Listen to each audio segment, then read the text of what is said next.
Plano Frisco area right there. So I'd never been able to get a reservation. I was always too late, but now I was like, you know what, a month out, I'm going to book it, and so I did for Valentine's Day. What's better, doing it too early or doing it too late, not getting one? Well, and then I was thinking, I was like, What's better?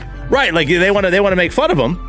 Yeah. So are they all significant others? Yes, they're all either married or engaged. Oh, okay. Yeah. So, and then I was thinking, because I don't want to book it when I get back to Vegas, because my financial situation might not be the same when I get back. So I was like, I don't know if I want to do an expensive Valentine's Day dinner once I get back. But if I already booked the reservation, it's a done deal. Now you have to pay. Now I have to pay. So I better win in Vegas. Yeah. Better win. So we're going to go the RJ Choppy method. $25 minimum tables. $25 tables, baby. Best and worst of the weekend every Monday at this time with a Charlie Puth ticket giveaway for you turning it on, leaving it on. Will RJ Choppy ever get a football opinion right again? No. Divisional round recaps next. But first, let me go ahead and hook you up with Wild Fork. It's wildforkfoods.com. Man, my boss, Gavin.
Cowboys.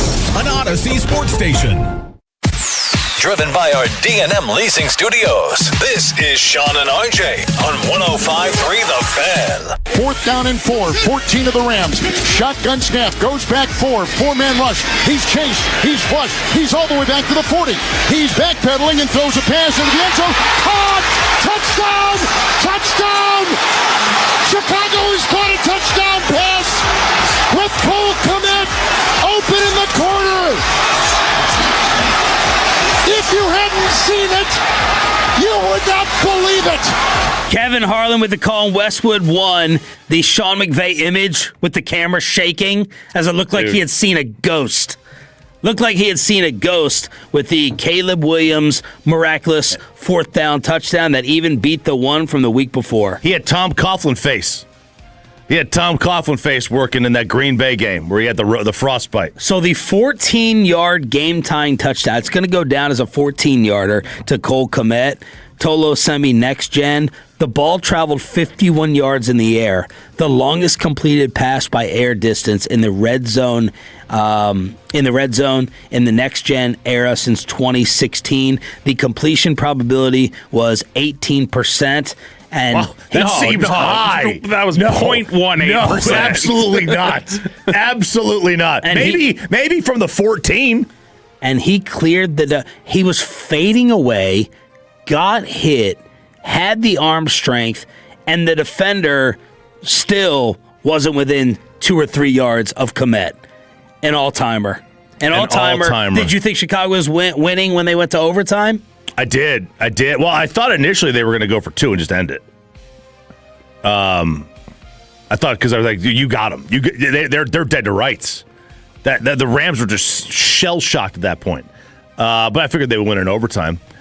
But my gosh, what a play! That is going down in history as this is what, like, if the NFL was like an up and coming league, like it was 50 years ago. This is one of those plays that will be like, this is what spurred the NFL into becoming the king that it is. Can we think of like other top 3 to 5 throws in playoff history? We got the catch, right? Yeah, I mean, both of the Super Bowl throws from Eli, which were ridiculous. I mean, mainly the one that always gets talked about is the Tyree pinning the ball to his head. The one on the sideline. To me, neither of those are the throws. The one on the sideline, the Manningham throw was ridiculous. Yeah, I think Mahomes made a throw in the Super Bowl against Tampa Bay. Now they got blown out, so no one remembers it. But didn't he make a throw that he was like horizontal, almost on the ground, and he threw it? I mean, we don't remember it because they were blown out, but I'm pretty sure that was the Super Bowl. You know what gets lost? And there wasn't anything great. It was more the catch that was great. It was the Santonio one with his toes down. That won it. That literally won the Super Bowl. Yeah, we forget about it. It wasn't an elite throw. We forget about a lot with Ben Roethlisberger. But a throw like this, and Caleb has 2 of them, back-to-back weeks. But pretty remarkable. They end up losing. Hopefully, and by the way, I think Warren Sharp tweeted this out. Whoever at NBC did not get the post-game handshake between Ben Johnson and McVay, pink slips. You deserve pink slips because of what Peter Schrager went and said, NFL insider, who's super tight with McVay, and here's what he had to say in the lead up to this game after Ben Johnson cussed out the Packers in the locker room. That handshake and all that mother F stuff from Ben Johnson did not go over well with the McVay tree, if you will, and around the league. Mike LaFleur is Matt LaFleur's little brother. He's the offensive coordinator for the Rams. And Sean's best friend in coaching is Matt LaFleur. So when you do the utter disrespect and the brazen locker room video where you're saying F the Packers, F that coaching staff, and the social media team clicks go, send it, put it out in the world. And then the next day, when you've got 24 hours to really think about it, to say, no, I'm fine with what I said, and my owner's got my back on that too. This is the WWE part of this, where there's actual personalities involved, and I think McVay wants to kick the snot out of Ben Johnson, and I think Ben Johnson, who's beaten McVay the last 2 times when Detroit played the Rams, has no problem with that. I'll beat the snot out of you. I love these 2 guys, 2 young alpha offensive minds, going at it in this game. I can't wait. That was from the Ringer podcast. And Bobby, I think you agree with me. I am ultimately happy. my opinions change in these games the way teams play. Like, I wanted New England to beat Houston, and then New England did such a horrible job of capitalizing on C.J. Stroud sucking that bad. I wanted Houston. Screw it. Carolina, like, Rams, you want to screw around with Carolina? Now, I've had the Rams number one in my power rankings. I got the most to lose from a credibility standpoint with them losing, but fine. Y'all want to screw around? I'm rooting for the monumental upset. Same thing for the Patriots. Y'all want to mess around with CJ? I'm rooting for Will Anderson and D'Amico above anyone. And in this game, I wanted the Rams to win, but I was not sitting there rooting for them after Sean McVay had his two boys downstairs missing in action, deciding not to trust It was cold. the MVP. You're not going to trust Matt Stafford or Puka or Devontae until overtime when he decides to trust them too much and just wing it all over the place. But ultimately, Bob, I'm happy that this Bears BS run of these types of wins and comebacks has ended. Me too. Where's Chick-fil-A? Chick-fil-A here today? No, absolutely no. No, they have today off. How convenient. He's mourning the Chicago Bears. That's what it is. But if you look at... Chicago Bears. First up, I don't want to just blow past Peter Schrager there pronouncing brazen as brazen. Yeah. Have a big problem with that to begin with. Because he seems like he should be a smart guy. Like he's heard that word before. Not that bad. Two, brazen is pretty bad. Two, I agree. I was offended by how cowardly Sean McVay was. Not enough to even for a second think I want Ben Johnson to win this. Because I was kind of rooting for Caleb in his moment. I was like, this is his moment. He can't keep doing it. He can't keep doing this at the end of games. You got to play better in the first three quarters. You can't keep just pulling it out. I asked Aiden. I was riding up the elevator with Aiden earlier today. I was like, were you just like disgusted and thinking like he's a Packer fan? Yeah, I was like, were you disgusted riding up after that Caleb touchdown, just thinking like, well, here it is. And he's like, no, it had to end. Like, it had to end at some point. They were going to keep doing this. That's all the magic they had left. I'm a little surprised. I thought Ben Johnson might go for two when they scored that touchdown. I thought he might just go like, I can draw this up. I can do. Now we did not get. He had a horrible series right before. So when it was I think it was tied at 10. And then like he calls those same three running plays, awful running. You have an entire playbook. Swift has got nothing. Like, he can't break a tackle. And then you run those three plays for like the 5-yard line right before you throw the incomplete pass. I don't know. That was a mail-in series. And then the third aspect of this, the TV cameras didn't, the network didn't, but I guess one of the local cameras got. Would you like to see Sean McVay disappearing again during the post-game handshake? Yeah. It's cowardly. Because if he's that mad and like, oh, I'm sticking up for my best friend, it's not as cold a handshake as it should have been. As you see here, he just walks up. Oh, hey, how's it going, Shake? Nice little word real quick. Good job. Yeah. Weak. That's normal. I know, exactly. Cowardly, though. If you're really like, Matt LaFleur, I'm so tight with you. I'm sticking up for his brother. He's on my staff. Yeah. You got to go, hey, great job, coach. He won. We already know this is like McVay's thing, though, because you remember Jane came on here and told the story of how weird he is, where he was at combat and go like, Jade, if you could stand over there, I don't want people thinking the wrong thing. Hopefully, if you were Toloing last week, you took advantage of my 4-0 weekend more than I did because I was too busy with individual plays and over-unders. Missed them all. Overall, 4-0. So that's good. And hopefully you took advantage of that on Underdog. RJ? It's a good week. You're on an awful football take streak right now. I don't know, man. I was like, let's see, in the playoffs, I think you said 6-2 against the spread. Well, your numbers may be working. Your opinions suck. Buffalo, Jacksonville, both gone. You said they're going to the Super Bowl. Let me finish before you come with your excuses. And then you said Chicago's your new number one. They're gone. So you're going to have to search now for a fourth team to have as your favorite after your first three in 2 straight weeks, all gone and out of there. Well, look, Buffalo should have won that game. You turn the ball over 5 times, and you're still in overtime. That means you're the better football team. End of story. Like, I don't think anybody could even make a case that when you are in overtime and you got a -4 turnover differential, and you're still in overtime, that you're better. The Bears. I mean, maybe the better team wouldn't turn it over 4 times. Well, the better team player, the individual player is the guy who's not better. Yeah, the individual player it was the problem in this one. The Bears, I mean, they're in overtime too. And you can make a case they should have won it in regulation. So I could defend that one. Okay. Plus, it's Caleb he's Patrick Mahomes. He's diet Dr. Pat. That's what I saw. Can you make the argument game-losing interception? He didn't throw the interception. DJ Moore. How can you make the argument that the Bears should have won it in regulation? Well, they should have scored a tie to 10 when you got first to goal for the 5, and their head coach decided he forgot to use a play sheet. You're bad though. You're bad. You were stopped. Huh? You were stopped though, so you're bad. Why is that an argument in favor? Why are you running the ball 3? You said coaching doesn't matter. Coaching doesn't matter. Play calling sometimes when you're there will matter. That was a mail it in. How about you don't go from being Ben Johnson the genius to being Henry Winkler in Waterboy after he lost his playbook, which is what happened. So there was that problem, and then he should have gone for 2 or could have gone for 2 and won it.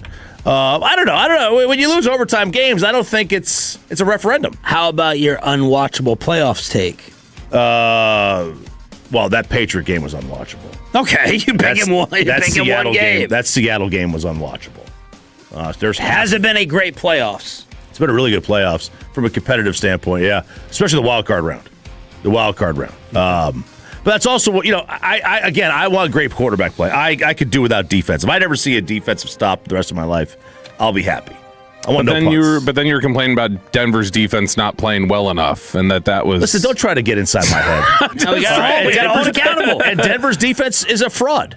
You cannot give up 30 points and force 5 turnovers. But you should love the game. You just can't do it. There have been moments this year, more on this later in the week because they're in the AFC title game, but there have been moments this year where I'm like, whoa, Denver, they shouldn't. The scoreboard shouldn't look like that with that type of defense. But there it is. Hopefully you took advantage of some 4-0s. I did not myself. 877-881-1053. And then more on your Coaching Matters point that you wrote about, Bob. Yeah, so this to me is actually, you have said consistently coaching does not matter, chap. But this is kind of the divisional round that proves it does a little bit. I mean, you look at the fact that Denver being where they are with as many questions as they seem to have, that would seem to be a check in Sean Payton's favor. Some of the late game heroics that Chicago's had. That feels like a Ben Johnson effect. We all feel like Sean McVay kind of wills his teams every year. Kyle Shanahan even having them at this point with all the injuries they have. Mike McDonald in Seattle and the culture change that they undergone. Going so far as to rip down pictures of Pete Carroll's players and everything else and rebuilding it in Seattle the way he did. This feels like all of these. Vrabel in New England, D'Amico Ryans and the difference he made. This felt like you could make an argument that all 8 coaches in the divisional round, other than McDermott probably, 7 of the 8 you could make an argument are top 10 coaches in the NFL. I could see that. I don't know that any of those. Yeah, I could see that. I think you could make the argument, or at least have them in the discussion. They may not end up in the top 10, but all those are worthy of, if you say that's a top 10 coach, you don't, freak out about it, other than probably McDermott. But I think this is an example of, the coaching actually does impact things because they kind of willed their teams to get to this point. Do we all have, and doing better on the betting front because your overs were hitting while I thought the unders were going to hit. Do we all have the same Super Bowl favorite that we really haven't talked about at all this morning? Plus, a team has dropped out of the Anthony Davis sweepstakes, and the Dallas Stars continuing to struggle. All of that next with Shan and RJ 105.3 The Fan, but chosen by the...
dealers, Frankel and Frankel. If you've been injured in a car or truck wreck, call Frankel first, 214 or 817-333-3333. With Frankel and Frankel, there's never an out-of-pocket cost. They only get paid when you win. Frankel and Frankel, the go-to car and truck attorneys in Dallas. What's to send the Broncos to the AFC Championship game? Here's the snap, the spot, the kick is up, it is good, and the Broncos win in overtime. Denver 33, Buffalo 30, and for the first time in a decade, the Denver Broncos are back in the AFC Championship game. Sorry, Seahawks. We will eventually get to you, but the disrespect continues. RJ Choppy saw in the commercial break. Kevin Walker sent it over. Breaking news here on 105.3 The Fan. This is why you have to Tolo even on your day off. The Buffalo Bills are moving on from Shan McDermott after their loss to the Broncos. So Shan McDermott is out as Bills head coach. Whether he had a major role in the loss or not is not really the point. Like this was always the end result for him. Make the Super Bowl, or you're probably going to be gone. After having Josh Allen for all those years and all those playoff losses, and then having it set up as good as it can be this year, having to go through just Knicks, May, or Stroud, two of the three. Unfortunate for him that this is one of the years they don't have home field. You're going to have to do it on the road. Yes. Unfortunate for that, and unfortunate that, like, the best player in the sport, or arguably, had just a turnover-prone game. And, like, Sean McDermott didn't do anything wrong in this game. He didn't do anything right either. Yeah, but his defense didn't do anything sucked. right. Yeah, well, his defense sucked. That is wrong if he's a defensive guy. And you're giving up 30 points in all these playoff games that you went down earlier. Now, it works both ways. Bobby's right. It's a chicken and the egg thing. If Josh Allen doesn't have the first half turnovers, then Josh Allen can't be the hero late. But if Sean McDermott's defense gets a stop there at the end like they haven't been able to do against the Kansas City Chiefs for years, then Sean McDermott is still employed for the AFC Championship game, and they're the heavy favorite to make it to the Super Bowl. And it's not like they were facing this elite slinging around quarterback in this game either. But Bo Nix did make, like, Bo Nix will have me thinking a little bit in the offseason about him as a player because, and Romo, who was better this week than last week, said... sick. He had a steroid shot. Look, there's two, Toradol, according to Kyle Shanahan, there's two types of nerves. There's the nerves at the beginning of the game, then the nerves in the fourth quarter. I did not think that Bo Nix was going to answer the call of the nerves in the fourth quarter. He absolutely did. But Sean McDermott, it's time for a change. I said this last hour. The general manager, to me, be lucky to survive because he has not gotten Josh Allen enough offensive help, but... It's time. And Bobby, what are we up to now with openings? 10. Woo! There are now 10 coaches. Sean McDermott, Cowboys DC. This is amazing. How old is Sean McDermott? 52? 51. I think of him as being like 60 almost. Yeah. He looks young. That is gray stubble. I thought he was 50. I thought he was 50 when he was hired That in is Buffalo. Gray stubble. Look, if you look at the difference, He had to be old enough to be around for 9/11, Bobby. This is the difference a Super Bowl makes, like winning one. If he wins one in year 3 in Buffalo, he's thought of like Tomlin and Harbaugh. Like, because you talk about the fact that they made the playoffs all but 1 year in Buffalo with him there, even before Josh Allen got there. And that was when Buffalo hadn't made the postseason in 18 years. He had with Tyra. He's won at least one playoff game in, 7 straight postseasons? And, like, Harbaugh, Tomlin, these guys just don't win playoff games anymore over the last decade. It's literally, if you look at their resumes, just take the Super Bowls out, which obviously you can't over the whole. But I'm saying if you just take who they've been as coaches over the last 10 years, McDermott is equal or better than Tomlin and Harbaugh in terms of the resume. And so it's like that's the difference, that even one Super Bowl early in your career can make the difference. Nobody is on Aaron Rodgers' case, really, about winning just one, because he got the one. If you win one, that does so much to just cover over everything else. Yeah, but he won a Super Bowl. That's all that matters. Did John Harbaugh make a mistake? Because now it's 7 openings. I think we got up to 9. Yeah. It's 10. It's this cycle. There've been 10. Yeah. Did he make a mistake?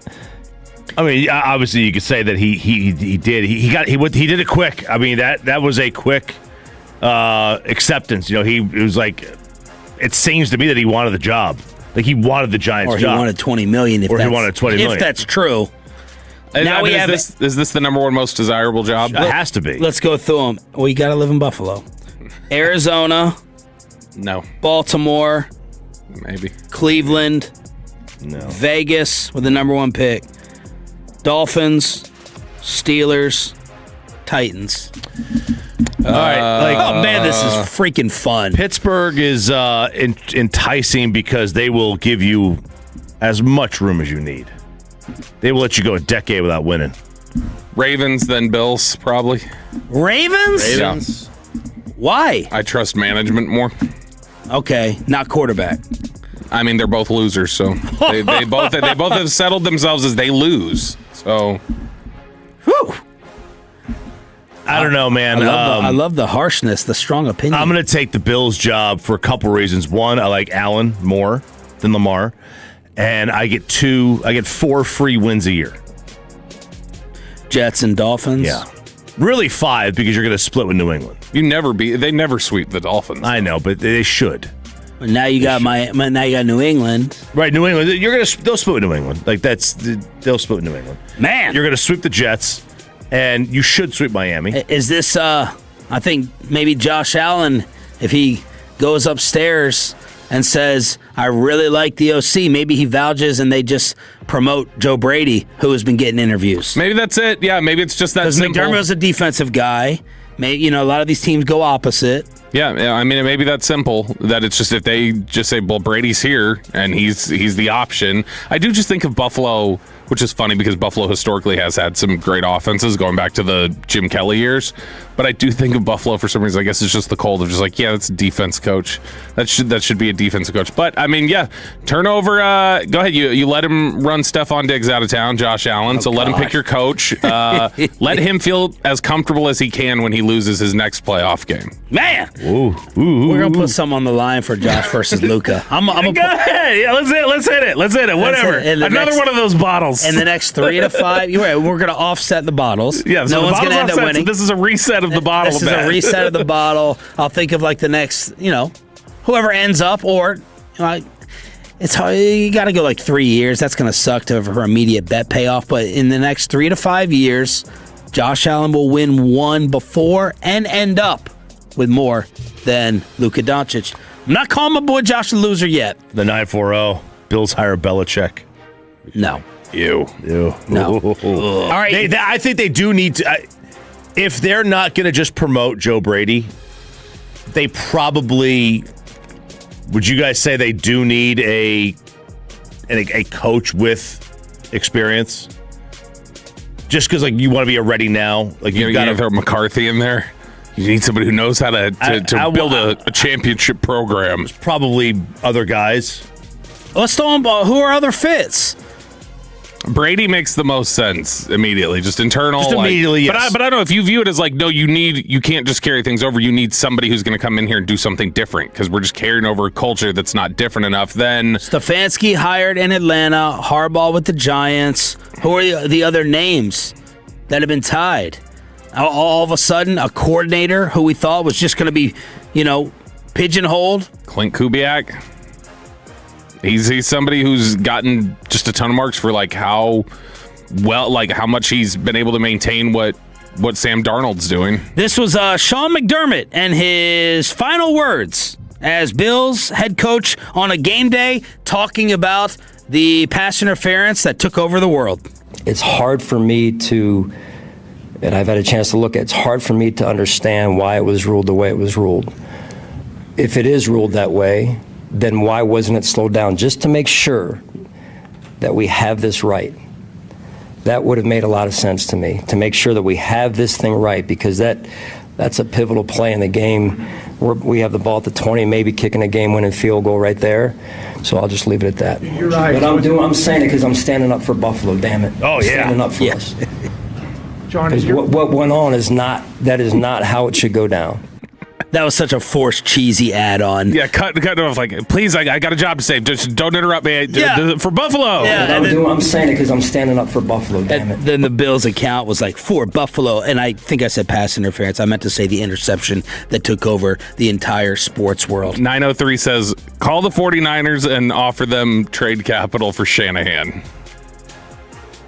No. Would you? I don't need all that. I might, if I'm Buffalo, look at trading for a coach if there was one out there that I thought was good. Like, are you dissatisfied? Because none of the candidates out there right now just scream like, oh my gosh, that's the guy. And it's so late in the cycle because... Yeah, but no one else is hired. We have 2 guys hired. But you've hired the 2 that seems like they probably would be the most sense in Buffalo. Like, I think Stefanski would make a ton of sense in Buffalo. I think Harbaugh would make a bunch of sense in Buffalo. And after that, it's like, Saleh? Like, Saleh's out there. He's one of the top candidates left. Flores, too similar to McDermott, a defensive guy. Yeah, like, I mean, what do you want? I guess it depends. Like, is that what you want? Do you want to do defense again? Or do you think, I need somebody who's going to maximize Josh? Like, I need somebody to work with Josh and come in here and just change the math for us there. When you have an established quarterback who's Josh has been maximized pretty much, but they need to take some off his plate. To me, like when you've got you're gonna lose that Luka bet. When you've got an established quarterback, go in defensive coaching to take care of the other side of the ball. I don't hate that idea. I mean, with a young quarterback, you feel like the offense will be kind of taken care of. Offense taken care of. Like, I don't need like certain quarterbacks when they get to a certain point of their career. They don't necessarily need an offensive guy anymore. Like they got that side of the ball. They are that side of the ball. They're the culture. Figure out the other side. Help them out. All right. So the breaking news: Shan McDermott has been fired in Buffalo. This is Shan and RJ with the entire morning family working today. Hopefully you have been joining us right here on 105.3 The Fan. Speaking of that call, Gene Steratore.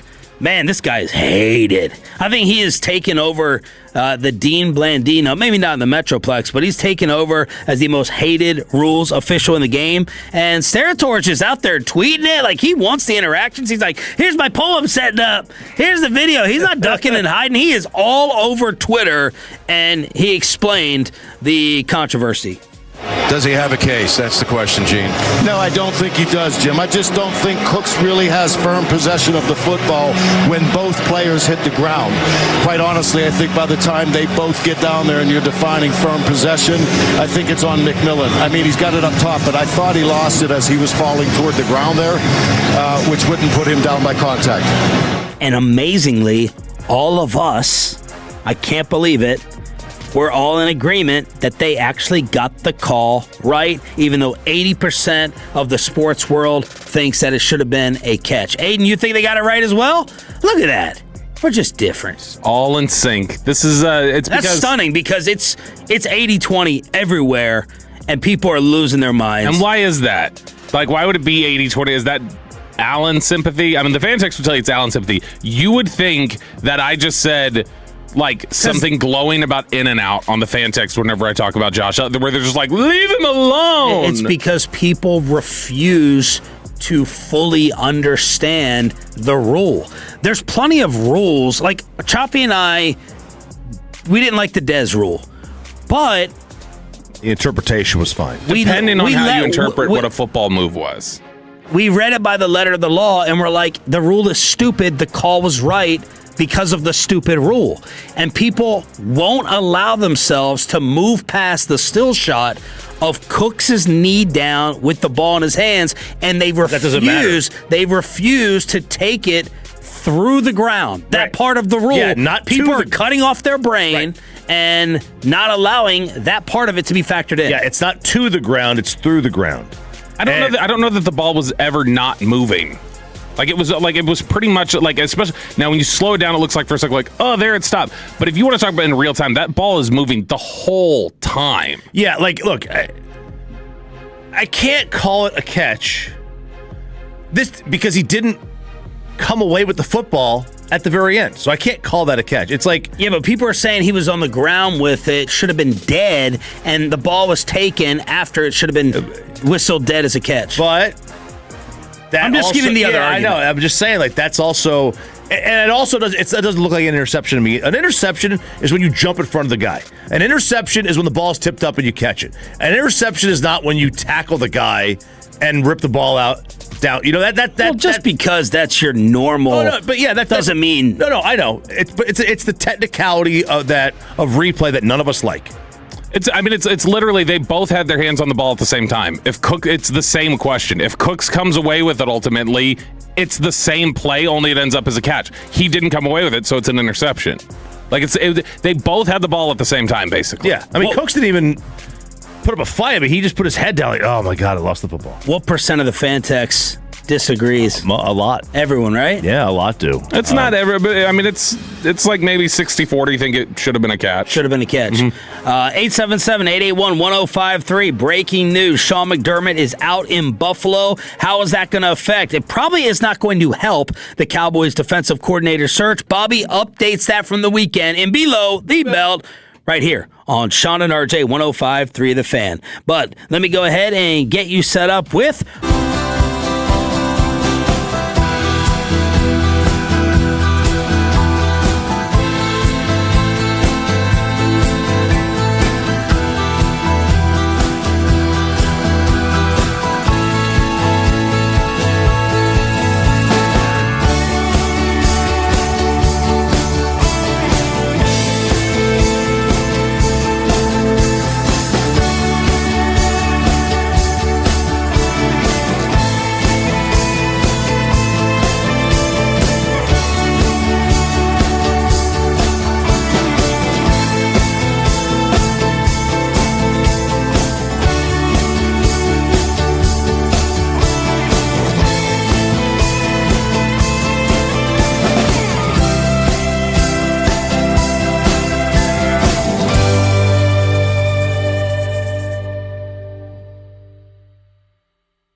RJ right here on 105.3 The Fan segment here brought to you by Classic Chevrolet. If you're in the market, upgrade your vehicle. Get to Classic Chevrolet in Grapevine today. The back-to-back #1 Chevy dealership in the world. More new Chevys than anyone else, all priced to sell. Visit ClassicChevrolet.com. This is Texas. This is Classic Chevrolet. Together, let's drive, relax, enjoy the difference. Based on new Chevrolet registrations 2023 and 2024. The great Bobby Belt. Bobby Belt is an idiot. Don't make me take off my belt. Don't make me take off my belt. We're not. Over to you, Bobby. Why Sean McDermott should be the next Cowboys defensive coordinator. You can't even say it without I couldn't. stuttering. I was about ready to vomit just saying that. Let's not talk about that here in Below the Belt, which is sponsored by D&M Leasing and Window Nation. Sean McDermott is out in Buffalo, but that is, I say that, there are going to be people who tweet about it, who are going to say, oh, Cowboys should get him. Former head coach. He had success as a coordinator with the Eagles and Panthers, but we're all out on that idea, right? We don't want anything to do with that. Out. He would be the oldest candidate they've interviewed by 5 years, even at 52 years old, which I think would be close to the youngest candidate they've interviewed. In like that would have been close to the youngest candidate they interviewed in the last 4 hiring cycles for defensive coordinator. They just don't hire young defensive coordinators. I don't know what Buffalo has done with all their money. Spend it on wings. They can't be near the top of spending because when I'm thinking about them defensively, I think of Matt Milano, old Tre'Davious White, who doesn't think that he committed a foul or had early contact with the Broncos receiver, which he absolutely did. Who are we talking about that's left there? Jordan Poyer got paid a lot. He's old. They paid a lot of money to Von Miller a couple off seasons ago. Yeah. Wow. They don't have any receivers. They just paid James Cook, but it's still a running back salary. Where's the money in Buffalo? Where are they in spending? So I'm looking on Over the Cap. Ed Oliver, Deion Dawkins, those are some of the higher paid guys. Yeah. This is not a great roster to me. Yeah, Over the Cap, their cap space is in the red. It's 11.6 million over. And effective cap space is 17.4. It's minus in the negative. Their second biggest cap hit going to next year is Dawson Knox. That's their second biggest. See? You want to get on Josh. They don't have hardly any dead cap either. You know why Dawson Knox is the second highest? Because Josh is taking up all that space with his loser performances. They have $400,000 in dead money. That's it. How? I know. I mean, they do have. So if you look at Dallas's roster, for instance, they don't have many guys who are making more than $8 million on their cap hits. Right? They got 9 guys making 11 or more. So they've got a lot of guys who take up around. They fill out the roster with a lot of medium salaries. Their top 3 guys are at about $110 million. Their top 3: Allen, Dawkins, Oliver. I think the general manager should have gone as well in Buffalo. Adam Schefter tweets he will lead the search. Let's see if they just go ahead and promote Joe Brady. But all these openings at head coach, they can't be great for teams searching for a DC like us, right? Well, I think that's why Dallas got into the market as quick as they did. As quick, Shoddy got into the market. Yes, where I know there were a lot of people who were like, "Well, they still waited a day. They were still behind." It's well, they did also start defensive coordinator interviews earlier than any other team did in the NFL this year, so they weren't that behind. But they've got they wanted, I think, to be able to kind of evaluate the market, figure out where things were, because they knew the more coaches that got hired, the more defensive staffs are turning over, the more that would change the whole landscape of who's available. But, I mean, as it continues to go on, like I said, I mean, you've got Gannon, that'll come in for an in-person interview tomorrow. The other 2 that are set up for in-person interviews at this point are Durante Jones, the defensive passing game coordinator from the Minnesota Vikings, who is 47 years old. He's the oldest candidate they've interviewed. And then the next one will be Christian Parker, who's one of the youngest interviews that they've had scheduled, but he's the defensive passing game coordinator from the Eagles. So right now, it feels like they've kind of centered around those. I was really hoping the Bills would win over the Broncos just to be able to free up and get the answer of is Leonard getting one of those interviews? Jim Leonard from Denver. They win. They continue on for another week. If they were to, regardless, after that, you can interview him. But it delays things another week to 10 days to be able to find out, all right, is Jim Leonard one of the guys you want? They waited around to see if Jeff Ulbrich would be freed up with the Falcons. Now that Kevin Stefanski's been hired there, he's not going to be an option because Stefanski's going to retain Ulbrich. But Jim Schwartz is getting second interviews with Cleveland. He's been there. Yeah, he's been there. What do you need 2 interviews for? Does that feel like God, if you're a Browns fan and you hear that, you're just like, but I have a perfect Browns fan that I worked with in Rockford, Illinois about 22 years ago or something. And these they're so nice. They're just nice suckers. Mm-hmm. And I feel for them and I want them to win. But anything they do, they're just like brown-colored glasses.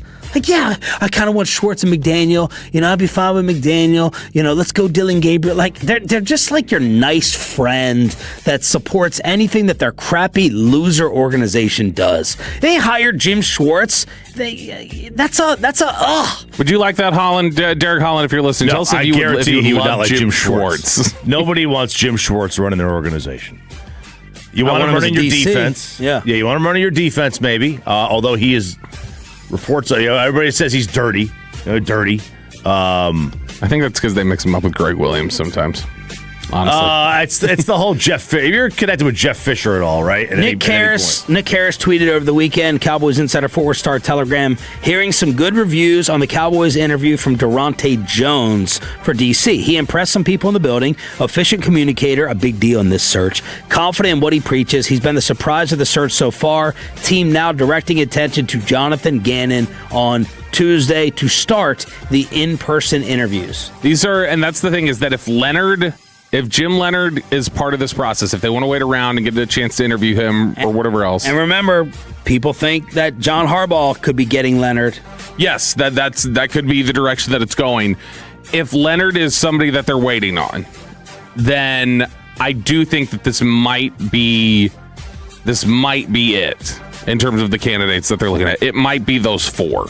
Because I don't think they're going to get any new fresh interviews in here in terms of like just a candidate we haven't even talked about yet. And it remains to be seen if they want to call back any of those others that they had virtual interviews yet for a in-person interview. By the way, the Packers agreed on multi-year extensions with Matt LaFleur and the general manager. The Packers DC, Jeff Hafley, has apparently, according to Tom Pelissero, has emerged as a front-runner for the Miami job. No final decisions, more interviews scheduled. 4 other teams have requested second interviews with Hafley, but it sounds like he's going to get the Dolphins job. You've got all 4 in the conference title game. All 4 teams are top 10 in scoring defense. This has become a defensive. It's shifting a little. I don't want to say it's a defensive league yet, but it feels like there's less of the QB quarterback coach like work bubble that had been created with coaching opportunities that led to the Zach Taylors of the world, who still has his job. But like Zach Taylor and those type of people started getting all these different jobs that it was like, all right, we're speeding this up a little bit. It does feel like it's starting to shift back towards, hey, defensive coaches matter here. Choppy, we've got back and forth reports on Aaron Rodgers and Pittsburgh. Yeah, so there was an initial report that they were done with him, and now there's a report that, well, maybe they are open to a return. Everyone in the locker room was in love, total unison, that Aaron Rodgers was the man in there. Once they've all cried together over Mike Tomlin leaving, and like, dear God, who's going to lead us to double-digit losses in the playoffs now for the next decade? And now your boy Big Mike is interviewing there. Yeah, and I don't know how McCarthy worked with the Steelers GM Omar Khan in New Orleans in 2000. Yeah, long time ago. Long time. Seems like a stretch when we're talking about McCarthy, but that's a long time ago. Look, I don't know if the Rodgers return coupled with this McCarthy thing there's any connection there. Like, hey, maybe they'd be open to it if Mike. Because I don't know what Mike's relation with Rodgers is now. Anyway, right. I also don't see this as a fit for Mike. Pittsburgh has shown they want to go. They generally go younger. They don't usually hire older coaches. They generally go with a younger coach. None of the coaches they had, the previous 3, had any experience. Obviously, it's been a long time with those 3. So I don't think they want to hire Mike and have to do this again at max. At max, even if Mike does well and they don't fire, at max he's going to coach another 8 to 10 years. I don't think they want at max. That's at max. Yeah, that's super max. I was thinking 5. Maybe. I mean, he's mid-60s. He'll be 70 years old. So, like, let's say he coaches till he's 70. That's what, 7 years from now? Something like that? Yeah. I don't think they want to do this in 7 more years. He's a fit if this is the McCarthy that got hired in Green Bay 20 years ago. Like, yeah, that guy, like, all right, Pittsburgh, kind of blue collar, going to be hanging around for a while. Yeah, all that fits if we're talking about McCarthy when he was in his mid-40s. That would make sense of a guy that. But, like, all these interviews that they're throwing, they keep interviewing guys who are, like, 38 years old. There's a report that they've requested a second interview with Anthony Weaver from the Dolphins, the defensive coordinator. That feels very much like a hire they would make. Okay, here we go. This is a defensive-minded coach in his mid-40s. There we go. And then you'll hang around for the next 20 years. But, I mean, this would be the first. If they hired somebody who's older than 40, it'd be the first time that they've hired somebody that old in 60 years. They hire young coaches that they want to keep around forever. It's nice that Mike gets the interview. I don't think that Mike is going to be permanent there. Yeah, the interview is probably hey, you're a Pittsburgh guy, throw you a bone, that kind of thing. Pittsburgh, cold, yesterday, elements, snow, New England, Chicago. Bobby, you found a little piece on what happens in the cold during these games? So this is something that we heard a little bit about. Stafford last week was talking about, all right, I'm going to wear the scuba suit. I'm going to go diving in there just like Tom Brady. Tom Brady taught me that the scuba suit is the way to go in these cold weather games. And they had this whole breakdown of just various things that players have done in cold weather games. They talked about that before the 2007 NFC Championship game, the famous Tom Coughlin red face look, that Jeff Fiegel said they'd gone out there to warm up, the punter, and they looked at it and they're like, why are the Packers not out here? Why are they not warming up? And it's 40 minutes before the game.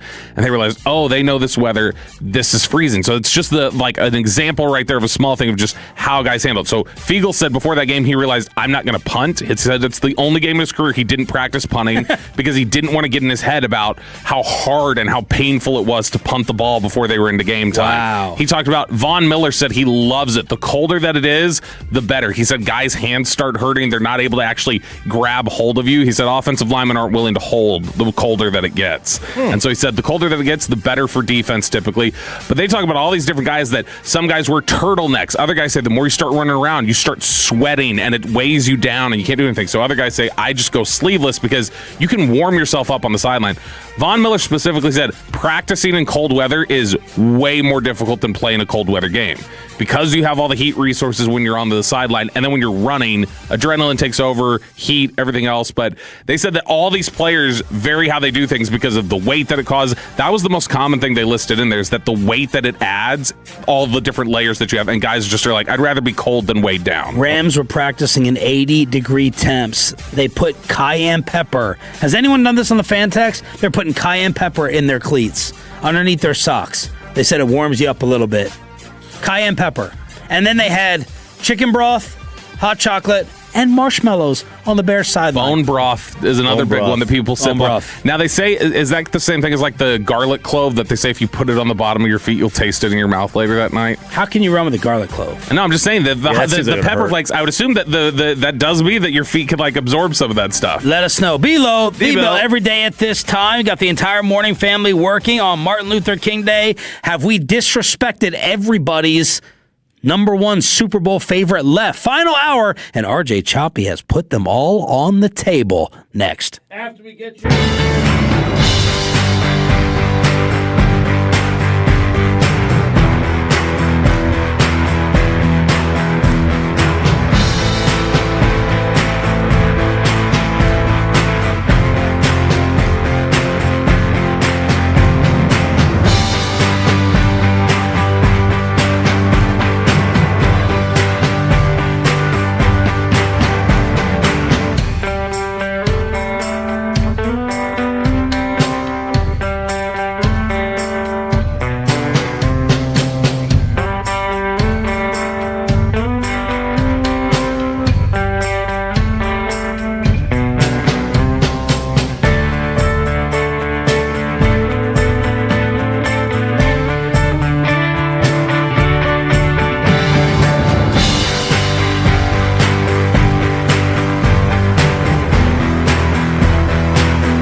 Destination. But that little voice says, did I lock the door? With DFW Security, you just tap the app. Doors locked.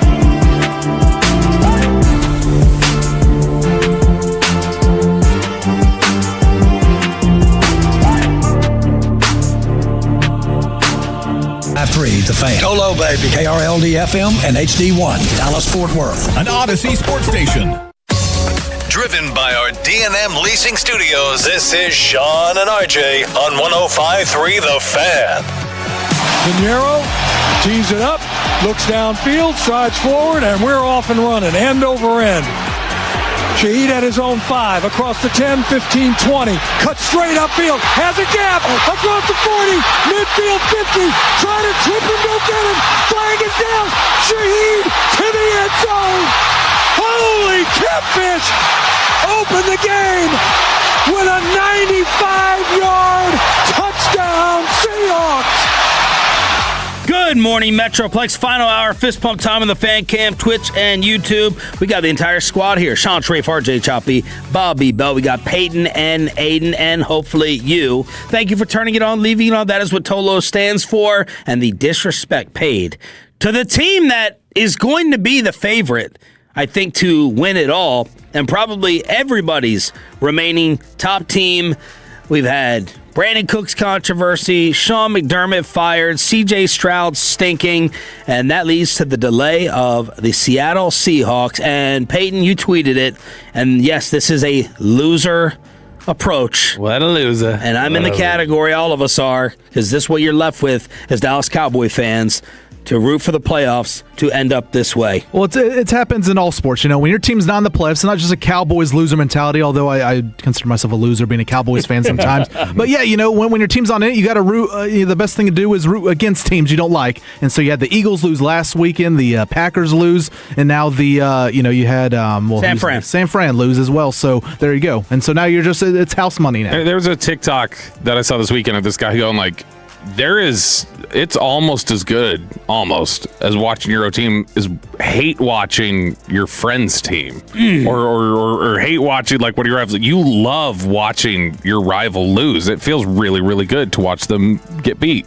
Yeah, but it's not close. It's not close. Like someone tweeted, I'm so jealous of these fan bases. Like being a Bears fan for the past month. Are you freaking kidding me? It's euphoric. Wild. Amazing. Being a Seahawks fan, and I was so happy because I wanted Philadelphia this postseason out first and then San Fran. But I hate that miserable boy genius Kyle Shanahan and how angry he is. He was blaming the refs and cussing them out early on in this game because he thought they got screwed with a timeout. And I even saw some quotes from the 49ers afterwards, like, if we were healthy, we would have easily handled them. It was us, not them. As the Seattle Seahawks, with a banged up Sam Darnold with the oblique, destroy the 49ers. This thing was over before halftime, 24-6 before the half. Who's burned out, man? Yeah, and congratulations. That would be a little bit bitter for Tank Lawrence, which we'll get to, but this was domination. Start to finish. It didn't even feel like San Francisco belonged on the same field with Seattle. And this is, it kind of gotten settled at the end of the year. I mean, it wasn't this bad, but at the end of the year, you saw it and you're like, oh, okay, Seattle's just different than them right now. And Seattle's just so physical and so tough defensively. And then once you take Kittle out of it and they're as banged up as they are, this felt destined to be the most comfortable victory of the weekend. And they got it. And so, Seattle's very, very impressive. It's probably the strongest team left in the postseason because of the way LA finished and finished the last 4 weeks of the season. But they're really, really good. And I cannot envision a world, but we may get it, where Sam Darnold is your Super Bowl winning quarterback. Look, there was something off, though, with him because he didn't come out till 40 minutes before the game. His oblique. Yeah, it's the oblique, but he barely threw the ball. He's not. I don't believe they'll be able to beat the Rams with him throwing 17 passes. Why? He didn't need to, though. No, he didn't need to, but he sat. Yeah, because they were dominating. It's obvious that San Fran was limited, outmatched. Rams played them well. This year. This is an unbelievable story, though. Sam Darnold is this. His career arc is a wild story. They were 1-to-1 pass to run plays in the first quarter, and then they were up 17-0. So there was no reason for him to throw it. Of the throws that I saw, nothing worried me. If I'm a Seahawks fan, I think Ryan Clark was throwing it. Well, not a great weekend for Ryan Clark. I think he was throwing it out there that they were faking it or coming up with an excuse to try to throw off San Fran, which San Fran would deserve with the BS games that they play with injuries. There's nothing I've seen that concerns me about Sam Darnold. It's what I haven't seen yet, which is I haven't seen Sam Darnold, the Sam Darnold that I've always known. And I feel like that's somewhere in there. And at some point, you got to just say, all right, this is him now. He's a decent player, just like it got there with Baker, where you're like, okay, I guess Baker's just good now. Like we've come past this, but it's just I'll quote you, Sean. We've talked before about Papacitos, and you said, I'm going to make you tell it on the air. And then you stopped short. And he said, nah, people don't need to know that story because that exists somewhere inside of you. Somewhere inside you that is buried. I see Darnold play well, and I go, that guy who saw ghosts is in there somewhere. And it's going to come out at the worst possible time, it feels like. But I feel like at some point, that's going to be dragged out of him during this postseason run. It just feels like it has to.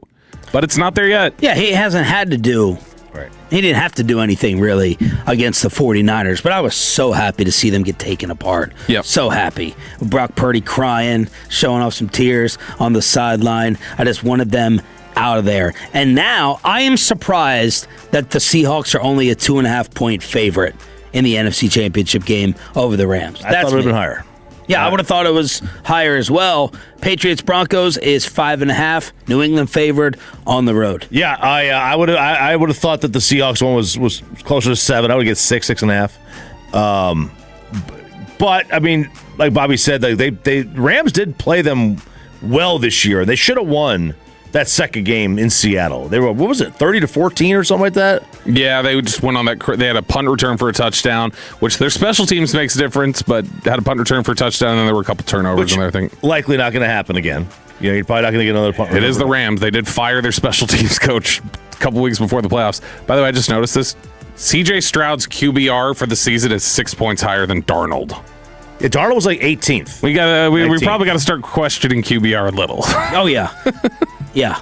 What was it I saw yesterday? Who's QB? Oh, it was Caleb versus Stafford's yesterday. Caleb had 3 picks and he had a 72 QBR. Are we happy for DeMarcus Lawrence? Yes. Sure. Yep. Yeah, I mean, whatever. Tank back in August was asked about signing with the Hawks. You know, Dallas is my home. I made my home there. You know, my family lives there. You know, I'm forever going to be there. But, you know, I know for sure I'm not going to win a Super Bowl there. So, yeah. I know I probably destroyed Tank at the time being a fanboy because I had a Tolo in my DMs yesterday being like, y'all killed him for that. Y'all crushed him for that. And I did. And I'm happy for Tank. I'm happy for Tank. Yeah. I got no problems with him. He got up out of here, and he is balling out. He got labeled just as a run stopper here by many, and then here he is with more sacks and more forced fumbles. He's been a difference maker for them. Now this is also they've got a really good defensive unit, and so I mean I'm sure there are some people who would say, yeah, as a sack, 2 forced fumbles, and Ben Solak tweeted, DeMarcus Lawrence is the free agent signing of the year. Well, that hurts. That hurts to know that that's how this is played out, is that he's that level. But I mean, he's got, what is he? He's probably, I would bet now for his career, he's over Micah in terms of playoff sacks and different things like that, because Micah's never shown up in a big way. So Micah for his career has 1 sack in 4 playoff games. DeMarcus Lawrence is now up to 4 career sacks in the playoffs. So I'm happy for him because it was a complicated ending, and he got a bad rap for some things that I think were misevaluated at the time. But I think that, yeah, I'm happy to see him having success because he always cared. RJ Choppy has officially put it all on the table. 9:20 in the red zone, your daily football fix with the national championship tonight. Bobby mentioned the name CJ Stroud, who I thought had a chance of being benched at halftime for Davis Mills. Back-to-back ugly, awful, horrific, maybe job-costly performances by CJ. Yes, he was missing Nico. He was missing Schultz, and the offensive line got wrecked by the New England Patriots. But props to Troy Aikman, who came out with a strong opinion again. I will say this, Joe. DeMeco Ryans and Nick Caserio, they've got some tough decisions they've got to make about this team on the offensive side of the ball. You know, they replaced Bobby Slowick last year after his 2 years as the offensive coordinator. CJ Stroud has been chasing his rookie success for the last 2 years. He's not been the same player. We've not seen the development from him. There's a reason for that, and it has to be addressed. Here's Bryant. Passes too high and off his hands. It's 4th down. Yeah, you bring up a great point. I mean, his rookie year was as good a rookie year as you can have in the NFL in 2023. But the last 2 years have been okay, not great. And here tonight, now if his hands hurt, that's one thing. But he missed some open throws here tonight, turned the ball over a lot again, which is what he did in Pittsburgh. This was not a good performance. Well, 7 turnovers in the 2 playoff games. So your most important games of the year, you just can't overcome that kind of quarterback play. They shut this one down on. How does he get, clean it up at the end there, Pepe. How does he get an extension this offseason? How do you pay? How do you pay CJ Stroud? I don't know that you do. You pick up his 5th-year option. Do you? Yeah, you do. You do. You do. Yeah, you always pick up the quarterback's always. 5th-year option. Just pick it up. Because there's we talked about this. We used the phrase time on task with the defense this year. There's enough evidence of quarterbacks around the NFL that just need time. Look, I've beaten this horse to death. It's like Barbaro. But you gotta you have to look at the lower levels of football and the absolute disgrace that it is in the preparing these kids to play the position. They just don't do it. You think? I think it's gotten way better. Way better. We are in. We see quarterbacks contribute in the first 3-4 years at a much higher rate than we ever did throughout NFL history. I completely disagree. I mean, with what? With Baker, you disagree Darnold, with and Lawrence, with and all these guys that have taken forever. No, but you disagree with we've seen more quarterbacks contribute in the first 3-4 years of their career than at any point in history?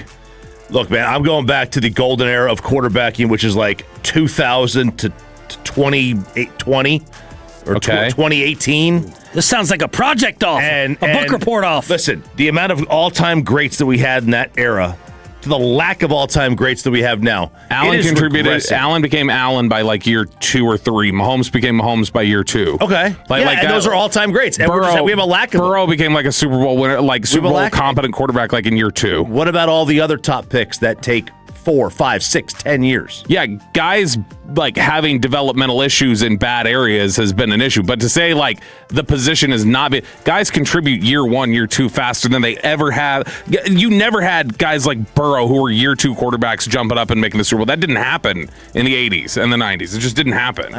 Maybe not in the 80s, but that's not true. Dan Marino. John Elway. Yeah, Marino was the guy. Like, Marino was like the example of it. And Elway was what, year 5 when he made it?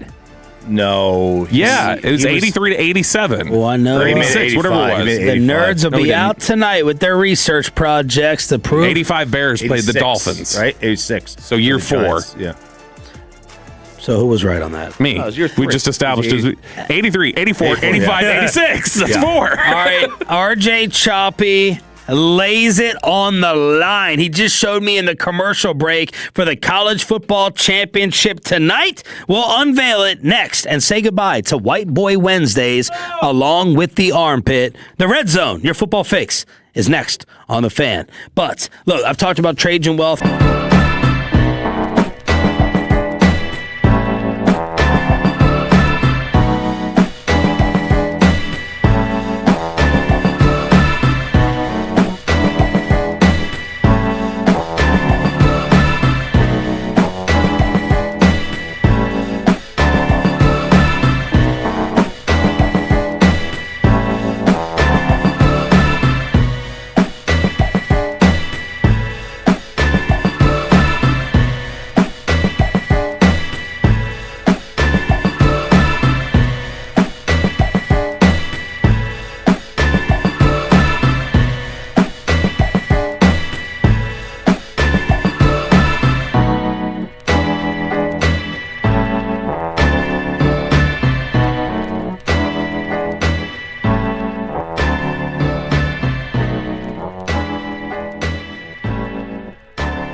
105.3 The Fan segment here brought to you by the personal injury lawyers Frankel and Frankel. If you've been injured in a car or truck wreck, call Frankel first, 214 or 817-333-3333. With Frankel and Frankel, there's never an out-of-pocket cost. They only get paid when you win.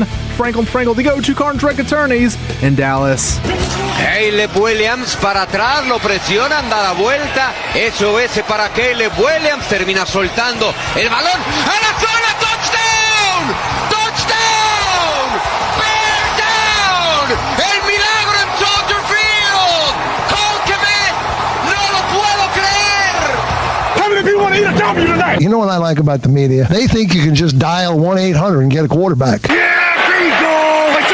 That's the only Spanish we're getting, with Chicolin down the hall from Le Grande predictably not showing up after his Chicago Bears got devastated in overtime. Yeah, it devastated. You gotta feel the range of emotions that a Bears fan had to go through yesterday during that game. I mean, you gotta feel good though. The future. Yeah, I Future's think bright. Chicolin would come in today and be like, hell of a season. I think you can be in hell of a season mode right now as a Bears fan. Yeah. You don't have to be devastated. Bills fans have to be devastated and crushed. Especially after what I just saw you retweet. Dear God. I know. There's no way that wasn't just my reaction to Spittle saying we had to meet today on a holiday. It was over that NFL report. Don't look it up yet, Choppy. Okay. Where was I? Now I just blacked out because I wanted to go home right after the show. You're talking about you can feel bad if you're a Bills fan, but not if you're a Bears fan. Bears fan, you should feel good about the season. Bears fan can feel good about the season. By the way, the breaking news 1 hour ago, Sean McDermott fired as head coach of the Bills. But let's talk about the throw that happened after that Caleb all-time moment that NFL fans are up in arms over. Everyone wants to compare and know the difference between Devontae Adams' sideline catch and Brandon Cooks against Denver. Bobby, why don't you explain it? What's the difference? Why is one a catch and one not? So the Devontae Adams one that's different is he caught it, he gathered it, he had the ball. No one, they did not have their hands on the ball. This was not like a contested ball. He caught it, went to the ground, knee down, was touchdown, and then had the ball stripped away. He was not like a catch, like it was not a receiver going to the ground with the ball. It was he caught it, gathered it, was being tackled, and then the ball was taken away. It's not the same thing. I think they're different. Took a couple of steps, went down to the ground. Completed a catch. Yeah, I think one's a tackle. He completed the process of a catch. And one is a catch that wasn't completed yet. So I don't think it's close. He caught it. He landed. They wrestled with him, brought him down. And if anything, that would be a fumble, like if the ball would have been taken away. But he caught it, landed, knee down. That was a catch. The problem that the Cooks ran into is that it physically can't be a catch. The only thing it could be is like, because if there's no player there, does the ball pop out? I don't know. But everything starts with if there was no player there. Like, it can't be a catch, unfortunately. This just tells me, whenever I see people try, like all these people on Twitter I'm reading right now who are trying to say, how is this the case? And I'm looking at them and going like, okay, I'm not going to listen to you ever again. I'm not listening to you ever again. I think you're wrong in underestimating or being surprised by the debate over it. I'm not surprised that somebody would ask the question. Like, I can see how this is a humongous controversy. Which one are you saying is more legitimate? You're not saying you think the Devontae Adams one was an interception. You're just talking about the Cooks play, right? Yes. Because you don't think those are similar, Cooks and Adams. No. Okay. So Cooks, the closest way that, like, I'm just saying I understand why people are confused and up in arms over it. I understand how the misinformation gets out there with, like, the way that people are screen capping it and the way that they're, like, trying to put it out there. Yeah. But to me, it's like, if you watch that play in real time, they're fighting over the ball the whole time. And it's never really the ball. For us, Is this Dez 2.0? No. Where it's a rule and a technicality overshadowing what should be in reality. We're getting inside the rule book and the pages too much. I would be super up in arms if they would have ruled that a catch. That would have been ridiculous to me. Because to me, it's the ball. The ball never stops moving. Like if that's the sideline. I think people are also assuming possession. Yeah, that's the thing. With the video. That's the thing is that when you watch it, he never really possesses it. It's the ball shifting and moving. If that's a sideline catch and there's no other player involved, and you see the ball moving like that, and then he steps out of bounds, that's incomplete. Because he never really controlled the ball. Yeah. And so that's the thing. It's basically like a jump ball. It's a jump ball, basically. Like literally they both got if this was college basketball, they're whistling possession arrow here. They both got it, they're wrestling for it.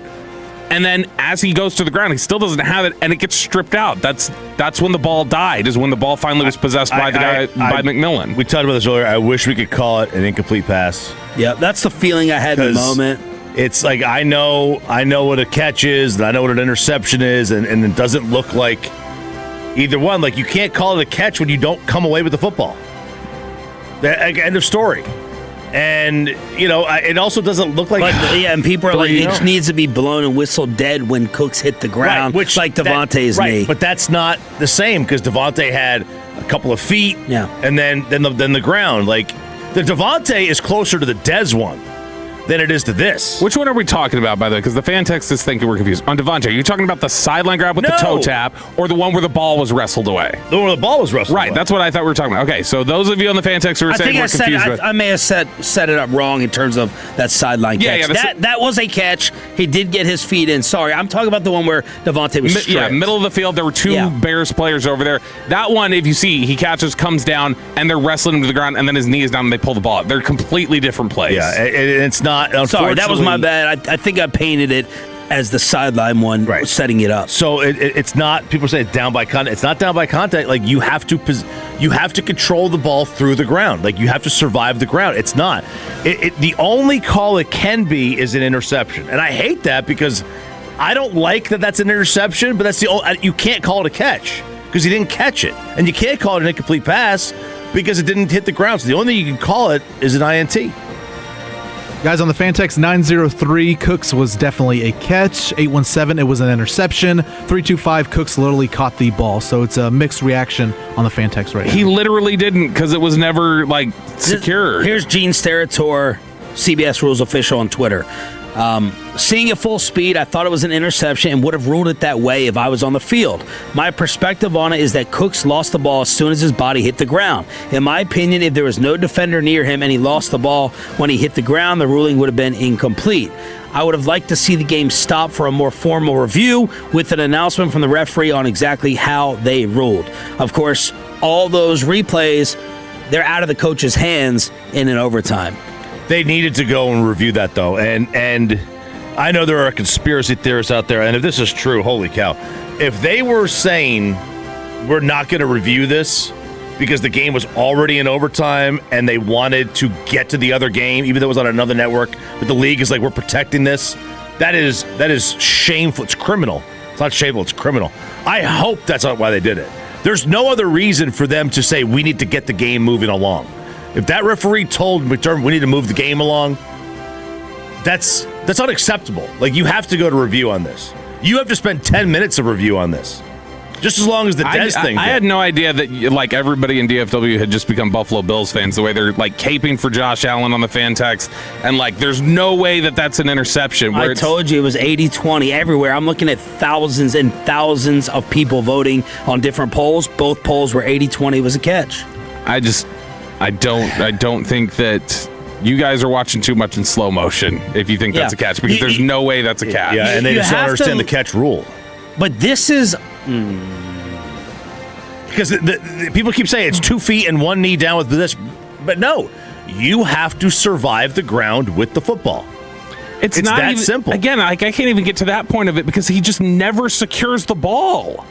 It's moving the whole time. There's no full possession. I felt like he had more possession and control than what you're saying. I felt like, you gotta have your mind open to multiple angles too. That's the thing that bothers me. This happens with news stories all the time as well. I saw that one story from this grainy website, and that's what I'm gonna believe, and there's no way you're gonna move me off of my opinion because I refuse to go ahead and change my mind no matter what other evidence is. This to me, Bobby, I'll tell you where. Wait, rewind it. And Aiden should be running this on the fan cam as well. To me, right here, he has possession. Like, the ball's not moving around, and then, boom, it's taken. If you've got, he had it kind of going to the ground. I need to. It wasn't like bobbled, is what I'm saying. He wasn't juggling it. No, but it's sliding. So it's sliding around. Like if you look at where he catches the ball up here and he starts trying to spin it, and as he's spinning it, it's sliding and then it's taken away. I will say this, until they showed, once Steratore did explain it on TV with finally like a fourth or fifth view, I was like, okay, by letter of the law, he's right. By letter of the law, that is an interception. So that's the controversy there, and then everyone wanted to compare it to Devontae last night. 877-881-1053. We say goodbye to Sean McDermott and the Buffalo Bills, and Dan Graziano on ESPN helping us say goodbye to White Boy Wednesdays in the armpit. I had a chance to talk to linebacker Azeez Al-Shire, and I asked him, I said, what's the mindset of a defense when you have to run right back onto the field after a turnover, defend a short field after you just got to stop? And he said, my mindset is it doesn't even matter. And he said, these are his words, Amina, not mine. He said, we have a thing called White Boy Wednesdays in the weight room where they play the rock music and they play older rock songs. He said, there's this one song, and he said, I don't even know the song, but I know the part where it goes, in the end, it doesn't even matter. And he said, that's my mindset. He said, I was singing those lyrics running out onto the field because I believe that no matter what situation we're in as a defense, we can get through it, we can get out of it. Now, as a card-carrying white boy myself, I know that song is In the End by Linkin Park. I'm throwing out my theory that Dan Graziano did not know the song. Because that's a terrible rendition. Because of his rendition. Yeah. In the end, it doesn't even matter. Yeah. I'm like, he went and looked that up. Yeah, he had, right? He heard the song at some point in his life. I'm going to call him on that at the Super Bowl if he sits down and stares straight ahead. He either doesn't know the song or he's tone deaf. It's one of those. He doesn't know how to. Or got stage fright.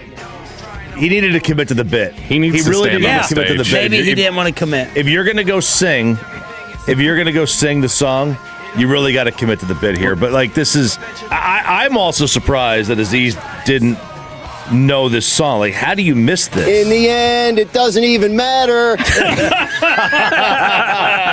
Like, even if you don't like the genre, this song was everywhere. So no more White Boy Wednesdays in Houston, thanks to CJ Stroud. And the news that I was reacting to and then Bobby saw is who Diana Rossini keeps hearing as the Sean McDermott replacement. And Peter Schrager just said it too. No. Yeah. All right.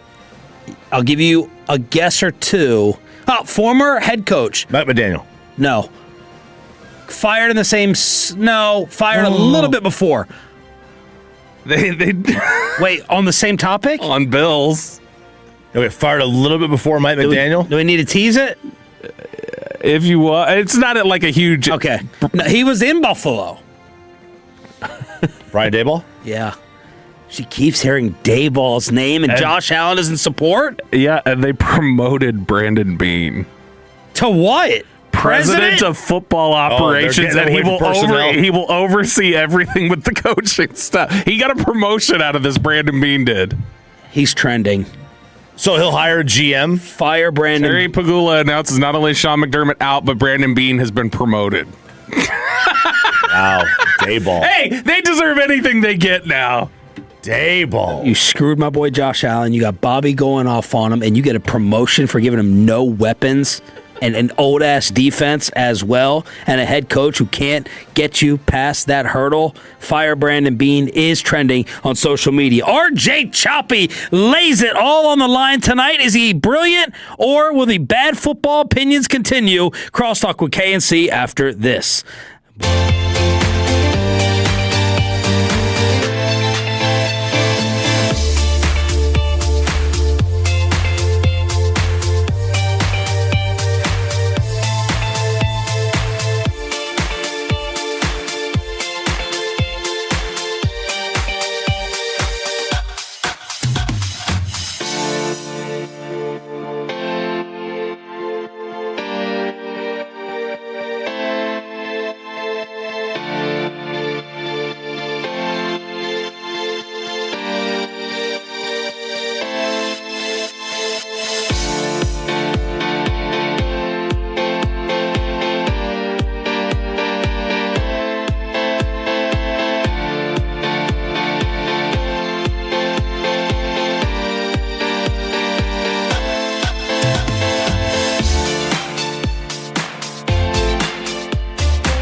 right here on 105.3, the Fan segment here brought to you by Classic Chevrolet. If you're in the market to upgrade your vehicle, get to Classic Chevrolet in Grapevine today. The back-to-back #1 Chevy dealership in the world. More new Chevys than anyone else, all priced to sell. Visit ClassicChevrolet.com. This is Texas. This is Classic Chevrolet. Together, let's drive, relax, enjoy the difference based on new Chevrolet registrations 2023 and 2024. What a morning. My goodness. We got fighting over NFL catches. Well, not actually us fighting. We're fighting with 80% of Football America. We have Sean McDermott fired in Buffalo, so that job is now open. And RJ Choppy with one of the ballsiest bets that I have, probably the ballsiest bet that I'm aware of you making, as we crosstalk with the K&C Masterpiece on 105.3 The Fan. I heard you this morning, Sean. Game. What? That's for the championship game. Oh, it is tonight. What are we looking at? Oh, we're putting it all on red. Okay. That's what we're doing. Against the spread, I'm assuming? All right, hang on. I'll set it up. You put a lot of money. How much do I get to know? It's not an obscene amount. Yeah, $100 to get 104. There's no comma. Okay. It's to win 600. I think it's $250 to win 600. To win 650. All right, $250 to win 650, but he had to move the line for the Hoosiers. Your 10, job is 10 and a to half? guess higher. 13.5. There you go. This man just put $250 on the Hoosiers at 13.5. And I feel guilty. Ballsy. Because you think it's stealing money? Yeah, I feel bad about this. Wow. I feel bad. Like I did it on Underdog, promo code Tolo. I feel a little guilty about this. Why? Because I think that it only allowed me to go to 14.5, but there was no difference in 14.5 and 13.5 in the odds it would pay out.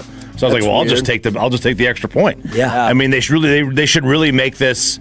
They should have allowed me to go to 20.5. 13.5. 13.5, and I'm almost considering. I might do 13.5 for the first half. If I could do it. So you think this is just going to be straight up and down it's the same as the rest of them. Okay. No, same as the rest of them. Same as the rest of them. This is, belt. This is going to be belt. This is BTA, baby. Belt to Bobby. That's it. BTA. That's me. I just have a tough time, like when I look at the teams I consider to be good defenses in college football. Iowa, 2015. Penn State, 27-24. And then Ohio State 13-10. Mm-hmm. Like those just seem like tight numbers against better quality teams. And Miami's defense is pretty damn good. They are, but this is they're on a run. They're on a heater. They're on a bit of a heater. You buy heaters. Yeah, and Miami defense just gave up quite a bit of points to Ole Miss. Okay, who had a. I mean, there's talk that they had mold. They had moles in their. They had sabotaging within their coaching ranks. That was the speculation. They all had the flu, didn't they? Didn't they all have the flu after the game? It's like, it's so great. We struggled since we had the flu this week. But you can only say if you win. Yeah, you can't say it if you lose. Bobby, you think it's a beatdown tonight? I think it's convincing. I don't know if it'll be like just a blowout, but I think it'll be clear like Indiana's the better team, and it wasn't anything where Miami was at any point in control of the game. 7.5 is the spread. What do you think about that? I think that's fair. I think it was smart to put that half on the other side of it. But I like the confidence I do of too. putting it all the way to 13.5. 13.5. I couldn't believe it. My drive in this morning, I was getting all juiced up just hearing y'all talk about it. Everybody like, oh no, Indiana, and I was excited. Did you drive on 30? No, 75. Pepe, did they shock the world? Is it open? And get our former highway driving into work open? Look at that. You give someone a deadline and they achieve it, Sean. And they got it all cleaned up. I couldn't believe it. Saturday morning, there were bridges knocked over and roads taken out of the ground. I can't believe it. Is it fully open or is it like limited? They said just let us know, fan text. It was open before the 5 a.m. deadline. Wow, in the freezing cold, in the wind. Does that ever happen? That's impressive. That is impressive.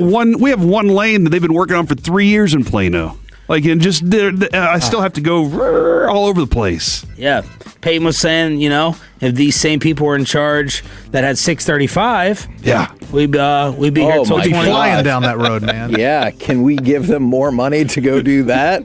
Corey, what's coming up? Man, I think that we have one of the fun segments of the day. Yep, I said that. What makes the Bills of the last 30 years really all that different from the Cowboys? And we'll dive very deep into... before they can their head coach. Yeah. Before. We'll dive very deep into what they haven't accomplished and how little flack they catch for it. All right, Kevin. Our 2 hot takes today. Number 1, the Brandon Cooks play was ruled correctly. Number 2, Bobby says Josh Allen is a loser. Oh, no. And he's thrown into that Lamar category. I followed up and said, Josh Allen, he may be a loser. He will win a title and win more than Luka Doncic. He'll win one before and end up with more. Oh, man. Where it's probably easier to win in the NBA.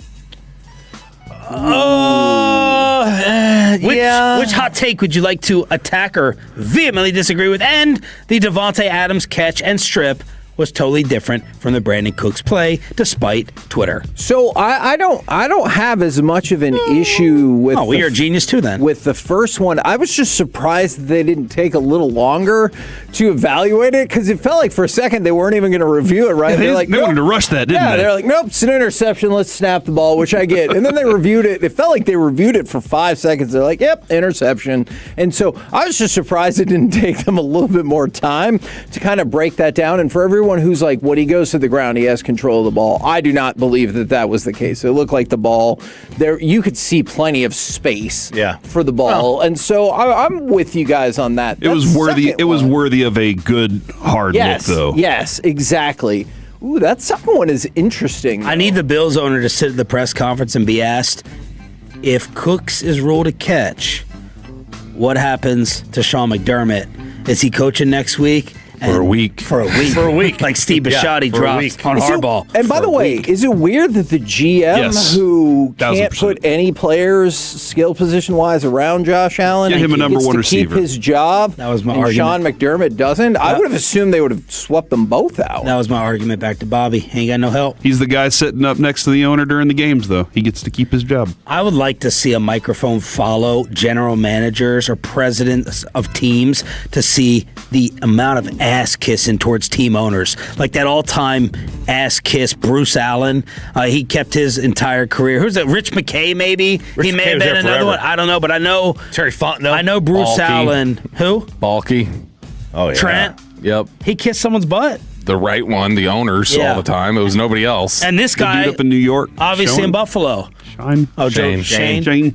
Well, he just lost his, Shane on his power, sports. but he's still there. Because a coach with a strong word came in. And that's why we're so lucky to have Jerry Jones. He's the GM. He doesn't have to kiss anybody's butt. He never has to see through anything. He has to kiss his own butt. All right, Luka Allen. I that's what I've been thinking about this entire time. I'm going to say... What about Devontae Cooks? Is that an easy one to agree with us on? Yeah. Okay. All right, let me ask you this. Is it more likely that they get 0 rings, Luka and Josh Allen, or they get a ring? That Josh is going to end up with 1. See, and I think I'm going to go one? with... I'm going to go with Luka on this one. Luka's going to win more rings. That's happening. I think it's more likely that Luka wins a ring. Anybody with that high of a usage ever have reach a one? point in your Luka's career. also going to have more years. You reach a point in your career where maybe not. Well, I mean, he already got further earlier in his career and doing it by himself, just like Josh is supposed to do it by himself.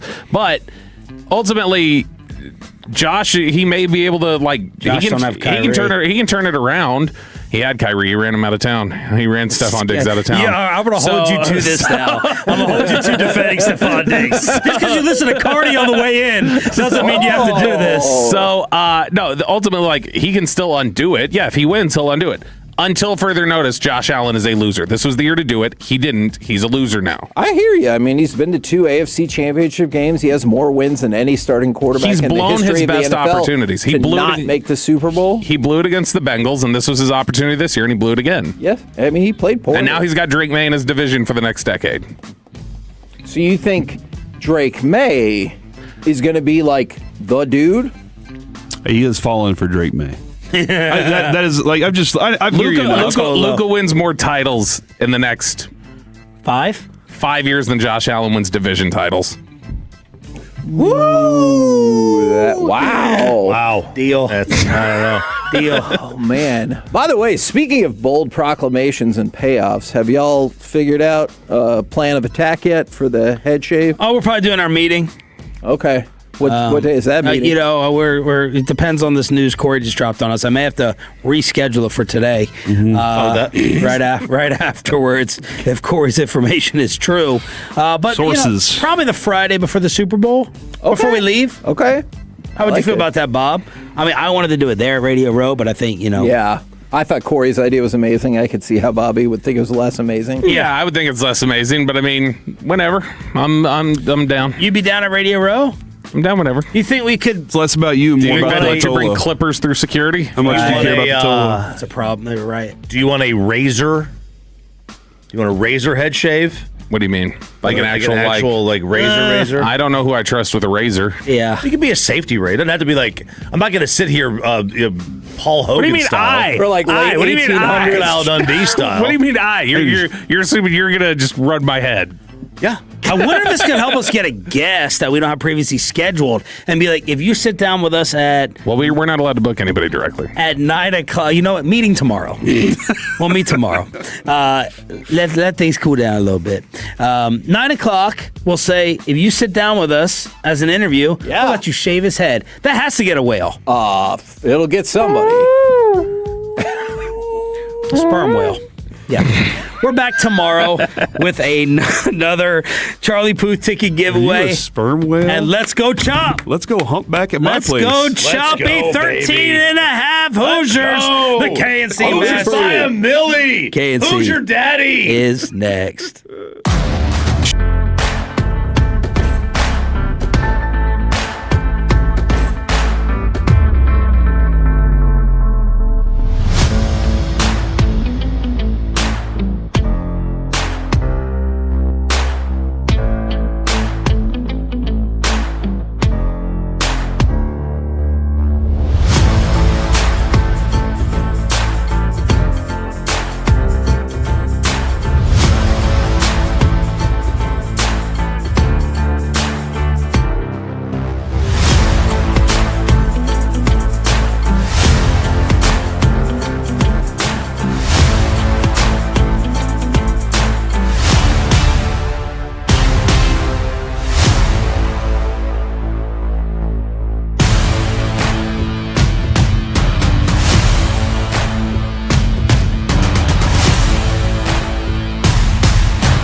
It's the K&C Masterpiece on 105.3 The Fan. K&C Masterpiece right here on 105.3 The Fan. You got me, Kevin Hagelin. You got, Corey Majors. And, of course, the famous Alec Medford. We got a few things to take care of off the top of the show, and I promise you we're going to talk lots and lots of football. And don't worry about how we got to this question, but is there anybody hot enough that you would join a cult to be with them? First question, 877-881-1053. Want to know how everyone is doing out there in Radio Land on the Frankel Injury Attorney text line, or the Twitch, or the YouTube. And then sad news this morning, not only about Shan McDermott, but did you guys hear about the parsley farmer that got behind on his bills? They had to garnish his salary. Dude,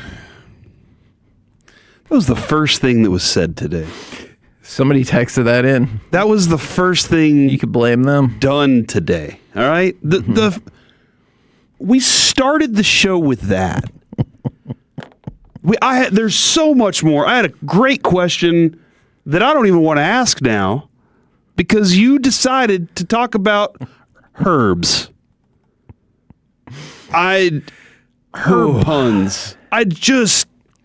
Please run this by me first. You'll never approve it. 877-881-1053. Should Kevin have to run these jokes by me, or at least give us a heads up? Because we already know once he starts did you guys hear? Yes, Kevin, we know where we're going with this. You're going to tell a joke that's going to piss us off, and it's Monday. From the 214, only if it was a sexy cult. What is a sexy cult? Because some people, like, you go watch Once Upon a Time in Mexico, 3.5 hours of your life. And then you're like, well, some of those are attractive, but they all have underarm hair. And like, do I want to be involved with that? From the 469, take the day off, Kevin. I'm already over it. Man, that only took like 2 minutes. 682, we aren't doing this. Oh, well, okay. Well, we gave it a shot. Continue to send in your attractiveness people for cults. Anna DiArmas, 100%. They would join the cult anytime. See, and it looked like I got Alec to think about it more than some of our other questions. Yeah. Alec, did you come up with an answer? Yeah, I came up with a few, actually. There's probably an alarming amount of people that I would. But, yeah, I'd say number one seed for me will always be Jade Cargill. Yeah. From J Met, he said Anna Kendrick, which I've often said looks like a pterodactyl. It was the one time she did the pterodactyl voice too. I think that was her fault. Megan Fox, then the first Transformers movie.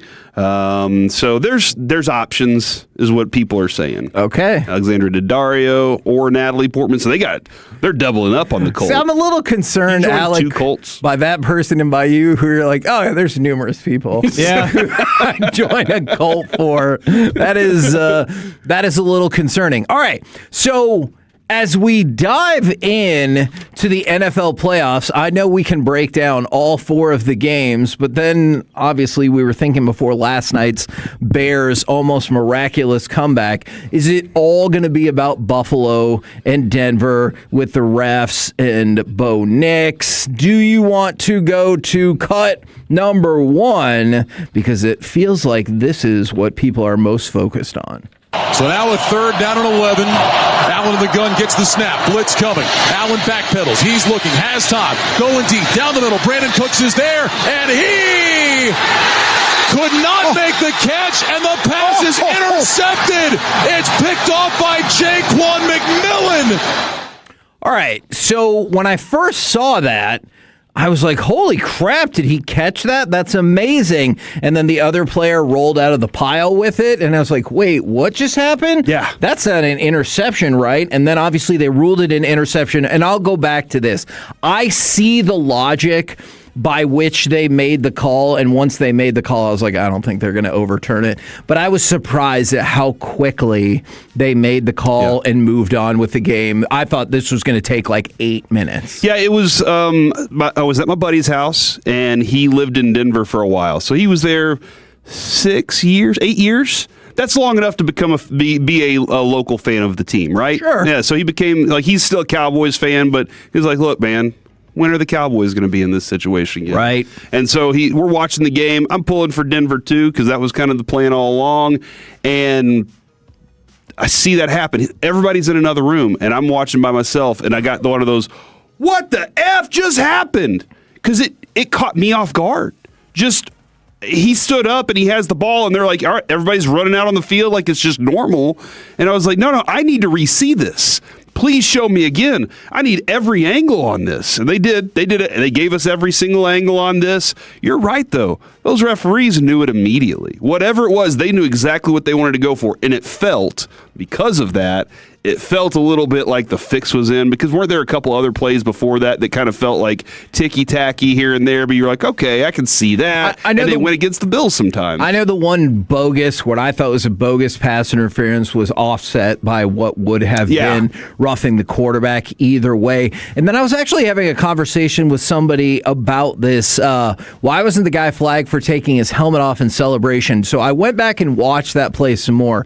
I think the reason being is by the time he did that, he was outside the boundaries of the end zone and so was technically off the field of play. Okay. And so that's why you wouldn't have gotten penalized for that. Yeah, because Tre'Davious White getting penalized at the end of the game, like that was pretty costly there too, to get that call. It was the right call, I felt, but it was pretty costly for him to get he threw his helmet down on the ground in front of the referee, and the referee was like, I have to do it. I can't let this go. It's one of those when your kid does something and you're like, what are you doing? I can't not punish you for this. You know that I couldn't not punish you for this. And did he decide in that moment that he was like, the game's lost? Mm-hmm. Yes. And so you can see it on Josh Allen's face. Yeah, I might as well get what I want out of this, and that's to let the ref know that he absolutely sucks, and then spike my helmet and I'm sure he said some variation of that and then spiked his helmet. Everybody wants their John McEnroe moment in life. You know, you get to say what you want to the referee and throw a piece of equipment into the ground. It's nice and fun sometimes. Freaking bum. Yeah.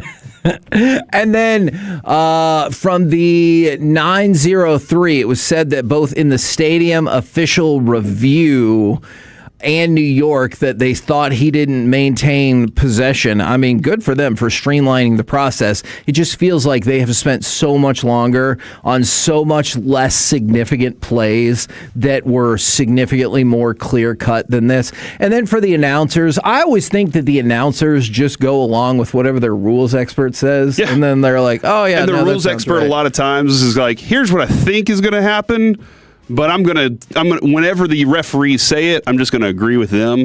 They never disagree with the referees. Right. That rules expert guy. Yeah, so. yeah. No, I'm with you on that. So, do you think the biggest story of the weekend is it Nick's actually fracturing his ankle? That's significant. He's gonna have surgery to repair that tomorrow in Birmingham. Was it that Caleb throw? And then I guess. Hindsight, obviously, that doesn't change anything, but do you now wish Buffalo would have won this game? Just knowing that Nick's got hurt, nothing else to do with anything. I mean, yes. As soon as that game was over, and you see the Sean Payton news traveling all over, you're like, oh, no. Because here's the text I got. Oh, poor Bo Nix. And I was like, what are you talking about, poor Bo Nix? Well, let me go to Twitter and see what this crap's all about. And then I was like, oh, poor everybody. Yeah. Like, this isn't just on Bo Nix. Yes, but I still think Sean Payton's a really good coach. This is going to be very tough to go to play against that team, though, and win that game without the guy who you rely on these big plays, clutch moments. You know, it seems like in these clutch moments, they're able to pull it off. And whatever it is, even if it's 3 pass interferences that they kind of rely. Did they do it? They moved down the field with those pass interference. Yes, those they were did. lofted balls, just in hopes of something's going to happen here. I kind of thought that's why Caleb really threw the ball the way he did because he's like, oh, crap, I'm like 25 yards behind the line of scrimmage. Might as well throw it. Yeah. I guess that wasn't as much strategy as, holy crap, there's still like 3 people It just coming seemed at like me. that football picked up extra air. Like it looked like it was going to dive, and then it said, no, I got some more places to go. So, but yeah, with the with the Bo Nix situation, I kind of do wish that for Buffalo, for sure. But I think Sean Payton's a good coach. He'll have a good game plan. He's just going to be a little limited to what he wants to do. Yeah, and then I see this and I understand, and it's easy to get swayed by a still photograph as well when I add on the second part of this. But from the 940, the problem is the refs didn't call the same pass interference on Denver on 2 throws to Keon Coleman. We need more consistency from officials. And then I think what another person would say is, did you think Buffalo got away with a holding call in the end zone that would have ended the game in Denver's favor? And that's what's always tough, because you see people will post photos. Yeah. And I'm like, okay, what an interesting half a millisecond that you got that didn't take into account the rest of the context. Yep. Yeah. But that happens a lot. I'm not saying that was the case on the potential holding, but I saw the potential hold. If there's a hold on a defensive lineman and an offensive lineman that has a handful of jersey, sure, that's a hold. Sure. So, yeah, I understand what you're saying there. No, that one, I didn't put much thought into that one as much as all the other things that were going on. I hate this for Bo Nix a lot, because this dude, was it Sean Payton that said only two guys in their second year have made it to the AFC Championship game? Or something like in the last 10 years or something? In the last 10 years, maybe, because I was like, I know Marino did it. I know Roethlisberger did it. It's like you're one of few that's been able to get you to this point, and it stinks that he doesn't get to play in the game. You did all the work this season in order to get yourself to this moment, and now you don't get a shot to actually be involved in the moment. And I hate that for him. Yeah, I also hate it for all of us, because this felt like it could have been the start. I mean, and it can still, team on team, be the start of the next great rivalry. That will depend largely on what you think about Bo Nix and Drake May. But I was excited about the prospect of them facing off and being like, ooh, is this big time game one of what will eventually be 6 or 7 humongous games? Couple of different things here, because I do like this text. It's probably a bigger conversation. Seeing all these young quarterbacks succeed in the playoffs, does this make you think the Cowboys should look to reset relatively soon? Yes! We've been talking about that for a while, but that's a different story for a different time. The other thing, if you're upset about referees on any given play this weekend, they missed a lot. Sure. Dude, in that Patriots-Texans game, they probably missed 50 face masks. Yeah, it felt like every time I looked and somebody was getting their face mask pulled, they didn't care. They're like, it's snowing. I don't like this. This was, the referees had some struggles this weekend for sure, but these guys play this game and understand that that's going to happen at some point. Can I tell you another thing I really think needs to be drilled in defensive backs' heads? I get it. It shows up on your stats, but it's better for your team on 4th down if you knock the ball down in most cases than intercept it.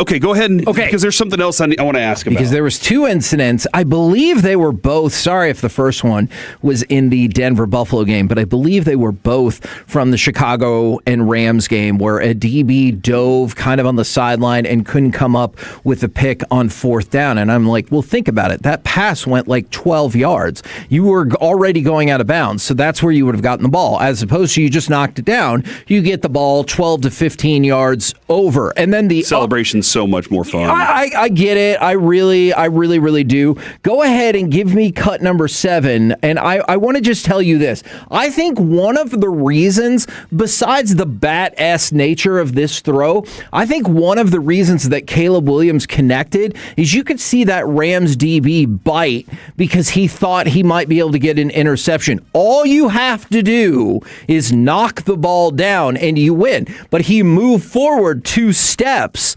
because he was like, maybe I can get the interception, and instead this happened. Rams show blitz. They peel off Komet left. Snap to Williams. Williams backing up, being chased, going way back now. Back to his 40. Lofts a pass into the end zone. Go, Komet! Caught the ball! Touchdown! Left corner of the end zone. My goodness! The Iceman did it one more time! Bears are down a point. 17-16. Yeah, they talked a lot about, was it a push-off? There was a lot of that conversation, too, on push-off, and I was like, I mean, they were both pushing each other. The DB right next to him for the Rams. And what's crazy is in the Denver and Buffalo game, there was one that I thought should have been called, and I told my buddy, I was like, none of these referees want to call this right now. Yeah. They don't want to call. They don't want to be the one to throw the flag. And then there were some that were so egregious they had to. Same situation there. They didn't. Most of those referees were still in awe that Caleb Williams was able to get the ball off. They were like, how did that even happen? Probably not even watch it, but I didn't think it was that big of a deal. One thing that the announcers talk about more than I think quarterbacks think about, the substitutions on drives late in games.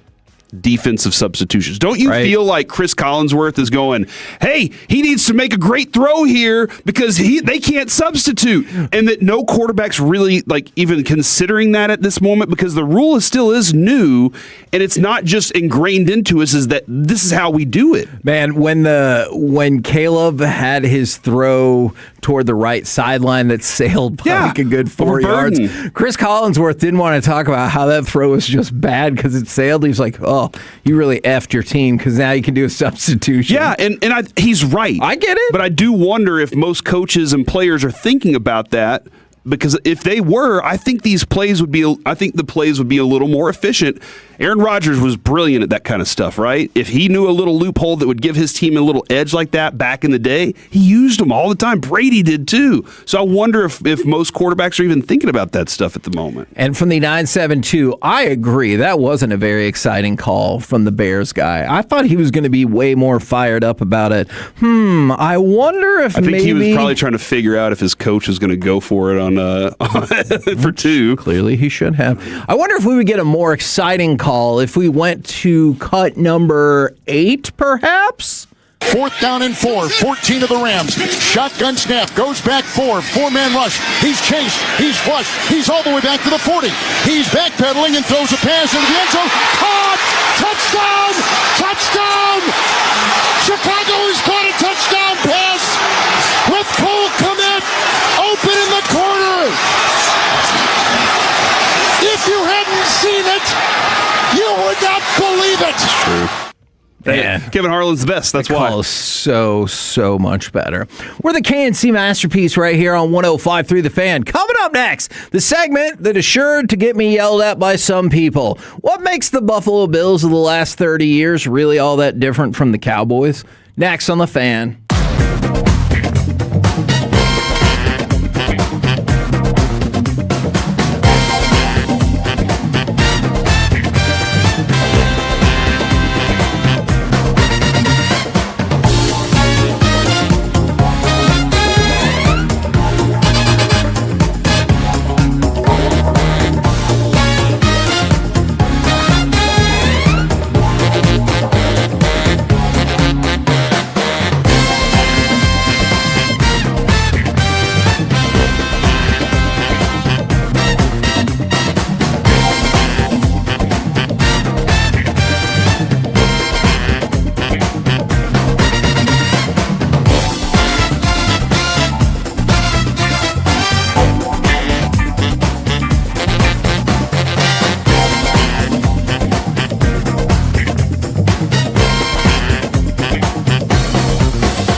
brought to you by the personal injury lawyers Frankel and Frankel. If you've been injured in a car or truck wreck, call Frankel first, 214 or 817-333-3333. With Frankel and Frankel, there's never an out-of-pocket cost. They only get paid when you win. Frankel and Frankel, the go-to car and truck wreck attorneys in Dallas.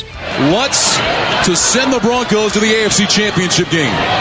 Here's the snap, the spot, the kick is up, it is good, and the Broncos win in overtime. Denver 33, Buffalo 30, and for the first time in a decade, the Denver Broncos are back in the AFC Championship game.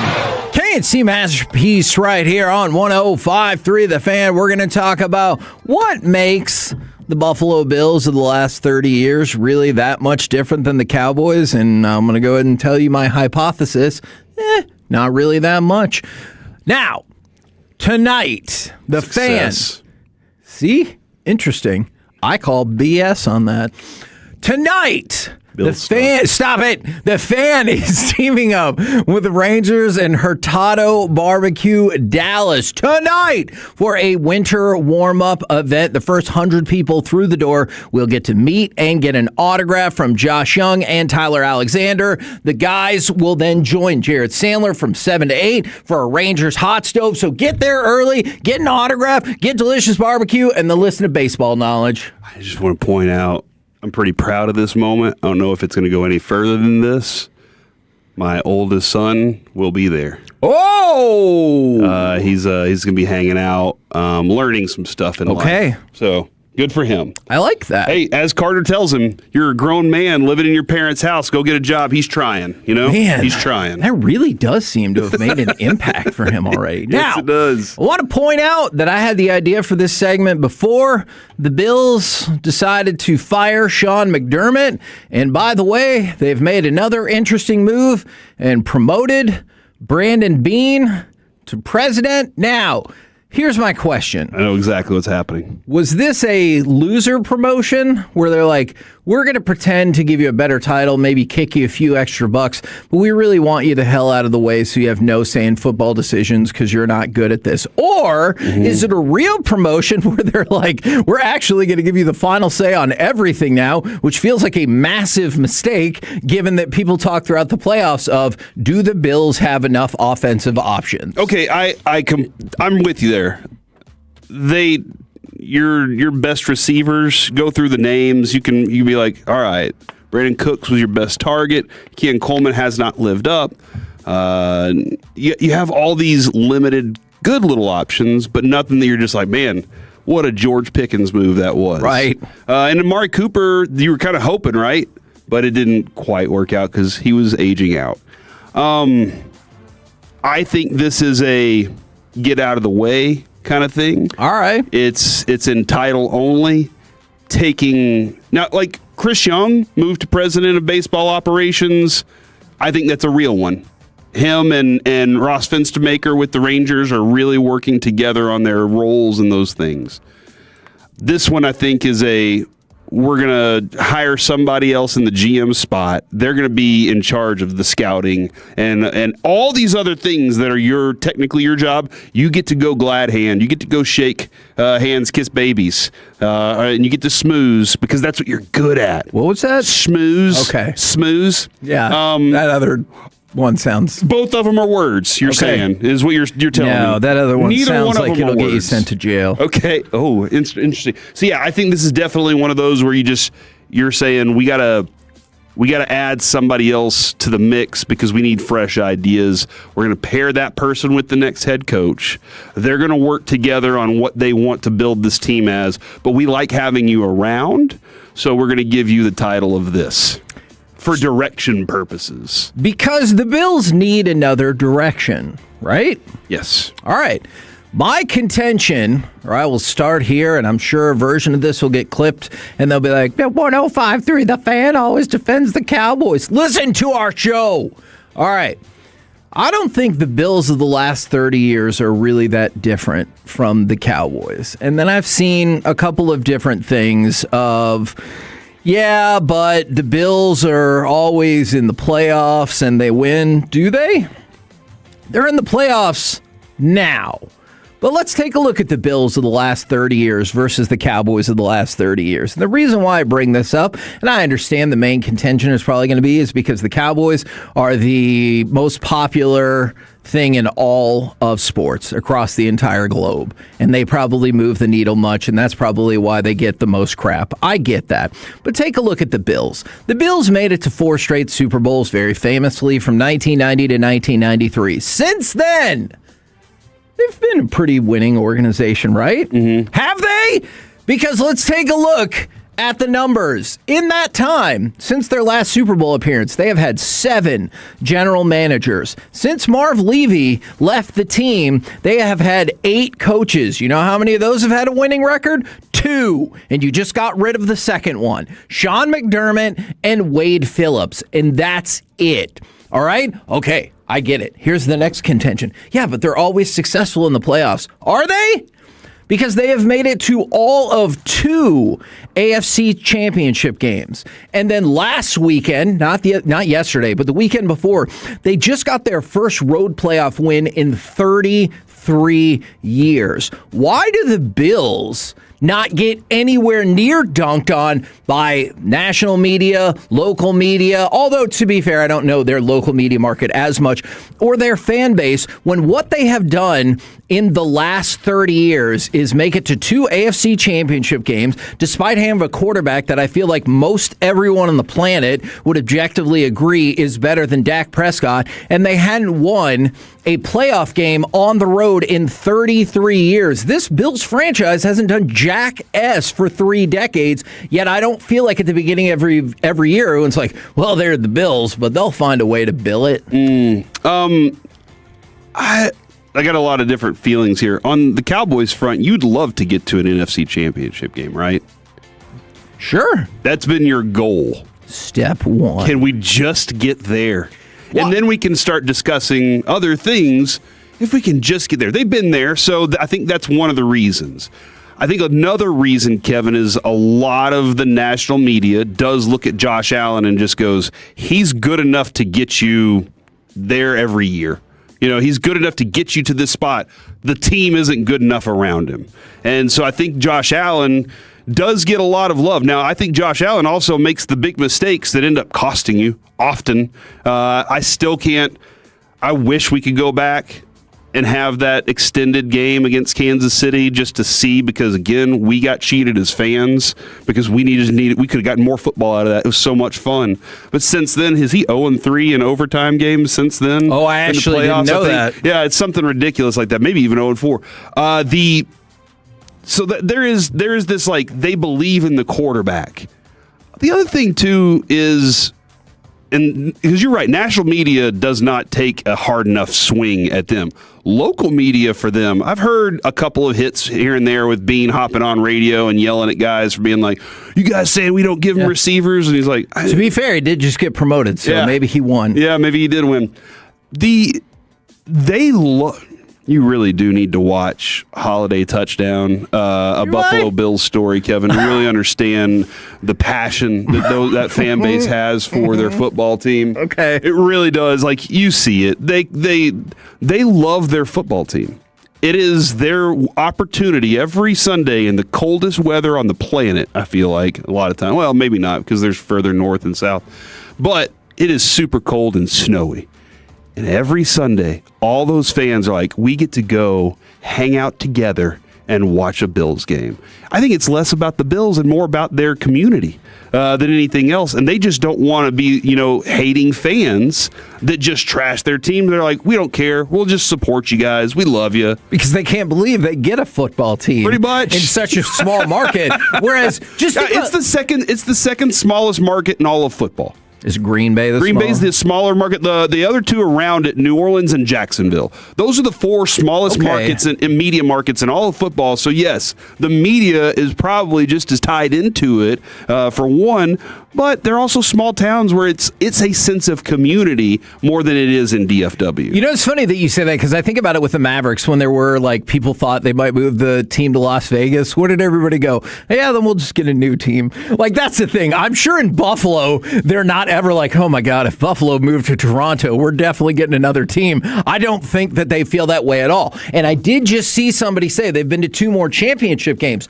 Conference championship games, which is the game to get you into the real championship game. And it's interesting how that's the line of demarcation. Is that the line of demarcation just because the Cowboys haven't been to that game? Shouldn't the line of demarcation be winning a Super Bowl, or at the very least making it to the Super Bowl? Because if that's the case, Buffalo hasn't done that either. From the 4-6-9, everybody feels sorry for them because they haven't won. They lost those 4 Super Bowls.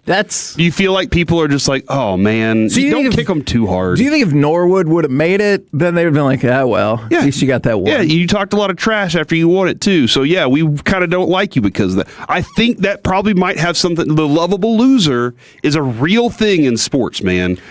Do you ever wonder about the alternate sports timeline where Norwood makes that kick and they go into the next season as the defending champions? Like, are they able to beat Washington the next year? And like, does that change anything? I know we'll never be able to figure that out. Thanks to Marvel, all I think about is alternate timelines. Okay. That's the only thing on my mind is what happened this time. Okay. That's kind of like the Chicago blip that I was talking about on Friday. We're still stuck in that time loop, Kevin. And then thanks to the Cubs. From the 940. Oh, yeah, you were supposed to send me more info about that. Jim Kelly was probably their best quarterback, and all they had after that was Ryan Fitzpatrick until Josh Allen. But again, that goes to the ineptness of the organization. And somebody says, well, nobody goes around and says this is the Bills' year. Yes, they do. The Bills are the Cowboys of the late 1960s. Do you remember that Cowboys team? I know you weren't born yet. But the idea was the Dallas Cowboys were always next year's champions. And it feels like that's the Buffalo Bills. They're always next year's champions. I feel like they get hyped to the moon, even though we end up in this exact same scenario every single time, where not only have they not won a Super Bowl, they haven't even been to the Super Bowl, and only twice in 30 years have they been in the game get to the Super Bowl. And I get it, that's 2 more than the Cowboys. And my point is not to defend the Cowboys organization. My point is I think there should be more teams in that same boat as the Cowboys that get dunked on pretty consistently. And I think Buffalo is a great example. What did they do today? Fired one of their 2 winning coaches over the last 30 years and promote the GM that everybody seems to think has done a crap job with this roster. What the hell kind of sense does that make? Yeah, I think, Kevin, kind of looking back since the Sammy Watkins draft was a bust. All right? There was an E.J. Manuel draft in there as well. Since 16, they've drafted better. They started doing something better in the draft where they were able to, this is where I say, I think they've relied heavily on the talent and the draft picks that they had since then. Can I ask you a question about that? That's been a big factor for them being in position to be at the top of their division every year. This is what I always wonder. Have they drafted that much better, or has Josh Allen made similarly mediocre draft picks look better? Ed Oliver? Well, offensively. Shaq Lawson's pretty good. Yeah. Tre'Davious White's been pretty. They've had some good draft picks. They've had better drafts. Sure. And what I'm saying is 3 and 9 years. What I'm saying is in this grand scheme of where they are, I think talent has gotten them there. And then they've been lacking that next thing to get them over the hump. And it might just be John Gruden that could put them in that place, Kevin. So if he wants to take on that Bills job. You think John Gruden would make a deal, right, where the NFL is like, you're going to be this head coach for Buffalo, but you have to sign paperwork right now saying you drop your lawsuit and you will never relitigate the NFL in any form or fashion. Sounds great. This is a guy right here that can really, that's exactly what he would do. Where do I sign? Okay. You know what I think? XY banana. Man, I would have loved to see John Gruden run the actual draft where we had to expand the first round out to like 200 players, because every person he talked to was like, this is a first rounder right here. We're the K&C Masterpiece right here on 105.3 The Fan. Coming up next, how about we do a little playoff porridge where we go across the rest of these games, because it feels like we've been centrally focused to start this show. We'll do it next right here on The Fan. Coming up in the next...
by Classic Chevrolet. If you're in the market to upgrade your vehicle, get the Classic Chevrolet in Grapevine. Back-to-back #1 Chevy dealership in the world. They've got more new Chevys than anyone, all priced to sell. Visit ClassicChevrolet.com. This is Texas. This is Classic Chevrolet. Together, let's drive. Based on new Chevy registrations, 2023 and 2024. The 1st and 10 for the Texans, working right to left on the far hash mark. C.J. Stroud in a tight formation, 2x2. Single back is Chubb, play fake, bootleg to the near side. Receiver fell down, and Stroud throws it up in the air. Intercepted Marcus Jones, right 20, 15-10. Jones is tackled by Hutchinson, takes him to the pylon. Touchdown, Patriots! Look at it, it's nuts again. They're going nuts, and you K&C Masterpiece right here on 105.3 The Fan, where for the first time in 3 months, the New England Patriots have beaten a good team, though I'm sure the way that game looked, people might want to debate how good either one of those teams' offenses are. But let's fire up some playoff porridge. Would you guys like to start with that game since we played the highlight from that game? I think we need to go ahead and have the more porridge, please, drop for playoff porridge for the rest of the year. If we can find that, I'll send it to you. But I think that's something that needs to happen. Yeah, Kevin, let's go ahead and start with that one, though. More porridge, please. All right, we're gonna see what we can do about that. All right, let's start with that. CJ Stroud, understandably, is shouldering a lot of the blame for just an absolutely abysmal performance, even taking out all of the turnovers, which we'll get back to. Stroud had a completion percentage over expected as negative 16%. He completed 16% fewer of his passes than expected, the worst mark of any starting quarterback in the divisional round of the playoff in the past decade. And Stroud said, I just feel like I let people down. It hurts, and I'm not used to it. I don't understand, Kevin. Drake May had a 20.8 QBR. Man, that game was not the game. CJ Stroud had a 21.1 QBR. What? All right, so write that down real quick. I want you to write Drake May 20.8, CJ Stroud 21.1. Because rating wise, Drake May had a 100.7. That's too high. CJ Stroud had a 28. Whoa. So that number makes... I've never seen QBR and rating that close before. But, yeah, Stroud... my buddy's a big-time Texans fan. And he went to our friend's house, our friend's Big Pat's house. Huge Patriots fan. Yeah. And I was like, hey, how are things going over there? And he was like, actually, it's kind of cordial. They're actually being very nice to me. And I said, guess what? Nobody could play as bad as CJ Stroud's playing today. It was miserable watching that football team, and they couldn't run the ball, so their only option was to give it to their quarterback and say, hey, we got to keep trying to throw it and figure this thing out because we can't run the football against the Patriots. And depending on where you got in, one of the popular over-unders on that one was 42.5 to 43.5 points, and in a game with, I believe they ended up with 8 turnovers, and those 8 turnovers were locked in pretty early. The final score of 28 to 16 would have it just over the over, but I thought Drake May did not play particularly well either. They made a couple of good throws. He did. It mattered. That's about it. You're right. And that's the thing. But the Texans' defense is good. Yeah, they're amazing. Will Anderson, like Hunter, they're going to make you. They're going to make you look different than you usually do. But man, that Texans team has to lean on them too much because their offense can't produce. But you're right. Drake May didn't have his best game at all. Will Anderson tried his best. He had 3 sacks, 2 tackles for loss. And I go back to what Matthew Stafford said after the Bears game yesterday. He goes, look, I've played great in the snow before, had amazing stats, and we lost. So I like this feeling much more of like maybe it wasn't my best statistical night, but we won the game. And that is a fact. So for Drake May, he lost 2 fumbles and threw an interception. He also fumbled the ball 2 other times. So Drake May had an interception in 4 fumbles, but 2 of them were recovered. It goes back around to just how terrible, and I like the guy a lot, CJ Stroud was. In the first half, 10 for 26 for 124 yards with 1 touchdown and 4 picks. On one of them, it was so egregious that Troy Aikman was like, CJ Stroud, you can't simply throw a ball up like that hoping that somebody on your team comes down with the football. Just a terrible decision on his part. Yeah, and, not having your left tackle out there, like, that's a factor, too. I get it. Their offensive line, over the offseason, they knew they needed to fix that offensive line. It looked like it was missing most of its pieces on Sunday. And quite honestly, dude, give the Patriots defense their credit too and their flowers. That linebacking crew came to play. They absolutely, they were playing in the vein of Mike Vrabel. Let's go hit people. Yeah. And that team, they were hitting, they were playing hard. I thought there were a lot of other moments. I know CJ Stroud played bad too. I thought his receivers let him down a lot throughout that game, but they're relying on Christian Kirk and like that's their third receiver, third receiver. Nico Collins isn't out there, their guy. And so they were having to rely on guys that even Dalton Schultz goes down, and the tight end was Stover. He was just like, I'm sorry, I can't catch. There are lots of problems in that game. Now, I feel like we've talked at least some about the other two games, but we haven't discussed this game a lot so far. Go ahead and give me cut number 4 because you can't forget this team exists now. First down and 10 at the 15-yard line. Darnold turns, gives to Walker, hole on the left side of the 10. Walker, a burst to the 5 and tumbles across the goal line for a Seattle touchdown.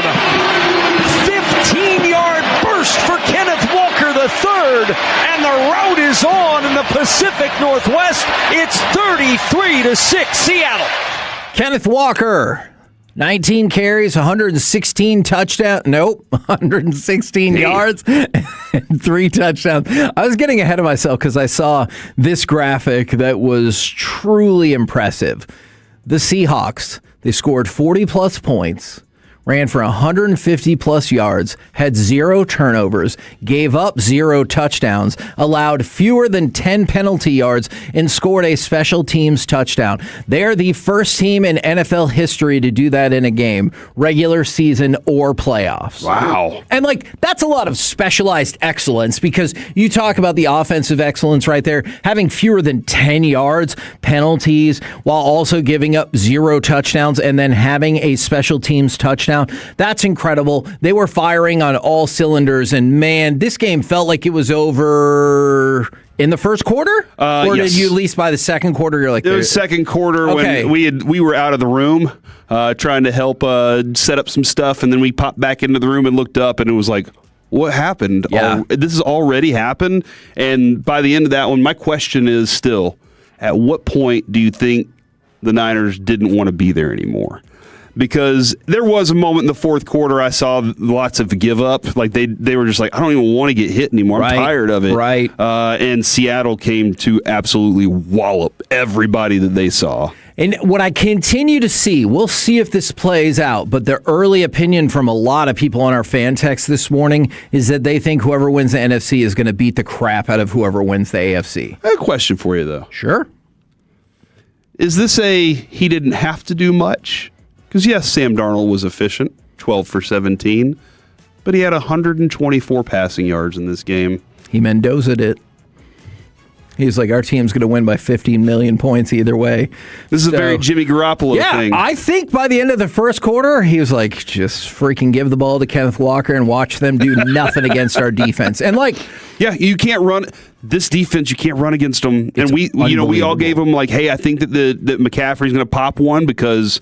I took the loss in that one because Shanahan does that. He builds plays for big plays, and he averaged 3.2. The longest carry average was Brock Purdy. So they just went at him. It was a good game for Seattle. Did you see what we're all glad to see has a football team? And Zach and Frisco, we've been doing that before the comedian came on the show. So yes, long before. I appreciate you though. Did you see Jackson Smith and Jigba's older brother? He decided to go after the 49ers quarterback, who is a cornerback, who's getting torched again and again by JSN. And he goes, Jack's always wanted a little brother to bully. Welcome to the family. And then tagged the cornerback in his tweet, which I thought I was going to say was pretty Jackson impressive. Had 3 for 19, so I don't know that he was abusing him, but Cooper Kupp stood up in that game, made some significant plays. I do like, though, whenever you get a shot for your little brother. Yeah. Or you get a shot for your brother to take one at somebody else out there. That's fun. Yeah, absolutely. And that would be the thing where I wonder if he fires back. He's like, bro, he had 3 catches. You didn't even have like, 100 yards. Yeah, I'd be like, they won the effing game is usually what it comes down to. We're the K&C Masterpiece right here on 105.3 The Fan. Coming up next, I'm really worried about our hockey team as we talk about the Mavs and Stars super segment next on The Fan.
by our D&M Leasing Studios. It's the K&C Masterpiece on 105.3 The Fan. K&C Masterpiece right here on 105.3 The Fan. It's time for the Mavs and Stars Super segment. But don't worry. No, you know what? Actually, I'm gonna redo it based on how the Stars are playing. It's time for the Mavs and Stars Super segment.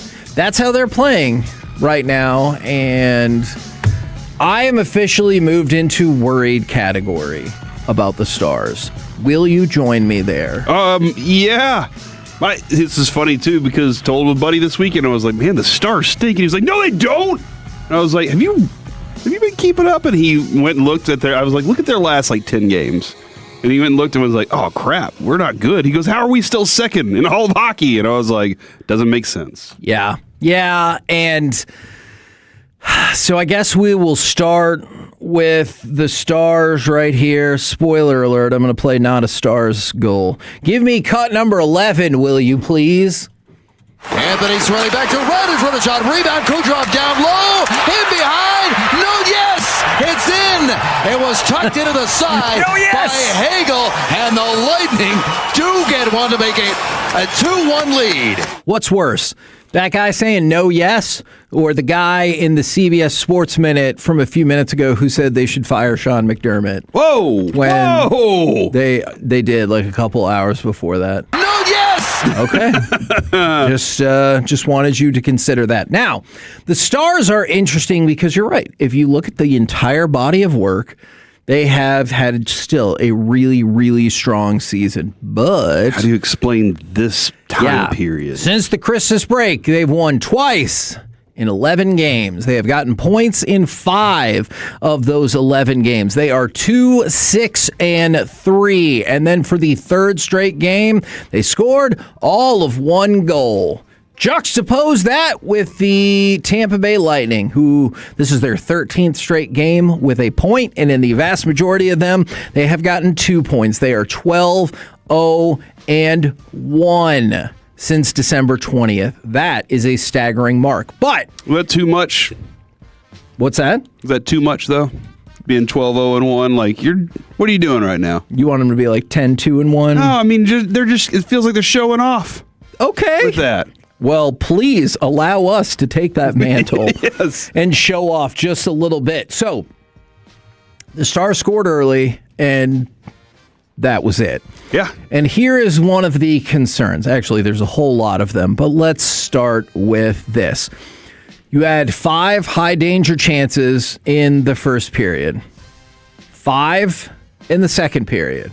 All right, pretty consistent. You get to the third period, you're down by a couple goals. Really time to up the intensity. You had 1. Part of the problem? Puck possession as the game went along. 56% in the first period, then 39% in the second period, then 37.5 in the third period. When you would think that you would be on the offensive, literally. Instead, the Lightning, whether you want to call it keep away or just the ability to control the puck, they just dominated on all fronts, and it was a really agitating game once again. And this offense, man, it just ain't working. Since December 23rd, they're consistently getting outscored in, I want to focus on, second periods. Once again, you saw that on Sunday. They got outscored 15-9. They gave up 2 more goals in the second period, while, of course, scoring none. That second period since December 23rd, so if we're going back to kind of the Christmas break when this really started, they have been getting crushed in the second period on a consistent basis. Yeah, I'm looking, and that's strikingly terrifying. And your second period should be, if you set something, you need to capitalize on it, or that needs to be that moment where you build up for a strong third. Yeah. And I was just kind of looking, Kevin, to see when was the last time we saw a stretch like this. I think that at the end of the season last year in April, they lost their last 9 straight or something ridiculous like that. I think it's because we're not used to this. We're not as a fan base, we're not used to seeing a struggle so bad that they can't get out of it. And so now, for me, I'm starting to ask, where does the finger get pointed here? Well, it feels like it's decidedly been pointed at the offense before this game. I know they even had a meeting and an extra discussion about the offense. Clearly, that went super well. Nil had talked about, and this is even before the game, he talked about how he wanted to wait until after the Olympics to make a trade. But what happened... Somebody hears that and says, let's go make a trade before they can. And that's exactly what happened, is Anderson, or really Anderson, if you want to be fancy, from Calgary, he was traded to Vegas yesterday. And that is one of the players that you had heard rumored time and time again that was on the Dallas Stars' radar. So he's out of the mix. And there's no doubt you can still make the playoffs even if you wait until, after the Olympics to make a trade or whatever. But do you want to? Do you want to continue to fall down the standings? Do you want to find yourself potentially in the mix where you might be a wild card team? I know that sounds absurd given the way that they've started, but it is not out of the realm of possibility if they keep playing the way they have, and if Utah keeps playing the way they have, moving up in the standings. Somebody asked what was the record before Bischel's injury. They were fine. They were doing very well. They had a 4-game losing streak just like early in the season, but they went 8-3 in their next 11 games before this stretch of just that big run of losses that they've had here. Yeah, they were 8-3 with a couple of overtime, an overtime here and there. They were doing fine. Something happened in that window. Again, maybe opponents said, "Oh, we can actually competitively take advantage of him not being in. Maybe we can attack more. Maybe we can get more physical in their zone. Maybe there is they're missing something here." Well, but it did take a while. The Stars did okay, and then all of a sudden just hit this. They hit a cliff and fell straight off of it. I did go ahead and check that before Bischel went out at the end of November. Since that 4-game losing streak, because you talked about in the latter stages of October, when Bischel was in the lineup, they had 21 games after that. They went 14-2-3. They were cooking. And then he got hurt, and they held it up for the most of the rest of December, and then right now you fell off a cliff. You can't find a win right now. Yeah. And so that's where, when I say where does the finger point, I know you said the offense. Oh, the defense holds. I have questions about the coach. I love Glenn Gulletson. Sure. Those eyes. But my question in that regard is he getting the most out of this talent right now? And all the L's say no. And it seemed like during his tenure, DeBoer was able to navigate these ebbs and flows pretty well. They didn't lose back-to-backs. It just felt like they won. They didn't lose 3 in a row. That just didn't happen.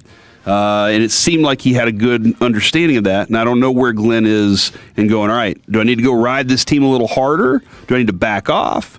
Or maybe it is we all just kind of have to wait until February and after the Olympics so that we can get our legs underneath us and get back going again. Yeah, look, it's entirely possible, and I definitely don't want to make it sound like the defense doesn't deserve any of the blame. They just held a meeting to discuss the offense. But good news, prior to the Tampa Bay game, you did get Miro Heiskanen back. He had been out for a couple of games due to a family matter, and Heiskanen went into that game 3rd in the NHL in time on ice per game at a little bit more than 26 minutes. So obviously, if you're losing somebody who's almost at the top of the league in terms of time on ice for a defense that you've seen a couple of different shaky runs from, that is going to be a positive. So hopefully that and the eventual return of Bischel will help the Stars turn it around. But right now they are just in an absolutely dreadful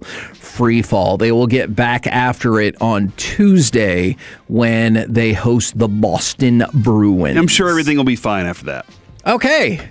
I don't know if you really mean that, but I choose to think that you do. In the meantime, go ahead and give me cut number 13, because for one of the few times this year, the Mavericks are the positive side of this segment. Marshall after a miss by Collier. Clay, by the way, made all three of those free throws and then a pull-up. Why not? That is a heat check. Now, Klay Thompson, we talked about moving into the top 5 and now up to 4 all-time in three-pointers made. He also has reached 17,000 career points. You saw that yesterday in their win over the Jazz. He becomes the 109th player in NBA history to do that. Are you proud of him or are you disappointed, Corey, because he has undercut the strategy of the lottery by defeating the Jazz in 2 straight games? Well, Kevin, I mean, since losing to the Jazz 2 times earlier this season, we have owned the Jazz 2 times since then. So it's a good split right there. We've already played the Jazz 4 times. That's it. We won't play them again this year. Oh. So no more, easy wins. Even though they weren't easy earlier in the season. I don't understand that one. If you think defense is stupid, these last 2 games are for you. Dude, look at the scores to the other games against the Jazz. Let's go check this out real quick, Kevin, because defense, obviously dumb in those as well. The last 2 games, 138 to 120, 144 to 122. Games before that, 116, 114, 113, 107. They don't love playing I guess 107 is a really low score considering all of that. But yeah, in the ones that the Mavericks won, lots of points. I'm not concerned about the strategy. I understand. I'm fascinated by the fact that this team's able to get certain offenses on certain nights from certain players and able to play the way they are with the patchwork that Jason Kidd seemingly has to do on a nightly basis. This is the thing about Anthony Davis that is frustrating. You're out with Cooper Flagg right now. Okay, well, if you can have Anthony Davis, P.J. Washington, Kyrie all healthy, you got to feel like you got a pretty good group you're running with there. But then on any given night, you don't know if you're going to have those dudes on the court. And so it feels like Jason Kidd's just constantly having to go, I don't know, throw one together and we'll see what mismatches we can come up and create in game. But it feels like it just kills strategy every night. No, I understand that unless your strategy is that you want this team to continue to lose. They have won 3 of their last 4, albeit obviously back-to-back wins over Utah. And then also today, they'll play the Knicks at 4 o'clock. There are NBA games starting, I believe, at 1. Maybe it's noon.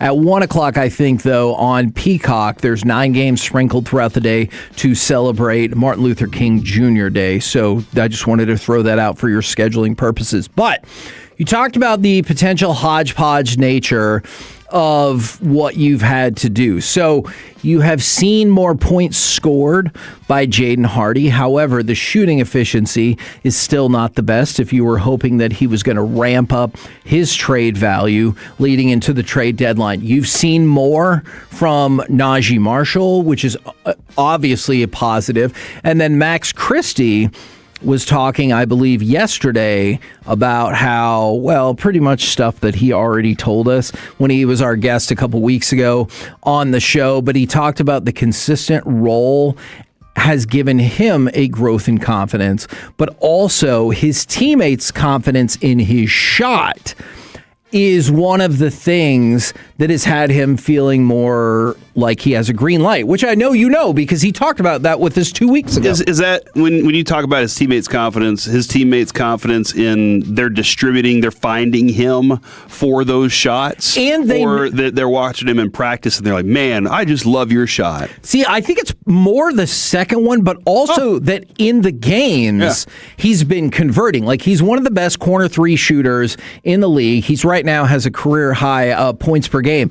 But I think the idea is, hey, the ball keeps going to you because we've seen what you're doing when you get the ball and we feel confident in you shooting. And it makes sense that, like, if you're a player and you know all of your teammates have confidence in you to not only get you the ball, but to know that they want you to shoot when you get the ball, especially if you're lined up for a corner 3, that's got to be pretty darn helpful. Yeah, he's in his shooter's rhythm, and you're right. You know, teammates know if they should give you the ball based on how you're playing. Sure.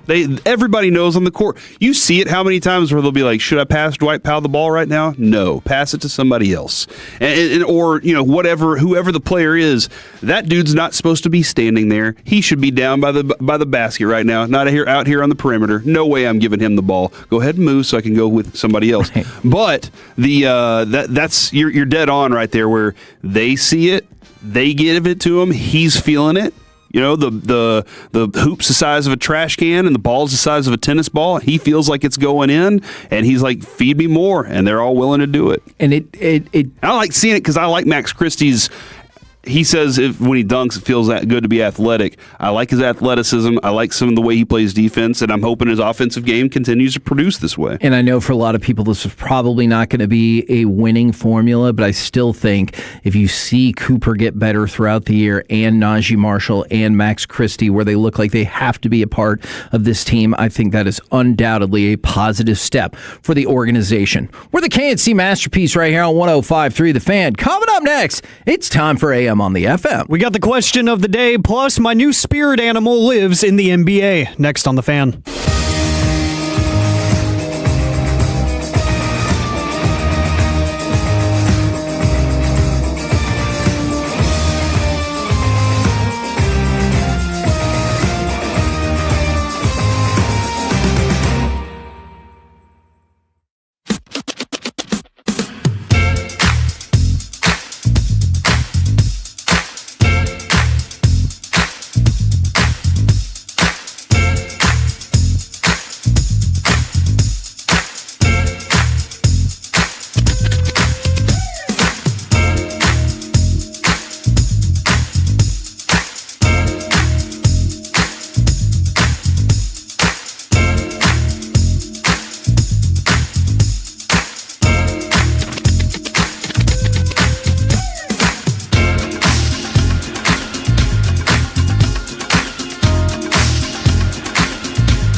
the K&C Masterpiece is brought to you by the personal injury lawyers Frankel & Frankel. If you've been injured in a car or truck wreck, call Frankel first, 214 or 817-333-3333. With Frankel & Frankel, there's never an out-of-pocket cost. They only get paid when you win. Frankel & Frankel, the go-to car and truck wreck attorneys in Dallas.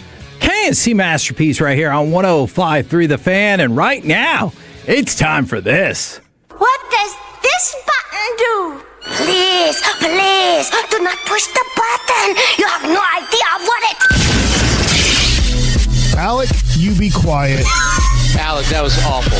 1 for Alec, 0 for Peyton. Don't you dare touch that dial. Don't you dare do it. It is time for AM on the FM. My name is Alec Medford, the man that they call the Pride of Mansfield, Texas. 877-881-1053. Mm-hmm. Oh, he's not eating anything. Well, I already the nuts and berries are gone. Oh. I had a joke that I'm going to save for off air. That is the Frankel & Frankel Injury Attorneys text line to answer today's question of the day. Plus, you're going to hear from my new spirit animal in the NBA. Oh. Didn't think I would be running sound from this player in 2026, but we'll get to that here in just a little bit. Gentlemen, it was a busy weekend. There was a whole lot of football. There was a whole lot of card shopping as well at the Dallas Card Show. Saturday was a madhouse, and I should have expected it.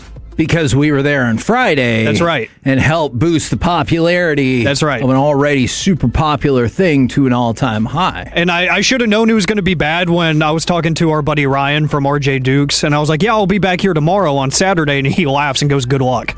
Oh. Yeah, and I was like, oh, it's going to be that packed, and he was like, you have no idea. This is going to be a record breaker. And it certainly was. And usually the biggest show hits in July, so I can't wait to see the rest of the year. It's going to be absurd. I can't wait. Let's look at the National Day calendar, gentlemen. Obviously today, Martin Luther King Jr. Day. We celebrate and honor the legacy of one of the most influential figures and voices in American history. I almost yelled out, yeah, when you said that, but I was like, I don't know if that is... I feel like it's applicable. Okay. I feel like it's a good day for that. It's a good time for that. It's a good message. I just didn't want to be disrespectful. No, I think you're spreading a good message there. Yeah. I like it. That amped up for it. I appreciate that level of enthusiasm for the national holidays. So we are celebrating and honoring that today. It is also No Name Calling Week. So don't call people mean names. Do you feel like that should maybe be all the time? Yeah, kind of. But hey, don't if we call can people names. We can focus a week on it. Dude, you know what? Oh no.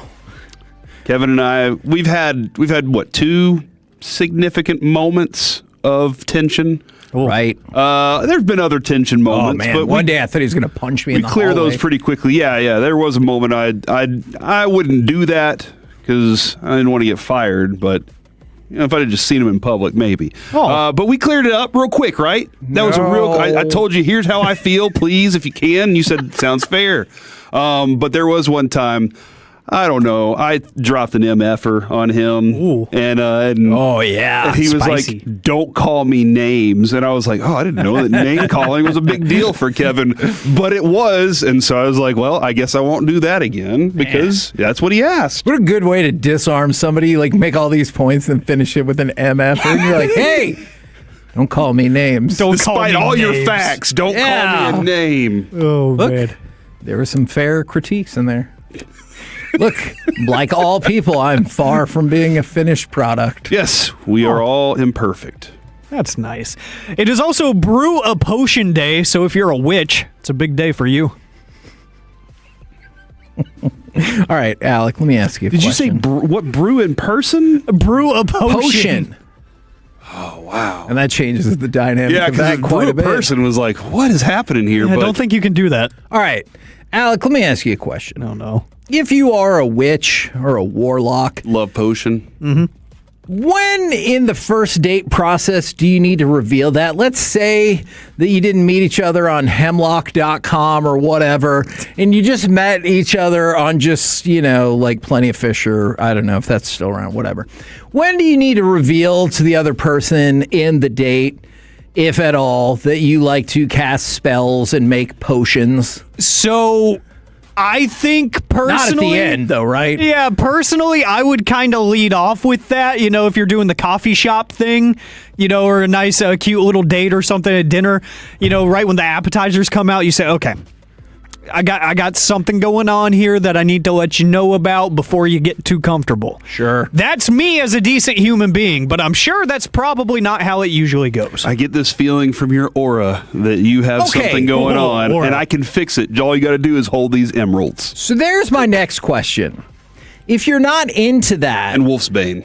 Would you be okay with all of this if they had like a sense of humor? Like if you came in and you're like living with this person and you're like, oh, I had the worst day. I wish you could be like, Excelsior! And you like make a wand movement and they need to have a sense of humor about that, right? Or else you're probably out. Dude. Yeah, probably. But with everyone, if you were, all right, I'm a real witch, all right? And you're a what? And or a warlock, whatever you want here. And I can make your day better when you come home. Excelsior. Bam! Done, right?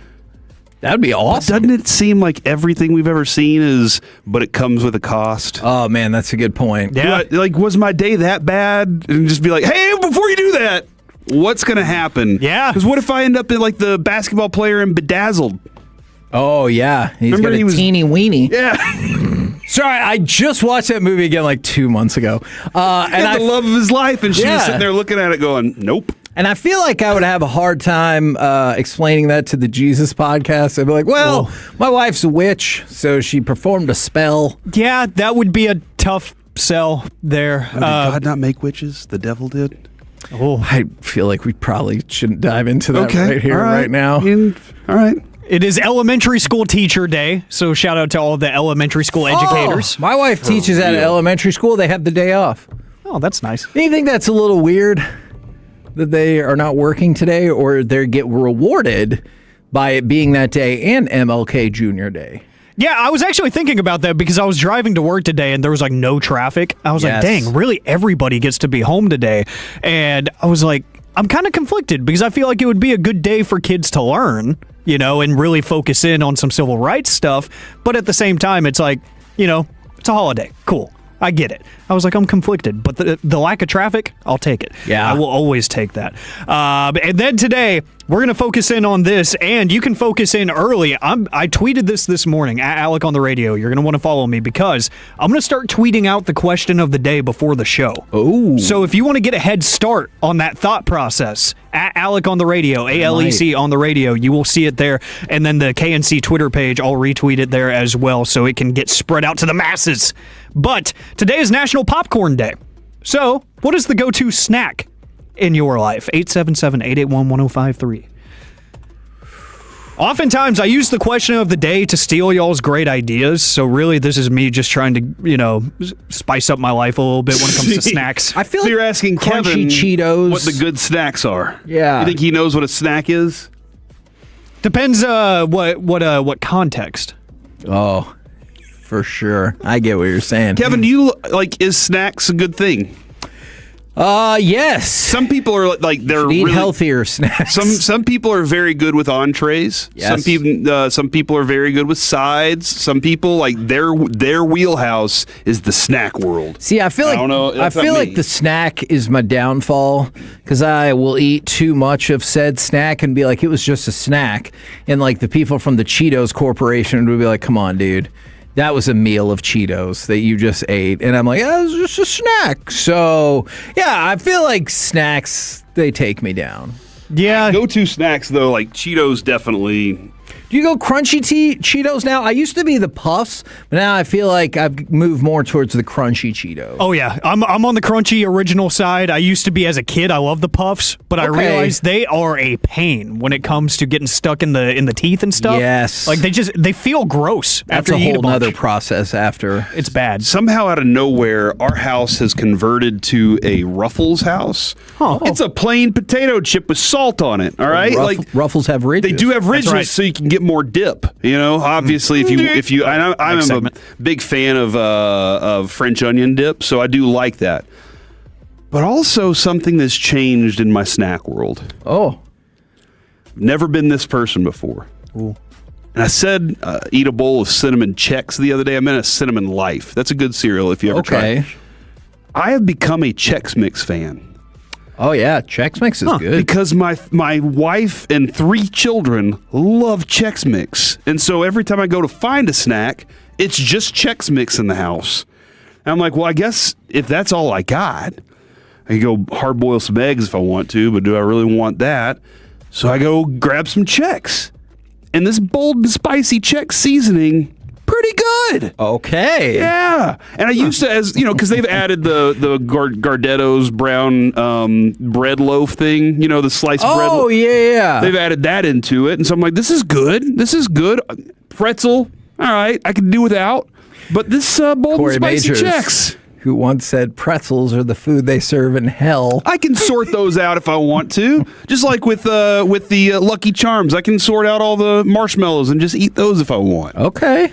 Oh, yeah. They should. Do they have a bag of just marshmallows? I think you can get it on Amazon. Really? I think Really? You can. Yeah. Oh. At one point in time, you could. I know for a fact it did exist at one point. I don't know if it still does. I was not aware of that. Yeah, it was kind of shady. It would come in like an unmarked package. It wasn't like a Lucky Charms package. It was just in the plastic sleeve. It was like, straight from the factory, almost like kind of underground kind of thing. It's interesting. I like it.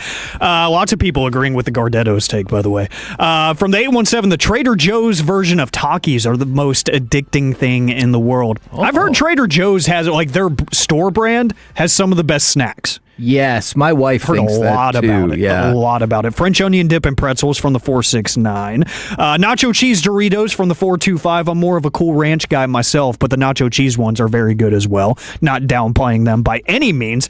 Bugles from the 682. Absolutely not. Pause. Yeah. Bugles Speaking of witches, are not good. But the thing they have going for them is you can put them on your fingers and pretend you're a witch. But then you'll eat them, and there might still be some kick out of it if you take a bite while it's still on your finger. But otherwise, if you're just eating them, they are not good. You ever accidentally bit your finger? No. I mean, I'm not going, all right, Charlie. Yeah, you just take a little bite. Charlie bit me. From the 214 Fetty Wops chips. Yeah, wrap snacks. That's a real thing. Oh. Pay attention at like Five Below or any store that has a bunch of snacks like that. There's a brand of chips called wrap snacks that are themed after different rappers. And most of them are really good. That's kind of awesome. You don't even have to like the musician. The chips are just damn good. Am I weird too? I've become a Baked Lay's fan. No, you're not weird because I've converted too. And they just changed their recipe. Now they're using olive oil to make them, and they're like crispier. They're even that was Popeye. Oh, and do the olive oil voice. I don't remember how she sounded. Well, you got to work on that for tomorrow. Do you think she was an irresponsible significant other for not telling Popeye to go get an X-ray to see if he had cancerous tumors in his body? Yeah. I never thought of this before. I haven't either, but now that you say that, you've altered my childhood. Cheez-Its. Cheez-Its are also a fantastic snack. It's cheese. It's it. That's right. Shout out Prince Chedward. Cheese is spelled with a Z. Have you had the extra cheesy Cheez-Its? What? No, they have yes, extra I've seen them. They're so good. They're probably terrible for you, but they are so good. They just dust some powder on there, and they're like, hey, we know you had a lot of cheese already in this. Yes. Pow. It's amazing. Those are my downfall. Those are my late night on a weekend. I'm watching a movie or something because I can't sleep. If I see those in the pantry, they're done for. The entire box. I'm so serious. Appreciate the interaction there. 877-881-1053, your favorite snack for National Popcorn Day. And keep an eye at Alec on the radio, rather. That is where you can find the question of the day before the show if you want to get ahead of the curve. And I might have some other fun stuff coming to the social media soon as well. But I have a new spirit animal, and he plays for the Lakers. Oh. His name is Drew Timmy.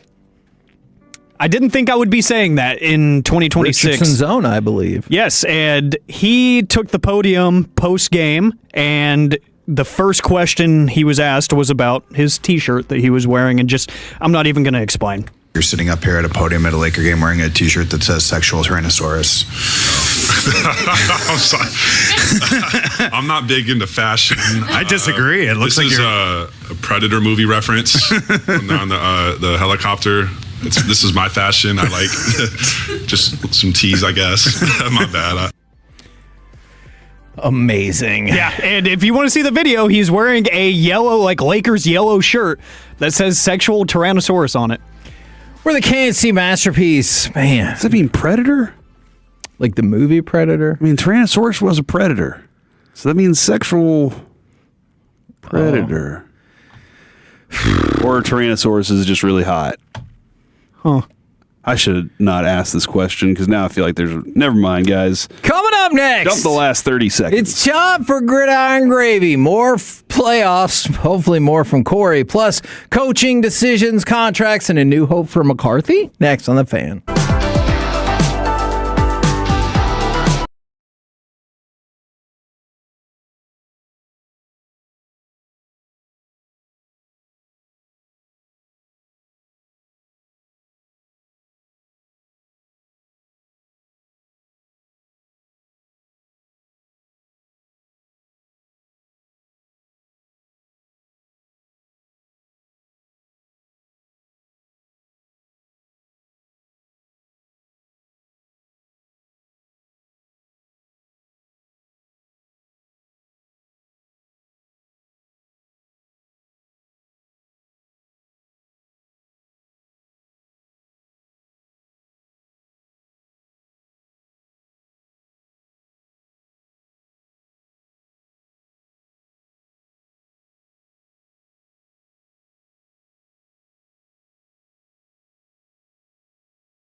brought to you by Classic Chevrolet. If you're in the market to upgrade your vehicle, get the Classic Chevrolet in Grapevine. Back-to-back #1 Chevy dealership in the world. They've got more new Chevys than anyone, all priced to sell. Visit ClassicChevrolet.com. This is Texas. This is Classic Chevrolet. Together, let's drive. Based on new Chevy registrations 2023 and 2024. It's going to be a 42-yard field goal attempt from the right hash for the rookie Harrison Mevis.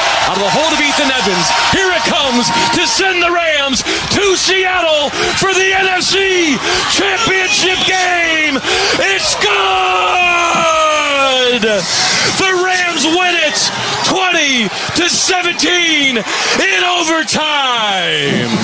K&C Masterpiece. Actually, I did really like that. Right here on 105 through the Fan right now, powered by Men's Tea Clinic. It's time to go around the entire NFL a dip into some gridiron gravy. Dip into it. And let's start with all of the coaching changes. If you missed it, Shan McDermott out. He has been fired. Jordan Phillips posted on Instagram, "This S here is so stupid, honestly sickening. The best coach I've ever been around." Oh, that can't be good. Do you think the alternate would be don't give up 33 points? I mean, yeah, absolutely. Okay. That's what Sean Sharif said. I wonder what that does. And I mean, it always is the big question when you make a change at the top, what it does in the locker room. Because what's ultimately going to happen is guys that were getting a pass before now have to get back on their P's and Q's, and which you probably always should be there. But some people let it slide, and they're like, "Oh crap, I got to really impress this boss or whatever." That's going to happen in that locker room. Are you going to see a guy? Are they going to bring in a guy that demands turnover or says, "I can fix the group you have"? That's the next phase. But that a bunch of those guys aren't going to love playing for somebody else. Yeah, I'm honestly not sure how that is going to play out. The Chiefs have requested permission to interview Eric Bieniemy for their offensive coordinator. So you remember the thought was Eric Bieniemy was going to go out into the world and hopefully do enough to get a head coaching job. That has not happened, and so now he might end up back where he started, well, back where he was with the Chiefs. Let's talk about Atlanta. They hired Kevin Stefanski as their new head coach, with the thought being if we can get you out of that vortex of terribleness that is the Cleveland Browns, maybe we can change things. But perhaps even more important for the purposes of the Cowboys fandom out there, because of this, Jeff Ulbrich is staying on as Falcons defensive coordinator. I know that was one of the hot names that a lot of folks around here wanted to see the Cowboys pick up as their next DC. That will not happen. John Harbaugh officially agreed to a 5-year deal with the New York Giants. I saw some people saying, do you think he wish he would have waited now for that Bills job? I do not know why the Bills would have hired John Harbaugh, because the whole reason he got fired with the Ravens was he couldn't get him over the hump. Right? And so he's an over-the-hump guy. The Giants are a program that, needed somebody with this kind of voice, some stability. They don't have any stability. So in the grand scheme of things, in the big picture, he does not fit what the Bills are. Now, the thing about the Bills is, I don't know a coach that really does fit that at the moment that's available. All the coaches that are out there lost their jobs because they couldn't get over the hump. That is... or they ran out of favor with ownership or GM or whatever. That is an interesting question. By the way, speaking of the Bills, their owner said we need a new structure to get to the next level. But at the same time, Mike Florio has an article up where one NFL coach said that the league currently has, quote, the worst collective of 32 owners in league history. And that's what's led to the 10 open positions. I realize some have been filled now, but there were 10 different coaches from this past season to next season. Do you agree with that? And that, basically what that ownership is saying, what we're saying about that is their impatience, the fact that they don't actually provide for the coaches the things that they need. They'll be like, look, you're just mad. Wave your magic wand. Everything will be fine. You're like, but I need this in the draft and this, and I need this kind of capital, and you're not providing it for me.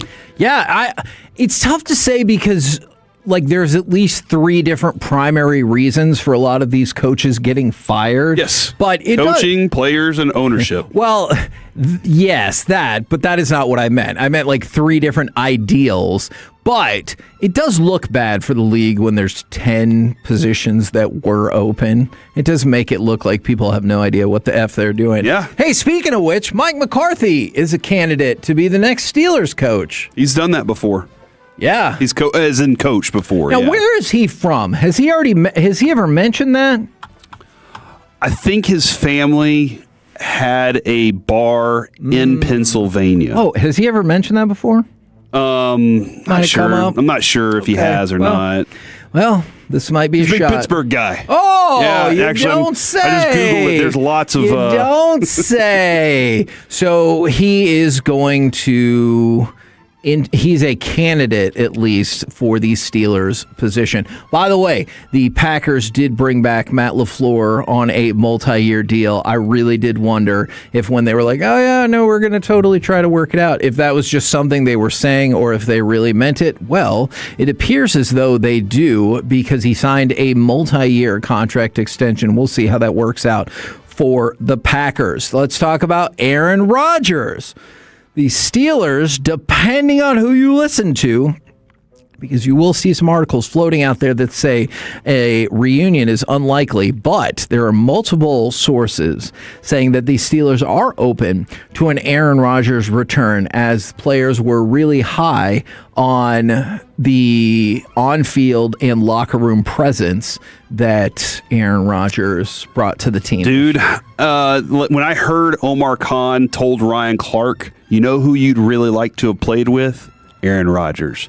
And Ryan Clark was like, you could see his face, really? And then he also said, thought C.J. Stroud was doing awesome. Yeah, that happens. But and then he went on and it was like, yeah, Omar Khan said all these great things about a person that they thought they knew everything about him. And then he gets there and he's a different kind of thing.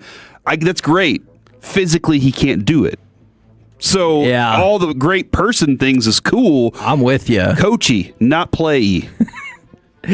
And in case you were curious or you wanted to plan accordingly, Green Day is going to open the 60th Super Bowl with the anniversary ceremony that celebrates generations of MVPs. They will be there to play that. You think they'll play American Idiot? Probably. Okay. What about the whole Dookie album? Yeah. When I Come Around? I mean, that's when they were the most popular, right? I don't know. Dookie was great. Dookie was the one where they hit the scene on a big scale with that. That American Idiot album got a freaking musical in Broadway. Did it really? Oh, yeah, dude. Oh, I don't think it took it to another level. Okay, well, then they better. All right. Now let's go all the way back around to Buffalo. So obviously Sean McDermott, now we know he lost his job. I wonder if they told him hey, you better make the effing Super Bowl or you're going to lose your job. He was talking about the interception, no interception in question. That play is not even close. That's a catch all the way, and nobody can convince me that ball is not caught and in possession of Buffalo. Then after the game, he called a reporter to further discuss how BS this was. And then, you know who weighed in about it? Our buddy, Lindy Ruff. Okay, Lindy Ruff talked about this scenario compared to the Buffalo Sabres Dallas Stars Game 6 of the 1999 Stanley Cup, and he said, I wanted Bettman to answer why there was no review. He almost turned his back on me. There was no answer, no review. It was as if he knew it was tainted. That was the worst case scenario. This was the worst nightmare. You had 9.5 periods of hockey to play that, it feels like, all right? Somebody had to win. They were just happy that somebody got one in the net. I like you, Lindy. You realize that was almost 27 years ago? That was the year I graduated high school. Yeah, if you want to feel old today, that was almost 27 years ago. I've gotten married since then. Hey, and had kids and everything like that? Yeah, that happened too. Good job. By the way, the Broncos signed Ben DiNucci to the practice squad, and I'm not saying this is going to happen, but my new dream in life is for Ben DiNucci to be thrust into a position where he has to play and win Super Bowl MVP. And when he gets the trophy, he puts on a hat that has Super Bowl upside down and backwards. And Mike just loses his mind. No, even better. He puts on the Denver Scramble hat that Mike created. And they're like, Mike, he's like, yeah, I came up with this design because a radio host in Dallas. Do you remember? It was for like at least 2 days straight. He would just draw that picture. And we'd be talking about like the stars. He'd be like, look, everybody, it's a Denver Scramble. And we're like, we're not even talking about that. We've been talking about the Mavericks for 2 segments now. Oh, good times. I want nothing more than that, than Ben DiNucci to win the Super Bowl. Me too. We're the K&C Masterpiece right here on 105.3 The Fan. Coming up next, it's time for the Campus Connection. Is this the most unique title game in BCS and college football playoff history? Plus, who you got? We'll do it next right here on The Fan.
Driven by our D&M Leasing Studios. It's the K&C Masterpiece on 105.3 The Fan. K&C Masterpiece right here on 105.3 The Fan. You got me, Kevin Hagelin. You got, Manifest Destiny, Corey Majors. And, of course, that was for 3 people. And, of course, the famous Alec Medford. Gentlemen, thank you. I realize everyone. Dude, that's impressive. I realize everyone listening right now. And I was like, "What the hell is funny about that?" You had to have been in the room. Impressive. Very. You had to have been in the room for that to really hit with you, which I realize is not a good strategy for everybody listening out there. It is time for the campus connection, and my question. But if you show up at our next remote, Kevin will tell you what it was all about. It's true. That is true. Man, we watched, never mind. I don't know if I should be able to say this. My wife was really impressed over the weekend because we watched a movie that really the opening seemed unrelated to the rest, but somebody got shot with an arrow right in the ding-dong. And I said, ugh, that was grotesque. And she very much appreciated the cleverness of that. I'm proud of you, dude. You're welcome. If she wasn't, I am. Okay. Now, I've got a couple of different things for y'all to consider going into this. Obviously, I want to know who you got. I want to talk about the uniqueness of this competition. But also, I want to know, did you guys consider trying to turn in a jingle for the college football championship game tonight? I did not know that was an option until this morning. Okay, so TikTok creator Romeo Show, he posted a catchy Dr. Pepper jingle, and now Dr. Pepper has turned that into a national ad spot, and it's going to be on during the game tonight, and it's going to be, the game starts at 6:30. It's going to be aired during the game, so we missed the opportunity to make our own jingle. Do you love Dr. Pepper as much as he does? I mean, I guess not, because I didn't put in the effort. And the jingle got 27 million, or the jingle that he made that's going to be part of the commercial got 27 million views. And so clearly I did not. I need to love it more. I'm actually, this is the thing that I'm probably most excited about tonight. Okay. Seeing this jingle now. Is the jingle? Yeah, because I want to know if I could do one better. And by the way, somebody said you're going to tell us that part and not what the movie is. I'm going to have to think about that for just 1 second, what the movie was. And you don't remember the movie you watched? And I actually kind of enjoyed it, but not enough to remember the name of it. So I will work on that and text the people that really want to know back. All right.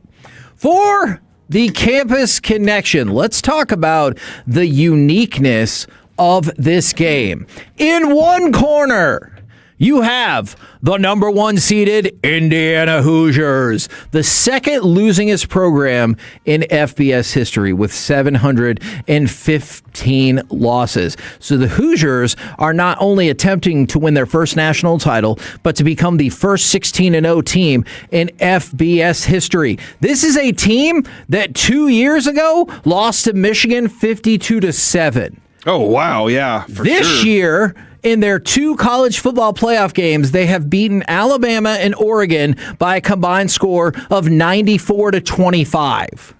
Wow. In the other corner, you have the number 10 seeded Miami Hurricanes. They're looking to win their 6th national championship. They're looking to do so in their home stadium nonetheless. More recently than that, Miami lost 2 games to kind of middle of the pack ACC opponents. They needed an 11th hour selection switcheroo from the committee and then won 3 straight games on the road against Texas A&M and then against a team that a lot of people thought was going to win it all in Ohio State and some people's team of destiny in Ole Miss. They won 3 of their first 4 national championships at the Orange Bowl. And now They are back. And that's before there was what we've been doing with the bowl sites and everything like that. And now they're back. But despite the fact that it's going to be in Miami's backyard, based on the ticket sales, the thought is that 80 to 90% of the crowd could be for Indiana. Because it's corporatized. Remember, they don't just sell it to Miami people. I loved, though, the joke that Bobby put forth this morning, and that was this will be one of the first times in a long time that Miami gets to play in front of a full stadium because the Hard Rock Stadium doesn't pack up that much either, but they have a hard time getting all their fans there until Michael Irvin showed up, obviously, and started pulling his belt off. But this is going to be a very heavy. I think it's going to be a very heavy Indiana crowd, which I didn't know Indiana had this many fans. Man, no kidding. Is this one of those things where they're just like, yeah, we're just not good? But then, the Legion was really always out there. The Midwest has been waiting for this, and now that the Bears got taken out, they need this. It just laid dormant for so long, and then was like, we have finally arrived. And now they're going to descend upon Miami. Oh, by the way, thank you very much. That was the name of the movie, Bone Lake. Bone Lake. Bone Lake. And it was pretty good. So, and then he got a bone arrow. Go check it out. Yeah. The opening scene, I don't feel like tied into the rest of the movie as much as I was hoping it would, but I got what they were going for. Now, let's talk about the tickets. If you want to go to tonight's game, upper level seat is going for $2,750. Lower level seat, $3,750. Club level seats, $4,000. And if you want to sit on the 50-yard line in the stands, not on the field, of course, that will cost you about $15,000, which is more expensive than when Taylor Swift played that venue. To which the College Football Playoff Executive Director Rich Clark said, "More expensive than Taylor Swift? ? We have arrived." That's awesome. And I love that even huge sporting events are basing the success of their product based on prices versus Taylor Swift. That's interesting. What makes it this one different and unique in that aspect, and that the ticket's more valuable for it? Is it the location, Miami, for one, in addition to Sounds a team? like the team. Like the team that Indiana people have that much money? Is that where all our money actually is?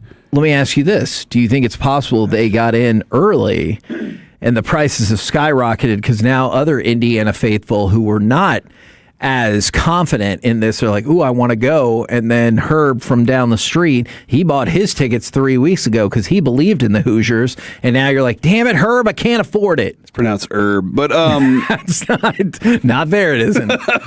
Maybe so. Maybe that is what's driving this thing up. That's interesting. It's fascinating to see how expensive that ticket is. But I think the other thing too is, it's a different group. It's a different group of people.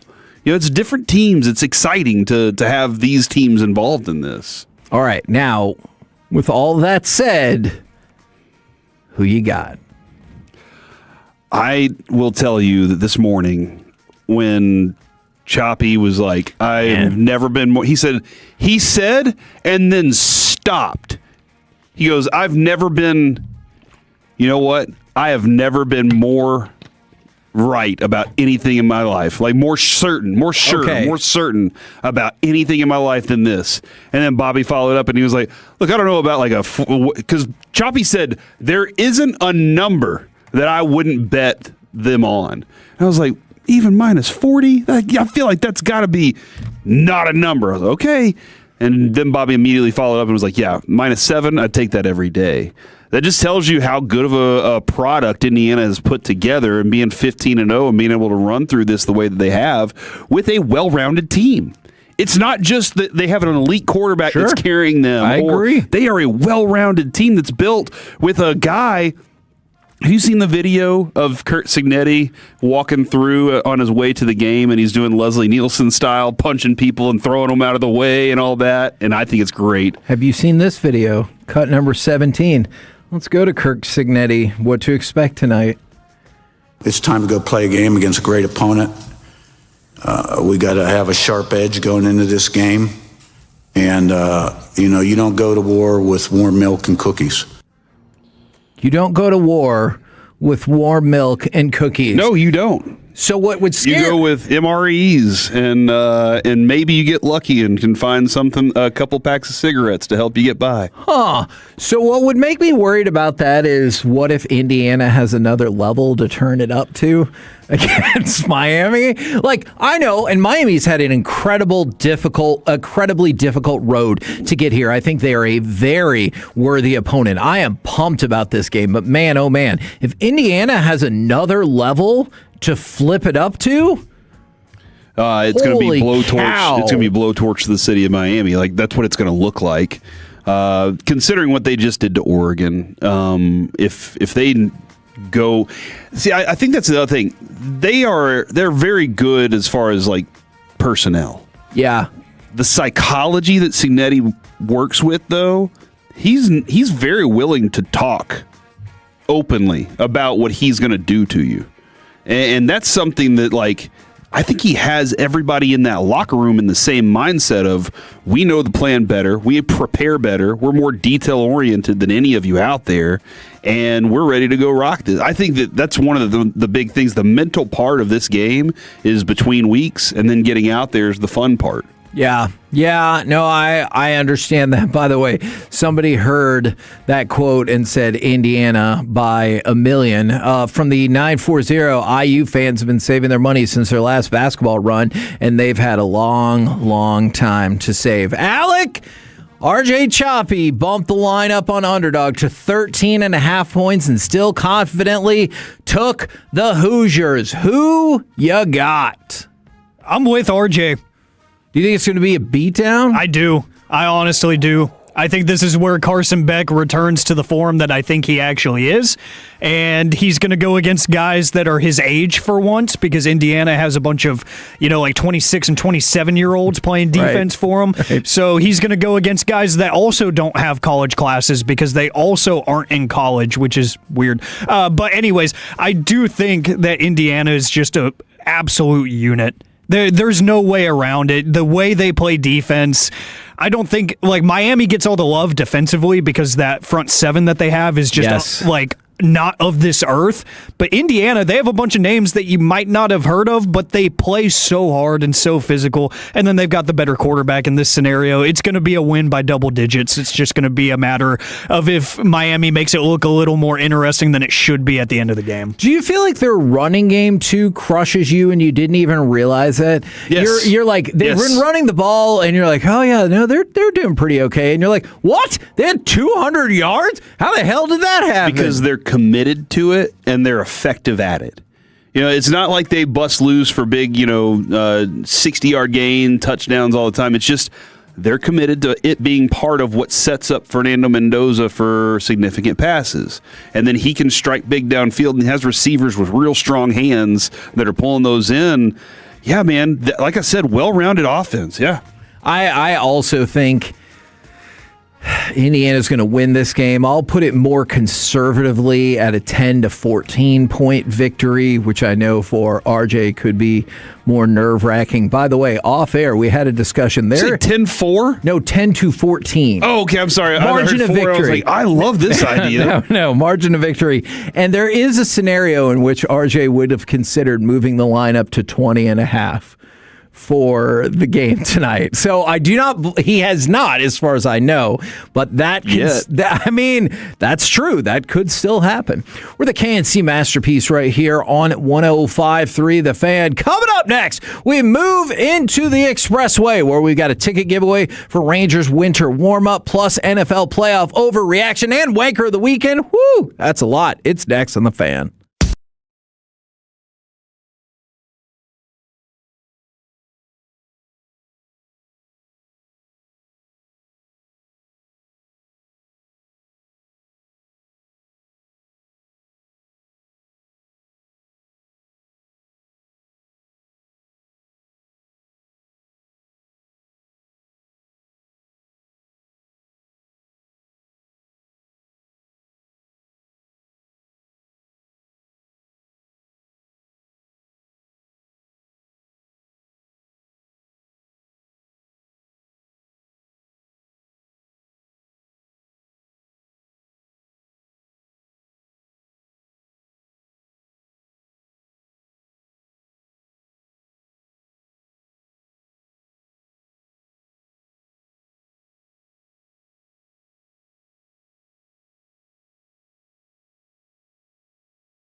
presented by the On-Time Experts. Command in motion. Williams drifting, sprinting for space, in all kinds of trouble, put it up for grabs in the end zone. Connect! He got it! For the touchdown!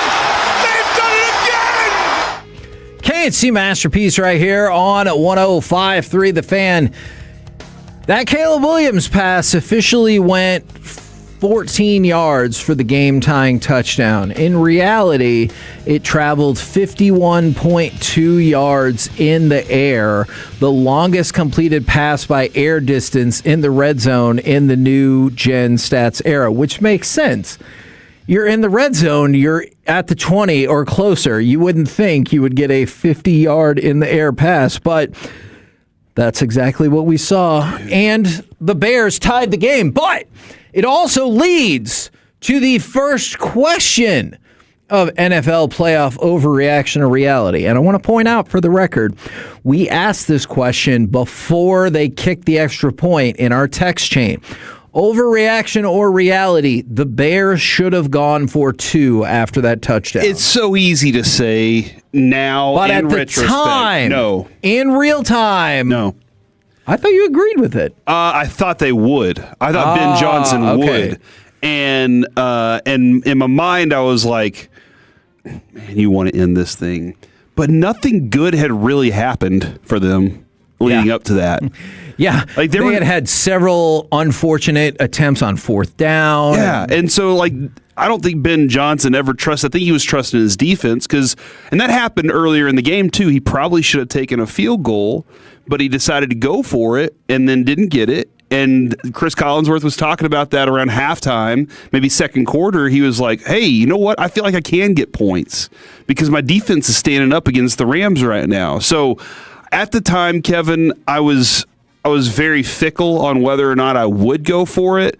So I was kind of in that 50-50 range. I thought Ben Johnson would because of the way he does things. Now, this goes back to, would Dan Campbell have gone for it? I think so, and I know that this goes back to the conversation we had early in the season. I don't know what kind of coach Ben Johnson's going to be. Yeah. Because Dan Campbell took all the bullets for him. If he makes that one now, he has to stand up and go, I wanted to make this decision. Now, he goes for it a lot, but in that instance, you would think maybe he would. But you're right. But the discussion is a lot of things had not gone right for him. Now, ultimately, looking back on it, you can say maybe you would have gotten it, or you could have lost that game immediately right there, and it would have been over with. Alec, overreaction or reality? The Bears should have gone for 2 there. I'm going to go overreaction. I was kind of split on if I was surprised that they didn't or not, because it felt very Brian Schottenheimer, where it was like first-year head coach, doesn't want to overdo it. He understands the gravity of the moment. I do think if that was Detroit and he was calling plays for Detroit, they are going for it. Right. But I think he understood the gravity of the moment, and I was okay with it. And at that point, kind of like Corey was saying, hey, my defense is playing a lot better. Like the Bears secondary, I have not considered them a good secondary. Like not a great secondary, I should say. They're okay. They were okay all season. They were playing great last night. And I would have bet on that. I would have rolled with the punches and said my defense is going to get me the stop that I need, and I'm just going to hope that my offense doesn't turn the ball over. And unfortunately, that's what happened. Now, bonus question for that. NFL overreaction or reality, the Bears would be in the NFC Championship game right now if they would have drafted Drake May instead of Caleb Williams. Overreaction. Okay. I will say it does seem like early. Well, would Eberflus still be there? Hey, a lot of questions. I think they had problems there, obviously. Sure. This game, I like kind of. Choppy said something this morning that made. I've never really cued in on this, but you went to overtime. You kind of feel like you did you made all the right calls here on everything. Sure. And then that last play. Now, dude, Caleb Williams for most of the game, not great. Sure. His receivers for most of the game, not great either. I mean, in overtime, you saw part Caleb, part receiver for that interception, too. That one throw is what you have him for. Hopefully you can fit. Ben Johnson's like, hopefully I can fix all the other stuff in between. But that thing that he did there at the end of that game, that's unique. That's different. and you're hoping that you can still have those moments. Like Tony Romo was the gunslinger for a long time, and you were like, oh, dude, he's trying to be Brett Favre and do all these things, but if you can kind of rein him in, well, take that away from him. What is he? Just a regular, truck driver guy. That part of Caleb Williams is very good. I think Drake May is exceptional too, though. But I say it's an overreaction. Alec, I know you like some Drake May and the Patriots. That's an overreaction, Kevin. I can't do that to myself because I think they're both in the perfect situation for their skill sets. You have the crazy, unpredictable play caller in Ben Johnson and the crazy, unpredictable gunslinger in Caleb Williams. Drake May is the don't screw it up guy. I'm going to make all the right reads. I'm going to go through my progressions, and I'm going to make the right throw more times than not. Josh McDaniels is, hey, you're going to have progressions. You're going to have levels to your reads. Make the right read. You guys better keep that same energy on this next question. Overreaction or reality? I hate this question. The Seattle Seahawks don't need Sam Darnold to win. Reality. Oh, come on! Yeah, 124 yards, dude. That's because the game was over. Uh-huh. Bunch of effing haters on this show. I've never backed off how I feel about Sam Darnold, and I've been proven right time and time again. Because of you, I'm going to hope he throws like 4 touchdown passes. Fine. That's fine. You can hate me for all you want on this. I think that defense is, if you didn't have the defense, then you're, and Kevin, running game, yeah. And we've agreed on this a long time ago. It's defense and strong quarterback play. Sure. Like we can't. This is Alec. That was one of the reasons that we fought, because he was like quarterback, and I was like, defense wins championships. Mm-hmm. And then we finally had to come to the conclusion that after we looked at the facts, both of them matter. Both of them together are very important. And so this, like, if you didn't have Seattle's defense, you can't run them. They force you to be one-dimensional, and they're good in coverage. So you're kind of screwed if you don't have exceptional play across the board against them. Sam Darnold can lean on the defense and the run game if he really wants to. That's how I feel about that. But if he's asked to make big plays late in the game, I have question marks. Alec, let's see if you drink that haterade as well. Overreaction or reality? The Seahawks don't need Sam Darnold to win. Kevin, let's be honest for a second. Drew Lock would have won that game. That game, maybe. He would have won that game. That game, maybe. He so would have won that game, and it would have been the most beautiful thing if Sam Darnold didn't play because of that mystery oblique injury, and Drew Lock has a legacy game. No, in all seriousness, I think the run game is so good. I think the defense is so good to where it doesn't matter as much. Now, he could totally lose you the game.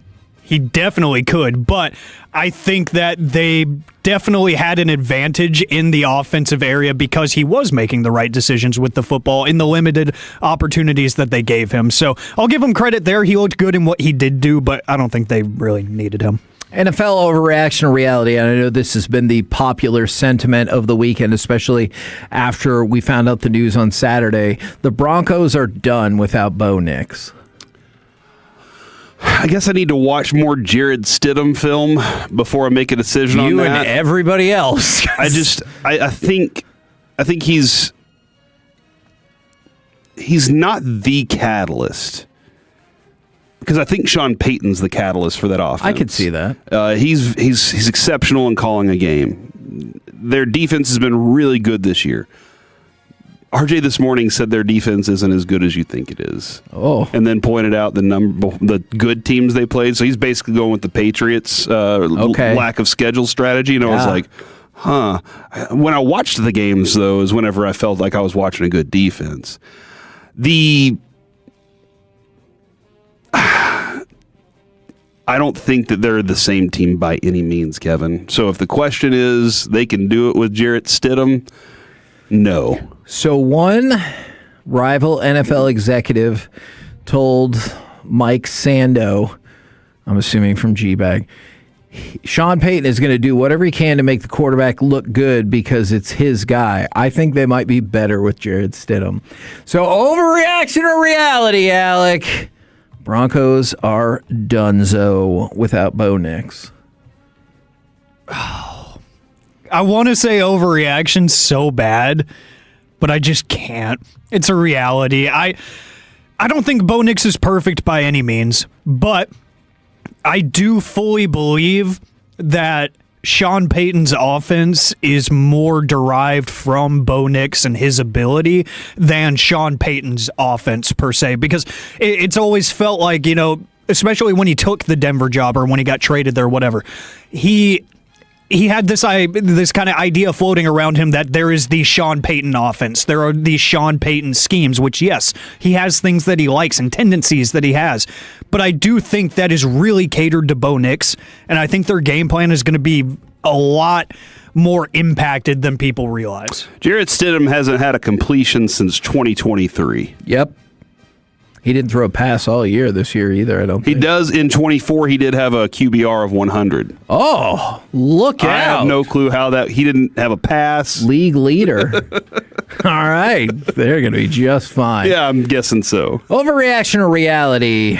Watching the playoffs made it abundantly clear why the Cowboys weren't there. Yes, reality. I'm with you. Anybody that watched that team this year knows that team wasn't good enough. Yeah. Anybody that was on that team knew that they weren't good enough. When Schottenheimer said we're good enough there, he was lying about that. And I'm not calling him, you're a liar! The reason I say he's lying, he knows his defense wasn't good enough. Right. Maybe he loves his players. That's fine. You can love your players and still know that you got to get better on your defensive side of the ball. Now, offense, we can have conversations and questions about that down the road, but defensively, they were not good enough. So you watch this, you couldn't stop anybody, dude. I know. Can you imagine? I know that yesterday's game that was not a high-scoring game by any means, but that Bears team dismantled you. And that Rams team would have done the exact same thing because you didn't have corners or safeties that could handle it. I think this team doesn't love safeties. That is true. NFL overreaction or reality. Josh Allen has had some brutal playoff beats, but this one was his fault. He had 4 turnovers in the game. He hadn't given the ball away once in his last 6 playoff games. Really? That's pretty crazy. Then he had 4 in this game. He fumbled the ball 3 times, lost 2 of those through the 2 interceptions. So even if you don't think that last play should have been an interception, he still would have had 3 turnovers with another fumble that the team was able to recover. So on a day when everyone's like CJ Stroud is a piece of S because he turned the ball over that many times, I get it. Should you give up 33 points in the playoffs? Probably not. I'll place the blame on both the quarterback and the defense. Okay. In the big moment, Josh Allen had the opportunity. Josh Allen's one of those guys, Kevin, that I feel like he's now at a point where I thought Tony Romo was, where he feels like every play has to be. My whole career's hinging on this moment, and it's more about big moments now than anything else. And he's really good against certain things.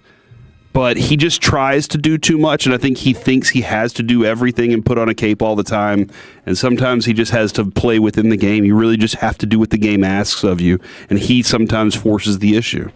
By the way, Alec, before we get your answer, this was Josh Allen and C.J. Stroud only tied for the 4th most turnovers in a playoff game. Brian Hoyer at quarterback had 5 in 2016, and then the all-time leaders are Carson Palmer in the 2016 NFC Championship game and Jake Delhomme in the 2009 Divisional round. And I think Babe pointed out earlier, there was a game in like 82 where there were 6 turnovers. Really hard, -2. Okay. In the NFC Championship game in 1982, Montana had 3 interceptions and San Francisco lost 3 fumbles, 6 turnovers. They won the game. That was the Dwight Clark game. Oh, my goodness gracious. Man, I don't feel like I hear that part talked about a whole lot. Alec, the question goes to you. Overreaction or reality? Josh Allen has had some brutal playoff beats, but this one was his fault. Reality. Don't turn the ball over in stupid ways. Yeah. He looked like rookie Josh Allen again. It was bad, especially that scramble fumble at the end of the first half. Oh, my gosh, that was the worst. What are you doing? Like, reigning NFL MVP, golden boy of the NFL. You want to go up to the podium and cry about it after, and I'm supposed to feel bad for you because NFL social media, you got to feel for Josh Allen. Don't turn the ball over in ridiculous ways because you feel like you have to be the best player on your team at any given moment. They were running the ball well with James Cook at times. Like, you had options. You missed a wide open Dalton Kincaid for a touchdown at one point. You were far from perfect in this game. I don't feel bad for anybody in this scenario other than the defense having to protect short fields, and they were already beat up as is. Tre'Davious White had to leave the game a couple of times.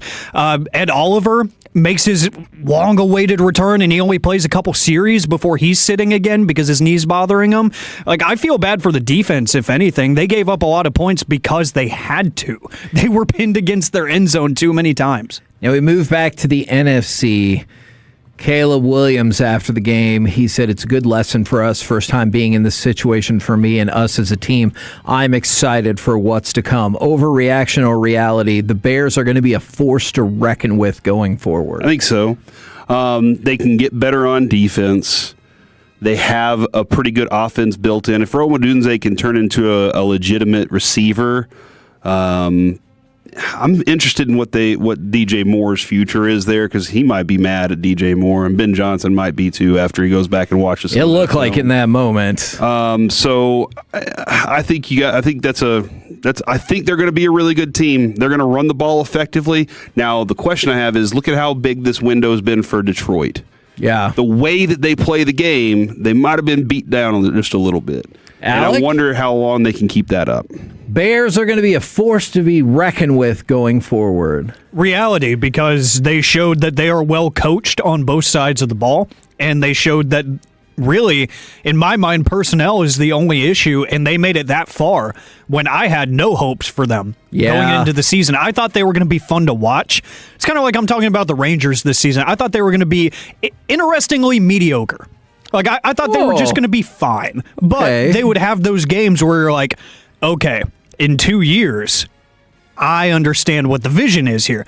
But I do think, just add, because he's going to be a pending free agent, just imagine like a George Pickens type of a receiver on that team. You add that to that offense, that's one of the best in the NFL. You add one star pass rusher to that defense, that could be one of the best in the NFL.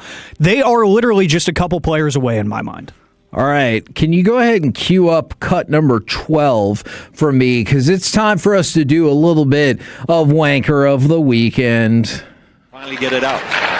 Up ahead to Gensel. Gensel in there with James. Up ahead, James with a quick shot. Save, they score on the rebound. Jake Gensel makes it 3-1 Tampa Bay. Are the Dallas Stars the Wanker of the Weekend for realistically all the things that we talked about earlier in the show and just their complete almost non-existence on offense and all the losses and all the other stuff? Yes. Okay, I think that's fair. Get rid of them. Now, back to Minnesota you go. No, I'm just kidding. Now, we talked about this on Friday. We've gotten clarity. Is Salina ISD the Wanker of the Weekend? We'll get serious here for just a minute. So Gianna Ortiz, she's an Arlington attorney who specializes in employment law. She interviewed 39 witnesses. Now, if you're not familiar, I guess we should do a quick reset. Caleb Elliott was accused of videotaping and taking pictures of the middle school boy athletes at his school, and so he was put, of course, on administrative leave. And then Bill Elliott, his dad and the head coach of the Salina football team, he also stepped away for, they said, non-disciplinary leave because of this entire situation. So the 85-page report does say that there is no proof that Bill Elliott or the or Salina ISD tried to cover up what Caleb Elliott was doing. Okay. And that feels like the big thing, because if you're trying to cover up for somebody who's engaging in underage invasiveness and child pornography, that is just horrific. The report has not found that is the case. However, the 85-page report says that Bill Elliott exerted his influence in the process and details how rules were bent when Caleb Elliott was hired as a full-time social studies teacher at Moore Middle School. So an example was the principal of the middle school. There are text messages to kind of back this up. The principal wanted to not hire Caleb Elliott because, well, in part, he failed his teacher certification exam for the second or third time. And Bill Elliott, based on these text messages and other interviews, put pressure on the principal to keep the job open to see if Caleb could pass the exam. So I can see how that's not a good look when you're like, hey, my kid is going to take this exam for the third or fourth time. Keep the job open in case he passes. Like, that's not how the hiring process should work, right? It should be like, hey, we have all these other people who did pass the test and have interviewed and are ready to go. Yeah, it happens like that a lot. I'm sure. I mean, and a lot more than anybody out there will admit that that kind of stuff definitely gets involved. But I'm with you. That doesn't seem right. But No. that's the only. That's the only real factor that they can see that, like, he interfered. It is clearly the far less of the insinuations that went into this. So hopefully that is not the case, but bad look across the board for Salina ISD. All right. Is Elliott Shore Parks the wanker of the weekend, the personality, the personality from Philadelphia? Sorry about this. He tweeted out Saturday night, there should be no flags once the ball is snapped in overtime in the playoffs. Like ever? Yeah, no flags. So quarterback throws the ball, you wait, kick him in the nuts, or just drive him into the ground, fine. Grab somebody's face mask while it passes in the air, flip them around to the ground, fine. Do you think that was sarcasm taken incorrectly? No. I think that was Philly personality being Philly hot take If I said that, would you be like, I agree, Corey? See, and then we'd have some fun with the segment? I could see that, but you haven't made part of your career around hot takes. I also really do, if that's the case, if we're not going to throw flags, we should allow to have certain little sections in the field, on the field of play, that have weapons underneath the field. And then every once in a while, whenever we'll see a light or a flag hits the field, and everybody can race to those and get a weapon, and they get to play with that weapon for the next two series. And I don't think he was doing a bit either, because he said let the players decide the game. Okay. I don't want a game where each team gets 18 penalties. Sure. We watched that Thanksgiving game and we wanted it to die. Against the Raiders, that was the worst. But the game, I mean, absolutely, the game has to be managed. It has to be managed with the referees. So I disagree with that for sure. I would like to see less penalties in the playoffs. I would definitely like to see that. He did, by the way, get ratioed for that. Don't pull penalties, guys. Come on, players, be better. Oh, don't commit penalties? Yeah. Okay. Be better. All right. That's all. But I would like to see do you want to watch a basketball game that Danny Crawford's out there just calling all the penalties, all the fouls on Dirk, and then he can't get to his championship? No. Because he wants to make a name for himself, Yes. because he has it against Dirk. Yeah, no, I don't. We lived through that. Those are boring. All right, now this is still more of a question. Hold on, 682. No flags overtime actually sounds awesome, though. I might be all right on that one. Yeah, I mean, Dick Butkus would have been like, now that's football. I get it. Now, once again, this is a question to start things off. Shohei Ohtani and Kyle Tucker make more combined this season, theoretically, without the deferred money, than 10 Major League rosters spent in 2025. So So that's $130 million. Is that on... That's on the owners. Okay, the owners of those teams especially not even willing to spend $130 million for a complete season. Yeah. But here's one more part of the discussion. Since November of 2023, how many 9-figure contracts or extensions do you think there's been in baseball? In the last 2 years? 4? In 2 months. 29. Oh. 29. That's a lot of figures. Yes, it is. 29 9-digit contracts and extensions in baseball. That averages out to about 1 per team. The Dodgers have 6. 16 haven't given out any. So they want to win. They do. It's on the other owners, I think. They do. All the other owners should be now, as we discussed last week, not all the other teams have the same deals that the Dodgers have to be able to do this. That's true. Like the TV money for the Rangers is what I'm told non-existent now, Kevin. So we can't buy any players. But I mean, I'm sure there's money. I'm certain of it. Go spend it. There are 8 teams in Major League Baseball that have 0 players making $20 million or more per year. There are 5 more that have 1. The Dodgers have 8. But to your point about spending the money, the Dodgers right now are on track to pay approximately $120 million in luxury tax just for this season. And they're willing to do that for this season. Indeed. How much more do you think they make because they win championships? Because with movie theaters, I've often said this. But the price of the ticket doesn't matter. It's the price of the concessions. The concessions are where movie theaters really make their money, Kevin. So if they did it like the Falcons. Yeah. Well, theirs is different. Yeah. Concessions and movie theaters is higher. But like, are the concessions in that stadium where they make their money? What is it that how much more money do you make when you win a championship than when you don't? That is an interesting question. Who will give us that information today? I'm sure somebody can help us figure this out. Now, Lamar Odom. Oh, wait. It's been a minute.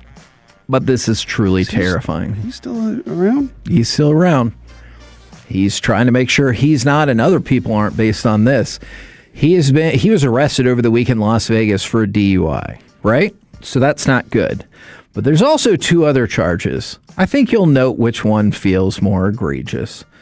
Improper lane change and failure to maintain lane, as well as driving more than 41 miles per hour over the speed limit.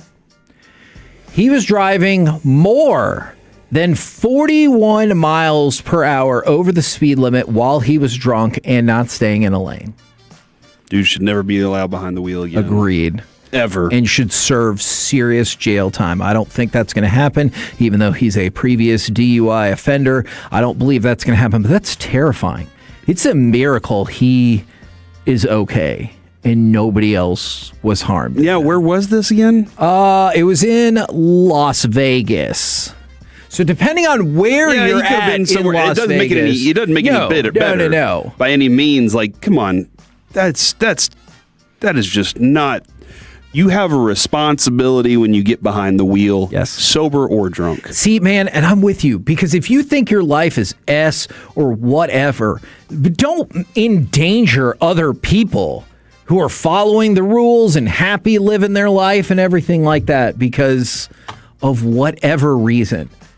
Surely you can find somebody that will drive you around. And if you can't, stay your ass at home. And to go, in addition to that part of the conversation, this dude's had not necessarily this specific thing, but the amount of things that have popped up and cropped up in his life. Yes. Do judges look at all of those together and they're like, they're supposed we have to make this bigger decision for the safety of other people out there, not just for you, but for other people as well. No, absolutely. They're supposed to. Now, this one is another question one.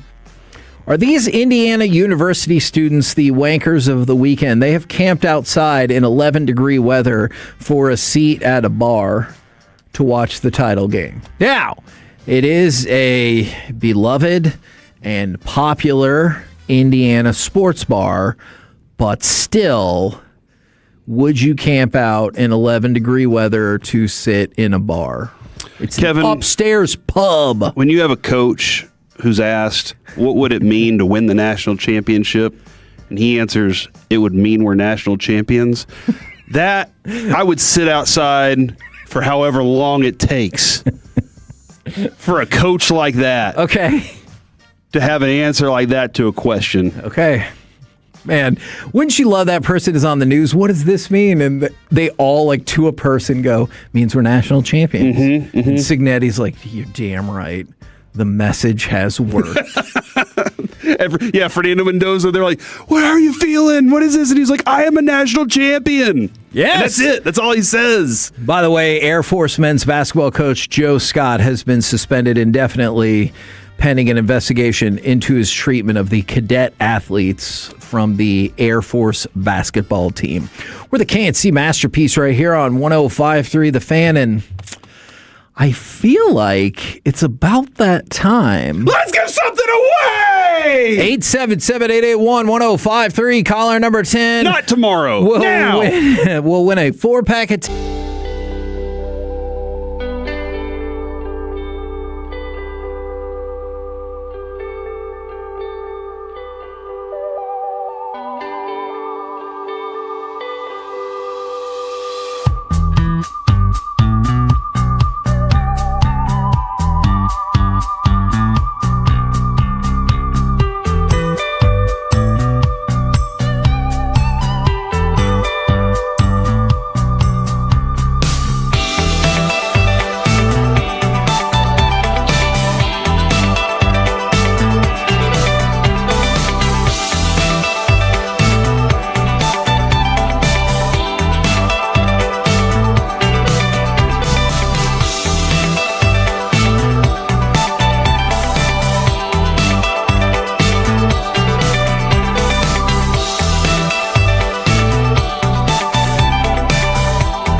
Studios. It's the K&C Masterpiece on 105.3 The Fan. K&C Masterpiece right here on 105.3 The Fan. I want to remind everybody tonight, Hurtado Barbecue in Dallas. It's the Rangers winter warm-up event. First 100 people through the door will get to meet and greet and get an Let's try that again. We'll get to meet and get an autograph from Josh Young, got it, and Tyler Alexander. Then those guys will join Jared Sandler from 7 to 8 for the Rangers Hot Stove Show. So you get the show, the food, the autograph, everything going down Hurtado, Dallas tonight. Right now, it's time for the C Block starring Corey Majors.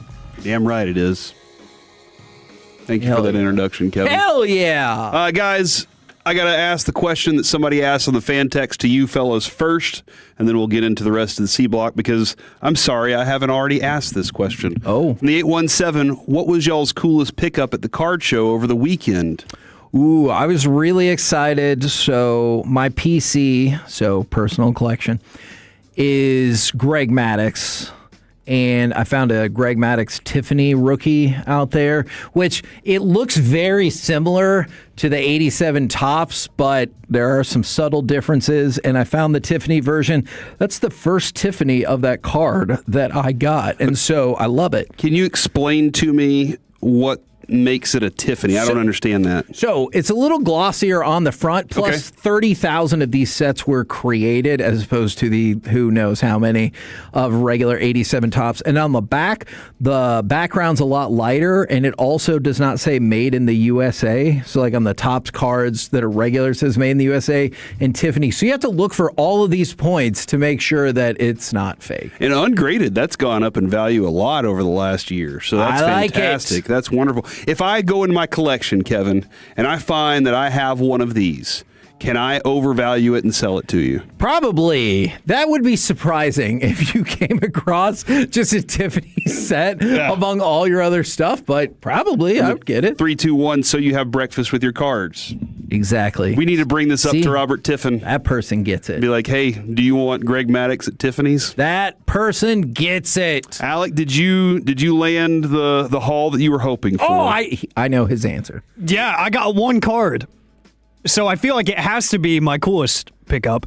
And it is cool. I got my first Superfractor, which is a 1-of-1. And it is of the wrestler Chad Gable from 2025 Topps Finest. Nice. Our guys over at Waxed. That is Clark Gable. Okay. Yeah, that's right. But our guys over at Waxed, I was just talking. I was like, yeah, I collect wrestling. And they're like, oh, look what we just pulled.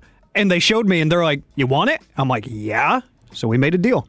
Yeah? Yeah. It is now it's probably the coolest looking card in my collection now, but super kind of like niche wrestler. You know, he had the El Grande Americano gimmick that he may or may not have been. Allegedly. But he's a damn fine wrestler, a former Olympic wrestler, too, so a real wrestler for those who still do that. But I was with you until that last part. Cool card. I love hearing this from the 817. Didn't get any great hits, but the people at the card show were so nice to us people new to collecting. All right. Corey, I need you to do something for me.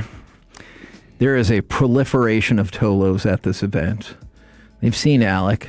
They've seen me. I was there. I was there for 4 hours. They want you among the people. They want you to be where the people are. They want you to see. So I can't just go set up a table and sign autographs? No, I actually maybe, but I asked, and they're like, oh, is Corey here? Why doesn't he come out to these? And I'm like, well, we did our show here. And he goes, no, but like really out there. So they need you amongst the people. I don't have enough money for this hobby. That is the beauty of this hobby. There are dollar bins everywhere where you can pull up a chair and just load up with an immense amount of cards at a reasonable price. I have dollar cards. See, but you're not sure because you could always, everybody sits down with the hope that you're going to find that hidden gem that they didn't know that Cal Raleigh or Nick Kurtz was going to take off, or they didn't know. Yeah. You know what I'm saying? Yeah. No, I'll say this, man. It was, yes. Every time I've been there, I always find that the people there are accommodable.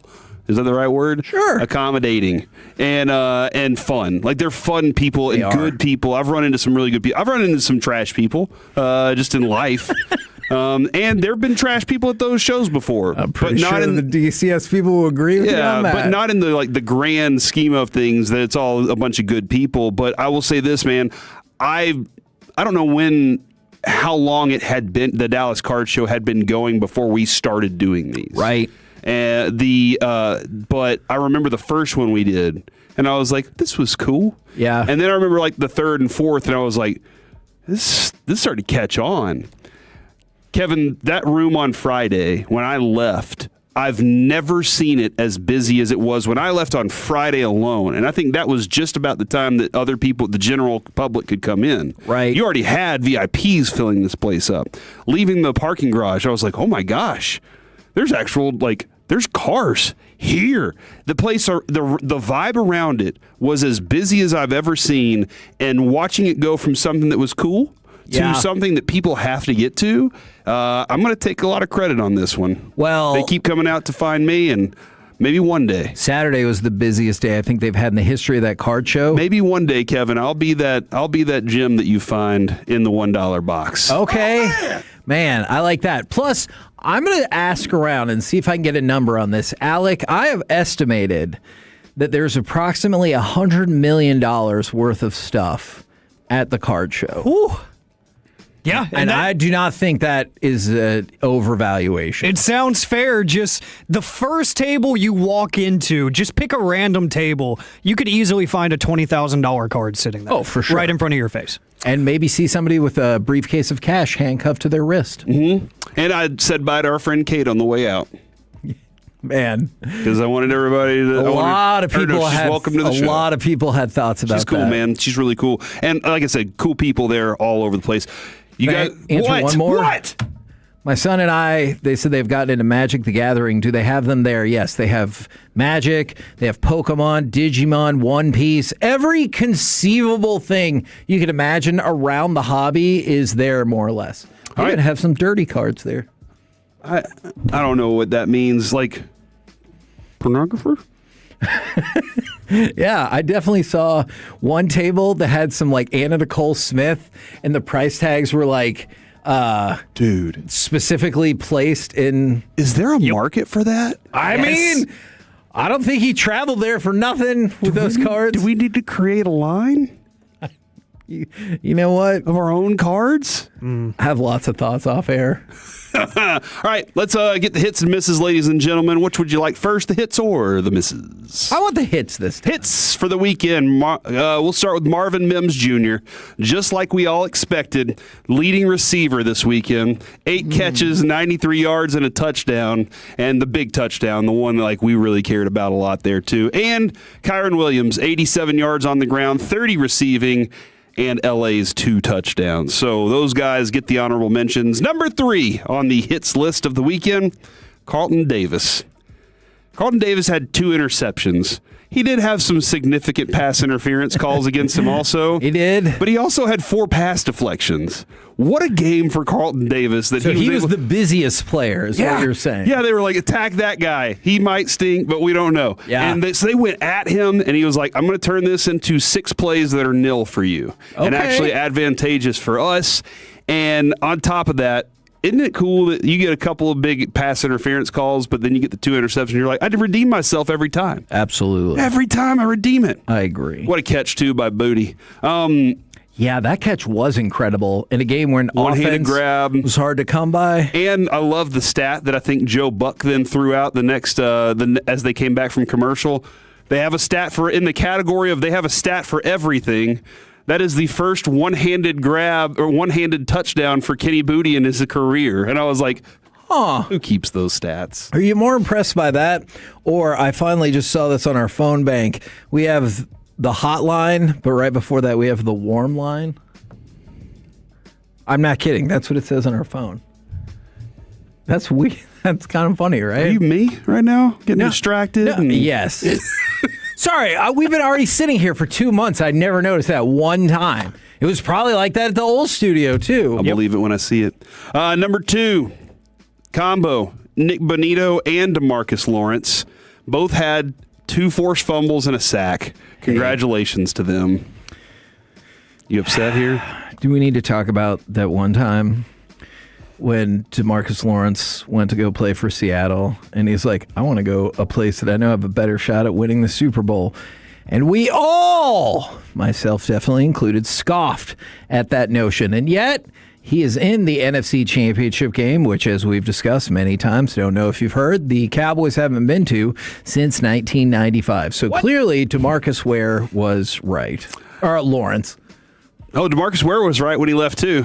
He won a Super Bowl with the Broncos. Well, so that's a good point. If your name is DeMarcus and you leave the Cowboys, and we'll see you with the gold jacket, I guess.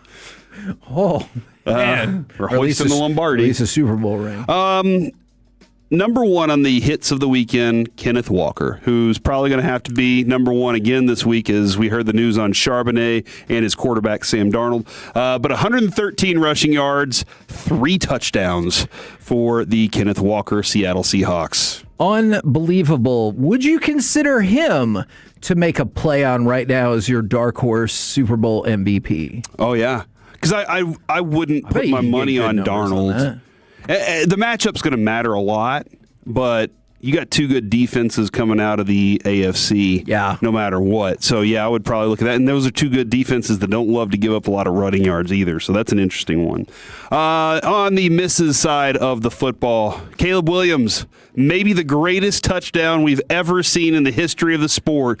52 yards in the air. His team lost. He was fine. Don't you love the picture? No, that play specifically. Don't you love that picture of like the whole offensive line has let their guys go, and Caleb Williams is running backwards. Yeah, and it's 4 Rams players, and then they say at the caption, the NFL said Caleb Williams threw a touchdown on this play. You're like, how? There's no way he actually did that, and there's no way he should have. That play was unbelievable. I definitely freaked out, and Noah was watching and he goes, oh, good job, because I was like, oh my god, I love that. That's so cool. Also in the honorable mentions, Bo Nick's ankle. Oh, that's sad. I can't confirm. I've seen multiple reports, Kevin, that say it was on the second to last play. One was the designed run, one was the kneel down, and I'm like, I can't tell. Sean Payton doesn't count the field goal as a play. Kickers. So it wasn't, not as bad as Urban Meyer. It wasn't the kneel down, but the play before that or the one before that. Gotcha. Okay. Number 3, misses. Nothing more to say than this. The San Francisco 49ers. They missed the airplane to get into that game. Pretty sure of it. They also missed for Christian McCaffrey having to carry longer than 11.5 yards. And they also missed from, if you're ever not locked in on a game, but you have a play on somebody to score a touchdown, and you're like, hey, I need them to score some touchdowns, so I got a shot, and then you keep going back to the score, and it's still at 3 or 6 points, and therefore, it's impossible that they didn't score a touchdown since they already had a field goal, and you had multiple plays on Christian McCaffrey having scored a touchdown. Theoretically, you would have been disappointed. Probably so. Western Conference All-Star starters, do we already have that? Because those are supposed to come out right now, right? Jokic, Doncic, Shea, Steph, and Victor Wembanyama, according to NBC. Okay. Yeah, that was part of the Martin Luther King Jr. extravaganza that they were going to announce the All-Star starters for both sides. Number 2, Josh Allen and C.J. Stroud. One quarterback, I expected to have at least one play that cost his team. He did. The other quarterback, I never expected to look that bad and throw a pass that would literally injure his receiver. He did. That was Allen, 4 turnovers, 3 sacks, Stroud, 4 interceptions, and a 28 rating. He had 4 interceptions in the first half. It was so bad, people were legitimately like, could they switch quarterbacks? And number 1, that was a question I had, was would you have ever turned to Davis Mills? The last one, DJ Moore on the misses. 5 catches, 52 yards, and a touchdown. That's a DJ Moore-ish game right there. How many give up? In the moment that his quarterback needed him most, he slowed down and looked like he never thought the ball was coming to him. DJ Moore is the number 1 miss of this weekend. And do you think the gym is your bathroom, is your bedroom? Oh, tell me. Today at the gym downstairs, Alec, I went to the gym, had a great workout. Nobody was there. Get done. get in the shower. I hear some dude grunting and unzipping stuff. I'm like, good God, what's going on out there? So I waited for him to turn his shower on before I turned mine off so I could get out. When I get out, he's got shoes laying by the front door of the bathroom. He's got pants laying on the floor underneath the sink. He's got his underwear sitting on top of the sink and a bag sitting. And I was like, what is this place? What are you doing? This is not your bedroom, bro. Keep all your stuff tidy. I needed to put my stuff up on the counter by the sink. Guess what? I can't. Some dude's underwear is sitting there. If this becomes a chocolate highway just sitting right there. Is that not gross? Gross. If this becomes keep your stuff tidy is all I'm saying. A continuous problem, will you say something? While he's in the shower? What's he gonna do? Hey, bro, clean up your crap around here. Literally. Oh my goodness, gross. We're the K&C Masterpiece. That's it for the C Block. Right here on 105.3 The Fan. Coming up next, it's time for baseball nuggets and a new pitcher for the Rangers. We'll do it next right here on The Fan.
This is brought to you by the personal injury lawyers Frankel and Frankel. If you've been injured in a car or truck wreck, call Frankel first, 214 or 817-333-3333. With Frankel and Frankel, there's never an out-of-pocket cost. They only get paid when you win. Frankel and Frankel, the go-to car and truck wreck attorneys in Dallas. With a full count and 2 outs.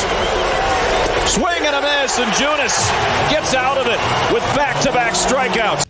K&C Masterpiece right here on 105 through the fan. We will talk about the Rangers' new pitcher. But first, we go to the Alec News Desk for news. We do have news. Ian Rappaport is Rappaporting, as some might say, on the Twitter land, saying that the Cowboys will interview former Arizona Cardinals head coach Jonathan Gannon for the defensive coordinator job tonight. And then the Eagles passing game coordinator Christian Parker interviews with the team on Wednesday. However, there is still interest in the Broncos pass game specialist Jim Leonard.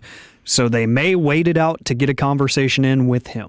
Is it Parker and Leonard that have rocketed up to or just maybe stayed at the top of your candidate list when we found more names? Yeah, hearing the absolute adoration, you hear about Christian Parker from other people. Right. Like, it's a long line there. And then knowing the players that have loved Leonard over the time, him Leonard, if you will, they've kind of stayed there in this conversation. Gannon was already always low for me. But if he's one of those guys you're kind of milking information out of, hey, how did you guys beat us? What did we stink at? Right. Because you guys stunk, and y'all were able to beat us. So what did we stink at so much? I would be using that for that. But, he's just one of those in the group. I have some other ones that I like a little bit more. But then again, Shoddy and Steven and Will, those are the guys that are actually interviewing. Those are the ones that are getting the feeling, the vibe off the guy. So that's all about them first. Now, let's do some baseball nuggets because... How dare you? Okay, accepted. Because the Rangers have a new pitcher, Jakob Junis, has joined the team, or honestly, I'd be disappointed in you, Jacob, if you're not fancy. So, Junis, 33-year-old, he held opponents to a .693 OPS, which would be great for our designated hitter, in 66 2/3 of an innings last season while pitching in relief for the Guardians. The Rangers are going to use him out of the bullpen as well, and they spent $4 million on him. So I think that immediately makes him like the third highest paid player on the team. Let's go. It's nice to have some players that are making some cash. You understand the point I'm making nonetheless. They're going to rely heavily on him, and he's probably going to do better than expected. But we still have other things. We gotta score runs first. And are we gonna have the same scenario? Do you feel like maybe as last year, where you're like, who's the closer? Up in the air, man. Okay. One of Skip's biggest jobs is going to be to figure that out, find the guy that he likes, run with that, unless they already have it in house and a plan. Like we've kind of we looked at to know what that plan Teodo as one of those potential guys, and I know we had some problems there, but that's all. There's always been a dude. And let me ask you this too. I need to talk to you about this a little off air as well. Oh, Cole Winn do anything for you in his relief appearances this year? Yeah, but. And look, and this could be perfect for the job that maybe we're going towards. You did learn that if you go outside of one inning for him, it can be trouble. It just seemed like he had some of the right things to do that one inning. And maybe he can grow a little more from that, but I'm interested to see how that kind of bears out a little bit. Now, let's go to the Braves. For the Braves, Ha-Sung Kim is probably going to miss not only the beginning of the regular season, maybe a lot longer, because the Braves announced yesterday that Kim underwent surgery to repair a torn tendon in his right middle finger from when he fell on the ice in Korea. Oh, no. Yeah. And it's something for like you or I that you probably don't think of, like if you're going to slip on some ice, you might not be thinking on the way down, or depending on how you fall. I hope this doesn't mess up part of my career. Yeah. But now... You slip on some wet rocks and fall into a spiky tree. Yes. That's from a show, guys. For people that are watching that show, watch the first episode and move on with your life. I'm so tired of you, dude. So tired. Always a critic. Always a critic. I'm just kidding. It's a fun show, Pluribus, but it probably should have been 5 episodes long instead of 9. Yeah, no, everybody gets sore throats every year. Sure. I'm about to sneeze. But for us, it's a problem. If we get a sore throat and can't talk, it's a problem. Yeah. And for a pitcher, a guy in the game, if you tear a tendon in your finger, it's a problem. Yeah. No, don't think about it that much until it happens. Now, let's go to Mookie Betts. This is one of my favorite stories. Mookie Betts has announced his retirement at the end of his current contract, which ends in 2032. So, the good news is you have potentially more than 1,000 games to try to catch up and watch Mookie Betts somewhere along the line. But I just saw this, and the article definitely caught me because it was like Mookie Betts announces when he'll retire, and I was like, "Oh, Div, for real? How come I haven't heard about this?" It will be at the end of his contract in 2032. And if you want a weird combination of words, it's too far of a retirement announcement. Agreed, but I'm gonna make it even weirder. He announced that on the "What Drives You" miniseries with John Cena on the Roku channel. That is a thing that happened. Was John Cena teaching you how to eat people? That is also from the show Pluribus on Apple TV. Sorry if we're spoiling too much of this show. But all I said is condense it down. 4 I episodes. just said things from it. I didn't say what show it was. One of the things I've always known about Mookie Betts is that he is a man of many interests. And to be able to be on the John Cena, whatever thing. Roku miniseries. Yeah, and announce something like that. Pretty special. Did he think, you know what, now's the time, guys? I gotta let everybody know. It's been much asked about. When will I retire? I'm guessing it's probably because they were talking about John Cena's retirement tour, and he was like, I know when I'm gonna retire as well in 7 years. And they were like, are you gonna give up too at the end? Is that what they asked? Man, Gunther runs in there and taps him. Oh, that would be awesome. I will say this, and I don't know if this is okay to talk about, but we've talked to some wrestlers before. True. And one of the wrestlers said something that really stuck out to me, and that was they admired the way John Cena went out because he gave back to the sport, business. The business. Yeah. And for anybody that is against that, I've got a lot of respect for that, hearing that from another wrestler too. So that was kind of cool. And plus, if John Cena said, no, this is what's going to happen, I mean, that's probably tough to be like, wrong, John. You do not get to dictate how this part is going to go. All right, let's go from that to Justin Verlander. Justin Verlander is apparently receiving interest from several clubs per Ken Rosenthal, and Verlander finished the season with a 3.85 ERA, and he's 42, but he did post a 2.6 ERA over his final 13 starts for the Giants, maybe showing that he's got a little something left in the tank. If you're a team out there, would you be interested in picking up Justin Verlander? I think that would actually be kind of fun to have those 3 pitchers, very old pitchers, all on the same team at the same time. Oh, so you want him for the Rangers? Yeah, Evaldi. Okay. Yeah, I mean, it's going to be very expensive, I feel like, because he's Justin Verlander, and in name, that's just expensive. Yeah. So, but it'd be kind of fun to see if he can. And, dude, bringing Kate Upton to games, people be like, oh my gosh, I saw Kate Upton. Stuff like that. Is that person you? Not me. Okay. Not a fan? She kind of... No, I'm not going to say it. Okay. What if they did land here, and then I have that out in the world? So that's why I don't say things like that. All right. Let's go back to Ken Rosenthal, who was part of this news gathering team on this. Ellie De La Cruz has allegedly turned down the biggest contract in Cincinnati Reds history. Now, the previous high mark was Joey Votto in 2012. He signed a 10-year, $225 million extension. So the word is that De La Cruz turned down a deal that was bigger than that. And then he was at Reds Fest, and somebody asked him about it. I believe it was C. Trent on Twitter, and he said, I let my agent take care of all of that. You think Ellie De La Cruz is like, no, I'm going to be in a position to get $400 or $500 million, something along those lines? My first thought was this is agent driven, that he turned this down because a player would probably see that kind of money and be like, sounds good to me. I'm playing baseball. Right. $225 million is great. And it's more than that. And the trajectory that an agent can see for contracts and where they're going to go and that long of a deal is far more for a guy like him that still is kind of scratching the surface of what he is as a player. And Kevin, I do wonder if that just kind of drives home the idea that Cincinnati would love to have him for a deal like that. For sure. Other teams would love to pay him even more.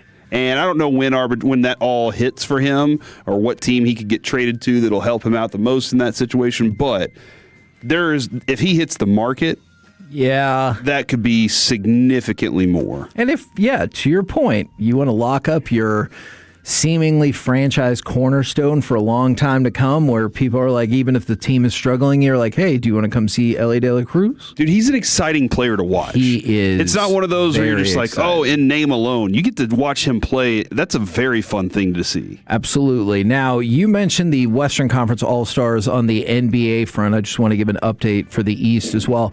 So on the West, Steph Curry, Luka Doncic, Shai Gilgeous-Alexander, Nikola Jokic, he will not start that game, and Victor Wembanyama. On the Eastern side, the starters are scheduled to be Giannis Antetokounmpo, Jaylen Brown, Jalen Brunson, Cade Cunningham, and Tyrese Maxey. Heck yeah. South Garland zone and former guest of the K&C Masterpiece. In fact, do you want to know something wild? Tell me. Of the 10 starting All-Stars, 3 of them have been on our show. Tyrese Maxey. Yep.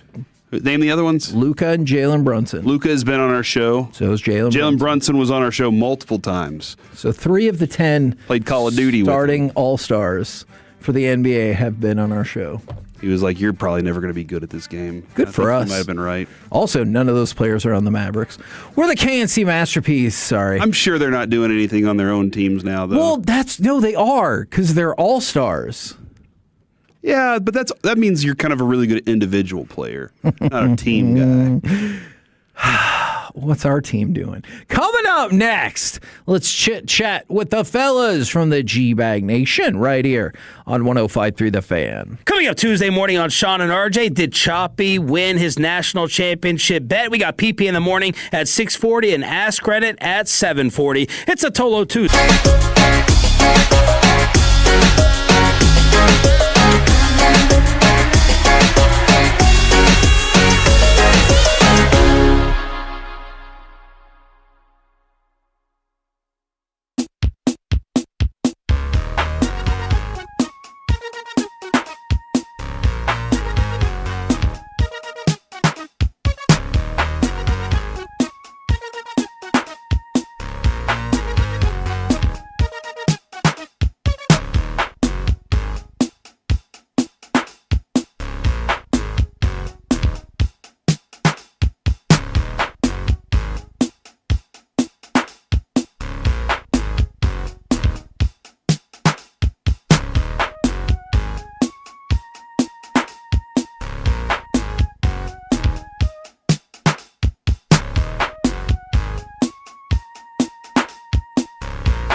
Can't you? Oh, it feels good, doesn't it? And it's all about the Cowboys offseason. So we're heading to San Francisco to dive into the hive of insider news. Come along for the ride, Tolos, as we take you to Radio Row. Radio Row. Radio Row. For amazing insight with a lot of treehouse shenanigans. Stella Artois presents one of our most listened to weeks filled with Hall of Famers, insiders, laughs, and some quality hungover confessions. Join us February 2nd through the 6th for our Radio Row coverage in the Bay Area. Brought to you by Stella Artois, the on-time experts, Best Buy Windows and Siding, Wild Fork Foods, and your favorite entertainment travel companions. 105.3 The Fan.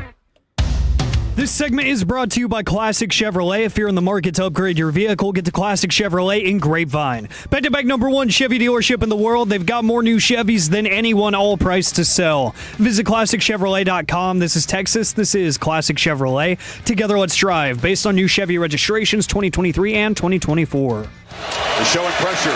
Here it comes. Mendoza has time. Blows end zone. Caught! Touchdown, Becker! K&C Masterpiece right here on 105 through the Fan right now. Courtesy of D&M Leasing, it is time for our chit chat with the fellas from the GBAG Nation. Gentlemen, how is you today? Awesome, Heggie. How are you? Man, I'm doing fantastic. I wanted to start off of that highlight right there. I know you've got the Miami shirt on, but gentlemen, who you got tonight, Miami and Indiana? Well, I'm going to be pulling for Miami hard, okay? I'm going to talk about throughout the show. In your face, RJ. How they can win. Okay. But I think just from an objective standpoint, I would pick the Hoosiers to win. I don't mind if they win. I think it'll make my mom happy. She's from Indiana. Oh, okay. Okay, but it's just been fun to watch this Miami storyline through Eric's perspective. So I'm pulling for him in the Chia Follows tonight. I appreciate that, man. Yeah, it'll be fun sitting with my dad watching him ride the roller coaster of stress, especially if this game comes down to the wire, similarly to the Ole Miss game. I do think the line is pretty disrespectful. Like, do you the think line of RJ's bet's even more disrespectful? Yes, pumping that thing up to 13.5. I can't wait for him to get dunked on tonight. I cannot wait to FaceTime him and double middle bird. And Miami didn't even win. They just didn't lose by 13.5. And I can say, in your face, jackhole, 13.5. By the way, he said there was a scenario in which he would consider moving it up to 20.5. At the, See, I love that. At the correct payout. The overwhelming confidence here in Indiana. I mean, they mopped the floor with Alabama, and then the Oregon probably game did worse to Georgia Oregon. To Oregon, yes. And so, but like Miami, I don't even think they've lost a game by more than 7 points in the last 2 years. They are more talented. They are physical as all hell. Yep. and they are at home. Like, they're not just going to get pushed around in the game. It's not going to be a home game, though. I'm not going to say it's going to be a home game, but I also don't think it's going to be like it was at the Peach Bowl or whatever it was. The Peach Bowl, where it's just Indiana takeover. And I know on Twitter, everybody's like, wow, my flight was just full from the Midwest to Miami with Indiana fans. That's no not real Jack. evidence. Yeah. Like, what are you talking about? Miami fans didn't have to fly from the Midwest to go to the game that's in Miami. That's like a total brain buster. You're on a plane from Indianapolis to Miami. Yeah. Like, what do you think's going to happen? Nothing but Hoosiers fans. IU takeover. Where are all the Miami fans on my flight from Indiana? They're in Miami already. But I am preparing for heartbreak tonight and having to console my father in a big way. But yes, I do expect it to be a much closer game than what the overwhelming majority, sitting at 8.5, and it's like 80% of the bets coming in are for Indiana to cover, and you got bleep holes like RJ Choppy doing what he's doing. I mean, did you see what the Tennessee Volunteer players were doing? No, what they do? They're doing the New York Giants were all on a boat picture. Remember how that worked out for the Giants? Yeah. Tennessee's they're going to go winless next season. Yeah, they probably will. And I look forward to that. I might FaceTime him after every game. He also called you a fake Miami fan. Wow. So he's just lashing out. He is. No, he's lashing out. He's a real Indiana fan? Yeah, I guess. He's a real fan of money. He is that is true. If he is, then he wouldn't make the bet that he's making right now. Ooh. I don't think Indiana covers the 13.5. Okay. I do think they win by 10. Yeah, I said I could see between 10 and 14. I think it's a close game. For probably fourth quarter, you get a late field goal just to seal the deal. Maybe Mendoza throws it up, and Surratt or Charlie Becker, somebody makes an unbelievable catch. I don't see any way Miami gets run like the previous two games that Indiana. I mean, to all your point, their defense is physical as hell. I don't think you can take them out of a football game. Carson Beck, as much as I hate his face, he has played well during this playoff in big moments, specifically against Ole Miss. They needed to score points. He came up with some big-time throws. I do just think Indiana is a freaking juggernaut, and I doubted them against Oregon. I can't do it again. I mean, I'd be happy if Miami won for your excitement, even though you troll me every time the Cowboys lose. But do I? Aww. Is this going to be a late flip though in this one, or you're stuck on it? Okay. I think Indiana. I haven't really had a doubt about this one. I think Hoosiers. I think they get this win tonight. Wow, I'm going to be sick. Were you guys surprised at all at the dismissal of Sean McDermott? And by the way, the betting favorite right now is Mike McDaniel, but lingering in the top three, Brian Dable, who apparently Josh Allen loves. So, isn't that weird? Are you surprised that this went down? A little bit surprised. I mean, it's 9 years in. I think at some point these organizations decide we have to try something different. It is a little bit disappointing as well because I just feel like there's this sponge of these quality jobs, and now that you have one with an MVP quarterback, you got two MVP quarterbacks out there making hires. You could see the top coaching talent going to those teams and taking great coaches with them. So I hope the Cowboys can get something done with a guy they really like. Yeah, absolutely. And then you guys were kicking this around. What do you think was maybe the most important play of the NFL weekend? Oh, my gosh. That Caleb Williams play has, like, everybody loves it. It's amazing. But honestly, in the grand scheme of things, it didn't matter. It didn't matter. Like DJ Moore not running the route correctly. Yeah, I'll take that one however for you sure. want to call it. That dude's had that all season long, where he gives up on routes if he doesn't think the ball's coming his way. I'll tell you what it is. It's the fumble luck. It's Drake May sack fumble. Texans about to get the ball like inside the 5-yard line, and Patriots get the ball. Matthew Stafford fumble. Kyron Williams right there beautifully. I think the ball luck was big. That I hadn't considered that, but you're right. There wasn't an inordinate amount of recovered fumbles. Yes, this weekend. Yeah, the Texans would be standing over the ball and still be like, I don't know, why is that there? We're good here, guys. It's a divisional round. We can't win. I'm going to go with the non-interception for Denver. Sure. It just seems like that's one that's going to resonate through time. What were your thoughts on that? Proper call or no? I think the competition committee needs to look at this and say, are we really going to allow this guy to have the ball intercepted when he's landing with both knees on the ground and the ball in his hands? Thank you. Somebody with common sense. That morning show are a bunch of idiots. They think that they're football knowers. That was clearly a catch. You cannot rule that an interception. It either would have been an incomplete pass if it hits the ball, which it wasn't. Tie goes to the receiver. all my years of watching football, I don't know how in the world that's deemed an interception. He has no control of that ball until both of them are down on the ground. Cooks had control of the football. You can see still shots his knees down.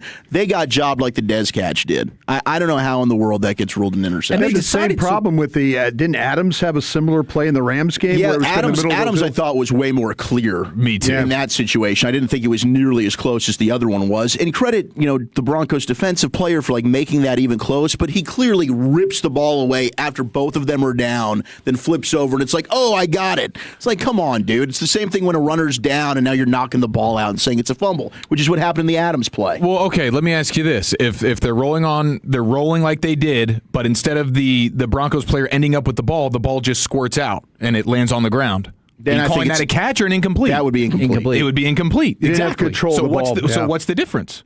Yeah. That I would have said Cook's possession down by contact catch. Okay, so you wouldn't rule it incomplete. No, because the ball never hits the ground. Okay. Otherwise, I don't think there's any way, in my opinion, that ends up going to the defense. That the defense gets that football. When we saw it in that Fail Mary pass. That one, it's like simultaneous possession. Both of them are catching the ball. What's the difference here? Well, they do. They ruled it. It was a catch for the offense because Ty goes to the receiver. The DB never gets the benefit of that, but somehow in this, one of the biggest plays of all time, they did. Bad luck, Bills. Bizarre. Bad luck, Bills, man. All hell it breaks out when you slow it down and you say holding the ball 2 feet down doesn't matter anymore. Now you got to go to ground with it and secure it. And if it starts to wobble, now it's back up in the air. Now the guy who had no play on the ball can take it out of your somewhat bobbling hands as you roll over after making this insane play and say it's an interception. Crazy. If Josh Allen doesn't miss Dalton Kincaid, that's totally fair. It's Knox. Yeah. It's Knox. Yeah, it's Knox. It's Knox. If Josh Allen just doesn't do the dumbest thing ever before halftime. That was one of the silliest plays. That's chaos, and man. despite everything Josh Allen did, all his mistakes, he still had the highest expected points added among any quarterback this weekend. The Josh Allen slander's getting out of control. It was funny to hear Romo be like, "Oh, and that's why you don't do that." And he's like, "Because remember that Washington game where I did choice that?" deal? I absolutely had that happen to me. Oh, man. Good advice, Tony. Yeah.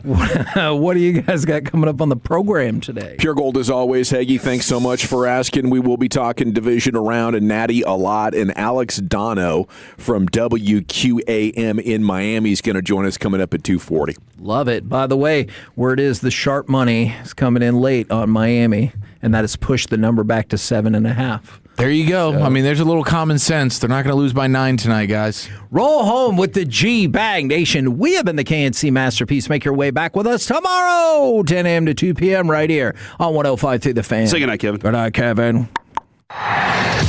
Tolo means turn it on.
fees during the week and member discounts on repairs. Join MVP today for only $19.70.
GBAG Nation on 105.3 The Fan. Here we go. It's hour number one of the GBAG Nation here on 105.3 The Fan. Welcome in on a Monday with you. We have 5 hours of sports coming up. General at your service at ease. There's Broadus, the former Cowboy scout, the Super Bowl champion, a hardest working man in Cowboys media. Lucius Alexander's in the Pimp Cup at Master Control here at 75 and 635, fixing to go 5 flawless, producing, engineering, hosting, whatever he's got to do. For the next 5, it'll be on lockdown. You got Wolchuk and Chiafalo, of course, and along with you, we are the GBAG Nation here on The Fan. The text is open. Leave your name and city you're texting from. If you're watching on YouTube, please like the video. Help us go viral on YouTube. You know, let all the other Cowboys fans around the world know the GBAG Nation is on. Let's get some chatter going, boys. How you doing? Feeling great, man. Honestly, feeling fantastic.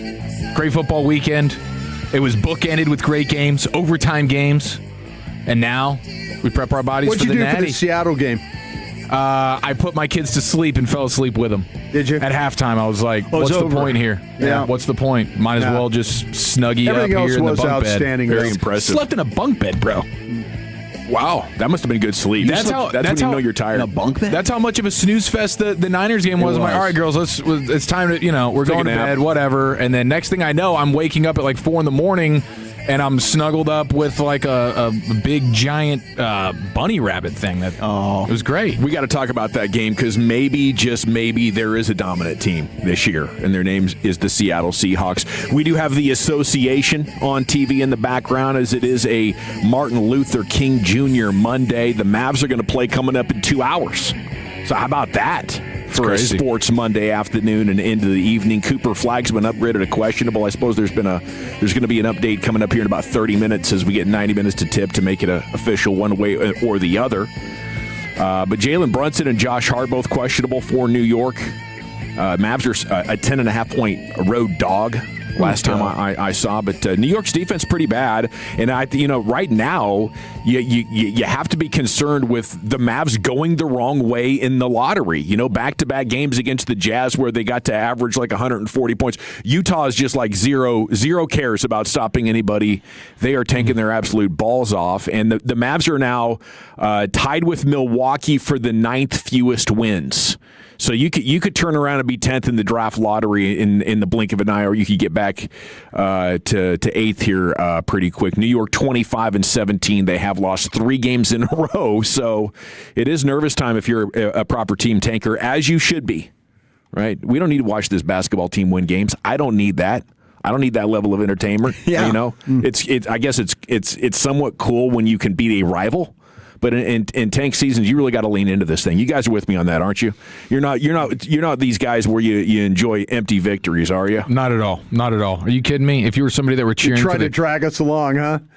You don't have to drag me. I just want to clarify. I'm in lockstep with you, bro. Are you worried that we're not coming along with you? I want to know if we're all adults in this room when it comes to tanking. Yeah. Yeah, I don't think this team is doing anything of achieving a championship this year. So come on, man. I like we run the East T-shirt with the best of them. The draft class the way it is, man. I'm all for trying to get the highest lottery pick possible. Let's give me the T-shirt that says I made the tournament, right? That's what I want. All right, Jason Garrett. Seriously. We got the Stars losers of 3 in a row and 10 out of their last 12. Is this different at all from the skid they were on last year at the end of the season? What's going on here? Oof. You know, I was at the game yesterday, and gosh, the power play was absolutely disgusting. I thought the highlights were Maverick Bork. I thought he showed some pretty good minutes out there, but defensively, they're just leaving Ottinger in some really bad positions right now, and they're not getting anything going when it comes to consistent offensive zone time. They can't go ahead and enter the blue line cleanly on the power play. I mean, you're on now like a 2 to 3 week stretch where it's just been poor hockey and your offense December can't get it 23. going. Yeah, I mean, really since when the world changed. Christmas break. So yeah, it's a big picture. I think they'll be okay. They're still in a better position. Do you really believe that? Yeah, I do. Because this time last year they had a worse record. So in last year's team, they waited better till the winning end of the percentage season. now. Yeah. This is a good question, though, for Glenn Gulletson. Like, you were brought here because you were like the power play wizard. And for a good stretch of this year, it looked awesome. My question when he's hired is, like, are you awesome when it comes to navigating this power play, or do you just have Leon Draisaitl and Connor McDavid, which makes things a lot easier for you? How do you go back to the drawing board now and find a way to get this thing out of a rut? Because yesterday, after the first period, they just had no jump to their game whatsoever. Tampa Bay really outplayed them, and so it was concerning to watch there in person. But I do think big picture they'll be okay. I was bummed at the Rasmus Anderson trade that went down yesterday to Vegas. I was hoping the Stars would get in on that.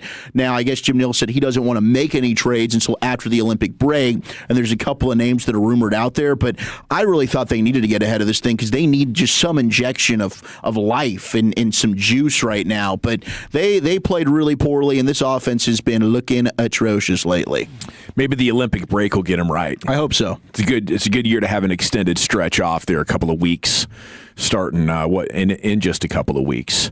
Okay, national championship game tonight. You heard from Hagee right there at the end of Crosstalk that the sharp money has come in on Miami and the line's down to 7.5. So that's I guess recognizing opportunity. You know, certain gamblers make big wagers, and Vegas says, "Well, hold on now, we might be off here." And apparently, some of that kind of cash came in. But you know, here's my thing: is I could see 8.5, 7.5. I don't know. Maybe that's a no bet at this point. Like, how do you actually bet on Carson Beck? You know, to be the guy that figures out this Indiana defense that's confused everybody. They've pressured everybody. They force mistakes. That's what Carson Beck does. You know, so that's where I'm at right now. You run like the football. I can't. I'm having run the football. Mark Fletcher and Maui Noah. You just try your very best to just line up and stay ahead of the chains. Yeah. And hope that he doesn't have to make, you know, him having 150 yards passing, but your running game kind of controlling things. That's your biggest hope. You know, what's going to be hard to me is when you look at the way to pressure Indiana is to handle the quarterback. And if you watch the Iowa game and some teams that have kind of done that, there's been some teams that have really been physical with Indiana. And it's kind of thrown them off their game a little bit. I mean, they come back and find a way because they got the better quarterback at the Iowa game or they got better skill guys. But I think if Miami could find a way to get a lead and stay with the lead and stay within striking distance and make sure you kind of keep pressure, Miami needs to be able to keep rushing the passer. That's the whole thing. Don't let Indiana turn this thing into just them handing the ball off and them trying to control things like that. But yeah, that's where, I mean, I watched the Iowa-Indiana game and came away with impressed. Iowa's got a really good defense, but it doesn't have the skill people and the pass rush that Miami has. Yeah. You know, they don't. But if you stay with, you look at the Ohio State-Indiana game, it turned into a physical game. And I think Miami is very capable of coming out and playing that way. They really, their style of play is. You're picking the Canes to win tonight, aren't you? I am. I really am. I like where Miami has got to this point. I like them going to Texas A&M and handling their offense. I like for them handling Ohio State's offense. You know, those are two really good teams that they beat there. I'm totally okay with what Miami has done. You know, playing defense, and I think they're going to be up to the challenge of handling this quarterback. All righty, what a weekend of divisional round football. There's so many takeaways and angles to talk about. I think, first of all, Sean Payton's a jerk. He might be the least liked head coach, especially after what he did last week, but this guy can coach his balls off. Yeah, he can. And when he was available a couple of years ago, I think a lot of people were like, yes, do what it takes to get Sean Payton. This would be amazing if he comes back to the Cowboys. Maybe he's too much of a jerk to work for Jerry. I don't know. I don't know what the problem was there. But, you know, there were also a number of fans and media members that said, oh, no, you don't want Sean Payton. No, you Mike McCarthy's fine. Yeah, the people think that they're the same coach. So ridiculous. It's hilarious. This guy's got it done now with Bo Nix, and I would not be surprised if he can still get it done with Jarrett Stidham. That's the ultimate test. And that would be a hell of a storyline if they can. New England looked very good. But, you know, then the other storyline is Jim Leonhard not available for in-person coaches. How you playing this if you're the Cowboys? I think what I'm doing is I'm asking Jim Leonhard's agent are we really in the mix? Are you sincere that we're a team that you would like to talk to? Do we have a chance? Or is this deal sealed to go to the New York Giants? If it's sealed, we'll move on. Man, thank you for the opportunity. They interviewed him before Harbaugh got the opportunity to coach with the Giants. I just try my best to say, tell us what the deal is here. We'll wait. We'll wait if you're sincere. If you're not sincere, just let us know. And you know we'll take our interviews another direction. But I would absolutely wait if he said, yeah, we're going to keep this thing open. We're not going to go to the Giants. Now, we might lose him to the Giants, but at least you'll be able to put your best foot forward in the interview. Would you be worried about losing your other candidates? No, I would not. And I know there's 7 openings. Here, but I kind of feel like, though, that to me, if I start to get the feel, and I don't have the feel yet that people are hunting our guy in Philadelphia or hunting our guy in Minnesota. I don't get that feel. And you might be in a situation where maybe a guy like Jim Schwartz, and all of a sudden, maybe Jim Schwartz doesn't get one of these head coaching jobs. There might be somebody that kind of falls into that, oh, wow, we didn't expect him to be out there kind of opportunity. So no, I'm going to wait on Leonhard if he tells me I need to wait. And then most people right now consider Jonathan Gannon worst case scenario. What do you think he's in here? Do you think this is a favor because Clayton knows him? Is Clayton endorsing him strong? Yeah, this is where all of a sudden you need sponsors, and it appeared to me that talking to some folks that Jeff Ulbrich was a serious candidate. They wanted to talk to Jeff Ulbrich, and they were waiting to see what was going to happen with the Atlanta coaching job. And what Matt Ryan did, he basically told that coach that they got, they told Stefanski, he's like, listen, if you take this job, you have to hire Jeff Ulbrich. And Stefanski said, sure, I'll be happy to do that. And so instead of saying, well, no, wait a minute, I had a damn good defense and defensive coordinator with Schwartz. With Schwartz. I want to bring my own guy. Well, if you want this job, you got to hire this guy.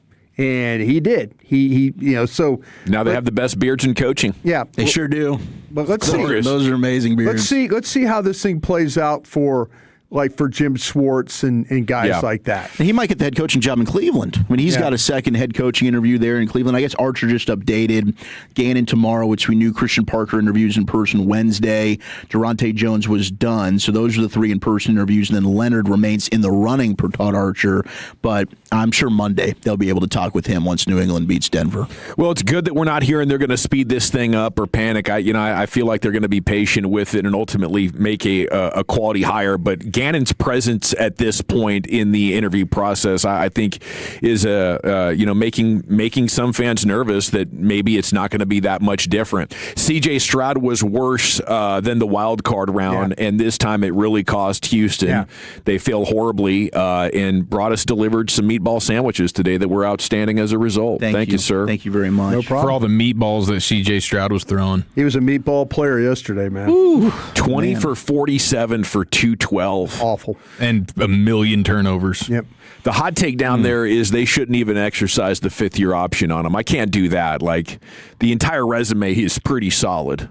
There was some talk about second half. Do you start Davis Mills? Yeah. Well, Mills was kind of the one that got their season turned around. Like, he got hurt, and they went on a 3-game winning streak with Mills, and then Stroud came back. I mean, clearly the defense is what carried them this year, but it's wild. After an amazing rookie season, that guy's just not looked like the same player. Yeah, so, and the other thing is they've had Bobby Slowick from the Niners and now Nick Caley from the Rams. They were at 22.9 points per game this year, and I know there's more Rams assistants. I think the Rams had 11 requests, maybe 11 different requests. Yeah, between their two coordinators, or their passing game coordinator or whatever, and then their defensive coordinator. So, maybe not the answer for everything, or has not been in Houston. I don't know if you guys feel like C.J. Stroud is holding them back. But, you look at his numbers for an entire season, and they're there. I guess he's won a playoff game in every year that he's played in. He's 3-3 as a playoff quarterback. I think there's quite a bit to like around him still. All righty, GBAG Nation here, 105 through the fan. Let's finish here with the Seahawks over the Niners in blowout fashion. What do you think? Is this the team you expect to win the Super Bowl at this point? You like the Rams? Rams really struggled last 2 weeks to get victories. Yeah, I kind of feel like the Seahawks. I mean, the way that they played and all that, it's pretty impressive. I think you just caught the 49ers at the very end of it. I think after that victory in Philadelphia, they kind of looked at it and said, you know what, we've carried this thing as far as we can carry it. We don't have any more players. We don't, deep down inside, you got to give them a lot of credit for lining up and playing the way they did. But that Seattle bunch on defense, I mean, they've got that thing rolling the right way. And the quarterback, once again, he's playing at a very, very high level. It's not the guy that's the choker in the playoff games that we've kind of seen in the past. You've seen a guy that legitimately gets it done and makes good decisions, makes good throws, and is a good leader. That's a well-coached team with a lot of really good personnel. Yeah, I think this is the NFC Championship is really the Super Bowl. And I think these are the two best teams left. I agree with the Bo Nix. Is there any chance that Denver gets through? Is there any chance? There is. In fact, at the top Sean of the Payton hour, will coach some bad quarterbacks to some victories now. Yeah, there's some that think still might actually be an upgrade. So if that's the case, if you're right, I think, if whoever wins the Rams-Seahawks game has got to be the favorite in the Super Bowl, right? Seattle's defense has just been incredible, but I'm ready for round 3. I mean, the 2 games this year, Rams and Seahawks, have been amazing. I think this one's going to be just a continuation, the third chapter of just badass football. I still do like the Rams. I've been riding them all year long, but it would not surprise me one bit if Seattle. I mean, if Seattle wins, we're having a Super Bowl rematch no matter what. Seattle versus Denver, Seattle versus New England. Rams win, then you get Rams and Patriots. So 3 out of the 4 different combinations to be rematches. So salute to those organizations. They're definitely doing a good job. All righty, it's the GBAG Nation here on the fan. We got the top 10 on the other side after the Champ Bowl. Chuck, what's the subject matter today? All right, let's do it. It's Natty Day. We got the top 10 most impactful players for the game tonight. And who do you think are the most valuable college football programs? That's next in the nation.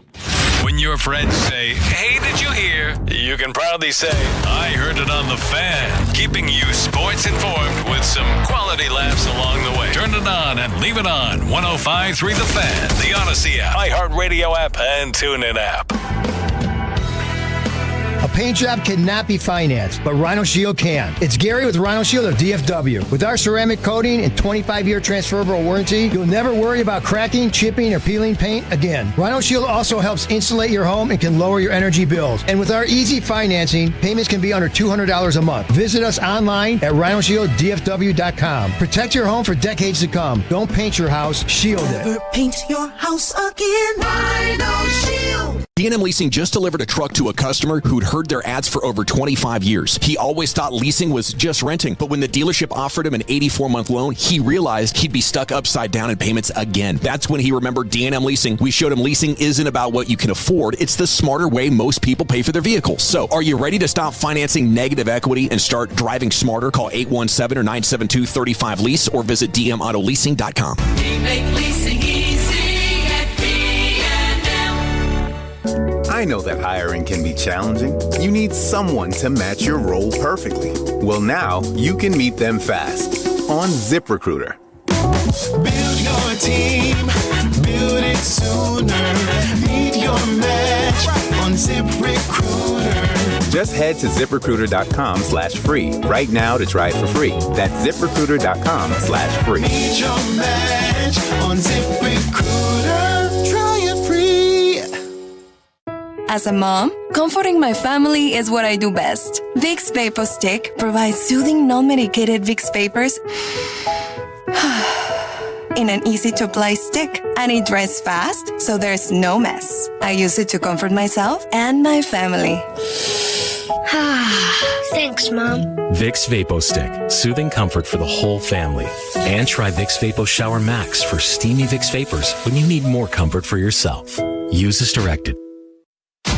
Breaking news here on 105.3 The Fan. Another high-profile head coach is let go, and you heard it immediately on The Fan. The Buffalo Bills are moving on from Shan McDermott after their loss to the Broncos. So Shan McDermott is out as Bills head coach. Tolos know where the best breaking sports news coverage is. This is why you have to Tolo even on your day off. Right here on The Fan.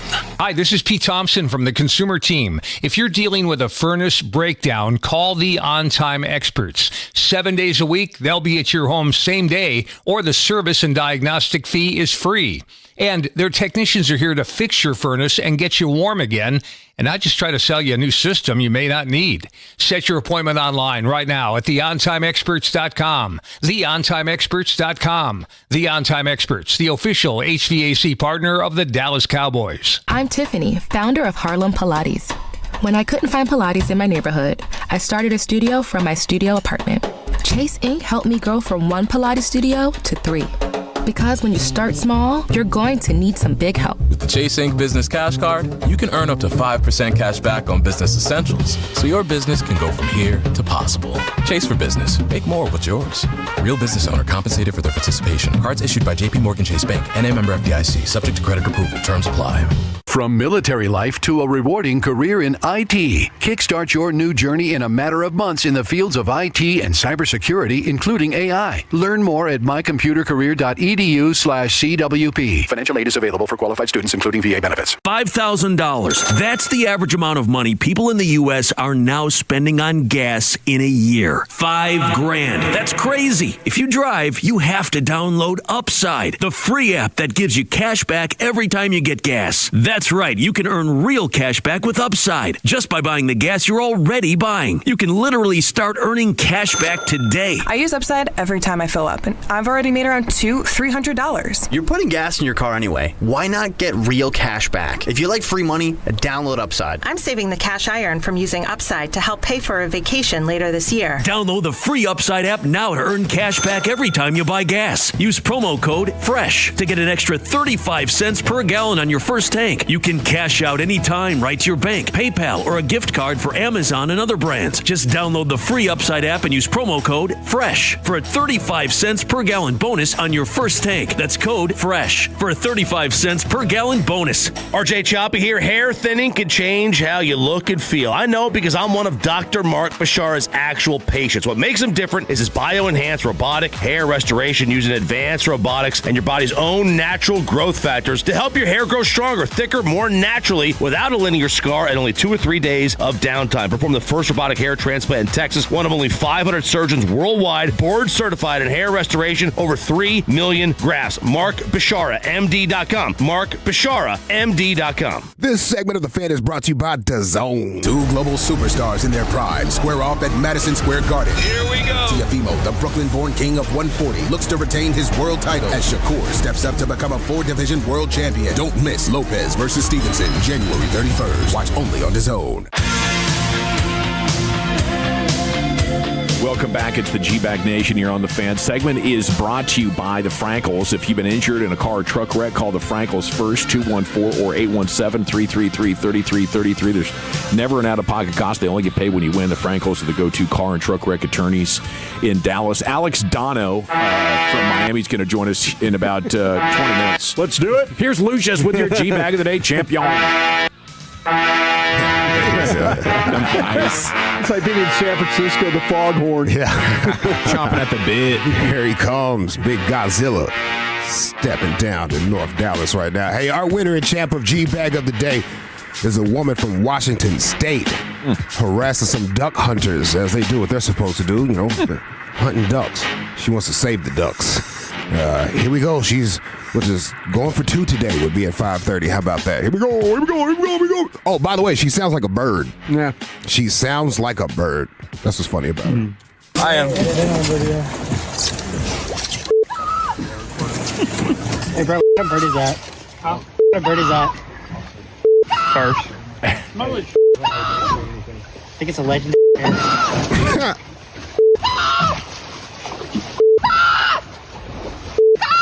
Get the hell out of here! You're not welcome! Go away!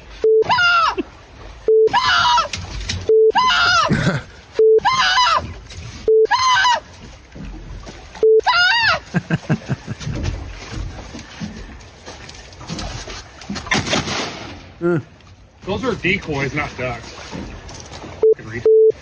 Oh, off! We don't want you shooting around here! I don't give a I don't want you walking around here. Oh, off! This is public property! Exactly my point. Thanks for proving our point. Well, don't shoot anything alive, you off! Yeah. These are already dead. I don't care! They're already dead. I don't like shooting you, offs! You offs! Those birds identified as dead already. Oh, you! Yeah. You! Yeah, that hurt. Oh, I love it. Hey, I'm trying. Here. Now. Oh, yeah.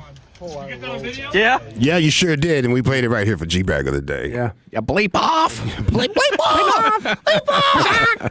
Said, don't shoot anything living. I like that rule. I do like that rule. Washington State, very interesting place. It is where the outdoorsman can meet the I think that's a hippie meth head. If my ear is still trained to the different kind of folks you can meet out there. Okay, it is time now for Wolchuk's Top 10. Here he is, Zach with an H. Your bully. Thank you so much. It is National Title Day. We were going to get to the top 10 most impactful players for tonight's game. We also have the most valuable programs in college football. That was just released today. But, Lucius, I finally was able to watch it. What up, though? One battle after another. One battle after another. Man, what a great movie other than the plot line. Man. Other than the plot line. Like, there's some holes in it. But Sean Penn. Dude. Sergeant Sean Penn. That guy, and the end was wild. I didn't necessarily see that coming. But, yeah, Sean Penn was fantastic. Leo, did his usual. Hey, yeah. Leo's solid. My gosh, it was good. But you were right, Gavin. The beginning of that movie, especially if you're watching it around family and children, it's like, we need a pivot. We're going to find something else. Yep, we're going to need a pivot. We're going to need to go to something else. Yeah, shortly before the holidays, we were talking about it, and it was a guy trying to save his daughter. I think that's what the plot of it was. Yeah. So I was thinking in my mind, I'm like, that sounds perfect for Abby and her niece or her cousins.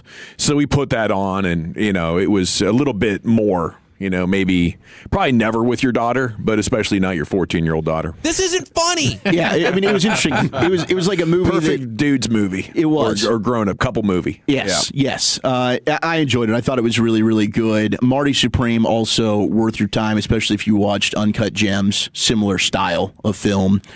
Very intense. You don't know what the hell's going to happen. Is it a little long? Yes, but Timothée Chalamet in his bag, and especially if you're somebody that strives for greatness in sports, I don't give a bleep about anything else. I'm just a self-absorbed douchebag, which is what Marty was in this movie.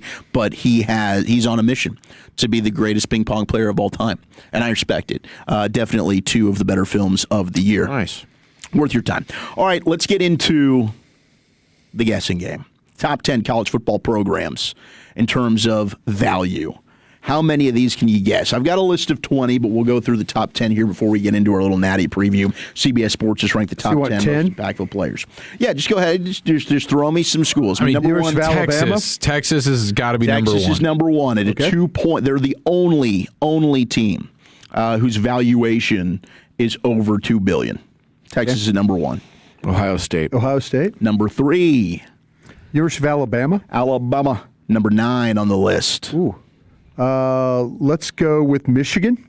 Michigan is at 5. So you got Texas at 1, Ohio State at 3, Michigan at 5. Buckeye fans with the win there. And Alabama at number 9. I mean, Notre Dame? Notre Dame comes in at 6, right behind Michigan. How about USC? USC is at 16 on the list, just outside the top 10. Texas A&M? A&M at 2.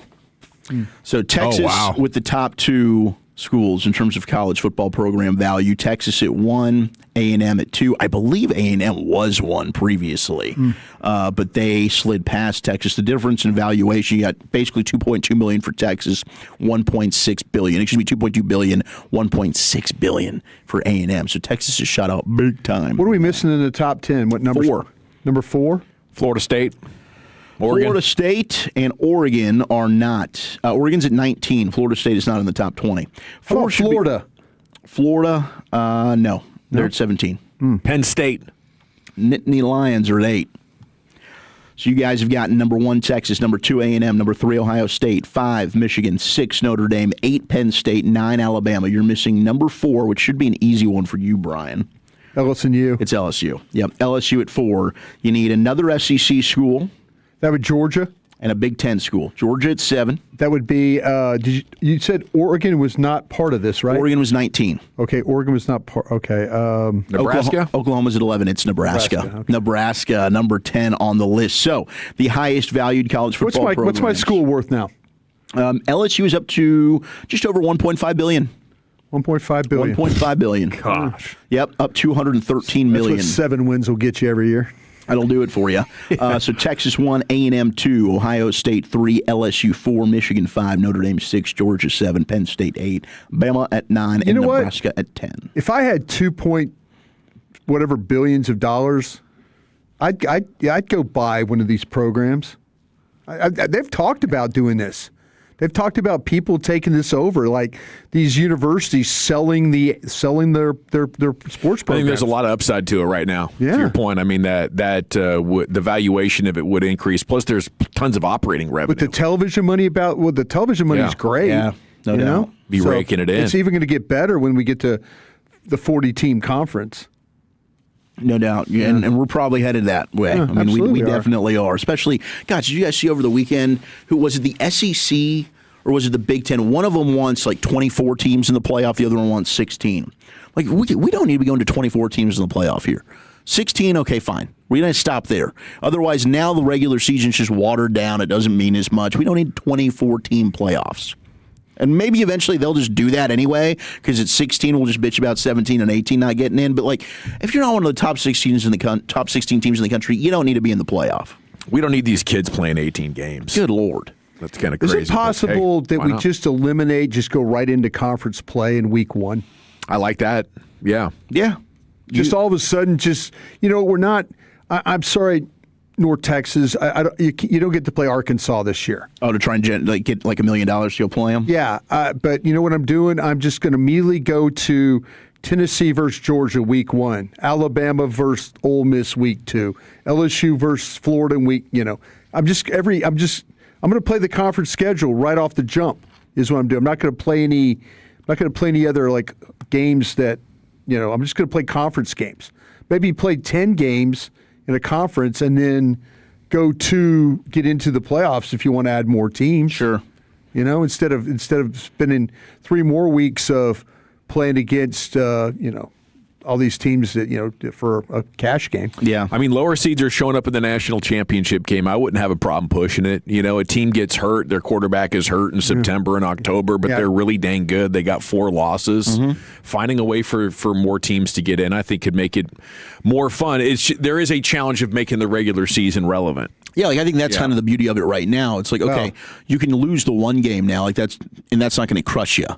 But, I mean, we just saw it. If you're a 3-loss Texas team and you lose to Florida, you're not getting in. There you go. So it's still, you still have, like, you can't afford to drop too many games. But there was an equal amount of drama. It used to be you couldn't lose 2, and now we went to 3. I think there was an equal amount of drama, and I think it involved more teams.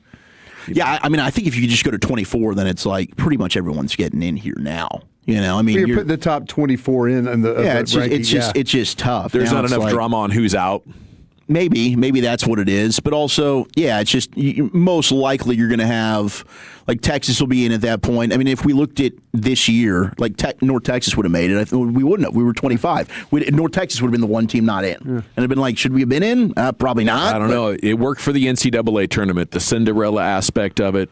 Yeah, but I think you're kind of getting that now, right, with 10 Miami, a team that wasn't in, and now they're playing for a national championship. So I would push against more than 16, but if they did it, maybe it would end up working, and the regular season could be salvaged by it, and I could be wrong on that assumption. So you don't. I mean, the bye factor. You know, that's what I'd want your thoughts on. Yeah, and I think that you'd still have to end up getting a bye in there. The conference championship week probably needs to go away. That wouldn't happen. And then I agree with what Joey said. Like, we need to move the season up a week. You just move it up a week. You don't have to do that week 0 stuff where you have a random Ireland game going on. Let's try and just knock this thing out sooner. All right, let's get. And by the way, 817 asks, like, where was that valuation from? Wall Street Journal put it out, and it's just based on the football team for the school, not any other athletic department, just football only. All right, CBS Sports. I think the most. If you had to, Texas would probably still be number one in that. If you went overall athletic department. It might be. Yeah. 10 biggest impact players in tonight's Miami-Indiana title game. Now, this isn't the best players. This is impact players. Who's going to have the most impact on the game? Number 10, they're going with Kalen Black, the running back from Indiana. And it's not to discredit Roman Hemby. Obviously, he's been productive in the backfield. But you look over the course of the playoff, Black has turned into a notch above. He's running angry. He's the team leader and team leading rusher in consecutive games, 162 yards, 3 touchdowns. Similar style to Mark Fletcher with Miami, just a downhill physical guy. You want to try to wear down that Miami front. He's the guy that's probably going to have to be a big piece for the Hoosiers in this one. They have run it so well in these playoffs. It's been huge. I don't think it's been talked about enough. Francis Mauigoa, the outstanding right tackle, comes in at number 9. Now, their ability to run the football comes down to just how dominant their offensive line has been. True. Miami tallied 459 total yards, including 191 on the ground against Ole Miss. You couldn't script more of a delicious recipe for Shannon Dawson as the Hurricanes' offensive coordinator, right? CBS Sports.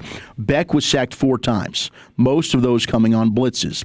Indiana often gets pressure with just 4. If the Canes can combat the Hoosiers' strength, this one should be decided at the line of scrimmage, and Francis Mauigoa, their best lineman, will have a lot to say about that.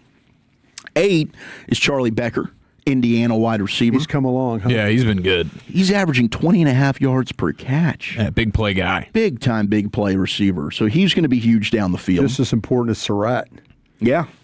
7 is Danielle Duque, the defensive end from Indiana. Now, he has been a guy that has really taken a jump. He did suffer an injury. He had Stephen Daly suffer the injury, so he's had to step up and play a lot more. But he had 19 tackles for loss, 5.5 sacks to lead Indiana's front 7. He's also one of these veteran players, so he's had to come in and play much more of a role. You talk about the snaps. And keep him away from Mauigoa then. Channeling that offense. And maybe they do. Maybe they will rotate his sides. Yeah. I thought Malachi Toney could be a little higher on this, but he comes in at number 6, the true freshman Miami wide receiver who's been fantastic. Obviously has had the big touchdown in the Ole Miss game. But this is a dude who's just electric with the athleticism. Can Indiana find a way to bottle up Toney? I am pretty excited for D'Angelo Pons and Toney to get matched up with each other. I would travel Pons with him. Yeah. Is what I would do. That's going to be a fun matchup. Just 2 guys that have a chip on their shoulder. Like, they might end up getting in a fight. Yeah. I'm here for it. It really could happen. Pons comes in at 5 on the list. He, of course, started off the Oregon game with the pick 6.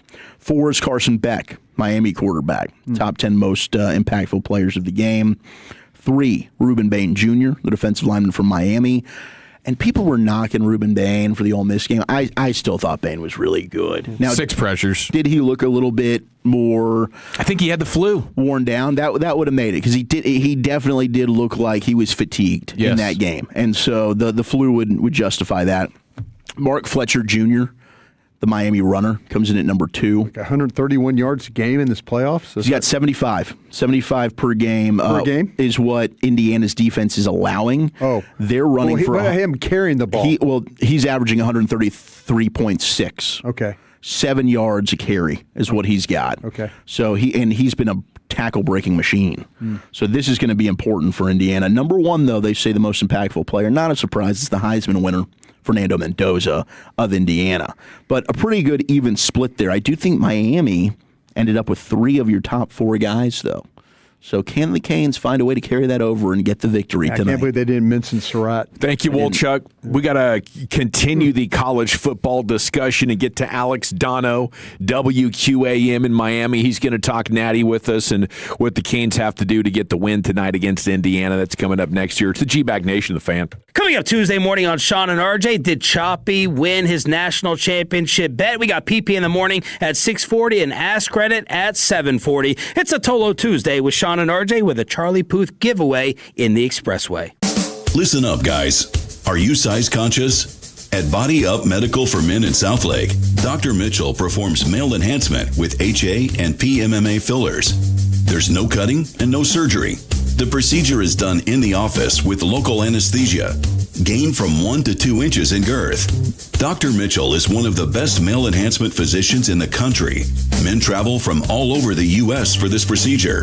The fillers are FDA approved and are safe and effective to increase your girth. You can also get a P-shot and Botox to improve blood flow. Financing is available. Go to bodybodyformen.com. That's bodybodyformen.com. Or call or text 817-903-1275. Again, call or text 817-903-1275. Get started today and see results in less than 2 weeks. Bodybodyformen.com. That's bodybodyformen.com. Guys, 85% of men deal with hair loss, but Next Level Med Solutions has a great offer for fan listeners. Folix is the first FDA-cleared, non-invasive, revolutionary treatment to restore hair. No needles, no surgery. It's affordable and only takes 30 minutes per month. Call Next Level now, 469-991-9292. Book 6 treatments and get 3 more absolutely free when you mention the fan. Featured on ABC, Fox, and Good Day, now Next Level Med Solutions is bringing it to fan listeners with this awesome deal. 469-991-9292. Next Level Med Solutions.com. RJ Choppy here, my good friends over at Zero Res. Leave all the 2025 dirt and celebrate the new year with our friends at Zero Res. Carpets, tile, rugs, upholstery, hard surfaces, basically anything in your home can be Zero Resified. It's time to call the cleaning pros at Zero Res. And don't forget about the air ducts. Zero Res, a 4.9 rating on Google, over 16,000 reviews. Bring in the new year, 20% off all upholstery when you mention the RJ Choppy fan special at 214-37-CLEAN or book online at ZeroResDallas.com. Imagine finding your dream home and moving in right away. No waiting to sell your old place first. Sounds perfect, right? That's exactly what Orchard's Move First, Sell Later program lets you do. Buy your new home now and sell the old one later on your timeline. No showings, no double moves. Plus, Orchard helps you sell for more with repairs that attract the right buyers. Buy before you sell and get top dollar with Orchard. Visit Orchard.com for your free home valuation. That's Orchard.com. Wesley is a truck driver. I drive a truck and I love what I do. A truck driver with IRS troubles. They told me I owed them $43,000. It got really bad. Quite a few letters in the mail. They were talking about wage garnishment coming after my house, my car. Yeah, they don't play around. I seriously thought that I was going to lose everything. One sleepless night, Wesley finally made a call to Optima Tax Relief at 2 a.m. Kind of figured I'd get a machine, but I didn't. I actually got to talk to an actual person in the middle of the night. He found just what he was looking for. Oh, they were great people. You need a team of people that know what they're doing. Optima Tax, they know what they're doing. Optima Tax Relief came through with flying colors. I saved an incredible amount of money. Happy don't even come close. I was absolutely overjoyed. Take Wesley's advice. If you're in any kind of trouble with the IRS, call Optima Tax Relief. Don't trust anybody else. Call Optima for a free consultation. Call 800-809-5833. 800-809-5833. 800-809-5833. Optima Tax Relief. Some restrictions apply. For complete details, please visit OptimaTaxRelief.com. Hey guys, it's Molly from DFW's #1 sports bar, Rowdy Cowboy. And what's better than Rowdy Cowboy? Two Rowdy. That's right, our new location now open in the Colony. You can enjoy our Texas-sized menu, ice-cold beer, and 69 big-screen TVs. Oh yes, the very hot Rowdy Cowboy. Check us out at rowdycowboy.com. Guys, if you want the greatest night of your life, I mean your best night ever, then you gotta hear this. There's a new ED pill out, and it's from the makers of Viagra. It's their first new ED pill in over 20 years. This new super pill is called Viagra AGV, and it's unbelievable. It works super fast in only 11 minutes and lasts up to 14 hours thanks to its new vasodynamic delivery system. Plus, it's FDA approved and safe. There has never been any ED pill like it. It's unreal what it does to you. In testing, Viagra AGV crushed every other ED pill. It destroyed them all. And now, 9 out of 10 urologists are recommending Viagra AGV over any other ED pill. Every man alive needs to try this new Viagra AGV super pill at least once. Then you'll know why men are going crazy over it. So if you want to have the most incredible night of your life, you can't miss this. Go to scoreblue.com and try it while supplies last. That's scoreblue.com. I was ordering food for the office from the same few places for too long. For workplaces suffering with office food fatigue, every day's a struggle. Before starting Easy Cater, I assumed having no good vegan options for Carl in finance was normal. Easy Cater is designed to treat OFF with a huge variety of favorite restaurants, plus tools to help you meet dietary needs and stay on budget. Used daily, one platform lets you save time and shine. Ask your app store about Easy Cater or start an order at easycater.com. Jake from State Farm. I just beat my running PR, so I'm celebrating with the Banana Bonanza smoothie. Hey, and you can keep celebrating when you create an affordable price just for you by bundling your home and auto with the State Farm Personal Price Plan. Go bananas. I will. Hey, make it a large. Bundling, just another way to save with the Personal Price Plan. Like a good neighbor, State Farm is there. Prices are based on rating plans that vary by state. Coverage options are selected by the customer. Availability, amount of discounts and savings, and eligibility vary by state. What's up? It's Draymond Green. I'm back for my 14th NBA season, and my podcast, The Draymond Green Show, is back too. This season, I'm breaking down games, reacting to the biggest NBA stories, and sitting down with teammates, rivals, and culture shapers. And trust me, I'm not holding back, on the court or on the mic. 2 new episodes every week. New segments, big conversations, real basketball talk for the real hoop heads. Listen to and follow The Draymond Green Show wherever you get your podcasts. We're back, we're better, let's get it. The Fan, Rangers, and Hurtado Barbecue Dallas? Oh, heck yeah. Tonight, we'll all team up for Rangers Winter Warm-Up. The first 100 people through the doors will meet and get autographs from Rangers Josh Young and Tyler Alexander. The guys will then join Jared Sandler from 7 to 8 for our Rangers Hot Stove Show. Get in line early, enjoy the best barbecue in North Texas, and meet some Rangers tonight with The Fan and the Rangers at Hurtado's Dallas.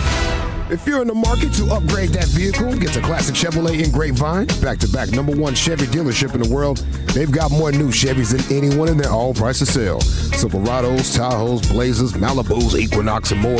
Visit ClassicChevrolet.com. This is Texas. This is Classic Chevrolet. Together, let's drive, relax, and enjoy the difference. Based on new Chevrolet registrations 2023 and 2024, y'all.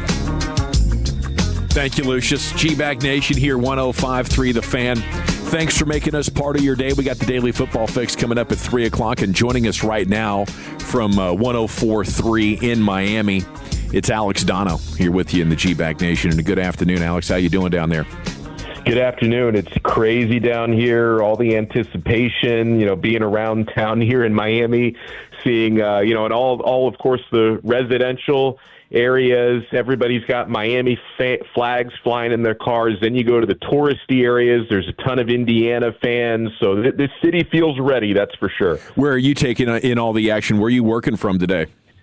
Yeah, so I'll be a mixture of at Hard Rock Stadium on site and then at the Odyssey Studios here in Miami for post game. So I'm just hoping I might need to borrow a chopper or something to get to the location. It's going to be crazy. Now, do you guys feel like Indiana's overrated coming into this one? Ooh, that's a great question. Honestly, my take is I think Miami might be a little underrated coming into this one. I don't know. I don't think it would be fair to say Indiana overrated because I think they've earned their reputation. They Fernando Mendoza with a Heisman season. He's been just so deadly with those back shoulder throws, his accuracy, the lack of mistakes he's made. The Hoosiers are just always such a well-prepared, well-coached team, and they're experienced. People have been talking about the average age of their roster being about 23 years old. I just think, if anything, the feeling among Miami circles is that people just kind of assume that all the things Miami has done well to get to this point will be negated by Indiana. That, despite how dangerous Miami's pass rush has been with Ruben Bain and Akeem Mesidor leading the charge, and, how physical Miami's offensive line has been. And, Carson Beck obviously had some mistakes towards the middle of the season, but he's been really, really efficient for the past 7 straight games that Miami has won. So you really made me think on that one. But I don't know so much about Indiana being overrated, but maybe Miami being underrated, because a lot of folks, certainly in Miami circles, think the game is going to be a lot closer than, a lot of the blowout predictions out there in Indiana's favor. Alex, what's the status of the Hurricanes secondary coming into this one tonight? I know they've had some injuries. Yeah, that's an area, relatively speaking, you don't feel as good about, especially since one of Miami's starting corners, Xavier Lucas, who's just had a great year. He's not injured, but he's suspended for the first half of the game because of a targeting that he picked up in the second half against Ole Miss. So it's just really going to be a blow not having Lucas for the first half anyway. And then, the other one that is a game-time decision, so we'll find out, within the next couple of hours, is Damari Brown, who's not a starter, but he would be a critical rotation guy at corner, but he hasn't played through the playoffs so far. So it's not as if, he helped Miami win those last 3 games and now he might be out. He would be someone Miami would look at as kind of the icing on the cake to get in there. Other than that, O.J. Frederic, who's another starting corner, he's good to go. He did get banged up late in the Ole Miss game, but he's fine now. And so, the big question is being a half without Xavier Lucas. Ethan O'Connor, who's a rotational guy who's played really well in the playoffs, he's next man up. And then I would imagine true freshman Jabari Antoine is going to get some time as well. He's been pretty good in limited reps, but, he's a true freshman, so I'm sure Mendoza's going to try to go after him when he's on the field. So, Alex, Sunday, December 7th, the final college football playoff rankings were released. On that day, Miami gets in over Notre Dame. It's very controversial. If I had told you then, I'm a time traveler, I've seen the future, you're going to be playing at home in the national championship game, what would your reaction have been? My reaction would have been, I definitely would have questioned your time travel credentials first and foremost, because it seemed like a pretty unlikely scenario, only because, I remember looking at that bracket. Obviously when Miami was announced they were in, it was such a surprise and a pleasant surprise that the initial reaction was just jubilation, right? But then you take a look at, okay, as the 10 seed, you have to go to College Station to beat, a really good Texas A&M team. And then if you win that game, you play the defending national champs, Ohio State. And then if you win that game, you play either Georgia or Ole Miss.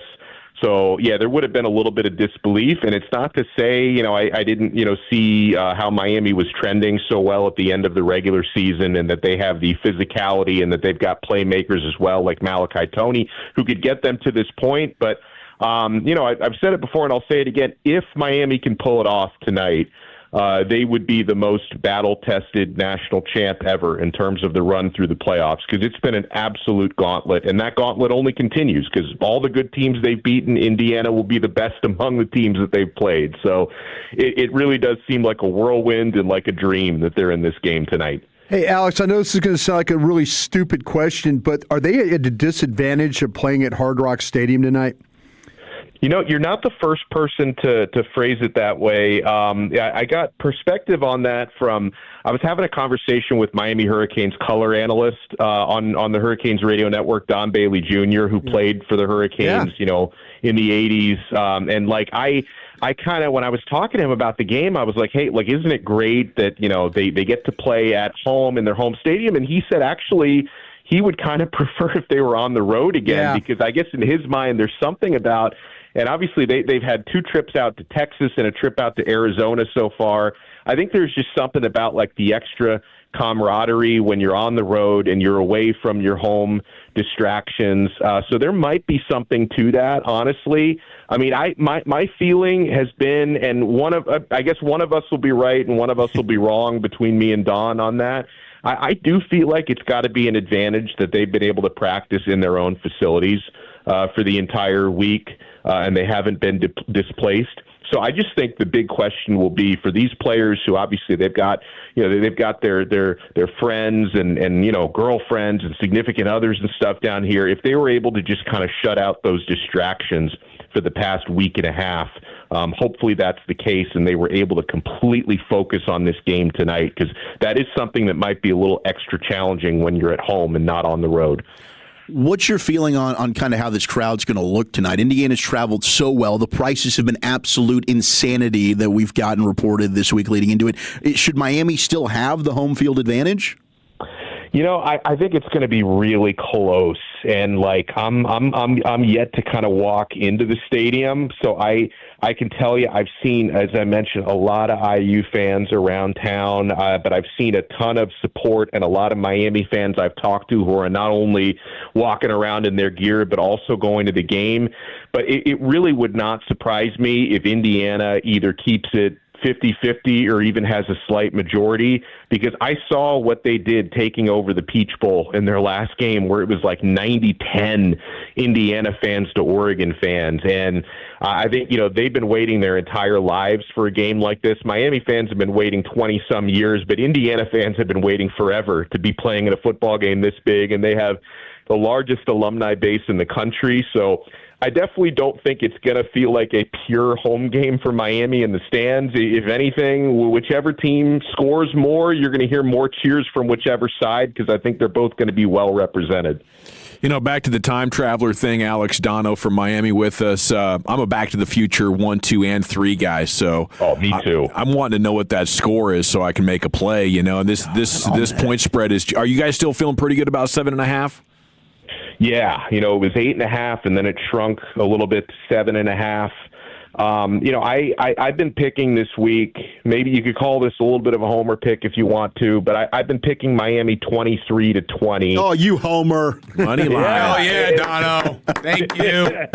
Well, because again, like I just feel that for so many games Miami's played this year, whether it be Notre Dame to start the season, Ohio State a couple of weeks ago, I've heard it so many times with people thinking, okay, yeah, they say Miami's defensive line is really good, but now they've met their match. We're going to handle them. You even had a couple of Texas A&M players before they faced Miami. Their starting right tackle was like, oh, we're not worried about Ruben Bain. He's not a threat. Like, at this point, we've heard it so many times until you actually go up against Bain and Mesidor. And even when they're not getting sacks, they're wrecking game plans and they're forcing you to get rid of the football more quickly and in different ways.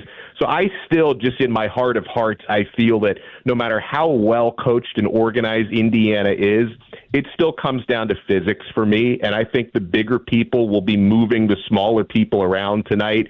So I have a feeling Miami can get it done, but I think it's going to be really close. And as usual, I'll be breathing into a paper bag in the fourth quarter, because that's how it's been all postseason long for Miami. I love it. A historic night in Miami. Alex Dono, have the best time, man. And best of luck to you. Thank you so much. Cheers. Thanks. Okay, you can check him out on 104.3 WQAM in Miami if you want his thoughts on the Hurricanes. As kickoff approaches, we got a daily football fix coming up. Well, Chuck, where are you taking it? Let's do it. Sean Payton on how he found out about the Knicks' injury and epic troll job in the latest coaching news. That's next to the nation. But I'll tell you what else is epic. That's East Dallas Diesel. I love East Dallas Diesel. You've heard me talk about them plenty. With East Dallas Motor Cars, they become your one-stop shop for incredible luxury vehicles as well. Plus, they got the badass trucks. No matter what brand you're looking at, Ford, Chevy, GMC, Ram, Toyota, you name it. With the motor car side, they got the Range Rovers, they got Bentleys, BMWs, Corvettes, Escalades, Tahoes, everything from the convertibles to the badass trucks and everything in between. And here's what really sets East Dallas Diesel apart, all right? It's unique. Maybe you're checking out EastDallasDiesel.com. I like to do it every single day, just kind of look and see what the new inventory they have. Owner Tony Alberti, he's been in the car and truck game for over 30 years. He's running a family-owned and operated store, and he's personally handpicking every single vehicle that you see on that lot, and he's got the golden eye to do so. But If you're seeing something like, oh, this is close to what I want, but not exactly the right fit, well, don't worry. I want you to call East Dallas Diesel. I want you to ask for my guy, Tony. He and the team are going to help you source, build, and customize exactly what you want. They're truly unmatched when it comes to delivering one-of-a-kind vehicles. Plus, they're fantastic when it comes to working with you when it comes to financing options, and they're all about trying to get you in and out of there as quickly as possible, not like your typical car dealership jargon and BS games, okay? East Dallas Diesel is the place to be. Check them out today at eastdallasdiesel.com or stop by that showroom. Tell them Wolchuk sent you. East Dallas Diesel, where custom is the standard. Shan and RJ, the K&C Masterpiece, GBAG Nation, and Fan After Dark. Live and local.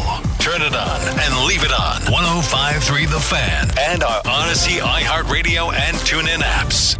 This is an Odyssey Sports Minute. Presented by Robinhood, your money, your move. News after Denver beat Buffalo about Bo Nix's fracture in his ankle was a gut punch to the Broncos fans. Now it's up to Jarrett Stidham to step in and step up. With a chance at the Super Bowl on the line in the AFC Championship, the Broncos will lean heavily on their great defense. For Stidham and the Broncos offense, it's time for the next man up. I'm Chris Black.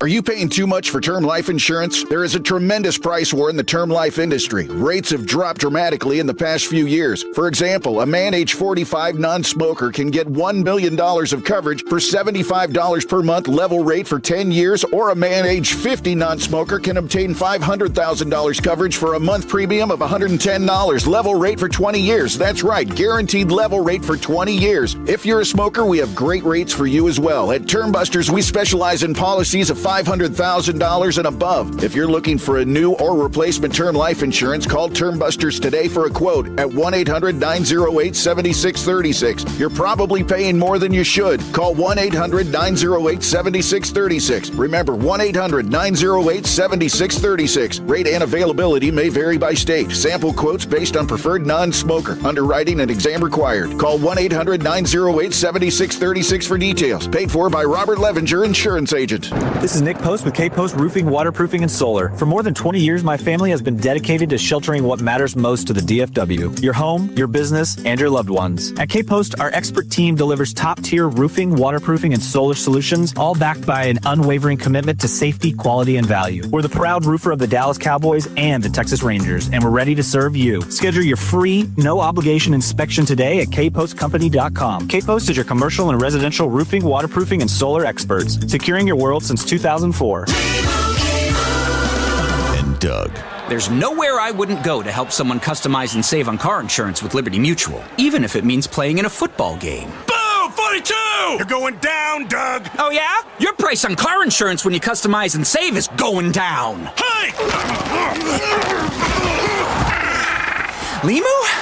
What are you doing on their team? Only pay for what you need at libertymutual.com. Liberty, liberty, liberty, liberty. Football playoffs are here, and Underdog is the best place to get in on all the gridiron action because you can make picks and win money right now in Texas. And playing on Underdog, it's easy. Just pick whether your favorite player or perhaps your least favorite player is going to go higher or lower on stats like touchdowns, rushing yards, receptions, and more. You probably know what statistics are.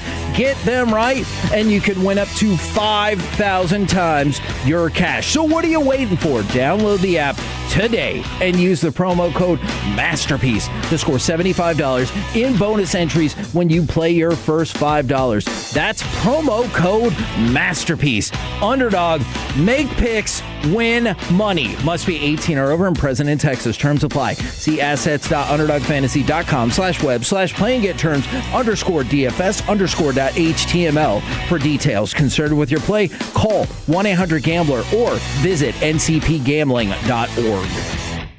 This is the exclusive home of Dallas Cowboys football. KRLD-FM and HD1, Dallas, Fort Worth. Let's go, Cowboys. An Odyssey sports station.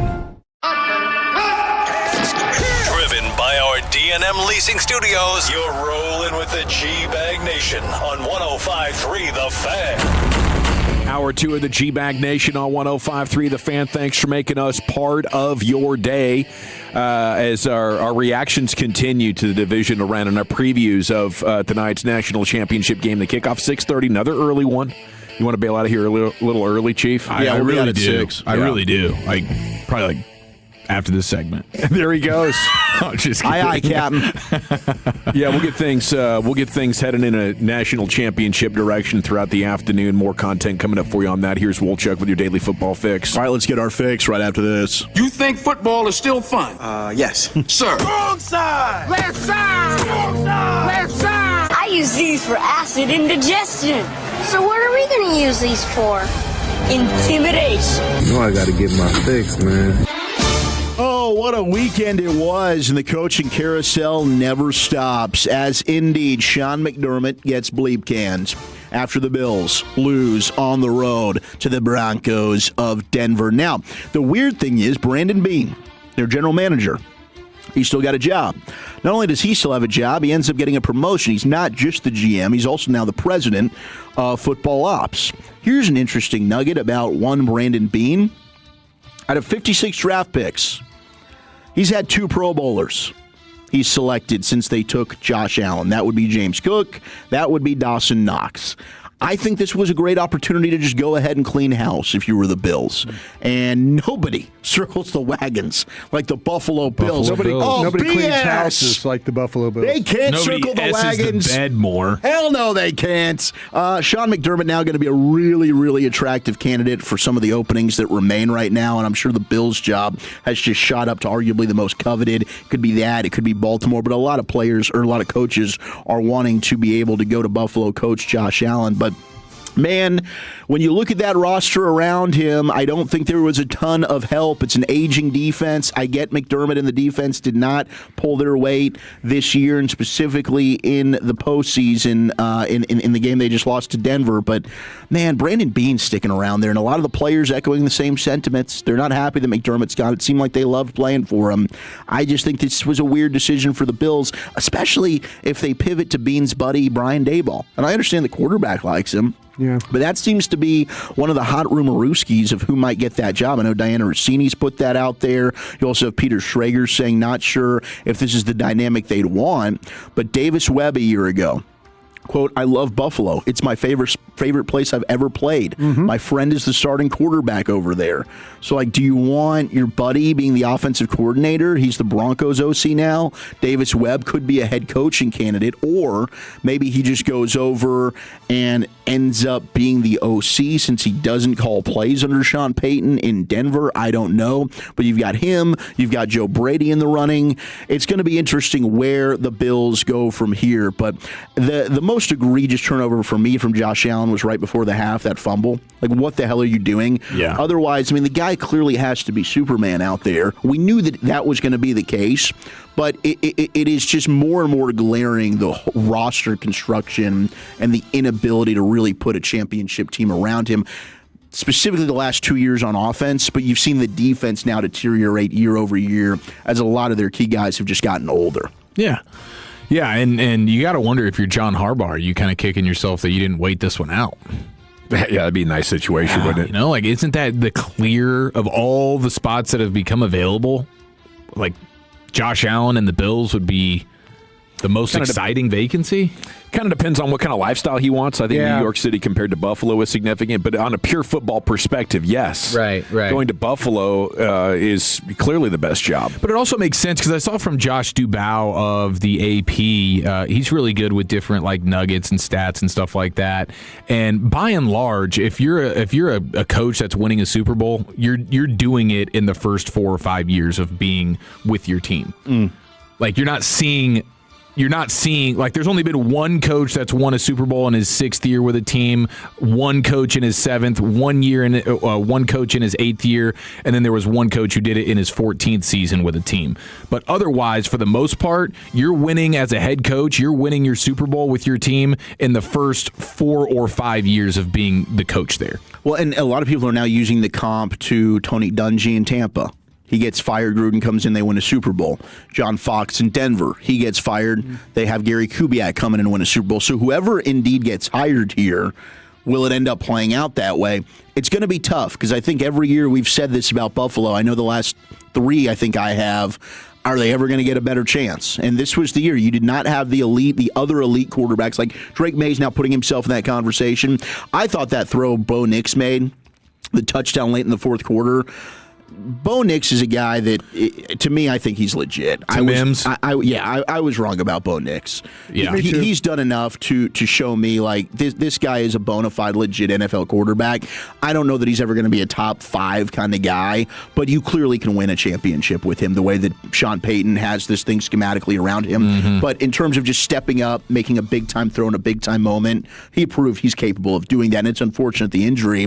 But I don't know, Joe Brady, the Bills OC, certainly in the running. I kind of felt like that he was kind of the front runner for this thing. He might be. Clint Kubiak, the Seattle Seahawks offensive coordinator, I think would be a good hire as well. The other names, Jesse Minter, the Chargers DC, who's been floating around. Does he end up getting that Ravens job ultimately is kind of what I'm thinking. And then Chris Shula, who a lot of people are high on. I know Pittsburgh might be a place that likes him as well. Rams defensive coordinator. That seems like the one McVay's like, gosh, every year I think he's having to replace his defensive coordinator, basically, whether it was Brandon Staley, Raheem Morris, now it's Chris Shula. But, it's going to be fascinating what happens to Buffalo. The other name that CBS Sports slid in there, John Gruden. For what? The Bills job. Get out of here. No? Really? Yeah. Let me ask him. Ask him. Let's find out. You up for the Buffalo job? Is that what we need Do you to know? want the Buffalo? Would you take the Buffalo job? Oh, he wants to coach. He wants to coach. I was kind of surprised he didn't get more of a look in some of these college SEC gigs after he threw out the SEC. He's a miserable dude. He doesn't want it? Not that he doesn't want it. He makes everybody mad around him. He just pisses everyone off? Yeah, I get that. Buffalo, Kalshi has Chris Shula 73% likely to get the Steelers head coaching job. I think that'd be a great hire for Pittsburgh. Yeah. Fits the bill. Young defense, and it's a football lineage. The Shula last name still carries a lot of weight. It sure does. It absolutely does. Unless your name's like Mike Shula. Yeah, unless you're then you get fired from South Carolina. Buffalo, to me, shows you how important the Game of Thrones between coach and GM for trust of the owner is. Neither one of those guys absolutely knocking it out of the park. One of them had to go. Which one is going to bend the ear of the owner better and sell him on the vision without the other guy? Outside looking in, you got to point first to the GM for not giving them enough talent at wide receiver, not giving them enough talent on the defensive line, linebackers. Like that cupboard has gotten bare, but somehow he blames it on the coach. Now he gets to hire another one. Yep. Reset this clock. Crazy. Yeah, and I'm fine with McDermott being let go. I get it, but like you said, Walchuk, how does the GM not go with him? Yeah, I think both of them. That's crazy. You just go ahead and make the move. And I tweeted it after they lost. I was like, I think it's time. You just got to move on. I think McDermott's a really good coach, but at some point when you're not able to get over that hurdle, and now it's been, whether you got your best collection of talent versus Mahomes, you're finally at home against Mahomes or Lamar Jackson, or now it's you don't have to face Burrow or Jackson or Mahomes, and you still aren't able to do it. You're not getting rid of Josh Allen. So there's only one answer here, and that's, all right, we need to part ways with the head coach. The fascinating thing about all three of those jobs up there with Ravens, with Steelers and Bills, you got 9 years, 18 years, and 19 years on the job. To me, this is about more and more teams realizing our coach needs to be a schematic difference maker more than a rah-rah leader. Like, what are their schemes? What are their playbooks? Are they calling plays? No, they're not. Right?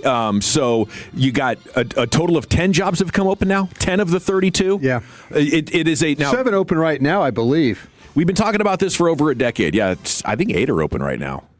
With the Bills popping open? Yeah, because 8 were open. There were 10 total, and two have been. Atlanta you got Stefanski in Atlanta, and then Harbaugh official with the Giants. None of the other jobs were filled yet, right? That's it. No. Yeah, and then LaFleur staying in Green Bay. He got the extension over the weekend, so they're not going to make a change there either. But yeah, I think Buffalo and Baltimore. I mean, McDermott, rumors are the Raiders could pivot, be interested in him. And then what about a team within their own division there in Miami? I mean, could McDermott make sense in Miami? Jeff Hafley's kind of the guy that I think could get that job with the connection with Green Bay. That if they want to go with the defensive name. Seems to be where it's heading right there. Let me ask you guys this, though. All these guys, these defensive coordinator guys, the Jeff Hafleys, I know he was a head coach at Boston College, but wouldn't you rather have one of these guys like the Harbaughs and a guy at Buffalo? Wouldn't you rather have them as your head coach? The established guy. The established guy that that you kind of know how the program is going to be. You kind of have an idea. It's like, a steady guy, and I don't know. I mean, I just seem like, to me, give me the guy that's got some skins on the wall. Maybe the young guy that hasn't done anything yet is, I don't know. If I was interviewing, I'd love to talk to the young guys, and I appreciate what you were talking about, Dawson, with scheming and stuff like that. But some of these programs do need somebody with some experience to kind of lead them. I think the Harbaugh hire at the Giants, I think it's a great hire. Yeah, I think it's perfect what they did. It just reminds me what they did with hire. Coughlin. They did the same damn thing with Coughlin. They were kind of just going all over the place, and then they brought Coughlin in, and it gave their program stability. They got a couple Super Bowls out of it. Yeah. I mean, on defense, I think experience does matter a lot, and maybe innovation matters less. But I would say that 13 of the last 14 Super Bowl coaches have been from offensive backgrounds. So the thing I would enter that conversation with is, don't you want an offensive guy? Plus, if it's an offensive guy and we are innovating, I'm going to have to turn over my defensive job quite a bit because we're going to have a tremendous amount of success. Right. If I go with the defensive head coach and bring in an offensive whiz kid, he's going to leave. And I just think that offensive scheme is a lot more important right now. Yeah, it's fascinating just looking at the conference championship games because there's arguments for both here. Because on the AFC side, you've got the established guys and the Sean Payton and the Mike Vrabel who have the skins on the wall. On the NFC side, they took a chance on a Sean McVay, and they're looking at getting into their third Super Bowl potentially and winning 2. You got Mike McDonald, who came from college to the defensive coordinator position with Baltimore, and now is looking like one of the best coaches in all of football. So both of them have worked. It's going to sound wild, but do you feel like that coach at Chicago cost his team a chance to win? No. I mean, I think that both coaches probably would go back, and McVay was very critical of himself and how he called the game, but they had a chance to win. DJ Moore, I think, would be one of the ones that I'd look at and say, dude, what were you doing on that interception play? I just kind of feel like, though, that to me, the teams that have been able to play defense and get stops, I think defensive football, these defensive coaches, and we're talking about hiring offensive guys and all that and then winning the Super Bowls, but really, if you look at New England and look at Houston, I think Houston could have overcome in that game if their quarterback wasn't so damn bad. Yeah, their defense was keeping them in it. But I wonder if there is something to that. I know, Dawson, you were talking about offensive coaches and stuff, but I wonder if just having that badass guy that can get you a stop or two, in these playoff games is something you absolutely need to think about. Well, I think the marriage of the two, right? I think Ben Johnson did a great job of hiring Dennis Allen, who we know is an outstanding defensive coordinator, and I thought he had a great plan yesterday. Heck, McVay afterwards, when they had the handshake, was like, dude, you were kicking our ass. And you saw the adjustment. The corner blitz off the edge was giving Matthew Stafford fits all game. So in the fourth quarter and overtime, what did McVay do schematically? He's now motioning in Puka Nacua. He's motioning tight to Marcus Robinson. He's having now his tight ends and his receivers be in place to be able to chip and contain that pressure, right? So you're seeing the evolution in the in-game coaching adjustments. I think that's what really has set these coaches apart, in my opinion. I think a lot of them you've seen, like the scripted plays, you come out in the opening drive. How do you make adjustments throughout the game, specifically in the second half? Series to series is what you really have to think about now. Especially now Some in of the these coaches playoffs. don't even do that, and I just look at defense and what Seattle did to San Francisco. And I know San Francisco is completely beat up and the talent level was not where it needed to be. But man, some of these defensive coaches, they had it wired. They did over the weekend. Now with Sean Payton, offensive coach, but gosh, what terrible news we got post game when it came to Bo Nix, and now he's going to be out for the remainder of the season. And here's how Sean Payton found out about this Bo Nix injury. All right, real quickly, he gets hurt on the running play. Then we call the stutter Spears. We get the big pass interference penalty, and he comes over. Then we center the ball, so we actually technically got hurt up in his third to last play. He centers the ball for us, and then as he comes over, I kind of chest bump him with jab him like frickin' A, and he's like, "Oh, careful." It was, and I'm like, "You all right?" And he said, "Yeah." He goes, "But man, it's hurting." And I said, "What do you got?" He said, "My ankle." And I said, "All right." I said, "You'll be fine," and I jabbed him in the chest again. And then afterwards, they go into the locker room, X-rays. And, X-ray, there's a fracture. They show it to him. He was sitting outside the locker, Bo Nix was, leaning up against the wall. His wife was there. Parents are there. The rest of the family. Jarrett Stidham, the backup quarterback, a few others. And Sean Payton asked how he was doing, how you hanging in there. And Bo Nix was, of course, heartbroken by it. But now they pivot to Jarrett Stidham. And there was, from Mike Sando's piece on The Athletic today, there is one NFL exec that talked to Sando that said, quote, with Sean Payton, he's going to do whatever he can to make the quarterback look good because that's his guy. I think they might be better with Jarrett Stidham in this game. Now, an amazing tweet from Nick Foles, who trolled the Patriots. He said, note for the Broncos and their fans. I know it's been an emotional 24 hours. I feel for Bo and the team, and I'm sending prayers for a strong recovery. On a positive note, going into the game versus the Patriots is that they struggle against backup quarterbacks in championship-type games. Well played, Nick Foles. That's a brilliant tweet, man. Well played. And our former buddy Ben DiNucci, he's now going to get the call back to Denver, and he's going to sign on to their roster. I don't know if he's going to be the backup for Jarrett Stidham in this game or the emergency quarterback, but Ben DiNucci, he's back with Sean Payton and the Broncos. So there's your fix. We'll get a little bit more in the mixed bag. Why not call Drew Brees right now? Maybe. See what he's up to. Let's give him a look-see. Thank you, guys. It is the GBAG Nation here on 105.3 The Fan. We got the C-Note coming up next, the latest on the Cowboys coaching search and news on other candidates impacting them, plus some draft news here with you. It's the GBAG Nation on 105.3 The Fan. Tolo means turn it on and leave it on. Thank you for making 105.3 The Fan and the Odyssey app part of your day every day. Hey, Tolo's RJ Choppy here for one of the best dealerships on the east side of the Metroplex in Terrell. It is Platinum Ford. Owner Stephen Gilchrist and GM Adam Vinci, they're Tolos, taking care of you, the Tolo, each and every day when it comes to the purchase of your brand new Ford car, truck, SUV. I am proud to say that I am a Platinum customer, and I promise you're going to get the same incredible experience that I got. Adam's got everything from Super Duties to full-size Broncos, Raptor F-150s, and more. Start the process right now online.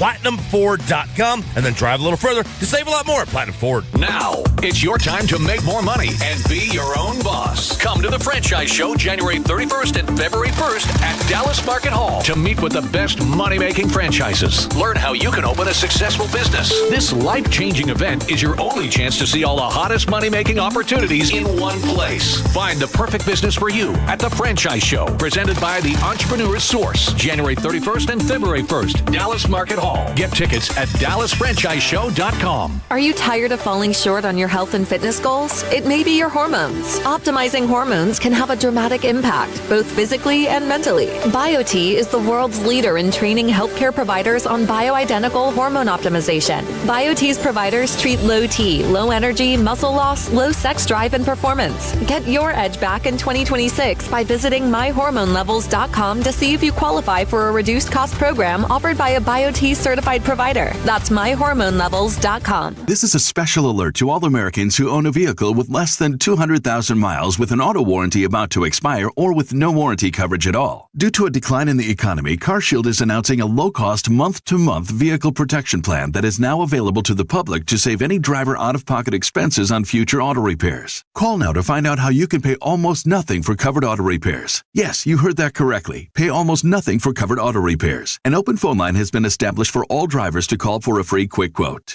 Call 800-908-8646 now. Drivers who are covered will not have to pay for covered repairs again. This protection plan is at an all-time low. Additionally, drivers who activate this vehicle protection today will also receive free roadside assistance, free towing, and car rental options at no additional cost. Call us for your free quick quote today. 800-908-8646. That's 800-908-8646. What do you have to lose? Call 800-908-8646. Again, 800-908-8646.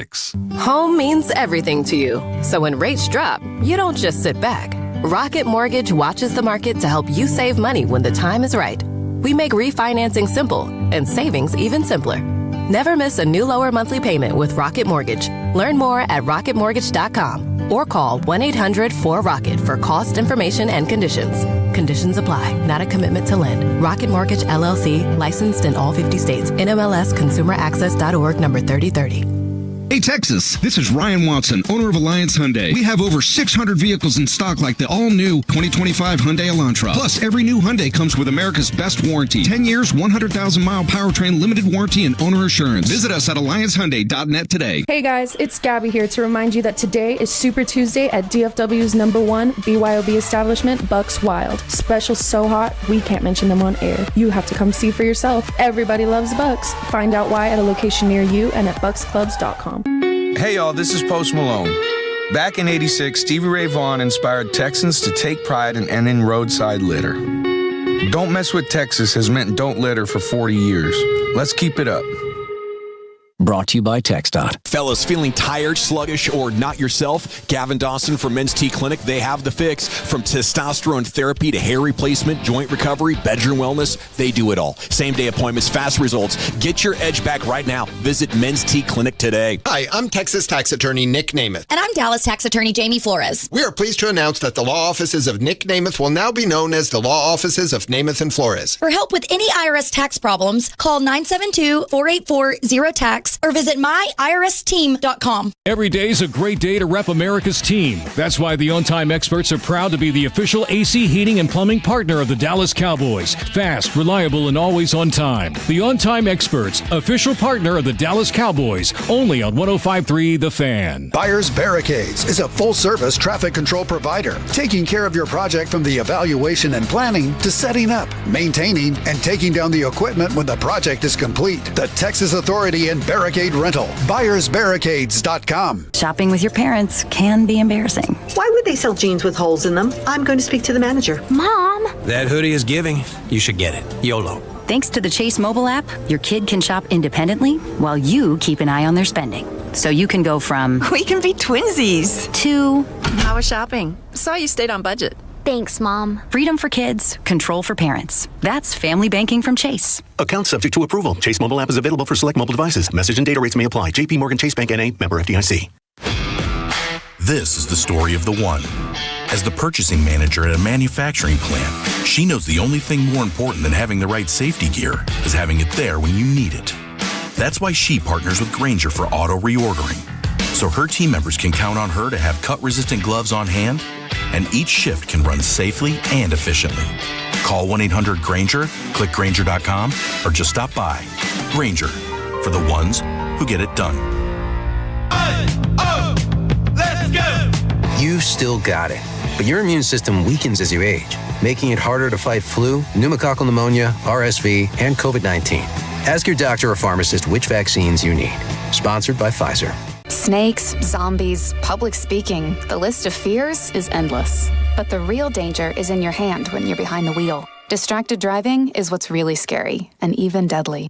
Eyes forward, don't drive distracted. Brought to you by NHTSA and the Ad Council. Hey, it's Tony from East Dallas Diesel. And if you're tired of the big box dealership runaround, I get it. At East Dallas Diesel and East Dallas Motor Cars, we do things differently. You're not just another number. You get concierge level service from start to finish. We make the process easy, from finding your perfect ride to fast financing and same-day pickup. You can even start everything online and be in and out in under an hour. No games, no hidden fees, just good people and great cars. Check us out at eastdallasdiesel.com or eastdallasmotorcars.com, where custom comes standard and service actually means something. This segment of The Fan is brought to you by DFWsecurity.com. You finally made it to your destination, but that little voice says, did I lock the door? With DFW Security, you just tap the app. Doors locked, cameras rolling, house safe. Protecting your home has never been this easy. DFWsecurity.com. Chat, welcome back. It's time for the C-Note, Cowboys news of the evening here. Segment's brought to you by the Frankels. If you've been injured in a car or truck wreck, call the Frankels first, 214 or 817-333-3333. There's never an out-of-pocket cost. They only get paid when you win. The Frankels are the go-to car and truck wreck attorneys in Dallas. Brian's Krusty's Corners coming up here in about 15 minutes. A college football darty at 4 o'clock. C.J. Stroud talking with reporters today. He's on the podium. I want to be here as long as I can, he said. He was asked about a potential contract extension this offseason. He's eligible for it. He says, I love the city of Houston. It really hurts me. I wish it didn't go that way. My intent was to go out there and ball. And he added that he is crushed a day after throwing 4 picks. And Houston couldn't put up much of a fight against New England. Just a fascinating story how good he looked and how much he has struggled struggled these last couple of weeks, and will that define who he is and where his career is going? We're about to find out. I think deadlines for the fifth-year option are May 6th, somewhere in there. So they got some months to think about it. But I think with C.J. Stroud, I would try to do a second contract that doesn't break the bank and gives us some flexibility, allows us him to be rewarded for being a pretty good quarterback. But I don't know, if I'm Stroud right now, I think I just want the fifth-year option and try to come back and play better next year and bargain from a better position. Because right now, be a tough valuation, be tough to ask for more. Okay, congrats to Tank Lawrence. DeMarcus Lawrence, now with the Seahawks. He's heading to the NFC Championship game. Famously said when he signed with Seattle last spring that he knew he wasn't going to get to a Super Bowl with the Cowboys. And he basically dunked on the Cowboys with a new reporter friend that he'd met there in Seattle. What do you think convinced him that it's just not possible? Is it that the Cowboys didn't want him back? Or is it that, after being here for 10 years, maybe 11 years, Tank was here a while, he had seen enough, had it figured out?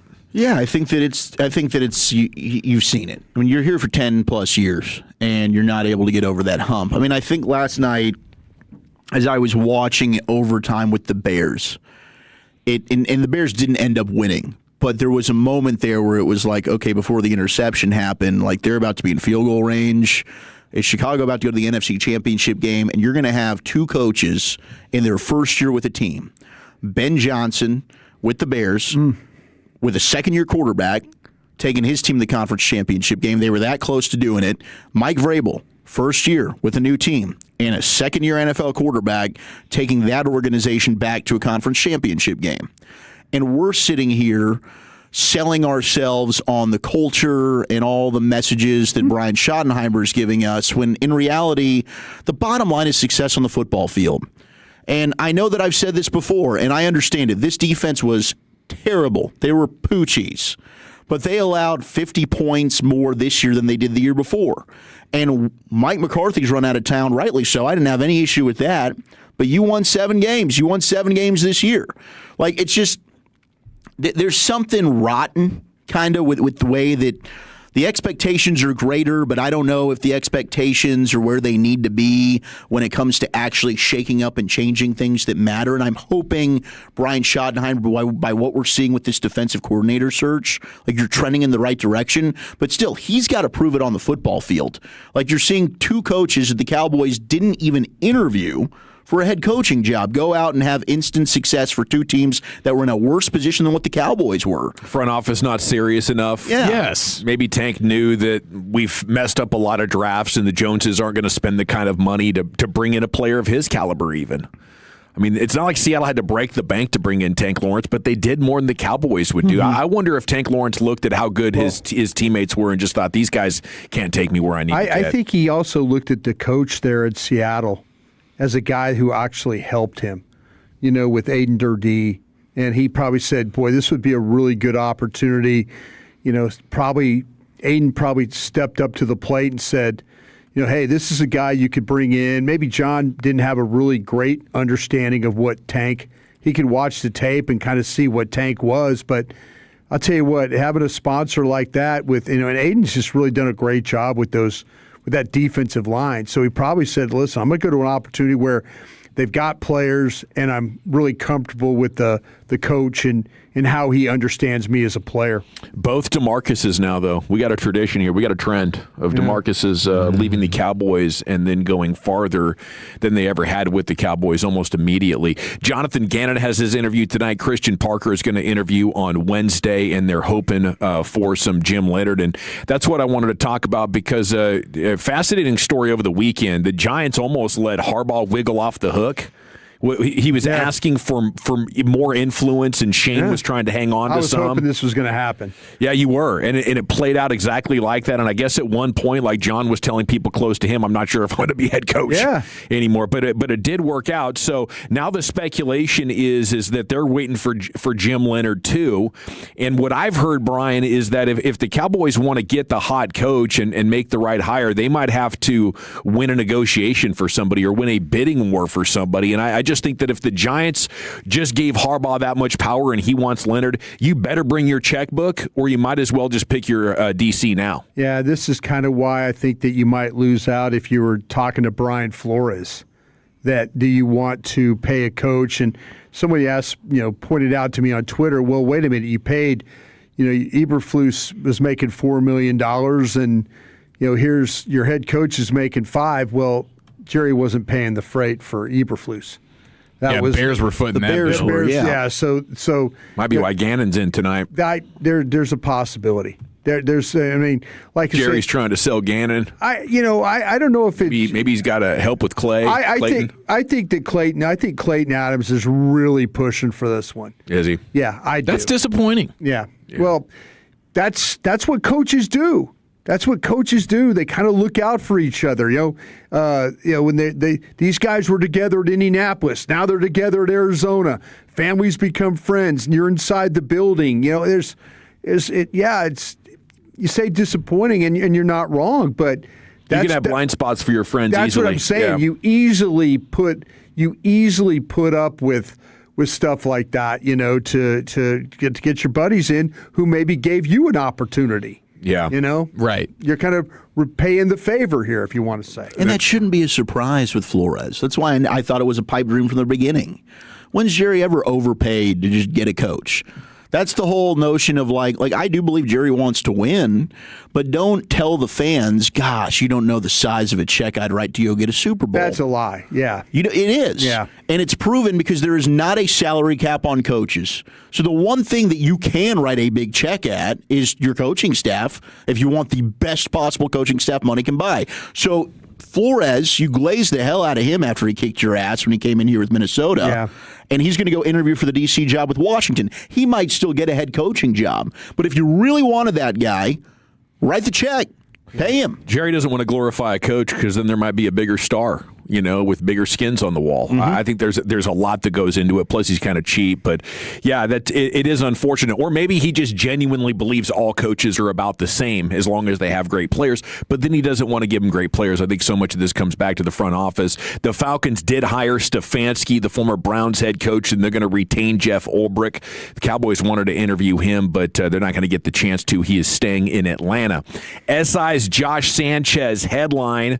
It's next up in the C note. Dallas Cowboys could land a CeeDee Lamb type luxury in the 2026 NFL draft. Talking about the Notre Dame running back Jeremiah Love, saying it's not an immediate need. If you're unable to re-sign Javonte Williams, is he that good that it could be a CeeDee Lamb type of windfall of talent for you? Are they talking about at 20?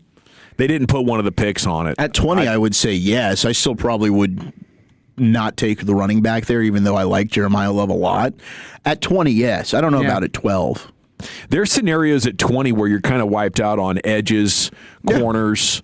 Sonny Styles is off the board, and both tackles are off the board. Sure. And I'm wondering, if that happens, that scenario where there was no picks there, I mean, where would be the pivot? Is it to a running back? Obviously, it's trading down. It'd be a hell of a year to have multiple picks in the second and third round as you kind of look at the depth. I don't know if 20 is the best place to pick unless somebody slides to you. What would be your reaction if PFF's latest mock draft is dead balls on? Arvell Reese, the Ohio State edge, falls to them at 12.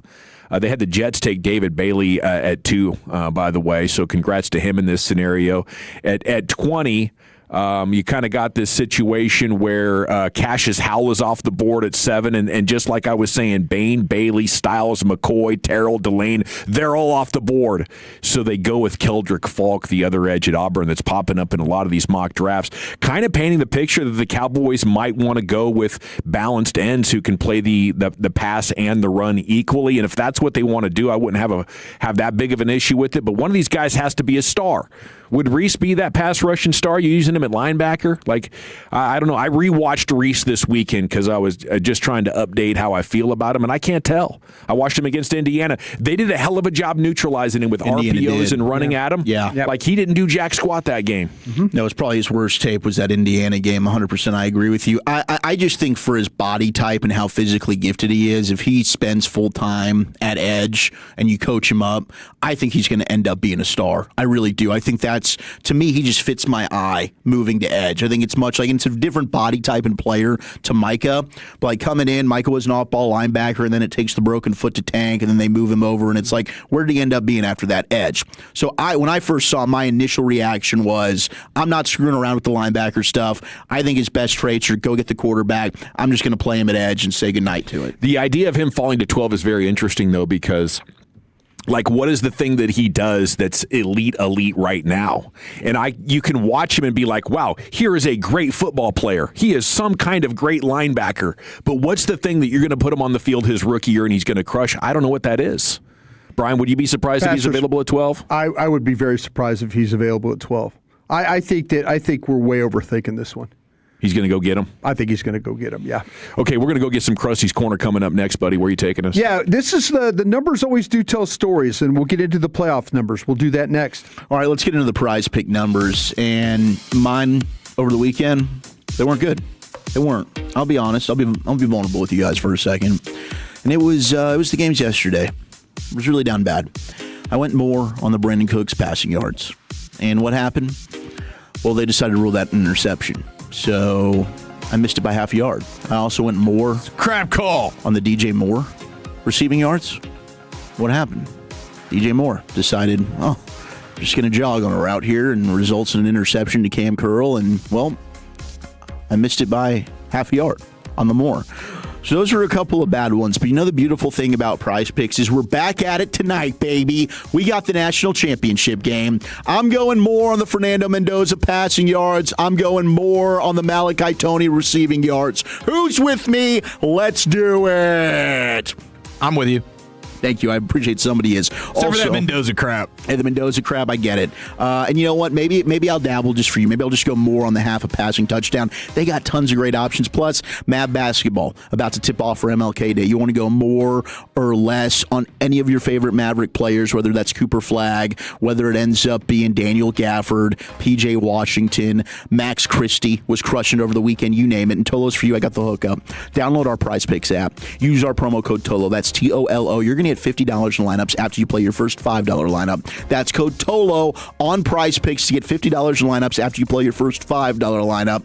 Prize Picks. It's good to be right. Must be present in certain states. Visit prizepicks.com for restrictions and details. Coming up Tuesday morning on Shan and RJ, did Choppy win his national championship bet? We got PP in the morning at 6:40 and Ask Credit at 7:40. It's a Tolo Tuesday with Shan and RJ with a Charlie Puth giveaway in the Expressway. Did you know you can get free electricity every night and help the planet? Call Green Mountain Energy at 1-866-GREEN-TX to get free nights of 100% wind energy for your home. That's 1-866-GREEN-TX. Green Mountain Energy, PUCT 10009. What are the most common calls you guys get for someone who's like, I wonder if I should call the Francos for this? The bottom line is if you're in a car wreck and it's not your fault, you may not need us, but the call and the consultation are free. So what can it hurt? I was in a car wreck. I went to the emergency room. I don't have health insurance. Now I've got a $20,000 bill. What do I do? I missed a week of work. I got hit by an uninsured driver. How do I deal with that? Make us your first call. 214 or 817-333-3333. Franklin Franco, Principal Office, Dallas, Texas.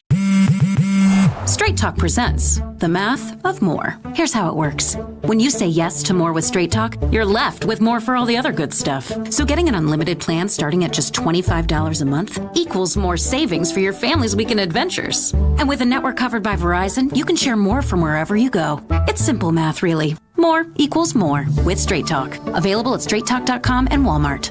Taxes and fees apply. The $25 plan requires a compatible unlocked device and a new line of service. Additional terms apply. It's Hurtado, the official barbecue of the Texas Rangers, your go-to for the best Q around. Locations in Arlington, Fort Worth, Mansfield, and Dallas. 2 locations inside the globe, and now the Fort Worth location is serving and catering breakfast daily from 7 to 10:30 a.m. Pick up Brandon Hurtado's new book, Barbacoa, your go-to for everything Tex-Mex barbecue, now available at Buc-ee's and Amazon for all your catering needs or private events. Visit HurtadoBBQ.com. That's HurtadoBBQ.com. Tell them Sean for the Fan sent you. I asked a D&M executive the other day, who's your ideal customer? Someone frustrated with luxury car depreciation, someone trading every few years and piling up negative equity, or someone budget conscious looking to save 30 to 40% on a monthly payment? His answer was all of them and more. With 50,000 active customers, D&M has the program for you. Leasing is not renting. It's the smarter option. Call 817 or 972-35-LEASE or visit dmautoleasing.com. We make leasing easy at D&M. Make this your year. Looking for a new career in the high-demand fields of IT and cybersecurity? Attend classes live, online, or on campus. Go to mycomputercareer.edu and take the free career evaluation today. Financial aid is available to those who qualify. Right now, you're listening to DFW Sports Station, but you could be listening to DFW's Nerd Station. 100.3 Jack FM. Science! Playing what we want. I'm Bob Burke, founder and chairman of Burke America Parts Group, a family of brands that includes RepairClinic.com, an appliance and HVAC parts solution company that's grown into an international brand. Before AmericanEagle.com, we partially launched a new technology platform developed by another firm. American Eagle helped take our technology to a whole new level with digital marketing, software development, and business insights into our key markets, appliances, HVAC, and outdoor power equipment, and did so both on time and on budget. AmericanEagle.com has the resources, experience, and talent needed to produce solutions. Our new technology platform, developed by AmericanEagle.com, has produced tremendous results with higher traffic, conversion, engagement, and online revenue. If you have any home repairs you need to take care of, check us out at RepairClinic.com. If you need a world-class website or technology project, then I would highly recommend AmericanEagle.com. Call AmericanEagle.com at 773-NETWORK. That's AmericanEagle.com, 773-NETWORK. Hey, everybody, it's Corey Majors, Tolos. When it comes to retirement, timing your Social Security can make a huge difference in how much you actually get. My good friend David Dustin, founder of MoneyWorks Group, helps people all over North Texas navigate the system so they don't leave money on the table. Right now, David's giving away a free copy of his Safe Money book to help you make more informed decisions. Visit MoneyWorksGroup.com for your copy or call 972-736-7373. David Dustin and MoneyWorks Group. Reinvent your tomorrow with confidence and guarantees. Come celebrate the Lowe's of Salina grand opening on Friday, January 23rd at 3540 South Preston Road. And while you're there, join Milo's Rewards for free. Turn 5 times the points on eligible purchases all weekend long. Plus, they'll have in-store promos, free food, product demos, and more. 5-time points offer valid January 23rd, 2026 through January 25th, 2026 in Salina store only. Points are awarded on eligible purchases calculated before taxes and fees and after applications. Discounts, if any, exclusions, additional terms, and restrictions apply. Visit Lowe's.com/terms for program details. Subject to change. You can feel the buzz, can't you? Oh, it feels good, doesn't it? And it's all about the Cowboys offseason. So we're heading to San Francisco to dive into the hive of insider news. Come along for the ride, Tolos, as we take you to Radio Row. Radio Row. Radio Row. For amazing insight with a lot of treehouse shenanigans. Stella Artois presents one of our most listened to weeks filled with Hall of Famers, insiders, laughs, and some quality hungover confessions. Join us February 2nd through the 6th for our Radio Row coverage in the Bay Area. Brought to you by Stella Artois, the on-time experts, Best Buy Windows and Siding, Wild Fork Foods, and your favorite entertainment travel companions. 105.3 The Fan. If you're in the market to upgrade your vehicle, get to Classic Chevrolet in Grapevine. Back-to-back #1 Chevy dealership in the world. They've got more new Chevys than anyone in their all-price of sale. Silverados, Tahoes, Blazers, Malibus, Equinox, and more. Visit ClassicChevrolet.com. This is Texas. This is Classic Chevrolet. Together, let's drive, relax, and enjoy the difference. Based on new Chevrolet registrations 2023 and 2024. Thank you very much. It's the GBAG Nation here on the Fan. Time for Krusty's Corner, brought to you by Greystone Roofing. Go to greystone-roofing.com. Here's the king. Hey, kids! Your old pal Krusty's gonna teach you 5 new words. You're not wrong about that. From Dallas, Texas, number 55, Brian Waters. Thank you very much, Lucius. Appreciate you playing that as always. Thank you to Greystone for being a part of this as well. New Love of the Star up, right, today? Yep. Actually, we had that conversation about Arvell Reese. We chatted a little bit about that. Yeah. Like, is it possible that he really could get to 12? Yeah. Dawson, I was going to ask you about the Reese thing. It just, and what you're, and I'm asking because maybe I'm wrong about this too. I'm just curious because of somebody else seeing it maybe a little bit different than I see it. The thing that you don't see, is it because you've heard so much about him and the type of player that he is, or is it you don't see the hype of the player? Yeah, I guess I don't see that blurred, that insane guy off the edge that's whooping tackles. Just, I'm by you. You know, I think he's a really solid football player. He does a lot of stuff well. He's strong. Yeah. I think he's going to be good out there. He's going to set the edge. But I'm worried about a guy who's a good college football player being asked to beat NFL tackles. And that's why I kind of felt like he was more of an inside linebacker guy. Sure. I just, like I said, I've watched him play, and I know there's been some struggles with him, like, late. And it kind of made you wonder, is there something that defensive coordinator is not taking advantage of him with, right? Sure. I mean, yeah, and that's why, like, this whole time I was like, Matt Patricia's name would keep coming up. Yeah. And I wondered, like, well, the NFL kind of said, hey, we're good on Matt Patricia right now. Yeah. So he gets sent, he goes to college, takes the Ohio State job. And I understand Ohio State defensively in the regular season was really good. But you look at him and he's got Reese will be a first-round pick, Downs will be a first-round pick, Sonny Styles will be a first-round pick, McDonald. You know, they've got could be a late one, Igbenogson, day two. Like, his defense is littered with guys that are probably going to be selected in the first 3 rounds. So is that an indication of your DC's good or your talent's really good? And I think there probably was missed opportunities when it comes to a player like Arvell Reese. Man, I can't get over how strong he is. Yeah. His ability, like, he looks like thin, you know, and wiry, but gosh, man, he covers takes ground. it to the and the speed, So the explosiveness. He is going to be the scrutiny on this player. I think it's going to be really, really intense. And when we brought this up because we were talking about with Hunter last year. Travis Hunter, and then Isaiah Simmons was another guy. Yeah, Isaiah super athlete, and I don't know that teams really knew, okay, where should I play him? What is he? He was a converted safety to linebacker, but also a good pass rusher, and then he's been bouncing around the league. So teams might overthink it, to your point, and be like, I don't know what to do with him. I just feel like we're going to overthink this one. I really do. Let me ask you this, Wolchuk. And Doss, if you want to chime in, you're more than welcome to as well, because you've seen some players. Is there anybody... Okay, and I know that you're in love with the safety. Yeah, I love Downs. Yeah, he's my top player. Okay. Is there anybody... Take Downs out of this. Take Downs out of your evaluation. Mm-hmm. Is there anybody there that you would take that player over him if you're given the opportunity? He's the most talented player that I've watched outside of Downs. Does it scare you? I mean, what Dawson's saying is scaring me a little bit. I feel pretty good. I'm just going to trust my initial view, and we talked about this on the stack last week. I just think you should trust your initial eye. Sure. And I looked at it and said, I think Arvell Reese is going to be the best pass rusher from this draft. And I'm taking him. Playing him at edge. I'm taking him with the indication he's not playing linebacker. I'm lining him up as an edge, and I'm starting him there from day one.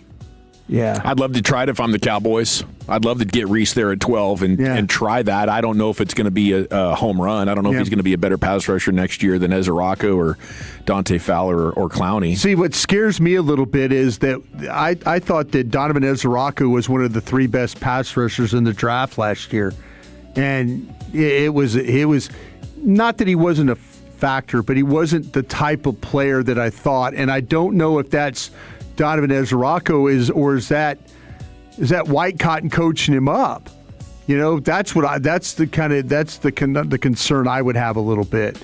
You know, but I don't know, man. I don't know if I think that when I stack him, it's going to be hard for me to take somebody other than him. Yeah. Just watching it play, but I could say, hey, could be wrong about that too. But I'd love to have the opportunity. I really, really would. Well, and you want to take your chance at guys that can cause absolute havoc and take away the chunk plays. Yeah. I'm defending your wide receivers or your quarterback. Yeah. You know, and that's why I would love to take Reese more than Caleb Downs.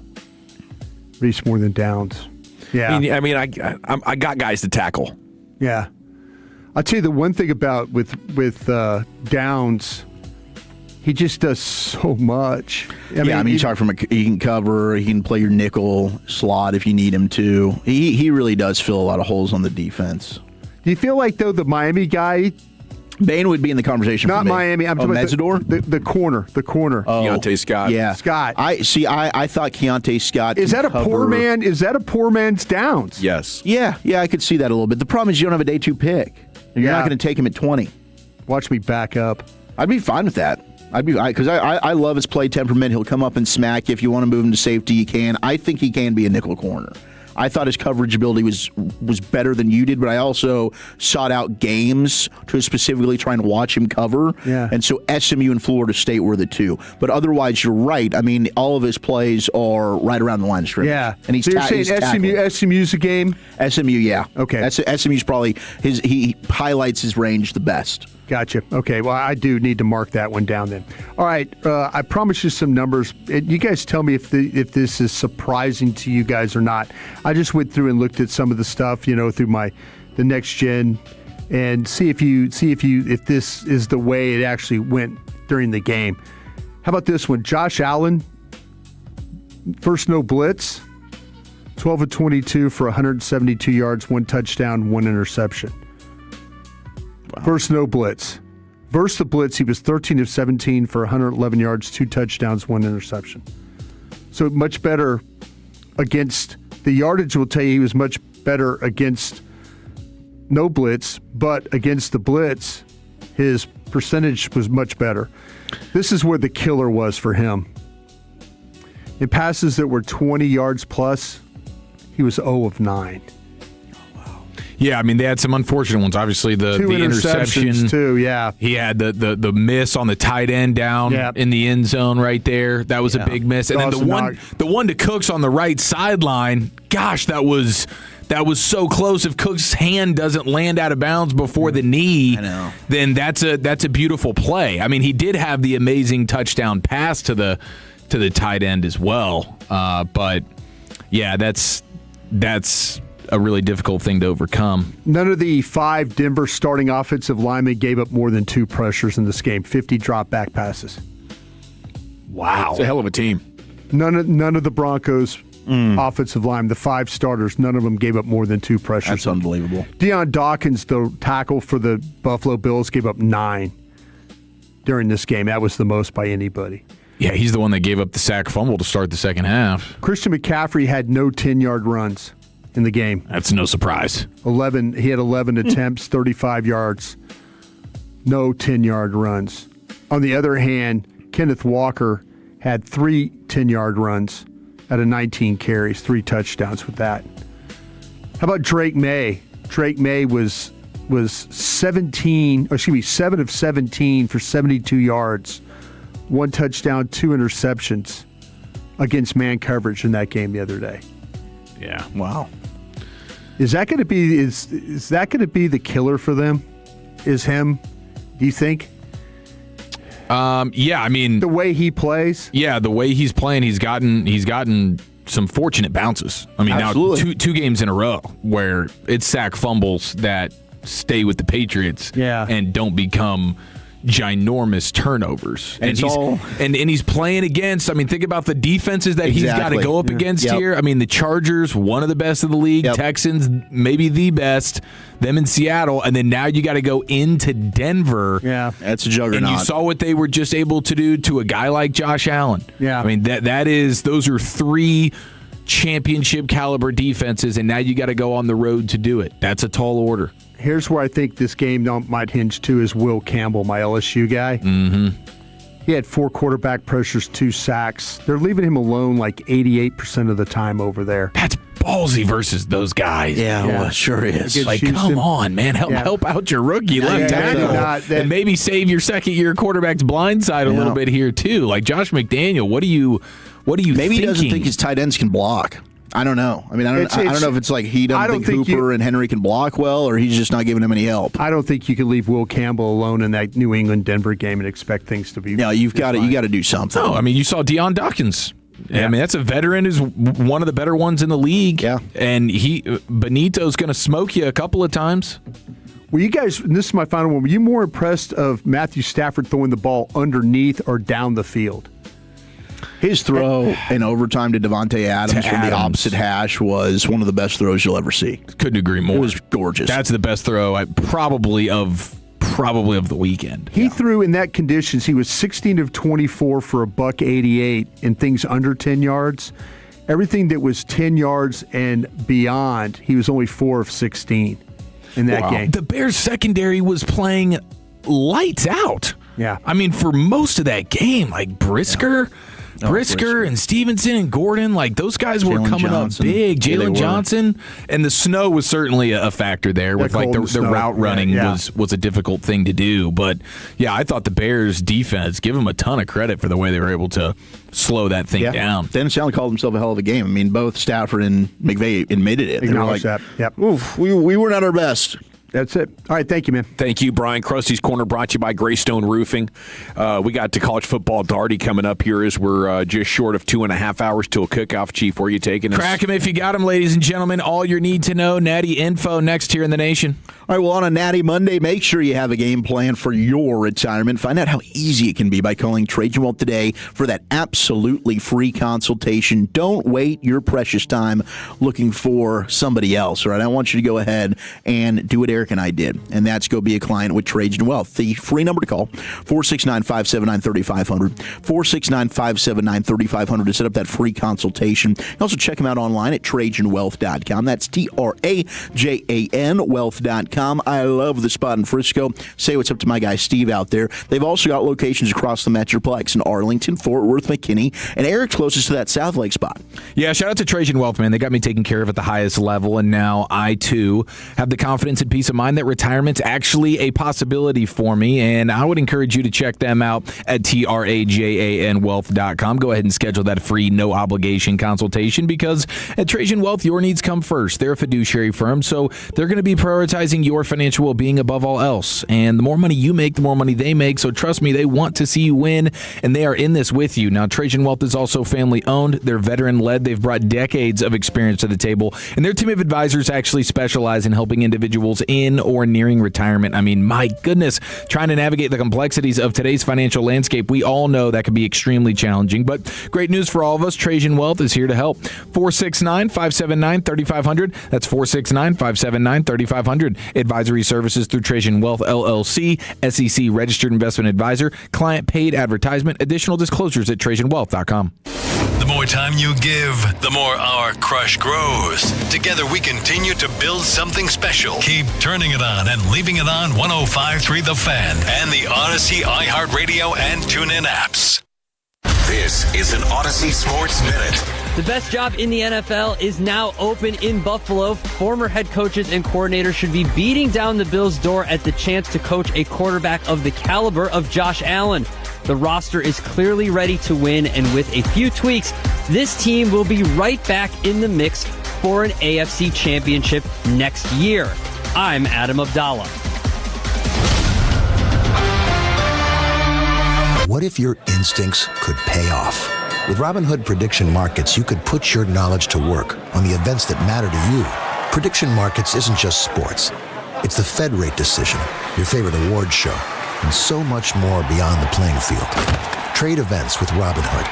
Visit Robinhood.com/predict. That's Robinhood.com/predict. Futures and cleared swaps trading involves significant risk and is not appropriate for everyone. Event contracts are offered by Robinhood Derivatives LLC, a registered futures commission merchant and swap firm. Hey, can you blow up some balloons for Jack's party? I can't. I'm so congested. You need Sinex Saline from Vicks. Sinex Saline Nasal Spray? Yeah, just Sinex. Breathe. Sinex Saline instantly clears everyday congestion associated with colds and year-round allergies with a gentle, ultra-fine mist that's no mess and easy to control. Daddy, we need more balloons. On it. Enjoy life's important moments without congestion. Try Sinex Saline from Vicks. Just Sinex. Breathe. Use as directed. Save on organics at Whole Foods Market. Get 2 organic large Hass avocados for $4 with Prime through January 20th.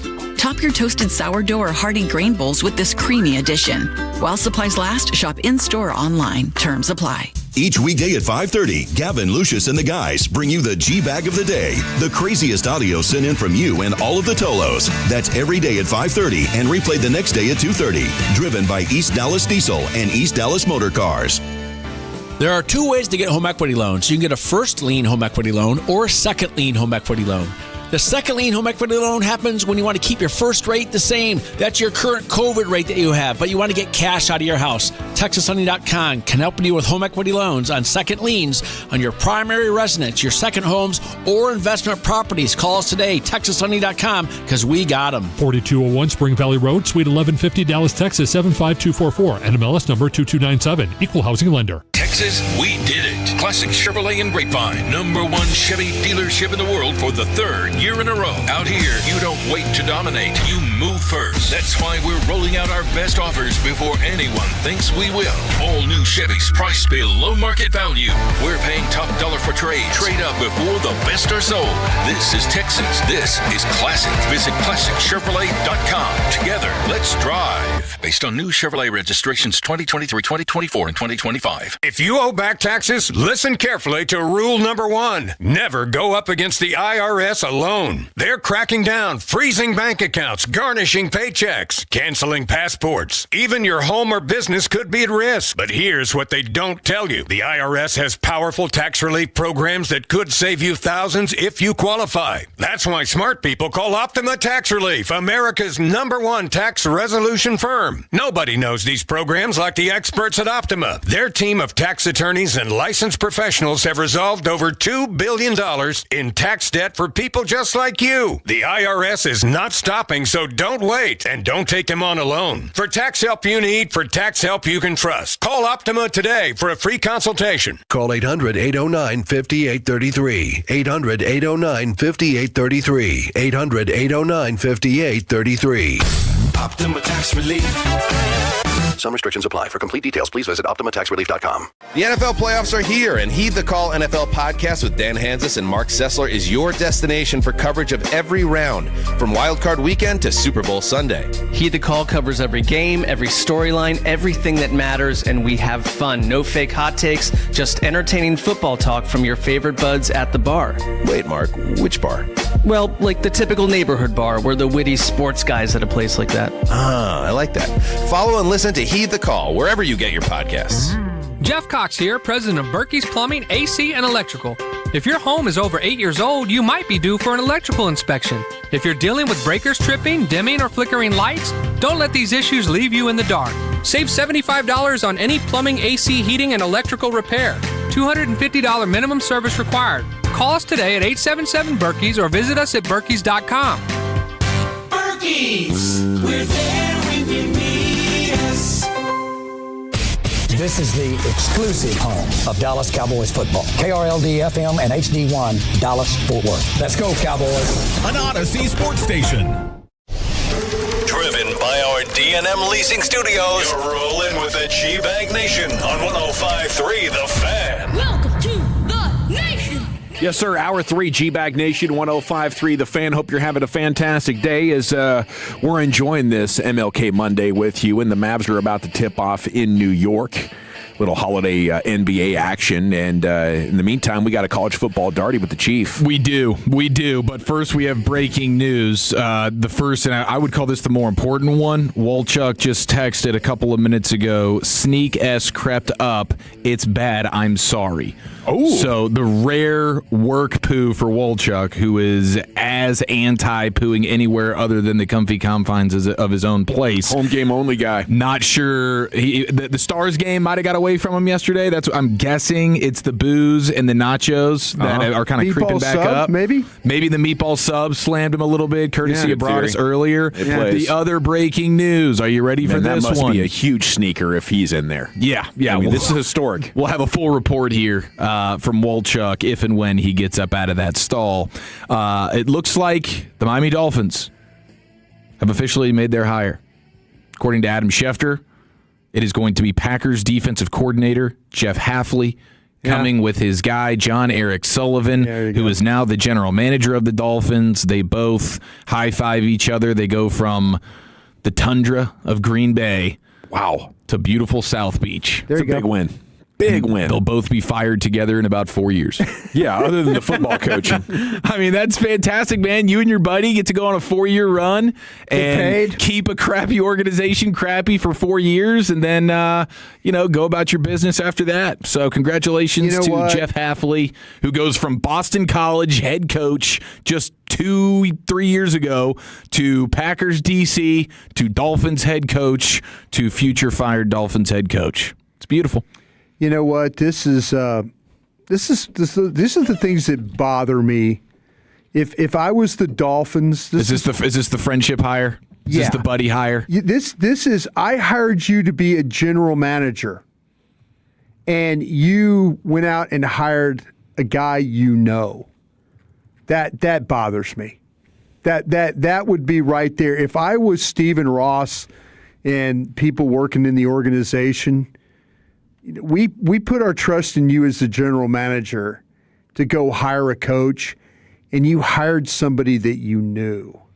Yeah, on the surface, it could be a bad look. I mean, maybe you know a guy who's great. I think it's a really bad look. I mean, Mike Vrabel knows Josh McDaniel, and he made him his OC. And that in real time, it's like, really? You're just going to recycle and retread Josh McDaniel, and you're not going to go get one of these young and up-and-coming OCs, and now they're in the AFC Championship game. I don't think it's necessarily immediately you're doing the wrong thing, but it's a fair thing to question. Really? Well, what's the reason why? It's like athletic directors that tell me in football or sports or whatever that they're gonna have a committee to help them hire the coach. Like, I hired you to hire the coach. Why? Wait a minute. What are you telling me you have to use a committee for? Oh no. Do we have to blame Troy Aikman for this? He's the one who championed Sullivan to be Dolphins GM. How many guys did John Eric Sullivan interview? There was quite a few.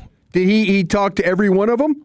From my understanding, yes. From my understanding, they interviewed quite a few coaches. Probably about 7 of them. But he settled on the coach. But he might have known the whole time he wanted to hire this guy. Yeah, right. Now, to be fair, this guy Hafley, he's in the running for plenty of jobs. It's not like, oh my gosh, this guy who's not getting interviewed anywhere, you're just literally hiring somebody that you like to work with because you did for the last couple of years. I'm just saying Hafley's been a bit of a commodity here throughout this cycle, but I get what you're saying. I'm saying you hired somebody you absolutely knew. You just kind of to me, go and make it work with somebody that maybe is a little bit different than you, has a little bit different idea than you, but you know that you could work with. This to me seems like a lot of, yeah, sure, whatever you want to do, yeah, and maybe that's what John Eric wants. Maybe he wants somebody that's not going to get in his way picking players and do it the Packer way. Where Ted Thompson told Mike McCarthy, no, you just stay over there and we'll pick the players. Yeah. They already have the dynamic that he wants, and he's just going to be the big swinging. I'll give you a shot at it, though, a couple of them. And if it goes bad, then I'm going to know I can't trust you to hire your friends. But sometimes they're your friends because you respect the hell out of what they're doing. And you don't want to surround yourself with idiots. So in your mind, your network of buddies might be the sharpest.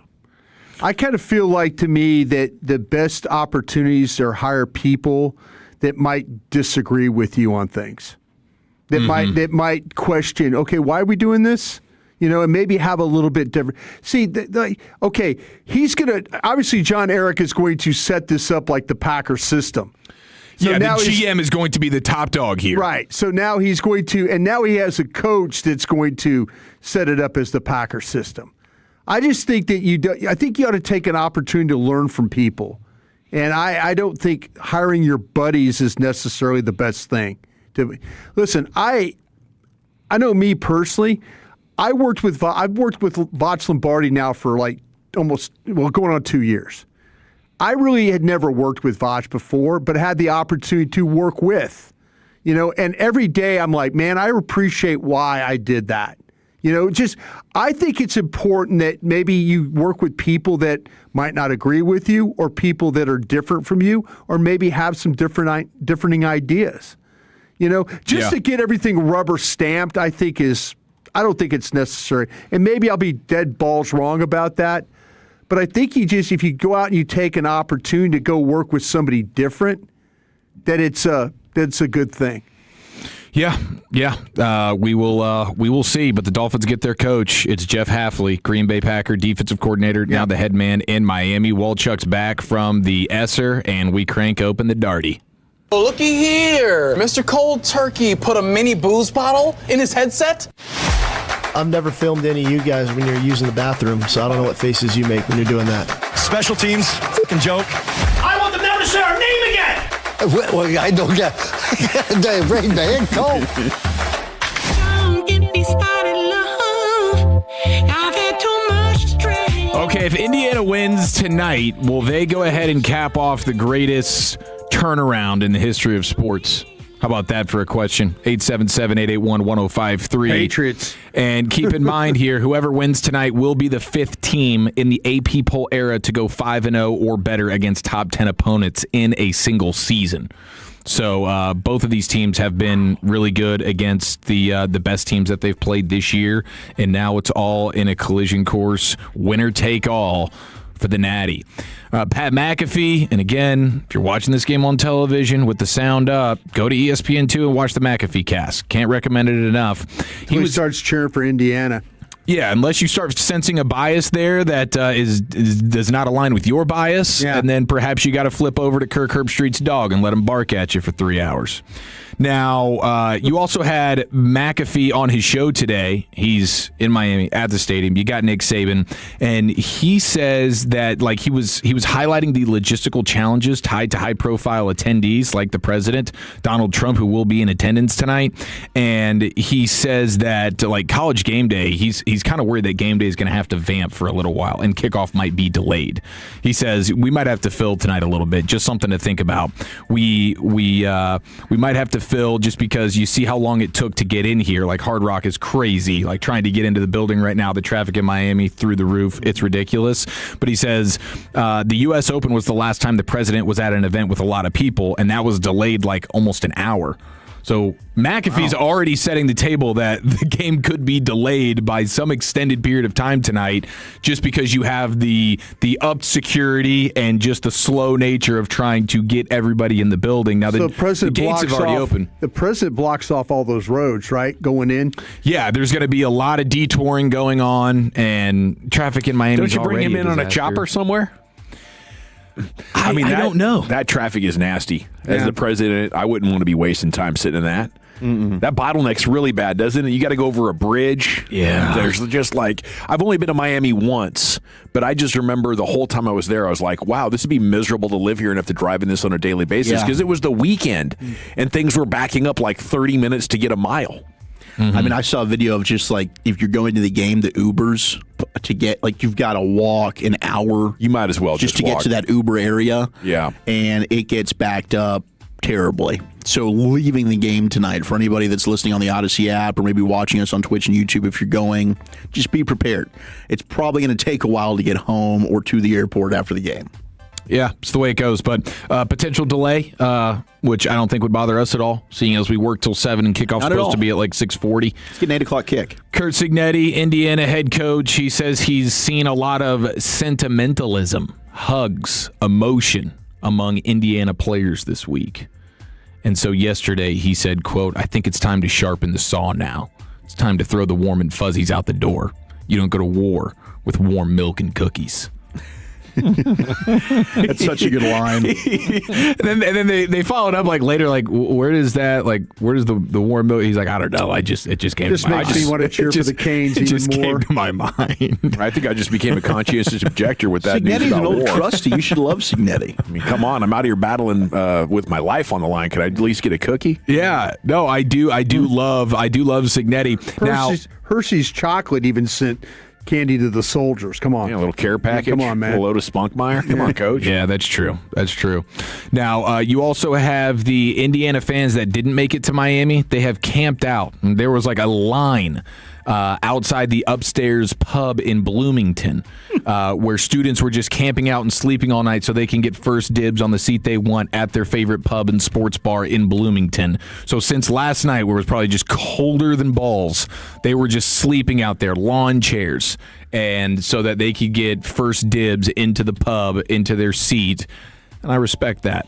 Sounds like they're taking their lives on the line. Yeah. Speaking of war. They're built for it. You know, they Sleeping probably outdoor outside. Probably put some cayenne pepper in their socks. Oh, man, the cayenne pepper ride. bit was so good. Let it ride. It worked, apparently. Well, I mean, they won the game, didn't they? Ford said it was a great ad.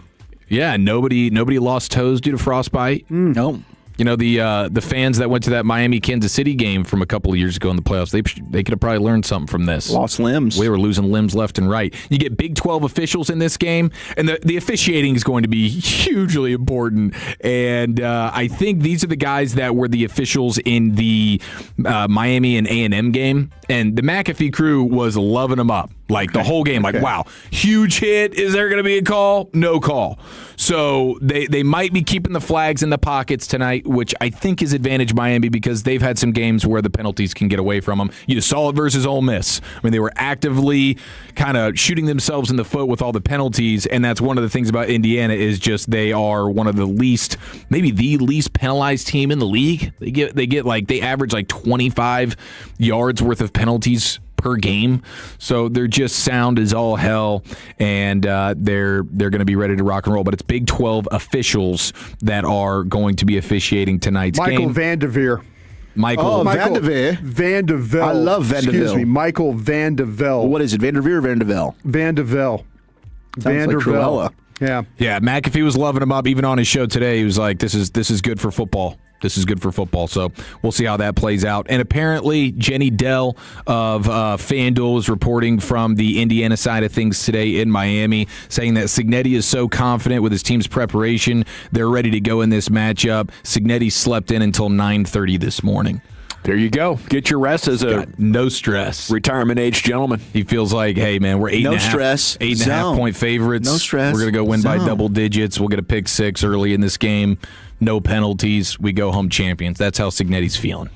Well, thank you, Chief. Little football darty to wet the appetite as kickoff is maybe in 2.5 hours. This guy refereed the Georgia Mississippi Sugar Bowl game, is what he did this year. You happy with that game? Do we have some questionables in that Big 12? I can't remember. I think late in that game you did. Yeah. It's just a Kirby Smart issue. Yeah, he's done the 2024 Rose Bowl between Michigan and Alabama, and the 2023 Rose Bowl between Penn State and Utah. So he didn't do Miami and A&M? He did. I'm just saying. I'm just reading about him right now. You're getting ball sacked. The games. No, I don't think I'm getting ball sacked. But no, he's. Go ahead. Just keep talking. I mean, I'm looking up information. Well, the commercials are going to start talking. Let's throw this to a mixed bag. Wolchuk, what do you say? Let's do it. We'll keep the Natty conversation going. We'll find out more about this ref as Cignetti's got the coaching gospel. We got a White House trailer out in the line that didn't need no portal. That's next in the nation. 1 in 5 men suffer from low testosterone, and that's where Men's T Clinic comes in. Just go to menstclinic.com, 972-GO Men's T. They're going to get you optimized, and you're going to feel so much better. So if you do suspect maybe you're sick of being stuck in low gear, maybe it's brain fog that's coming in, added weight around the midsection, and your muscle mass is starting to dissipate at an uncomfortable rate, it's time to check into Men's T Clinic. Get those hormones optimized. You're going to feel better. You're going to look better. And once you tap into all the life benefits that having your hormones optimized are, you can take a look at everything that Men's T Clinic can do for you. You'll see why our Tolos describe their therapies as life-changing. You'll elevate your results and performance across the board. Weight loss, muscle mass offerings, safely sourced and expertly curated peptides. You want some peptides? They got it at Men's T Clinic. Performance injections, a deep line of bedroom health offerings for long-term bedroom confidence and vitality. Regenerative therapies for pain-free movement. What do you need? As we get older, we need an ace in the hole, and Men's T Clinic does that for us. 5 DFW locations, coming up with a 6th. Cash and insurance options, menstclinic.com. Take us with you wherever wherever you go. Now heard on the iHeartRadio app, YouTube, Twitch, the TuneIn app, our Odyssey app, and of course with the biggest mother of a radio signal in DFW. Thanks for making your favorite travel buddy 105.3 The Fan. Hi there, it's Pete Thompson from the Consumer Team. If you're being told by an HVAC company that you need to replace your home's furnace, pump the brakes and don't get ripped off. Call the On-Time Experts for a free second opinion. They'll tell you the truth and not just try to sell you a furnace you may not need. Their focus is fixing your furnace and getting you warm again. Plus, you'll get a stay warm guarantee for the rest of the winter. Book your appointment online right now at theontimeexperts.com. Theontimeexperts.com. The On-Time Experts, the official HVAC partner of the Dallas Cowboys. RJ Choppy here. Hair thinning can change how you look and feel. I know because I'm one of Dr. Mark Bashara's actual patients. What makes him different is his bio-enhanced robotic hair restoration using advanced robotics and your body's own natural growth factors to help your hair grow stronger, thicker, more naturally without a linear scar and only 2 or 3 days of downtime. Perform the first robotic hair transplant in Texas, one of only 500 surgeons worldwide, board certified in hair restoration, over 3 million grafts. Mark Bashara, MD.com. Mark Bashara, MD.com. Are you tired of falling short on your health and fitness goals? It may be your hormones. Optimizing hormones can have a dramatic impact, both physically and mentally. BioT is the world's leader in training healthcare providers on bioidentical hormone optimization. BioT's providers treat low T, low energy, muscle loss, low sex drive, and performance. Get your edge back in 2026 by visiting myhormonelevels.com to see if you qualify for a reduced cost program offered by a BioT certified provider. That's myhormonelevels.com. Breaking news here on 105.3 The Fan. Another high-profile head coach is let go, and you heard it immediately on The Fan. The Buffalo Bills are moving on from Shan McDermott after their loss to the Broncos. So Shan McDermott is out as Bills head coach. Tolos know where the best breaking sports news coverage is. This is why you have to Tolo even on your day off. Right here on The Fan. The Chase Ink Business Premier Card is made for people who make things happen, like me. I'm Sam, founder and CEO of Manifest, a product design company that makes everyday products designed smarter. I get 2.5% cash back on purchases of $5,000 or more, plus unlimited 2% cash back on all other purchases, which helps us make more smart ideas into a brilliant reality. The Ink Business Premier Card. Chase for business. Make more of what's yours. Real business owner compensated for their participation. Cards issued by J.P. Morgan Chase Bank, N.A. member FDIC. Subject to credit approval. Terms apply. Can the IRS really wipe out your bank account? You bet they can. I'm Dallas tax attorney Nick Namath, and I've been helping taxpayers for over 25 years. Schedule your free consultation at our Dallas, Fort Worth, or Frisco office, 972-484-0TAX, or go to myiRSteam.com. Did you hear? Allstate car insurance now costs even less. So when you bundle with home, you can save even more. Check Allstate first to bundle and save with a new lower auto rate. You're in good hands with Allstate. Not available in every state. Only applicable for new auto insurance business. Rates will vary by several factors, including how you purchase the policy. Potential savings may vary. Allstate North American Insurance Company and Affiliates, Northbrook, Illinois. Welcome back to Winter Hack Radio, the place for clever hacks to survive the season. Icy driveway? Well, try spreading sand or birdseed to help with traction. Snowy puppy paws? Well, grab a whisk, brush it off, done. Catch COVID-19? Well, just get... Actually, there's no hack for COVID-19. But if you test positive, prescription medications for COVID exist. Ask your doctor if they're right for you. Visit PfizerForAll.com to learn more. Sponsored by Pfizer. Cats are masters at using up their 9 lives, like chasing laser pointers into walls or jumping onto high shelves. But the one thing cats never do, text while driving. So be like a cat and protect your one and only life. Don't text and drive. Don't drive distracted. A message brought to you by the National Highway Traffic Safety Administration, Project Yellow Light, and the Ad Council. Hey guys, it's Molly from DFW's #1 sports bar, Rowdy Cowboy. And what's better than Rowdy Cowboy? 2 Rowdies. That's right, our new location now open in the Colony. You can enjoy our Texas-sized menu, ice cold beer, and 69 big screen TVs. Oh yes, the very hot Rowdy Cowboy. Check us out at rowdycowboy.com. From military life to a rewarding career in IT, kickstart your new journey in a matter of months in the fields of IT and cybersecurity, including AI. Learn more at mycomputercareer.edu/CWP. Financial aid is available for qualified students, including VA benefits. This is the story of the one. As an HVAC technician, he and his digital multimeter are in high demand.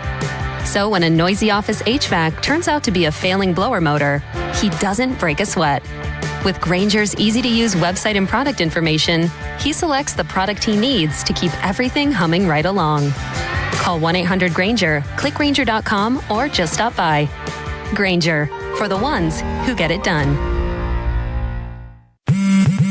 At Straight Talk, we get it. You say no a lot. Mom, can I get a tarantula? No. Coffee? No. So we're giving you more reasons to say yes, like a free 5G phone with real unlimited data with select plan activation. Can I use the free phone?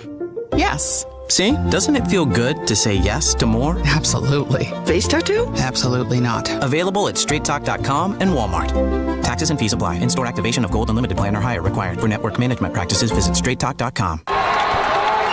So, you're ready to propose, huh? Yeah, man. She's definitely the one. What are we thinking about the ring? I got my wife's at Hellsberg.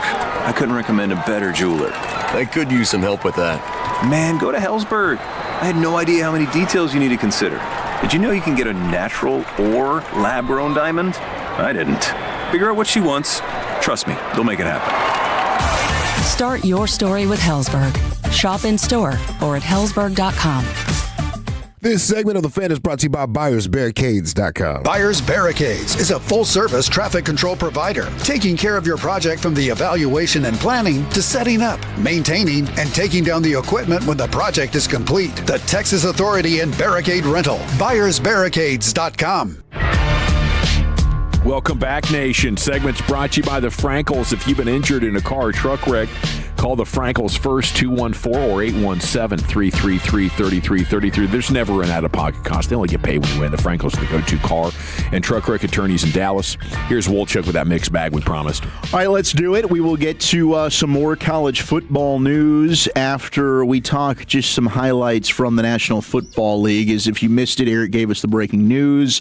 Yes, Jeff Hafley is the new head coach in Miami, and I'm already being asked, a lot of people like, oh no, Jim Leonard, he's a Wisconsin guy. Could he end up getting the Green Bay gig? It's possible.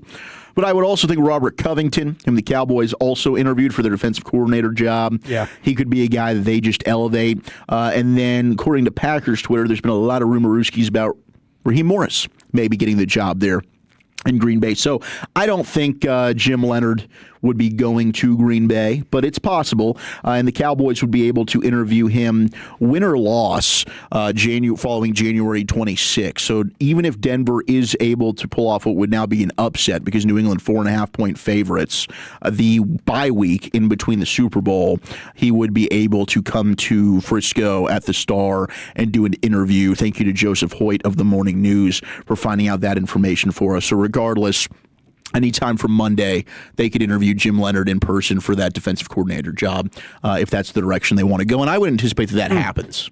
So that's good info. Yeah. I think if it's not that, we're looking at one of these guys that's been here or going to be here over the next couple of days. So down to 4, Jones, pretty much. Pretty much down to 4. That's what it seems like. They haven't followed up with a second interview. There's only the 3. Gannon's going to come in tomorrow for the in-person. Yesterday they had Christian Parker of the Eagles and Durante Jones as well over the weekend. So those are the 3 that have gotten the in-person. And then as Todd Archer reported, Jim Leonard's certainly still in play, but they can't interview him right now. Next week they'll be able to do so. Man, there's also a rumor out there, the Cowboys, and this is just kind of a top fit. It's not even a rumor. It's just labeled as a top fit.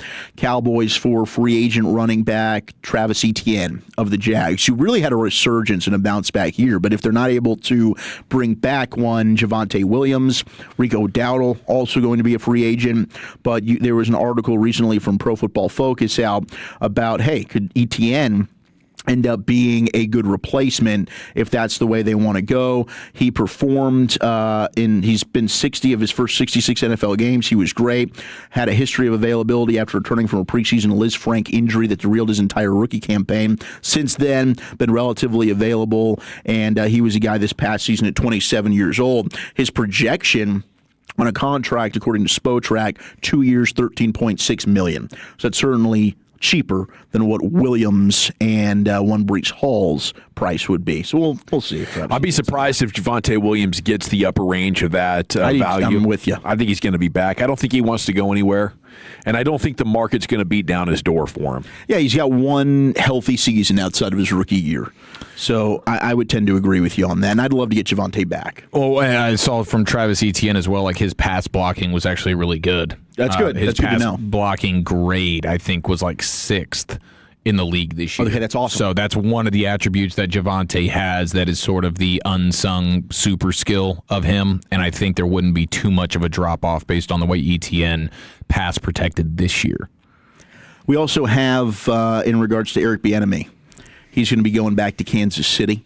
So Matt Nagy, they think that he's going to end up getting a head coaching job, but he's also out of contract. So the Chiefs took that and said, okay, we're just going to fill this offensive coordinator position without really knowing for sure your future. So Eric Bieniemy back as the OC in Kansas City, according to Ian Rappaport. Maybe he's part of that secret sauce. He must be. They have not quite been the same since he left. And if you listen to what Patrick Mahomes wanted, somebody that'll get in players' face, keep accountability.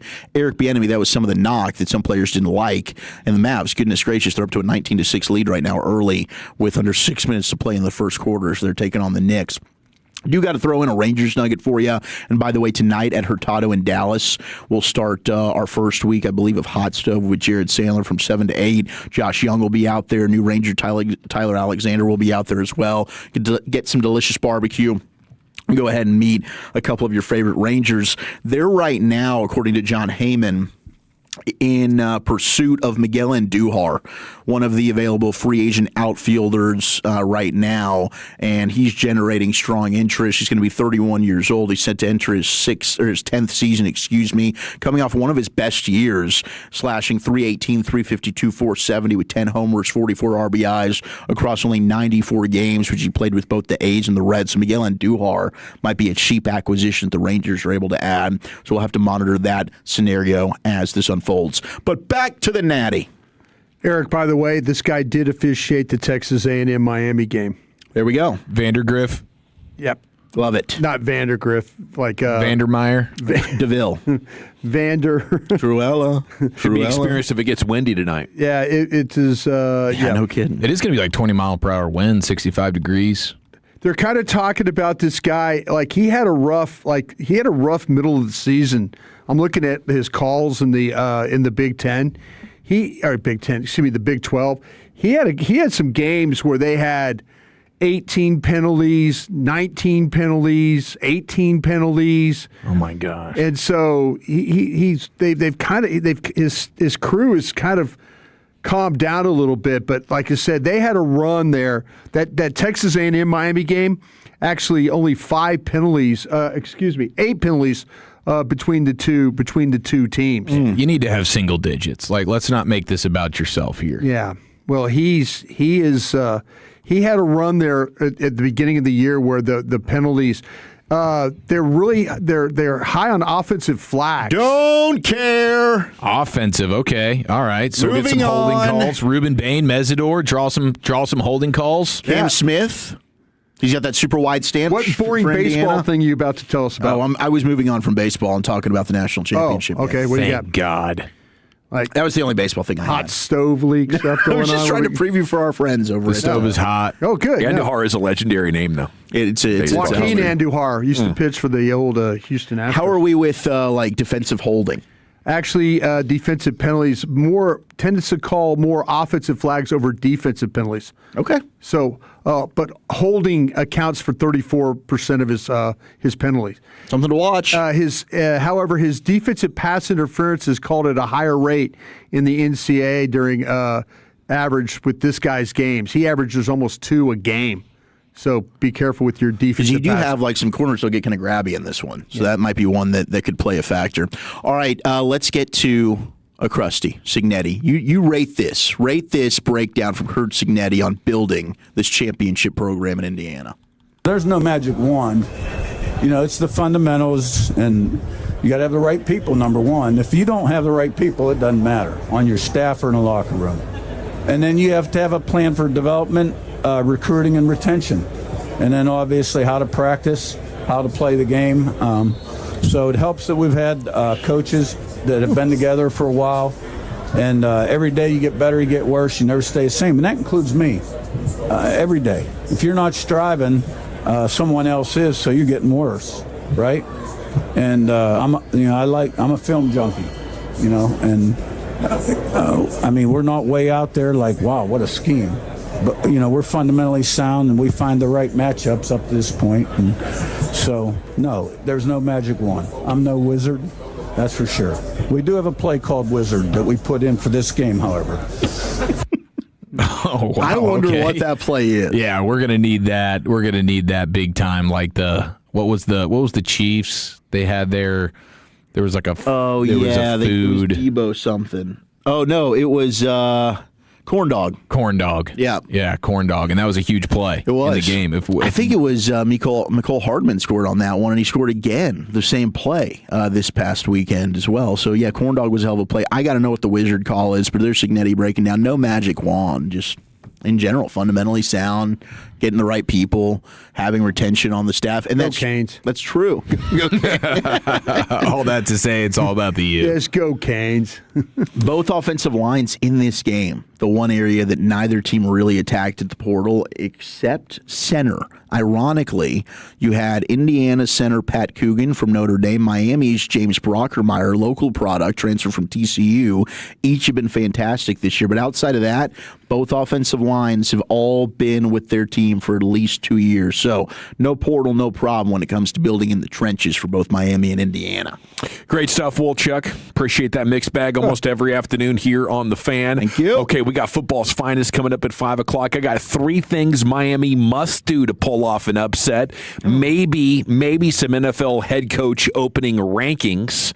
And we'll reset you on everything going on in the world of sports here as we have hit the midway point of the show and just over 2 hours from kickoff for the national championship game. And we're back with more here on The Fan. Coming up on the next K&C Masterpiece, it's time for the Tuesday tailgate because a champion is crowned. Plus, are the NFL playoffs too small sample size to determine what coaches and players do well? Join the show 10 a.m. to 2 p.m. right here on The Fan.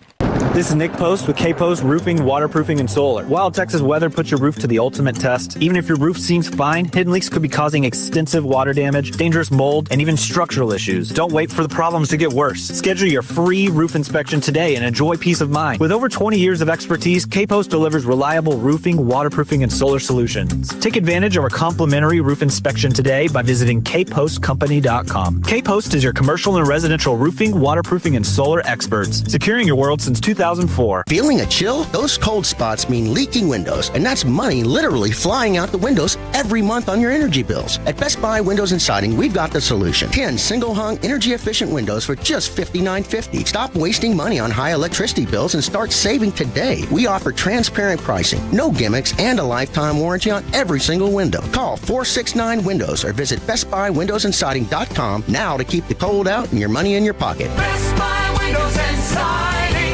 What's up, everybody? Nick Costco's here to help you beat the books with Westwood One Sports. Coming up Championship Sunday in pro football, round 3 between Seattle and Los Angeles. Seattle, a 2.5-point home favorite. Total of the game is 47.5. And if you like Los Angeles in the game, and I kind of like Los Angeles in the game, let's wait. This might go to Los Angeles +3, and you'd much rather bet 3 than 2.5. Bet smarter and beat the books. Download the BetMGM app today. Earn an accredited MBA in as few as 16 months for about $21K at University of Maryland Global Campus. Explore 10 specializations including finance, HR, cyber technology, and more. Plus showcase the value of your MBA with a comprehensive learner record and digitally demonstrate in-demand skills and credentials to employers. No application fee if you apply by February 11th. Learn more at umgc.edu. Certified to operate in Virginia by Chev. When you think mortgage, think TexasLending.com. Your credit cards are stacking up. It's time to make home equity loans great again with TexasLending.com. Get those credit cards refinanced today at lower rates, saving you hundreds or thousands each month in payments. Call TexasLending.com, the home equity loan experts in Texas. TexasLending.com. We got them. 4201 Spring Valley Road, Suite 1150, Dallas, Texas 75244. NMLS number 2297. Equal housing lender. This is a special alert to all Americans who own a vehicle with less than 200,000 miles with an auto warranty about to expire or with no warranty coverage at all. Due to a decline in the economy, CarShield is announcing a low-cost month-to-month vehicle protection plan that is now available to the public to save any driver out-of-pocket expenses on future auto repairs. Call now to find out how you can pay almost nothing for covered auto repairs. Yes, you heard that correctly. Pay almost nothing for covered auto repairs. An open phone line has been established for all drivers to call for a free quick quote. Call 800-908-8646 now. Drivers who are covered will not have to pay for covered repairs again. This protection plan is at an all-time low. Additionally, drivers who activate this vehicle protection today will also receive free roadside assistance, free towing, and car rental options at no additional cost. Call us for your free quick quote today. 800-908-8646. That's 800-908-8646. What do you have to lose? Call 800-908-8646. Again, 800-908-8646. Tired of GLP-1 side effects, endless diets, or surgery risks? DFW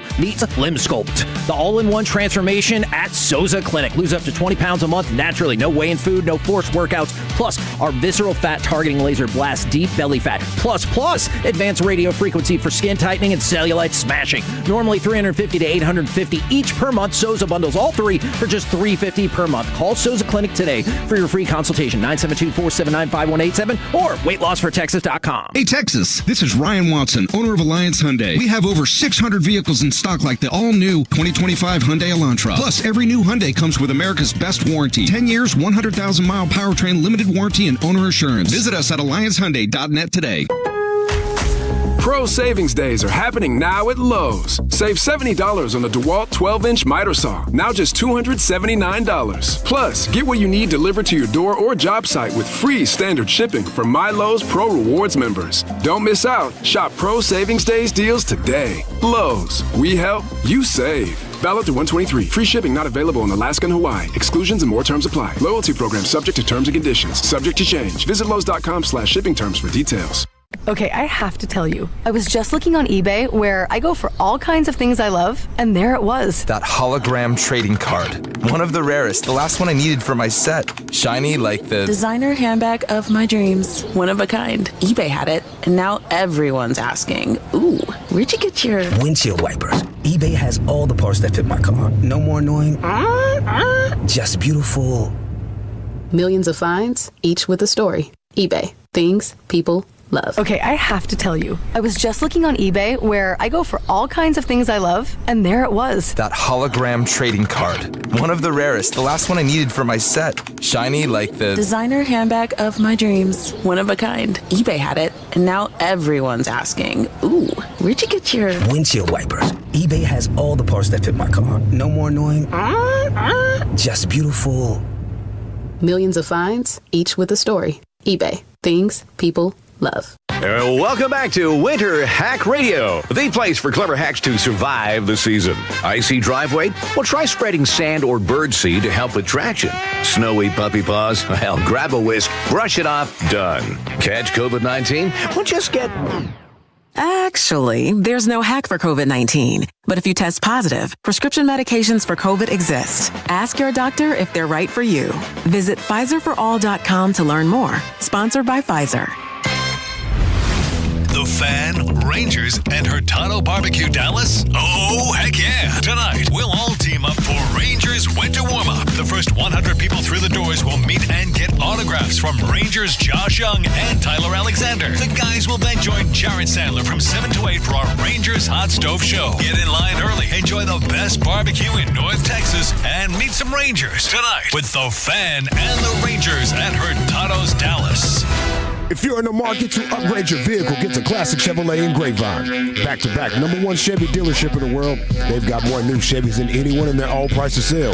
Silverados, Tahoes, Blazers, Malibus, Equinox, and more. Visit ClassicChevrolet.com. This is Texas. This is Classic Chevrolet. Together, let's drive, relax, and enjoy the difference. Based on new Chevrolet registrations 2023 and 2024. Bam! Thank you very much, Lucius. It is the GBAG Nation here on The Fan, and we are now under an hour from LA Live with Lucius Alexander every night, 5:40 after the GBAG of the day. What Miami must do to win tonight, the national championship game coming up in about 2 hours from now. 3 keys to victory. You're going to have to make Indiana really throw this ball. IU has run it in their 2 playoff games. They have run it 90 times. They have passed it 35 times so far in this postseason. Nobody has really made them work. And I think one of the reasons Fernando Mendoza has looked so comfortable is because the defense is getting run at them 75% of the time. So they run and run and run, and they get in third and short. But the nugget I got there for you, Chief, for confidence, Miami likes to play single high quite a bit, about 60% of the time. And before the playoffs, they were giving up 3 yards per carry.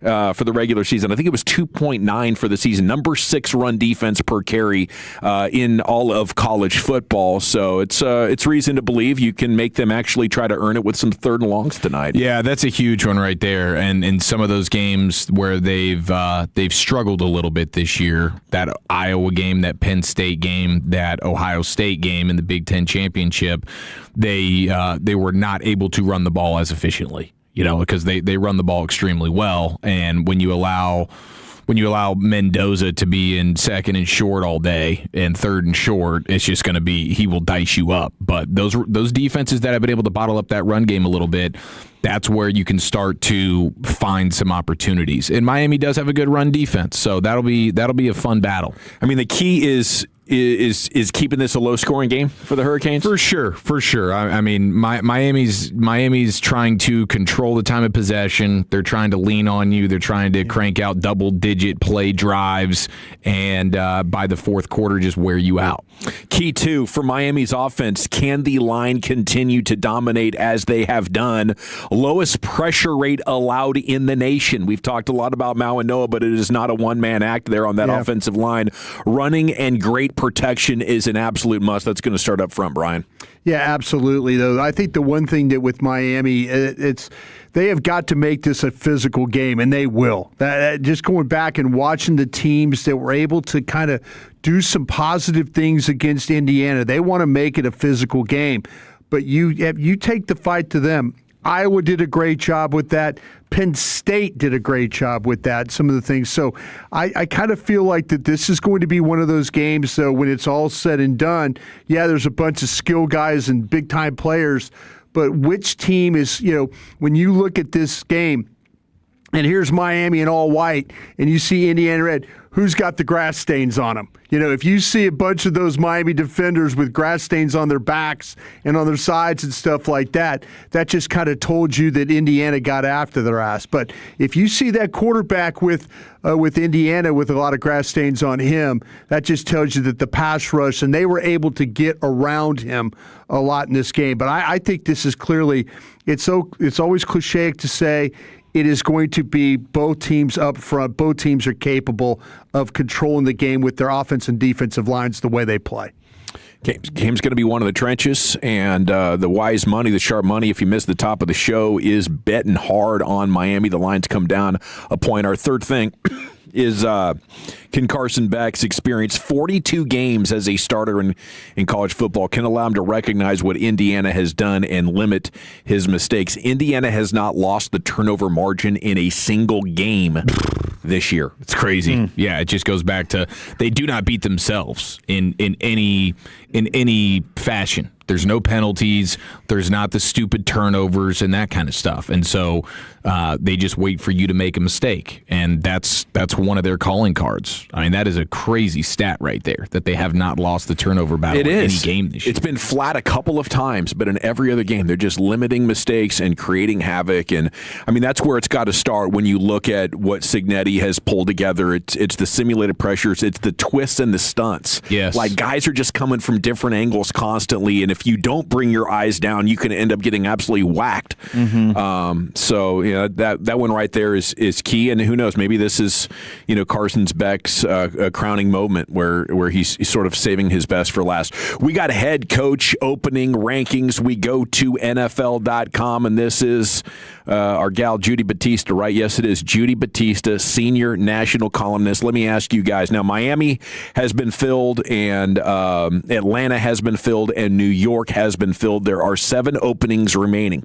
You have Baltimore, you have Buffalo, the Steelers, you have the Browns, you have the Cardinals, you have the Titans, and you have the Raiders still looking to fill their openings. Put yourself in the shoes of a prospective NFL coach. What job do you guys most want, and which job do you guys think is the worst possible one to go to?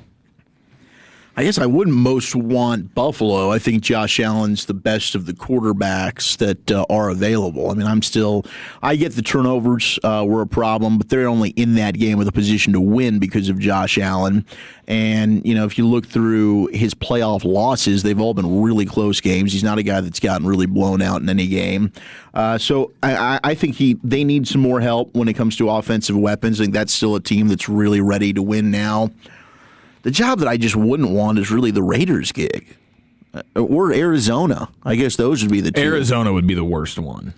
Yeah, because Arizona, both those teams have proven they'll fire you in a year. I mean, there's just not. I don't know. There's no stability. I don't know what the Raiders. Maybe they're going in a better direction with the Brady stuff. I don't know for sure. They just bleep can't Pete Carroll, but the Arizona ownership, both of those seem a little iffy to me. I would say Cleveland is the least attractive, Brian. It's not only because of the quarterbacks they have, but how everything played out in that last draft. Yeah. Seems like the coaches in the front office were misaligned. You might be stepping into some sort of a minefield there. Plus, it's cold. There's a long history of losing. I look at some of these other jobs, and I would kind of say to my wife or whatever, my family, hey, you're probably going to get fired in 3 or 4 years no matter where we go. Should we not be warm in Arizona? Should we not enjoy what Las Vegas has to offer? Yeah. Yeah, I hear you. And that's where we're going to Cleveland. It's going to be cold there. There's not a lot for the kids to do. I would say similar things apply to Baltimore. The expectations are going to be very high. Yes, we have Lamar Jackson. He's about to turn 30. He might already be getting banged up. We might be looking for a different quarterback, but also dealing with the expectations of a multi-time MVP. Buffalo kind of sounds like, yes, it's cold, but we got a great chance to win, and the fan base is amazing. The culture around Buffalo. Too, yeah. We got a new stadium coming on board. The Wings. Yeah. Steelers don't have a quarterback, but that's your number one legacy play right now. For sure. Right. Do we want to be like a blue collar football family that gets an opportunity to lock in somewhere for 20 years? Mm-hmm. And I guess we're signing up for cold there, but there's some trade offs. I mean, Arizona You're probably going to get a situation where you're going to be able to pick another quarterback in after 2026. After this season, you're going to get your pick of quarterbacks. You're sitting out there in 70 degrees in the middle of winter. Your biggest concern with the weather is when you got to hit the road. But your division lines up pretty good for protecting you. This is just going to be out of conference and out of division games where you're going to have to travel and you got to figure this out though. And this is why to me the Vegas job or the Arizona job are the worst. Look at the NFC West this year: 14-3 Seattle, 12-5 Rams, 12-5 49ers. And you got to brutal division. It's a brutal division. You look at the Raiders, what they deal with. Denver with their 14-3. The Chargers were 11-6. Kansas City's not going to be 6-11 next year. That's a great point. So you got to look and see where you can compete the absolute best.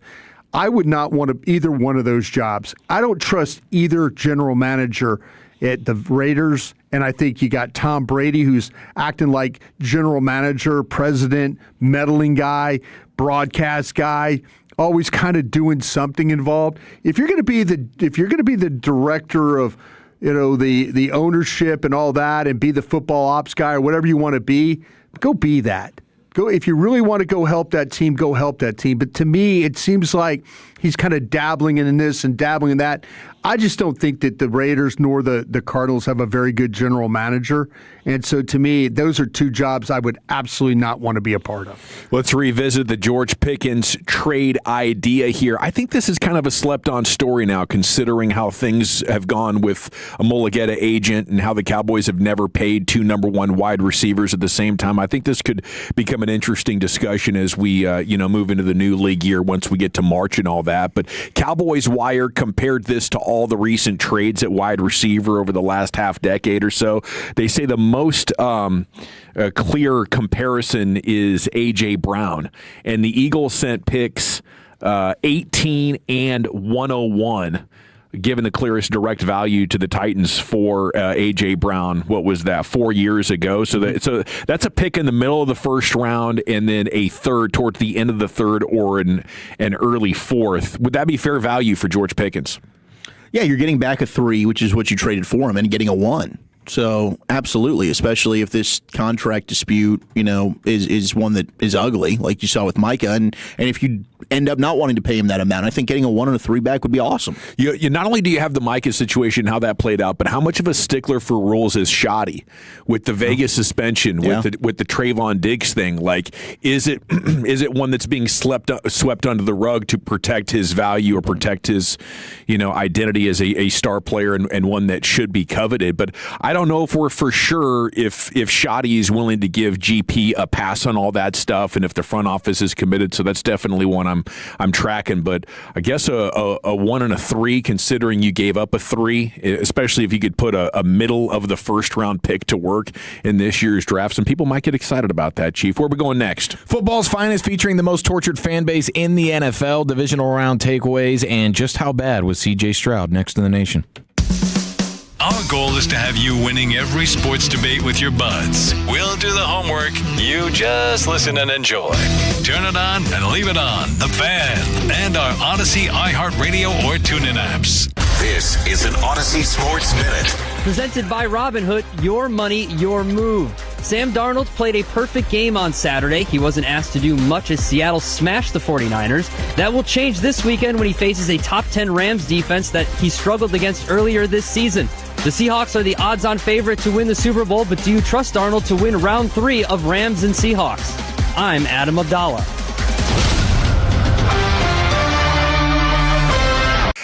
What if your instincts could pay off? With Robinhood Prediction Markets, you could put your sports IQ to work on the games you know best. It's not you against the house. It's you participating in a live market. Buy or sell your predictions all game long. Trade every play with Robinhood.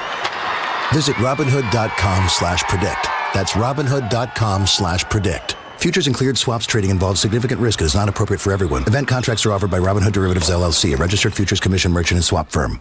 My name is Whitney Allen. I am a widow. My husband, Ryan, died. We never thought in a million years we'd have to use life insurance. The unexpected happened. With Ethos, it is so fast and easy. It's 100% online. You can get a quote in seconds, apply in minutes, and get same-day coverage. No medical exams, and you can get up to $3 million worth of coverage through Ethos. Get your free quote at ethos.com/game. That's ETHOS.com/game. Time spent on application may vary. Online health questions required. Come celebrate the Lowe's of Salina grand opening on Friday, January 23rd at 3540 South Preston Road. And while you're there, join Milo's Rewards for free. Turn 5 times the points on eligible purchases all weekend long. Plus, they'll have in-store promos, free food, product demos, and more. 5-time points offer valid January 23rd, 2026 through January 25th, 2026 in Salina store only. Points are awarded on eligible purchases calculated before taxes and fees and after applications. Discounts, if any, exclusions, additional terms, and restrictions apply. Visit Lowe's.com/terms for program details. Subject to change. 1877 Cars for Kids.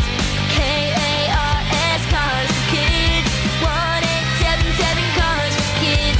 Donate your car today. Call 1-877-CARS for Kids to reach a friendly live agent. Donation's super easy, and your car can be picked up as soon as tomorrow. Call us now, 1-877-CARS for Kids. Donate your car today. Did you know you can donate real estate too? Career changers, including veterans and active duty service members. Your transition starts here. Go from GI to IT in a matter of months. Become a certified cyber warrior with training at My Computer Career. Cybersecurity specialists are in high demand, offering IT pros great opportunities and a rewarding lifestyle while protecting our people, liberty, and treasured institutions from cyber threats. Deploy your career in IT today at mycomputercareer.edu/CWP, an elite CompTIA certification partner. VA education benefits are available to those who qualify. What are the most common calls you guys get for someone who's like, oh, I wonder if I should call the Frankels for this? The bottom line is if you're in a car wreck and it's not your fault, you may not need us, but the call and the consultation are free. So what can it hurt? I was in a car wreck. I went to the emergency room. I don't have health insurance. Now I've got a $20,000 bill. What do I do? I missed a week of work. I got hit by an uninsured driver. How do I deal with that? Make us your first call. 214 or 817-333-3333. Franklin Frankel, Principal Office, Dallas, Texas. That first year in your new home matters. With preferred pricing, Redfin and Rocket Mortgage make the path to your next home easier. When you buy with a Redfin agent and finance through Rocket Mortgage, you can lower your interest rate by 1% for 1 year or choose up to $6,000 in closing credits. See how it works at rocketmortgage.com or call 800-4ROCKET. Additional terms apply. Not a commitment to lend. Rocket Mortgage LLC, licensed in all 50 states. NMLS ConsumerAccess.org number 3030. Hey, Tolo's RJ Choppy here for one of the best dealerships on the east side of the Metroplex in Terrell. It is Platinum Ford. Owner Stephen Gilchrist and GM Adam Vincey, they're Tolos, taking care of you, the Tolo, each and every day when it comes to the purchase of your brand new Ford car, truck, SUV. I am proud to say that I am a Platinum customer, and I promise you're going to get the same incredible experience that I got. Adam's got everything from Super Duties to full-size Broncos, Raptor F-150s, and more. Start the process right now online, PlatinumFord.com, and then drive a little further to save a lot more at Platinum Ford. Your turn it on, leave it on. Home of America's team is 105.3 The Fan. Tolo, baby. KRLD-FM and HD1, Dallas-Fort Worth. An Odyssey sports station. Driven by our D&M Leasing Studios. You're rolling with the GBAG Nation on 105.3 The Fan.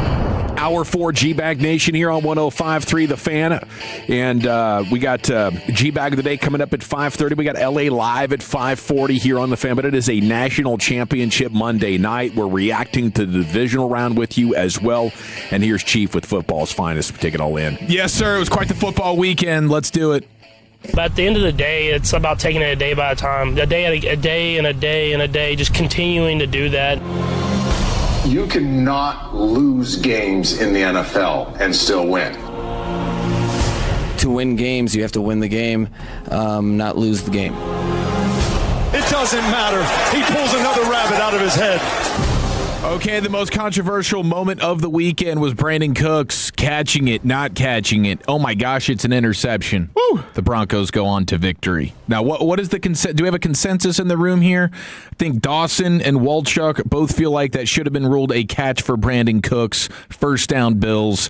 They're set up beautifully in overtime. Watching on tape from the end zone copy, it seems that he has the possession and he's on his back, and then the rollover part taking it away from him. It seems like to me that would be a catch. Let's go, Bri. So, I think you're down when your back is on the ground and you have the ball. That's considered being down. So I didn't think it was the right call at all. I thought it was a catch, and then then you had the part where the rollover and stuff like that where he had the ball, but it appears he had the ball just watching the tape. Yeah, I mean, you guys have more confidence in your opinion of the ruling here than maybe I do. I mean, when I first saw the replay, I thought, oh, wow, okay, they might rule this a catch here. Like, I could have seen it really going any other way. I thought the best description of it, and as to why I feel like maybe they did get the call right. Now, I do think they should have stopped down and really pulled the curtain back and replayed the hell out of this thing and made sure they got it right. And it felt like they just kind of glossed over it. McDermott's got to call a timeout to which is make just them ridiculous. Look at. Yeah, like that should have been a no-brainer. Not situation. You got to stop the game. Thank you. I was blown away that this thing wasn't immediately. Yeah, like why are we just glossing over this? This is like a huge pivotal call. That's why I think that's why I have the problem. I don't think the league knew what the play was. I don't think the league had an idea. I don't think they, you should immediately, if you have any question, stop it. Stop the game. But I don't think the league really, in good conscience, they were not sure that, like, what is this? Is they couldn't get to it. I don't know if they got to it quick enough or the angles are looking for other things, but you should immediately, if there was any question, you should have stopped the game. And I just think they really didn't have a clear understanding of what they were looking at. Yeah, and so here's J.J. Watt. This is his tweet, and this is what made me kind of reconsider a little bit. He says, in this instance, if the Denver defender didn't come up with the ball and it just ended up squirting out, it would have probably been ruled incomplete, not a fumble. Yes. right? Yeah, sure. So that's where I was like, wow, okay, that's a great way to look at it. If the Denver defender is ripping at the ball and nobody ends up with it and it just ends up on the ground, they're just calling it an incompletion. Yeah. They're not going to say, oh my gosh, fumble on the play. So I think that's a pretty good distinction to show, like, you wouldn't say he had control of the ball. Yeah, I think the way that the rule is written, and when you look at it that way, it does make sense going by the letter of the law and following it logically that, hey, if the ball would have been, They would have just scored it out and ended up on the ground, we're all just saying, okay, incompletion. Yeah, he didn't make a football move with it. Right. So if the ball hasn't hit the ground and he's still in the process of doing that all, I would just go back and rewrite the rules is what I'm looking for to clarify. There's no way these things can add up to the other team having the ball. Mm-hmm. We need to further adjust what is considered a catch and he's down, because that's what I saw. He caught the ball, he was down. And maybe the way the rule is written now, it leaves too much ambiguity for it to come out into an interception. So I'm approaching it from that perspective as a rules committee, like, how did this end up as an interception? Yeah, I'm with you. I also just don't think in any way that it should have been an interception, because to me it's like, okay, let's say both offensive player, defensive player have the ball together, simultaneous possession. The tie has always gone to the receiver. My entire life of watching football, that's how it's been. I've never seen that benefit to the defensive player, except for this play. Yeah, it's a tough one, man. It's a tough one, and we certainly don't have consensus here on the text either. A lot of, oh, it was definitely a pick, or, oh, it should have definitely been ruled a catch. Now, did you guys hear, I didn't hear this in real time, but Romo had another one of his moments. Let's see if you can catch it here. Go ahead and watch Mahomes right here. He's going to go ahead and get back and look, and he knows it's Matt. Oh, Mahomes. He's just so used to it. So used to it. It's supposed to be Josh Allen, but of course. Wait, Mahomes is in the playoffs? Mahomes is the quarterback that he has seen the most. Now, it's really been an unfortunate, like, you feel for Bills Mafia here, because over the last 6 years, the Buffalo Bills have scored the most points in the NFL.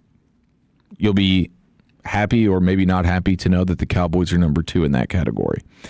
The Bills have allowed the fewest points in the NFL over the last 6 years. Wow. They've scored the most and they've given up the fewest.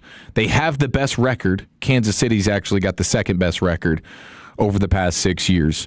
And they have a point differential of 902. No other team is over 600. So they have been, by all of the measurements that you would look at to judge who's the best, over the last 6 years, the Bills have been the best. They have just not even made it to a Super Bowl. Yeah, they're the only team in NFL history that has won a playoff game 6 straight years and not won a Super Bowl. Unbelievably. And what does that tell you? There's something fatally flawed to how good they are against the best teams, or just the NFL is kind of a crapshoot? Terrible luck. I think it's the crapshoot factor. Now, I think this time's a little bit different because I don't think the Bills were really built. This was probably one of the worst versions of the Bills, this incarnation, compared to the last 6 years. There were obvious flaws. They weren't running through the regular season the way they had been as of late, really. But I think there's just a lot of ball luck factor and just random moments where you go, oh my gosh. I mean, like that play yesterday is a great example of it. That could have gone either way. If that's a Brandon Cooks catch, you're talking about the Bills playing in the AFC Championship right now. Missed field goals a couple years ago against the Chiefs, and then you get the crazy back-and-forth divisional round where they score with 16 seconds left. Yes, they think they're going to the championship game, and here goes Mahomes. Sorry about that. 13 seconds, Mahomes. I mean, their losses have been absolutely gut-wrenching. Yes, It's they've all been, for what I can remember, they've all been nail-biters. It's not like they've just gotten boat raced in any of these winner-go-home type moments. It's just high-leverage moments that really do not go their way. The next game on Saturday, Seattle's just playing like a juggernaut right now. Their defense is as fun of a defense to watch as there is. I mean, they fly around, and they're so solid at every level. And they literally, the opening kickoff, Rashid Shaheed, like what a midseason trade that was. Yep. Yeah, he's made huge plays. All-pro kick returner. That's all they needed. Their defense was so good, that was all they needed. They win the game. They scored 7 points, all they needed to win the game. That's it right there. Rashid Shaheed. I mean, don't tell me that these midseason trades can't do something for you, because that one is paying dividends right now for the Seahawks. But their defense is ridiculous. Amin Wari at safety. That's a great fit. I mean, that's their modern day Cam Chancellor, and that was kind of the comp for him. Yeah, I mean, it allows them to just do what they want. Like they want to be in nickel. And last year they just didn't have the run defense to tolerate it. Teams could just go heavy on them and pound them, and that was that. But now, when you have a guy like him who's like a Swiss Army knife kind of dude who is super physical, and their defensive line's so much better with the addition of Tank. Byron Murphy in year 2 has been incredible for them. Yeah, and then they also added like Boye Mafe has been fantastic. Yeah, they're just a super well built defense. Yeah. I mean that is going to be an outstanding Volume 3 matchup here with the Rams and the Seahawks. I cannot wait for that. Now we get to Texans and Patriots. This is the pregame. Here's Dan Graziano talking about the Texans and the White Boy Wednesday situation that has taken over Houston. I had a chance to talk to linebacker Azeez Al-Shire, and I asked him, I said, what's the mindset of a defense when you have to run right back onto the field after a turnover, defend a short field after you just got to stop? And he said, my mindset is it doesn't even matter. And he said, these are his words, Amina, not mine. He said, we have a thing called White Boy Wednesdays in the weight room where they play the rock music and they play older rock songs. He said, there's this one song, and he said, I don't even know the song, but I know the part where it goes, in the end, it doesn't even matter. And he said, that's my mindset. He said, I was singing those lyrics running out onto the field because I believe that no matter what situation we're in as a defense, we can get through it, we can get out of it. Now, as a card-carrying white boy myself, I know that song is In the End by Linkin Park. All-time song. Great white song. I'm glad that he's finally gotten a little taste of that banger.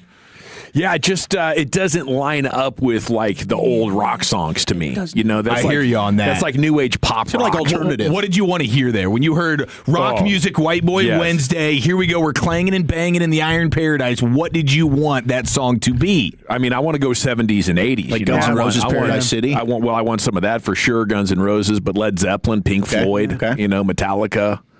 I would say more clearly the classic rock songs, but I mean more and more you turn on a classic rock station, it's starting to sound like Jack FM. Yeah. It's not the same anymore. Yeah. Well, C.J. Stroud ends up being the first player with 5 or more picks and 5 or more fumbles in a single postseason, and he was truly a disaster. And it's so unfortunate because the defense there is just so dang good. In 2 playoff games, Houston's defense allowed 13.5 points per game, a little over 200 yards per game, 3.5 yards per play.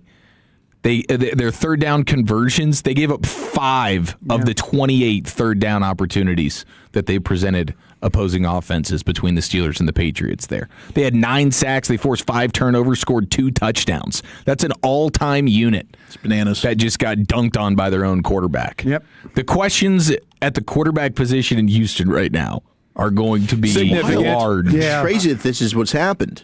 I mean, you lose your running back and then you lose your wide receiver. I would still have confidence in C.J. Stroud, but I'm starting to pivot it down if I'm down there saying, okay, maybe he's not going to be that quarterback that can, produce quality offense regardless of what's around him. Let's make sure he's got a good run game, good protection, and they've invested in weapons. They've just had a little bad injury luck, and of course the critical flaw of deciding that Dalton Short should be their tight end. You want 5 or 6 yards, you want third and medium. Dalton's your guy. I mean, how about the fact that did he basically tear his other tight end's ACL because he was so inaccurate? Yeah. Did that happen? Yeah. Now Stover did have a big drop where he was wide open in the flat, but yeah, they're the first player ever with 5 or more interceptions and 5 or more fumbles in a single postseason. That's a terrible stat. Lucius, when I say the words C.J. Stroud, what happens to you physically? Lock him up. Yeah, awful, bro. Get him out of there, man. I've never seen a meltdown like that by a quarterback in the playoffs ever. By way of hello today, when I came moseying into the office, ready for my meatball sub, that's what Lucius greeted me with. C.J. Stroud. get him out of here. Get him out of there, bro. Get him out of here. How'd you make it this far, fam? I don't understand. I don't understand what's happened to him his rookie year. He was fantastic, and then it's not even like, oh, he's just kind of not getting better. He's actively getting worse. I mean, those guys in that locker room must just be beside themselves, knowing that they did their job. That defense did this job until they couldn't do it anymore. That's right. Thank you, CJ. And now you have Mike Vrabel 2 wins away from losing his piece. Oh, that's right. We remember that. He's going to cut it off, right? Super Bowl said he would. Wait, it was shocking there. I was the internet. I knew that was going to jar you a little bit. I gave you time to buffer. It was the first thing I thought of when they won yesterday, actually. Vrabel's piece? Yeah. I hear you. Now, here was Cardi B, who is the baby mama of Stephon Diggs, who is dunking on the NFL Live crew here. She's in her house. She's talking to her cell phone, looking right at the screen. She's screaming. She's rabid. And all of the NFL Live crew picked the Texans to win the game. And this is her little punchback. What are you talking about? Nothing! Oh, that's it. Right there. That's what Stephon gets to go home to tonight or last night. Boy. Congratulations to him. Shout out to the Bears, by the way, because they lose the game. But my gosh, that was incredible. And I made a mistake earlier saying the Stafford to Devontae Adams was maybe the throw of the weekend. Of course, the throw of the weekend was Caleb Williams backpedaling 25, 30 yards. He completed a 14-yard pass. Well, and the guy ended up it was wide open. Like, what is that defender doing? Cole Kmet, yeah. Did he push? Why did he come forward? No, I watched it again several times. There was no push. It was just a total misread of the ball, and he ends up almost crossing the line of scrimmage as the ball's going to the back corner. Yeah, I don't understand what he was doing. But you had the mini marshmallows and the hot chocolate, the chicken broth. They were doing it all there. Sideline staple, man. Sideline. I didn't know they were doing the marshmallows, though. I thought it was a nice touch. I've never had marshmallows, but I've had the chicken broth and the hot chocolate, though. Dak was sipping on chicken broth during that finale against the Giants. That was part of the Hard Knocks behind the scenes. Yeah, it's good stuff. Back in November, one Illinois bettor at BetMGM wagered $50,000 on the Bears to win the Super Bowl. Oh no, 66-1 odds. Did he cash out? He did not. Ooh, it would have won him $3.3 million. Oh man, that hurts, man. That hurts. And now every championship game, AFC championship game since the 2011 season has featured either the Chiefs or the Patriots. I do think Caleb's getting kind of a pass because of the big plays. Like, for this playoff run, what is he, 52% completions with 5 interceptions in 2 games? Like, he is heading in the right direction, but I think we might be a couple of years off from him marrying the big play potential with avoiding chaos, because that's what everybody thought we were about to watch when he rolled out or rolled back. Oh yeah. You this is over. Yeah, that's the Caleb Williams, all of it right there. You got a good taste of every little bit of that game. All right, we got the GBAG of the day coming up at 5:30. We have LA Live coming up at 5:40. We'll get you caught up on everything else that's been breaking. Take a quick look at this Mavs game. They have nearly 75 points, and they're not even at half yet. Yeah, they're leading New York by nearly 30 points, and they're going to win again. This team is going to move to 8 games within 500 by the time this game's over, unless fate intervenes. And we're back to tell you about your world of sports here on a Monday afternoon in the GBAG Nation. I want to chat D&M Leasing with you before we do anything else, though, because if you want or need a brand new vehicle right now, the best thing to do on your ride home or maybe to work is just to call D&M or go to dmautoleasing.com and then tell them what you want. Any make, any model, foreign, domestic, car, truck, SUV, does not matter. D&M gives you access to anything and everything. And this Easy Lease is the most consumer-friendly lease on the market.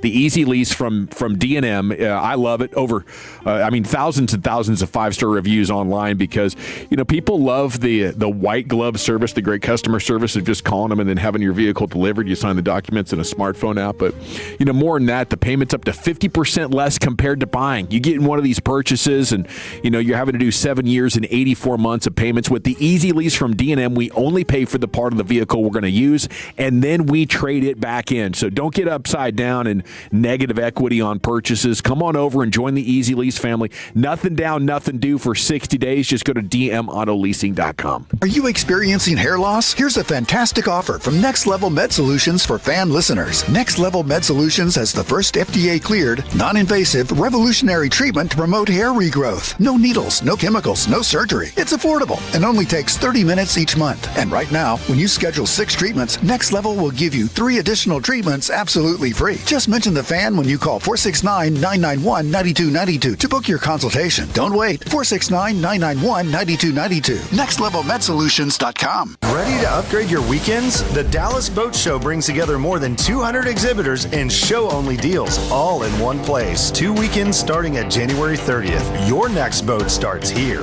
Get tickets and event details at DallasBoatExpo.com. I'm Piera Palazzolo, VP of Digital Marketing for the American Management Association, a company focused on the management training skills needed to enhance the careers of business professionals. We did our research when it came to the best companies for website development and chose AmericanEagle.com. And we couldn't be happier. AmericanEagle.com worked closely with us to understand the front and back end requirements needed to launch an e-commerce website that could handle the complexities of running thousands of seminars nationwide. Our robust new website and improved SEO saw immediate increases in site traffic and web revenue. If you're in need of managerial effectiveness and success, visit our website at amanet.org. If you're in need of a website that provides an unparalleled consumer experience, I highly recommend AmericanEagle.com. Transform your business today. Dial 877-WEB-NOW-1 for a free digital consultation with AmericanEagle.com. Hey, Tolos, RJ Choppy here for one of the best dealerships in all of North Texas. Platinum Chrysler Dodge Ram Jeep on the east side of the Metroplex between Highway 80 and I-20. And right now, take advantage of the New Year's savings at Platinum Chrysler Dodge Ram Jeep with the Start Something New sales event. Truly one of the best times to get your brand new ride from owner Stephen Gilchrist and his fantastic team. Tell them you're a Tolo. Start the process online right now, PlatinumCDRJTexas.com, and then drive a little further to save a lot more at Platinum Chrysler Dodge Ram Jeep. This is the story of the one. As the purchasing manager at a manufacturing plant, she knows the only thing more important than having the right safety gear is having it there when you need it. That's why she partners with Grainger for auto reordering, so her team members can count on her to have cut-resistant gloves on hand, and each shift can run safely and efficiently. Call 1-800-GRAINGER, click Grainger.com, or just stop by. Grainger, for the ones who get it done. I know that hiring can be challenging. You need someone to match your role perfectly. Well, now you can meet them fast on ZipRecruiter. Build your team, build it sooner. Meet your match on ZipRecruiter. Just head to ZipRecruiter.com/free right now to try it for free. That's ZipRecruiter.com/free. Meet your match on ZipRecruiter. Try it free. As a mom, comforting my family is what I do best. Vicks Vapor Stick provides soothing, non-medicated Vicks Vapors in an easy-to-apply stick, and it dries fast, so there's no mess. I use it to comfort myself and my family. Thanks, Mom. Vicks Vapo Stick, soothing comfort for the whole family. And try Vicks Vapo Shower Max for steamy Vicks Vapors when you need more comfort for yourself. Use as directed. Cats are masters at using up their 9 lives, like chasing laser pointers into walls or jumping onto high shelves. But the one thing cats never do, text while driving. So be like a cat and protect your one and only life. Don't text and drive. Don't drive distracted. A message brought to you by the National Highway Traffic Safety Administration, Project Yellow Light, and the Ad Council. Breaking news here on 105.3 The Fan. Another high-profile head coach has let go, and you heard it immediately on The Fan. The Buffalo Bills are moving on from Shan McDermott after their loss to the Broncos. So Shan McDermott is out as Bills head coach. Tolos know where the best breaking sports news coverage is. This is why you have to Tolo even on your day off. Right here on The Fan.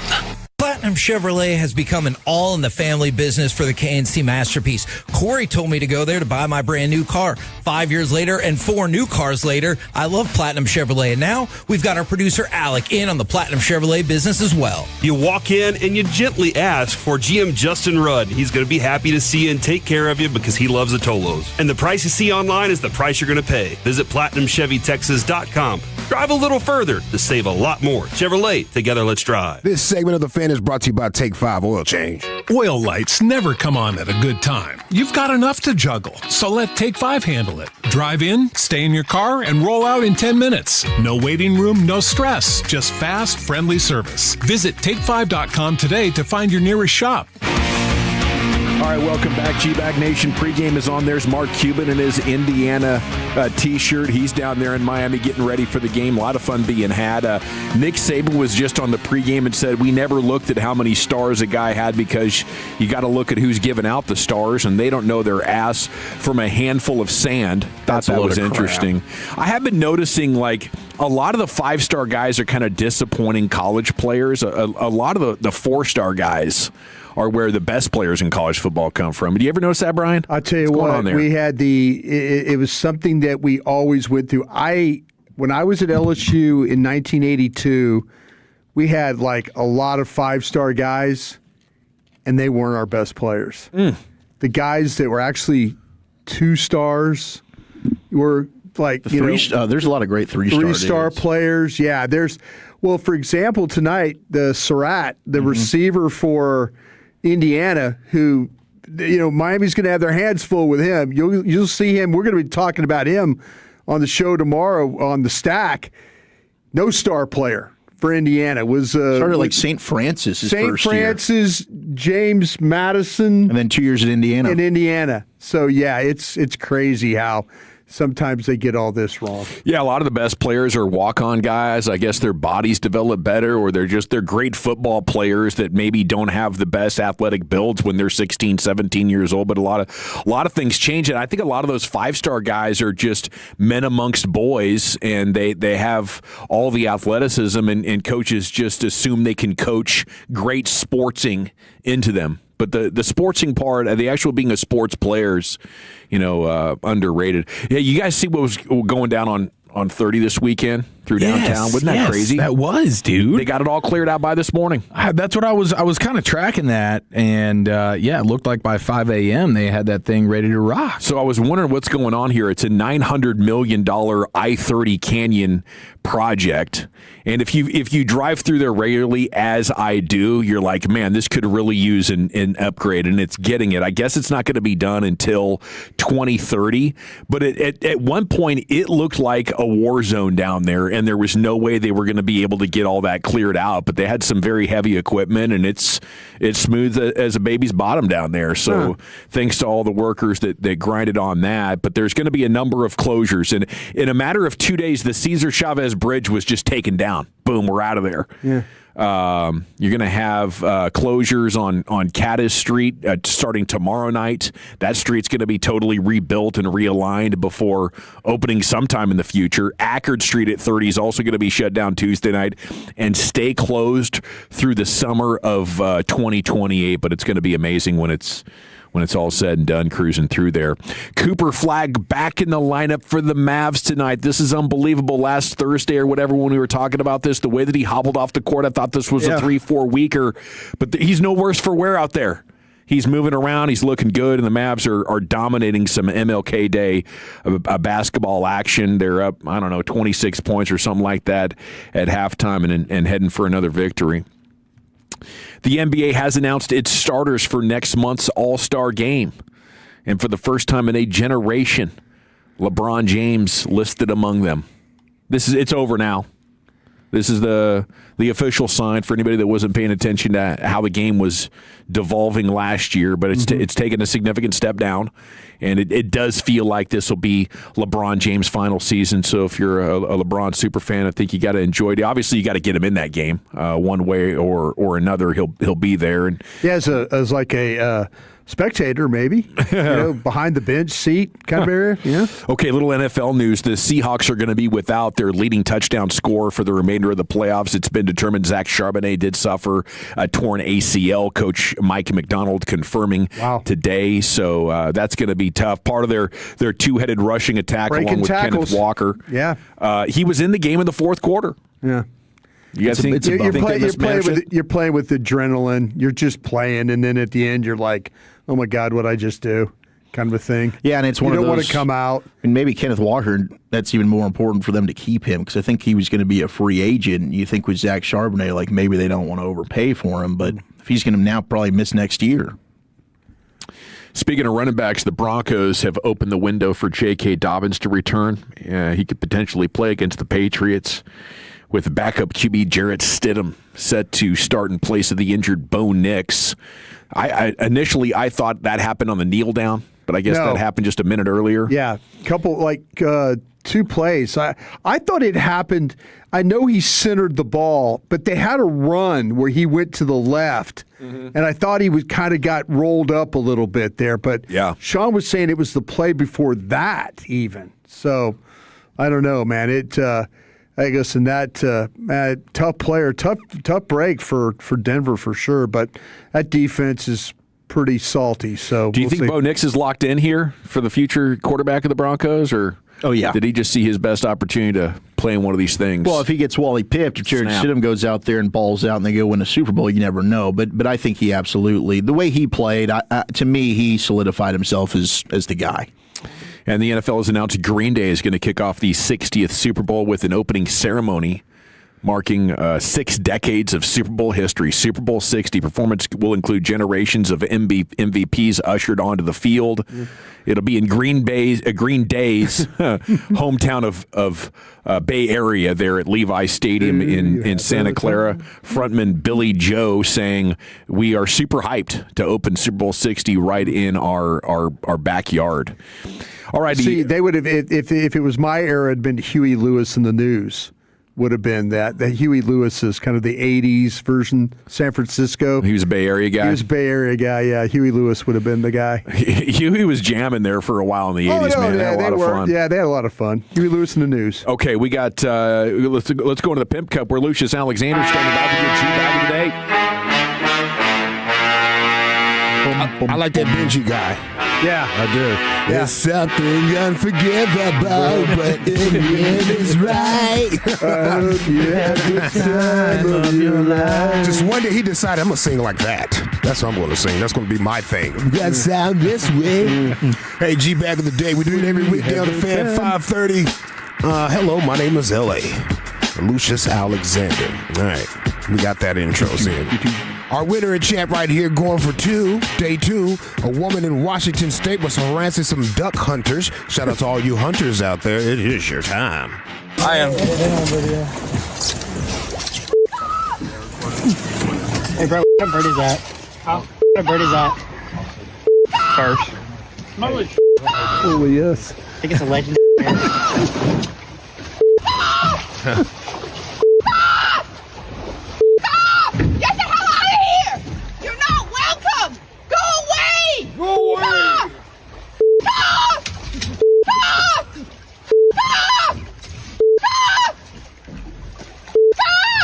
Come on.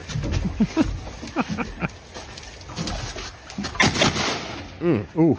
Those are decoys, not ducks. We don't want you shooting around here. I don't give a f***. I don't want you walking around here. Oh, off. This is public property. Exactly my point. Thanks for proving our point. We don't shoot anything alive, you offs. Yeah. Bleep-offs. Already dead. I don't care. They're already dead. I don't like shooting you offs. You offs. Those birds identified as dead already. Oh, you. That hurt. Oh, I love it. Hey, I'm proud. Here. Now.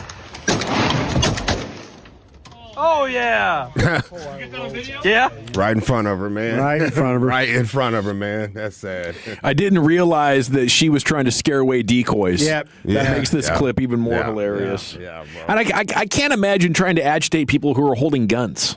You know? Yeah. It's very bold of her to walk up to people with guns and F off and all this other stuff. That's pretty bold, man. I mean, they sounded like fairly responsible gun owners, but it only takes one.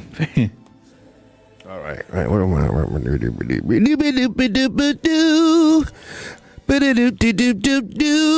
How about this man on the street right here? This guy was walking around with his Ray-Ban glasses, which I like using mine a lot. I got Ray-Ban vision. Walked up on a fella that he said, "You look like MLK." Ooh. You look like MLK. My man was very excited about that. Anyone tell you look like Martin Luther King Jr.? No! Yeah. Oh, really? Yeah. Oh, then I'm happy to associate with him. That guy was so right fighter.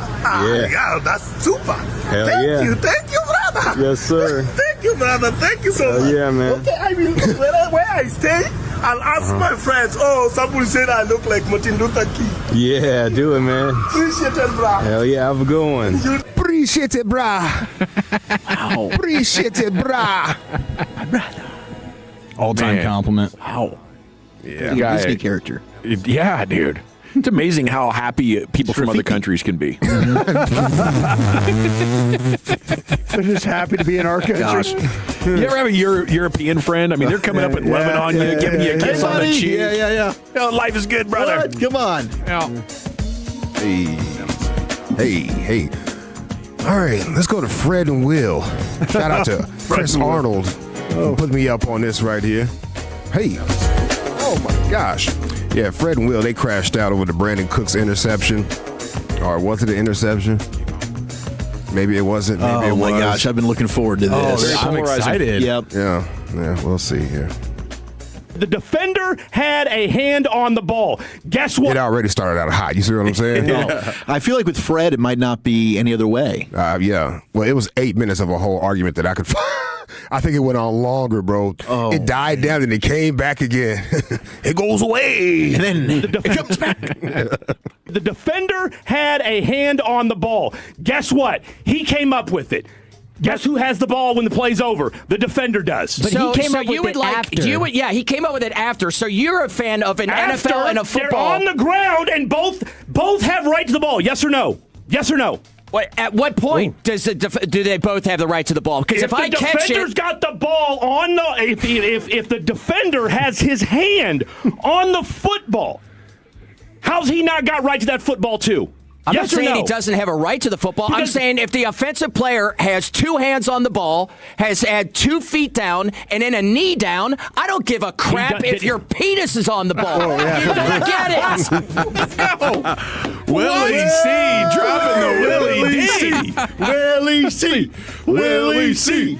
That was awesome. Sweet Willie C. It was great. I mean, he couldn't be more wrong, but it was a great line. Man, I think he was onto something there. Was Fred turned into Mickey?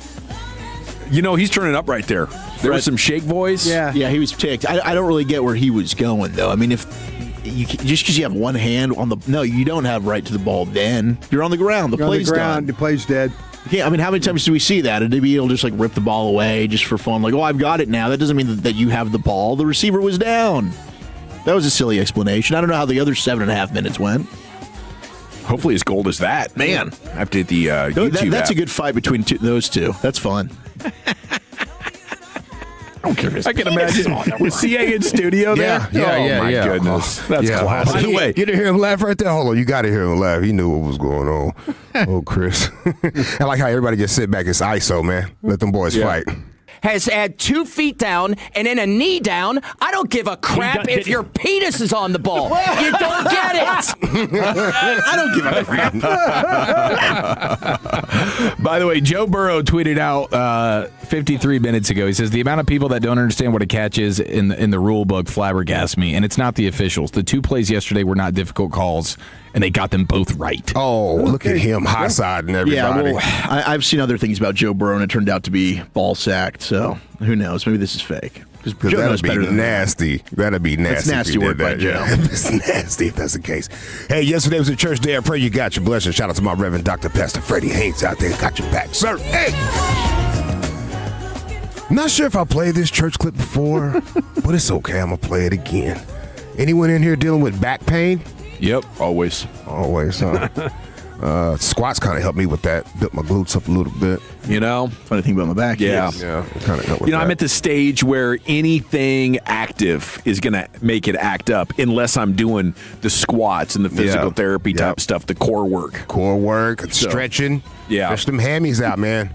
The kid got me on the trampoline, and there was some some shaking and jarring of the hip. So it's a rough weekend. It's all you feel it pop out of place a little bit. Yes. Yeah. Shout out to this pastor. Anybody struggling with bulging discs, you're struggling with a disc in your back that is bulging. Yeah. He was struggling with the struggle. Anybody struggling with bulging discs, you're struggling with a disc in your back that is bulging. Yeah. Come to the front if you'd like a little more of that. Yeah, please. It is bulging. Testify. That's a right tough down here on injury. these pews. Tough injury to report on. I mean, even the professional television broadcasters get got by that one. Yep, they'll slip up. Yeah. All right, man. That's it for now. Let's go ahead and vote here. Is it the Washington State woman harassing the duck hunters? So much give up in there. That's it for now. She's not like a bird herself. Yeah. She's like an exotic bleep off bird of some kind. You look like MLK Jr. You got Fred Davis and Will Chambers. I don't give a damn if your bleep is on the ball or struggling with a disc in your back. I'm voting for Fred and Will. Chief, how about you? Samesies. Lucius? All day. We'll check. Oh, it's 100% Willie C. Brad? Yeah, let's go. By a unanimous score of 5-0, the rare unanimous salute to Will Chambers and Fred Davis for throwing down over that interception that might have been an interception. And with that, we stay in the Pimp Cup. Here's Lucius and LA Live. Hey, let's get into it. MLK Day edition of LA Live right after the great Rick James. Well, all right, you squares, it's time you smoke. Fire up this funk and let's have a toast. It'll make you dance to some of everything. Everybody get high. A lot of people don't know that Martin Luther King had a harder time being remembered. The only reason that Martin Luther King's birthday is a holiday is because the King family and Stevie Wonder lobbied very hard and very long for that holiday. People forget that what they call Black Happy Birthday, the Stevie Wonder Happy Birthday, was a protest song about making the King holiday a reality. Happy birthday to you. And it was so effective. Finally, the Senate voted on it. 99 out of 100 senators agreed to make that birthday a holiday. Except for one, John McCain. John McCain, God bless him, he got himself in a pickle for that vote, but it came back to get his ass years later. Years later, he was running for president and had to run against the first ever get a party nomination. And Barack Obama got that nomination on the anniversary of Dr. King's I Have a Dream speech. Yeah. This is LA Live for Monday, January 19th. 2026. Happy MLK Day, folks. Welcome in. You don't get my point. Hope you're having a great holiday. Go find that Eyes on the Prize documentary and add it to your queue. If you want to put some fat on your head, Eyes on the Prize, add it to the queue. Or the FBI files about MLK. There's a great one on Amazon right now. Wow, FBI. Woo, you're funny. You're looking funny in the lights. Hey, I got an update, though. Fam. On the street soap opera going down in Miami. Yeah. The chain? The big chunky chain. Miami Hurricanes freshman DB Bryce Fitzgerald was laid down at an Airbnb party. They laid the whole party down. Nobody move! Yeah. Nobody move! Let me see your hands! Laid everybody down and robbed everybody in that whole place, which is awful. Them boys are celebrating a win right there, man. Community figures and street legends came together to say we got to get everybody's stuff back and definitely Bryce Fitzgerald's chain back. Okay, so Putting the APB out to all the street dudes out there. Get that chain. I don't want to see it at a pawn shop. I don't want to see it hawked at a jeweler. Get me that chain. Update sounds like they got that chain back, fam. Oh, yeah. Here we go. Got the chain back. Look at the streets. You're growing up. That's what we need to do. We need more of this. More of this community policing each other, fam. That's what we need to do. So update on that little street drama I was paying attention to. Who's got the chain? And I hope they talk to the guys that did the rundown and get in their heads. Yeah. Because it could have ended up a lot worse for you, fam. Somebody, OG Gigavelli. Yeah. Could have made another call out there, fam. Mm-hmm. So that's good about that. Could be somewhere in the Everglades right now. Yeah. Better ways to make ends meet. Yeah. All right. I'm going down this rabbit hole about the Miami U hand sign. Yeah. Yeah, I was watching Kevin Hart's weekly sports talk show on Prime Video called Good Sports with Kenan Thompson. It's pretty funny or whatever. Kind of like the what they do with the Olympics. You know? Oh, yeah, that type of thing. And they had the playmaker Michael Irvin on.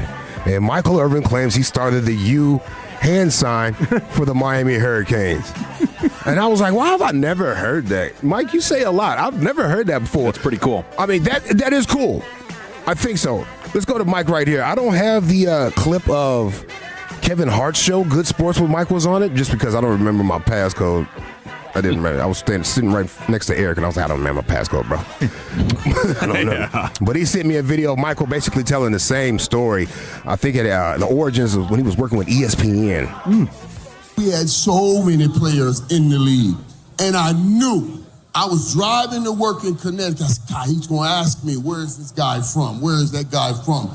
And honestly, I didn't want to have anything to do. I didn't want to say hurricane, no nothing with cane, Novocaine, cocaine, no kind of cane. And that's how I just kind of came up with the U. We just started saying the U, he's from the U, he's from the U. And then me being on TV and all of these dudes balling out, we made it. We just kept saying it all the time. I came back home after that off season. I talked with President Shalala at the time. That was the president, Shalala. And she was like, we really like that U stuff. And then we did the commercial.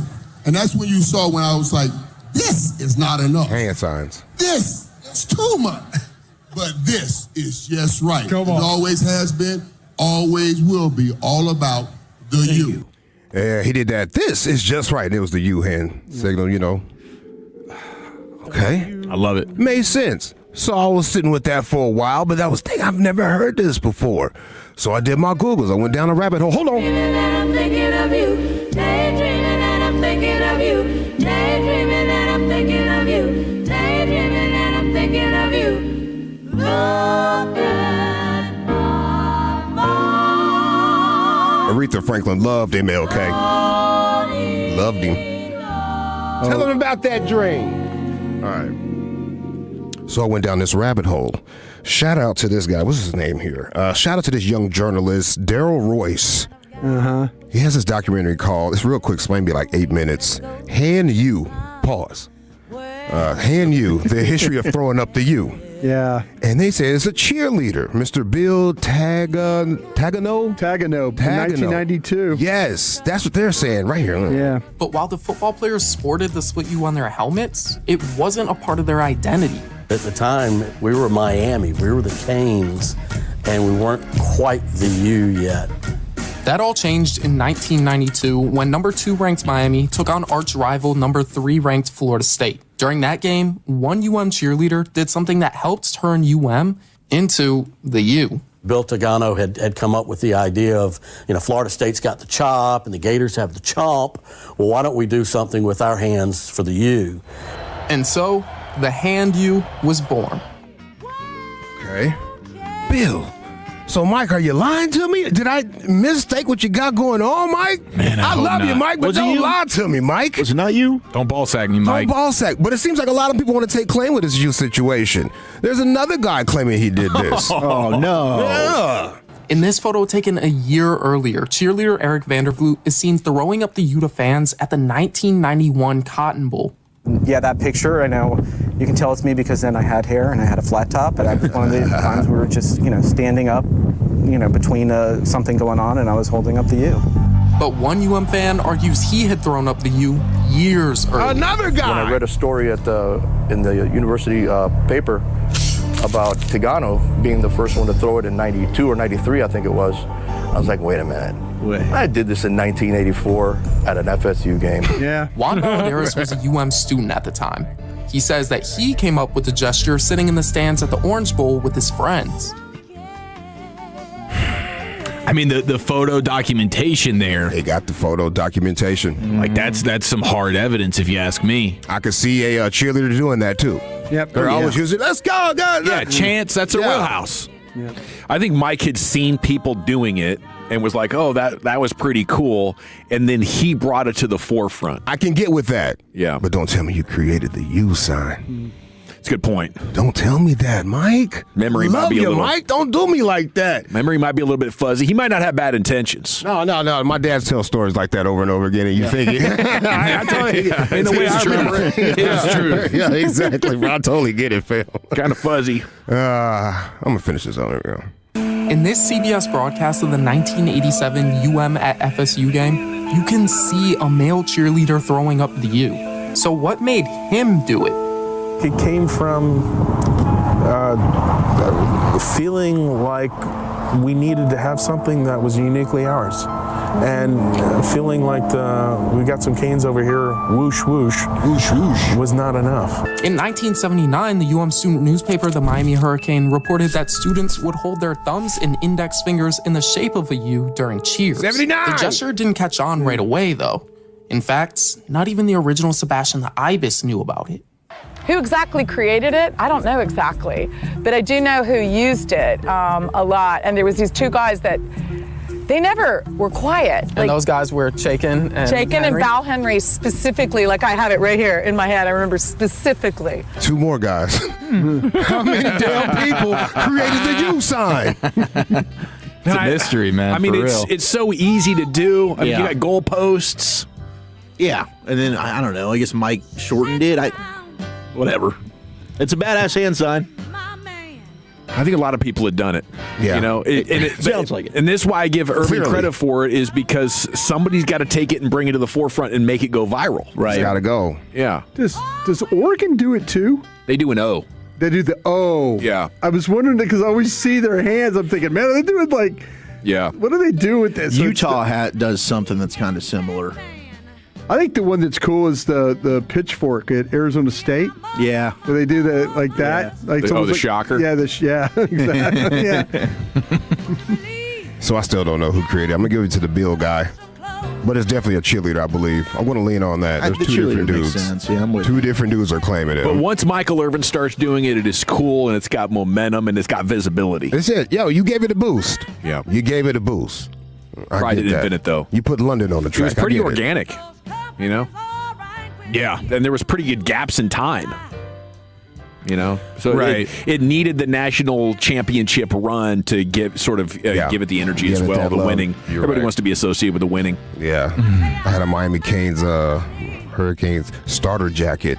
Oh, bad. And it was orange. white. It was Ooh, white. green. Ooh. White, bro. Oh, wow. White. I'm walking past you like, excuse me. Yeah. Don't touch it. Don't touch Don't touch. Ooh, excuse me. Yeah, wow.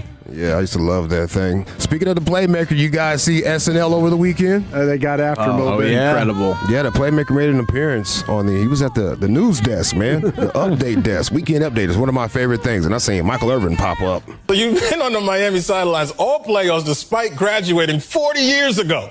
Yep. Here's me catching at the game on all fours. Here's me screaming. And here's me whispering. You're in great shape for a 60-year-old man. I mean, what's your secret? It's simple, Michael. I cut all the bad stuff. Fat, sleep, fat, sleep. You don't sleep? No. I've been awake so long, doctor said if I fall asleep, it'll be for 1,000 years. So the game is in Miami. Do you think Indiana's going to come in your house and win? Oh, please, Michael. Those Indiana Hucklebucks can't win. Miami's where you want to be. We got all the women in Miami. Well, I had them all back in my day, Michael. Okay. Asian, Blasian, Caucasian, California raisin. That's them old tanned up San Diego white. Ooh. Calm down, Mr. Irvin, please. Please. Please. Yeah, that was Cam Patterson, comedian Cam Patterson playing Michael Irvin right there on SNL, man. What a come up for him. Kill Tony. Yeah, to SNL. yeah. You the peeping the game on that guy right there. LA, next thing you know, the person who created the alphabet is going to be like you. Wait, what? Video of Irvin throwing up the U squad. Yeah, where's that at? What day did that happen? I'm going to give it to the cheerleader, but don't play up my emotions like that, Mr. Irvin. Don't lie to me, sir. Ed Reed's hat. What's we got going here today? Do what? Yeah, that's the big Miami hat. Ed Reed. Shout out to that man right there. Yeah. All right, my name is Lucius Alexander. I will be black tomorrow. Lord willing, the creek don't rise. Have yourself a good day, and let's enjoy this game tonight. Peace, y'all. There he goes. LA Live with Lucius Alexander every night about 5:40 here in the GBAG Nation. We're now under an hour from kickoff. The Mavs are leading in New York 86-63 in the third quarter. They've gone crazy, and Cooper Flagg is back, so that's amongst the top stories. Jeff Hafley is the new head coach of your Miami Dolphins as well, and Sean McDermott was fired earlier today by the Buffalo Bills. We got 4 down and 1 to go. Where are we going next, gentlemen? All right, let's do a little NFL divisional round, true or fart. Play along with us, 877-881-1053. That's next in the nation. I'll tell you what's true, Fort Worth. The all-new Alliance Hyundai, it is here, ladies and gentlemen, conveniently located at I-35 and Golden Triangle. And I was in the car business for a couple of years. Let me tell you, man, my buddy Ryan Watson, he's the owner, big-time Tolo. Him and his team are delivering a dealership experience that is second to none. Trust me, you will feel the difference, a one-of-one car buying experience at Alliance Hyundai. Right now, all you can find is the best of deals. Score 0% APR for 60 months on the 2025 Hyundai Tucson, or 0% APR for 72 months on the 2025 Hyundai Ioniq 5. Keep in mind, every new Hyundai comes with America's best warranty. We're talking 10 years, 100,000-mile limited powertrain warranty, plus owner's assurance. And make sure you check out the absolutely stunning 2026 Hyundai Palisade selection as well. Great family vehicles. I know you've seen the commercials on television. They're hot, they're spicy, and you'll get the best possible deal on that at Alliance Hyundai. And they have a state-of-the-art facility. It features Hyundai-certified techs using advanced diagnostics for top-notch care, oil changes, repairs, you name it, with same-day service and no appointment needed. Relax in their comfy waiting area, free Wi-Fi, drinks, snacks, the whole nine. Visit AllianceHyundai.net. That's AllianceHyundai.net. And remember, at Alliance Hyundai, it's their mission to be your ally in the automotive business. You can feel the buzz, can't you? Oh, it feels good, doesn't it? And it's all about the Cowboys offseason. So we're heading to San Francisco to dive into the hive of insider news. Come along for the ride, Tolos, as we take you to Radio Row. Radio Row. Radio Row. For amazing insight with a lot of treehouse shenanigans. Stella Artois presents one of our most listened to weeks filled with Hall of Famers, insiders, laughs, and some quality hungover confessions. Join us February 2nd through the 6th for our Radio Row coverage in the Bay Area. Brought to you by Stella Artois, the on-time experts, Best Buy Windows and Siding, Wild Fork Foods, and your favorite entertainment travel companions. 105.3 The Fan. When your friends say, hey, did you hear? You can proudly say, I heard it on The Fan. Keeping you sports informed with some quality laughs along the way. Turn it on and leave it on. 105.3 The Fan, the Odyssey app, iHeartRadio app, and TuneIn app. This is an Odyssey Sports Minute. Bills GM Brandon Beane decides now to fire Sean McDermott. Seems to me that Beane is feeling the heat and has created his scapegoat. It's McDermott's fault that the offense committed 5 turnovers in Denver. McDermott's fault they haven't had a Pro Bowl caliber receiver in over 3 years. This is the worst Bills roster in 6 seasons, and they still got as far as they did. I understand the whole reach their ceiling argument, but if the head coach is going, the GM should too. I'm Pat Boyle. This is the story of the one. As the purchasing manager at a manufacturing plant, she knows the only thing more important than having the right safety gear is having it there when you need it. That's why she partners with Grainger for auto reordering, so her team members can count on her to have cut-resistant gloves on hand, and each shift can run safely and efficiently. Call 1-800-GRAINGER, click Grainger.com, or just stop by. Grainger, for the ones who get it done. Presented by Robinhood. He crosses, spins, pulls up. With Robinhood Prediction Markets, buy or sell your predictions all game long. No house odds, just you versus the market. Put your sports IQ to work. Trade every shot, block, steal, run, and moment that shifts the game. With Robinhood Prediction Markets, trade every play. Visit Robinhood.com/predict to start trading. Futures and cleared swaps trading involves significant risk and is not appropriate for everyone. Event contracts are offered by Robinhood Derivatives LLC, a registered futures commission merchant and swap firm. This is a special alert to all Americans who own a vehicle with less than 200,000 miles with an auto warranty about to expire or with no warranty coverage at all. Due to a decline in the economy, CarShield is announcing a low-cost month-to-month vehicle protection plan that is now available to the public to save any driver out-of-pocket expenses on future auto repairs. Call now to find out how you can pay almost nothing for covered auto repairs. Yes, you heard that correctly. Pay almost nothing for covered auto repairs. An open phone line has been established for all drivers to call for a free quick quote. Call 800-908-8646 now. Drivers who are covered will not have to pay for covered repairs again. This protection plan is at an all-time low. Additionally, drivers who activate this vehicle protection today will also receive free roadside assistance, free towing, and car rental options at no additional cost. Call us for your free quick quote today. 800-908-8646. That's 800-908-8646. What do you have to lose? Call 800-908-8646. Again, 800-908-8646. Home means everything to you. So when rates drop, you don't just sit back. Rocket Mortgage watches the market to help you save money when the time is right. We make refinancing simple and savings even simpler. Never miss a new lower monthly payment with Rocket Mortgage. Learn more at rocketmortgage.com or call 1-800-4ROCKET for cost information and conditions. Conditions apply. Not a commitment to lend. Rocket Mortgage LLC, licensed in all 50 states. NMLS ConsumerAccess.org number 3030. For over a decade, Men's T Clinic has helped Texas men reach, maintain, and elevate their total wellness goals, including mine. Men's T Clinic's approach to preventative care, testosterone optimization, weight loss, muscle mass, and natural therapies for joint pain and sexual health. This is the power of one trusted team for total male optimization. 5 DFW locations, open Saturday, cash, FSA, and insurance. Visit mensteclinic.com. Men's T Clinic, 1-800-246-LOT. mensteclinic.com. This is the exclusive home of Dallas Cowboys football. KRLD-FM and HD1, Dallas, Fort Worth. Let's go, Cowboys. An Odyssey sports station. Driven by our D&M Leasing Studios, you're rolling with the GBAG Nation on 105.3 The Fan.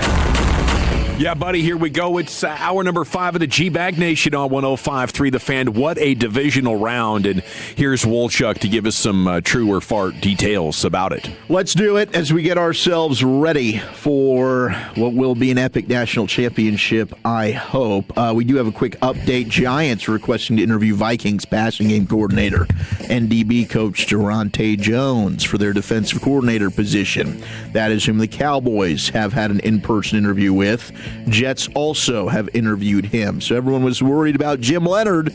It's Durante Jones, who the Giants might be trying to poach away from the Dallas Cowboys and the Minnesota Vikings. Keep an eye on that one. Might be a situation, though, where they know they can't interview Leonard right now and just go ahead and knock out some guys. Absolutely.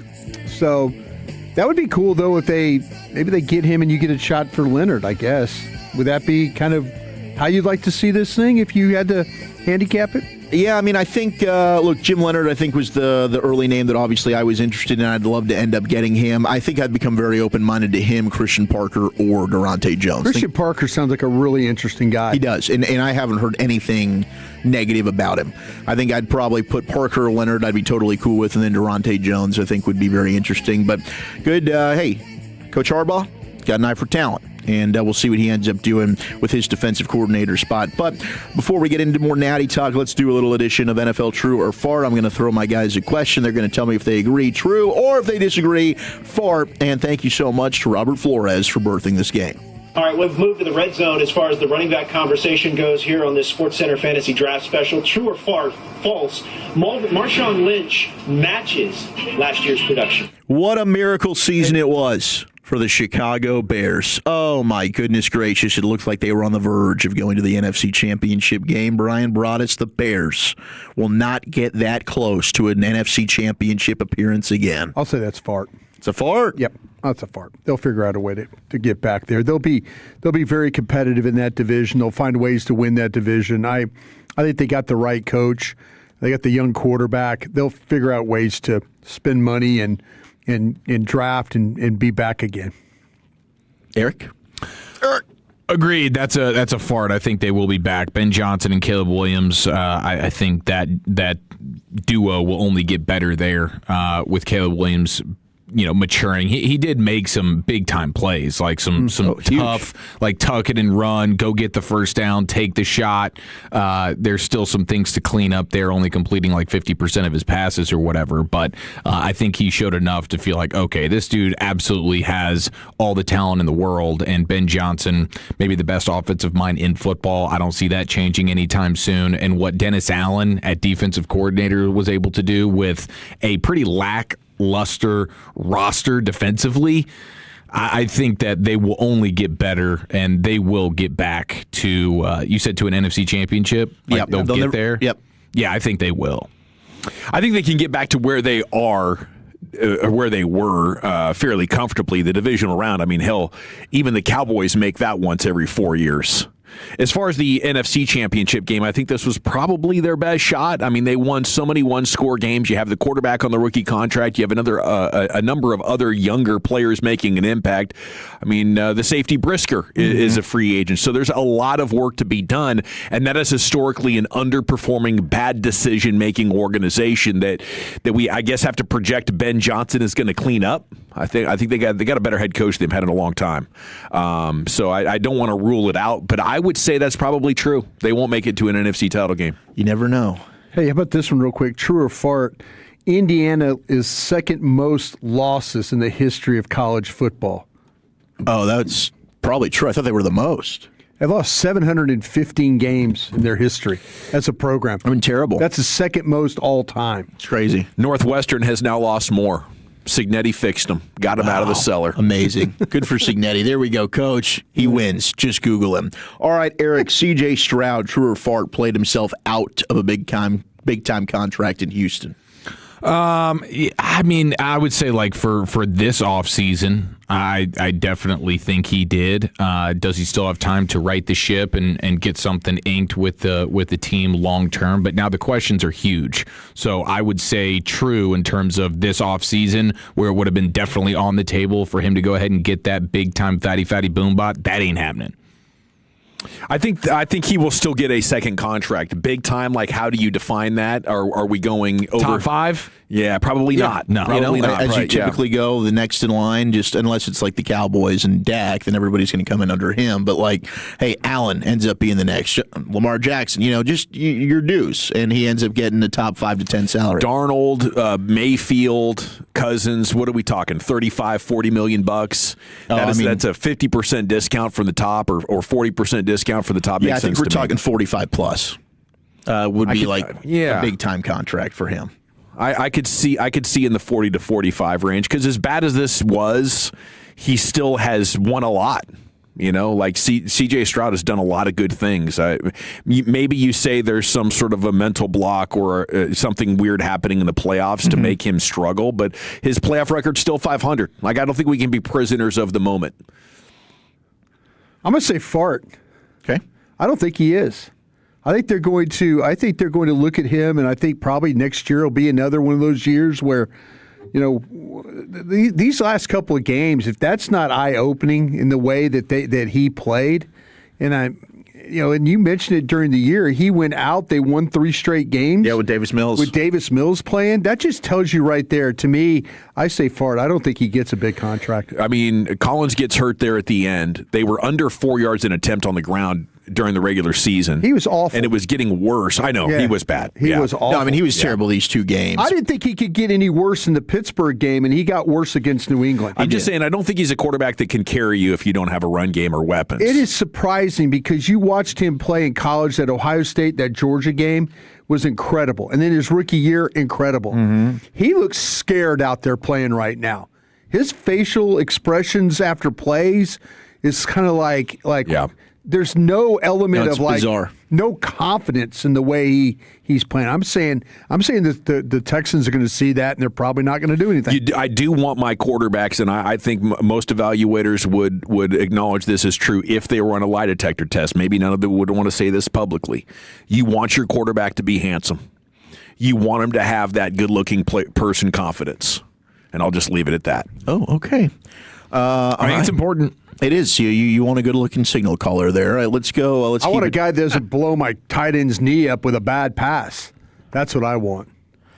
Wasn't sure you're going with that one, but you're right. You're right. You don't want to get your guys hurt. You don't want to be throwing hospital balls out there 100%. All right, Gavin. Yeah. Christian McCaffrey just had his last great season in San Francisco. True or fart? Well, I'm this going to go is with the true home of on the Dallas that. Cowboys. I'm gonna go with true on that. I think Trent Williams is probably wrapping up his career. He's not great anymore. But just age and injury, I think now is probably a pretty wise time to bet on Christian McCaffrey having a Saquon Barkley-esque 2026, and you just kind of wave and say, man, it sucks that players in this position get old so quickly. Yeah, I mean, just to put it into perspective here is why I'm asking this, is he just, I think, was 26 touches away from breaking Walter Payton's record for the most touches in a single season. So you're talking about a guy who was literally the offense. 450 touches this year if you include the postseason. Yep, and he's going to be 30. Yeah. And he's got an injury history. It's not like it's been a clean bill till now. This is a guy who's dealt with plenty of crap. Now, he's defied us because I would have said this at the same time last year probably. But I wouldn't bank on him having another top-tier season. No way. Yeah, like 100 catches or 1,000 receiving yards, 1,000 rushing yards type deal. Yeah, not going to happen. He is 30. Yeah. I'm going to say fart. I think he's got a couple years left in him. Going to be 30 in June. Yep. I think so. I think they're going to get everybody healthy, and that's going to be a team you're going to have to worry about once again. All right, Brian Brodish, Josh Allen will never win a Super Bowl, true or fart? That's true. That's true. Poor Josh. That guy is snake bitten for sure. Well, the whole team is, right? Yeah. The whole organization. Well, his reckless style with the way he manages the ball and stuff, you can't play that way. And maybe he'll settle down the older he gets, but I don't think so, man. That's how he played the game at Wyoming. And I just kind of felt like though, that he was going to be one of those guys. But if you can't find a way to win. And now listen, his skill guys weren't all that great, at the end of that. But, he made far too many mistakes in that game yesterday.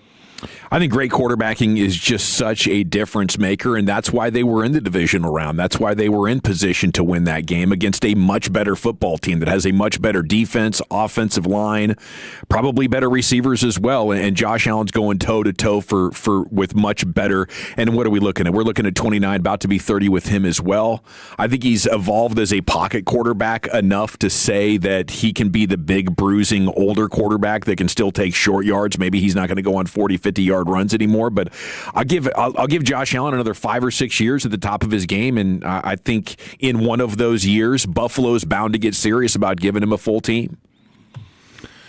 Yeah, I don't think it's going to happen. I think you've had your best opportunities, and he's paid handsomely, and we've seen how difficult it is for teams who pay their quarterbacks big-time money to go ahead and get it done. And again, with the Bills, that there's something that works against them.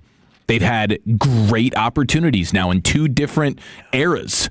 And to win the Super Bowl, it seems like it's impossible for them. Yeah, it's bizarre. It's bizarre what's going on there with Buffalo. All right, Eric, back to you. Drake May and Mike Vrabel are about to start another Patriots dynasty. True or fart? No, I'm going to fart on that. That's just dynasties are still extremely rare. I do respect both of them at a high level, but that is a very, very difficult thing to do, and it's hard to really bet on anybody doing that so far.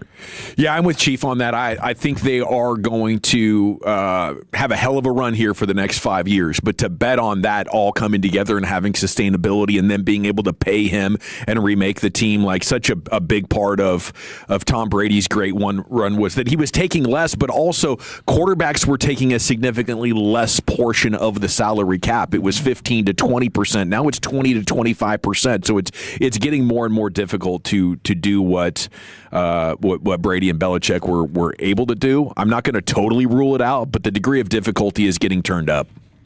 Yeah, I say fart. They're not going to do that. It's going to be hard. Like say year to year, man, the way the league is, the way the free agency, the draft, and all that, the parity, it's hard to do those things. So I'm going to say fart on that. All right, Brian, the Seattle Seahawks just had the best offseason of any team when you look at what they were able to add to get to this championship game. Of course, they go from Geno to Sam Darnold.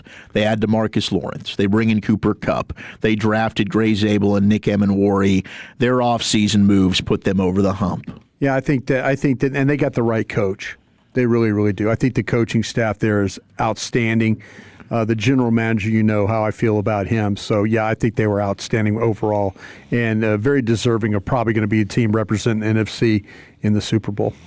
Especially if you had the trade deadline. Like, that was a massive factor when it was Jackson Smith and Jigba, and you add Shaheed to that, and then he gives you the special team stuff as well. Front office of the year, probably? Executive of the year type Executive stuff? of the year, probably, yep. Yeah, no doubt. Really over the last 2 years, what they've done is pretty amazing. Like some of the drafts that they've put together. This past one was really good, but even the year they before, just hit on first and second rounders. Yeah. And then last year, I think at the trade deadline last year, they traded for Ernest Jones, their linebacker. Yep. And so, signing Mike McDonald as the head coach, the staff that he's put together, bringing Kubiak in as the OC, the Darnold situation that we all sort of laughed at, but that's clearly working for him when your defense is this good. So, yeah, there's no doubt. Your guy, John Schneider over there, your old intern. Intern, get it done. Unbelievable what a job he's done. Gavin Dawson, Sean McVay, now with 10 playoff wins under the age of 40. He is clearly the best coach in the league. Is he still under 40 years old? 39.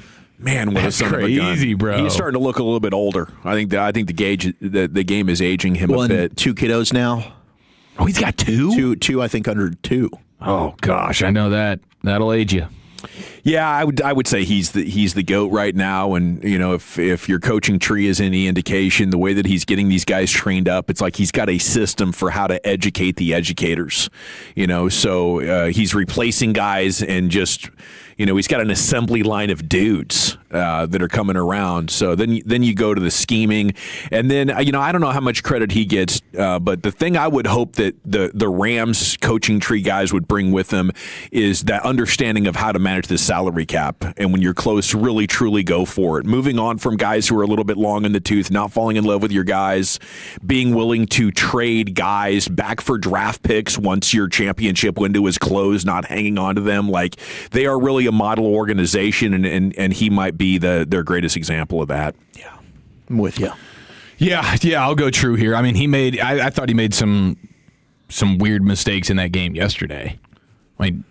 2:07 left in the game, third down, clock's already stopped, and you're just going to run the ball. I thought that was weird. But by and large, yes, he's been awesome. His staff can continuously gets poached. Wild. And when you look at the way he's morphed the offense and how different it looks today than it did when he was the trendsetter and the pioneer in 18, and now you look in 2026 and it looks different, but it's still right up there with the best. So, yeah, there's no doubt to me that he's right there. I'll tell you what, I think he is one of the best, but keep an eye on that guy at Houston. D'Amico Ryans? Yeah. I think he's one of these guys that his players play extremely hard for him. And, you kind of – there were some injury things they went through, some things they had happen during the season. They started poorly, won a lot of games in a row and all that. I just want to say, I know that McVay, it's the tree and all that. Everything is well said. The Super Bowl, well said. But I just keep an eye on this D'Amico Ryans as being one of those guys 2-3 years from now, when I think he's only 41 years old. And he's already had great success at Houston. He has. Maybe Mike McDonald, whom McVay's coaching against this week, could be a guy in there. All right, I just want to knock out some of these numbers to know ahead of the college football national championship game that's coming up here in under 40 minutes.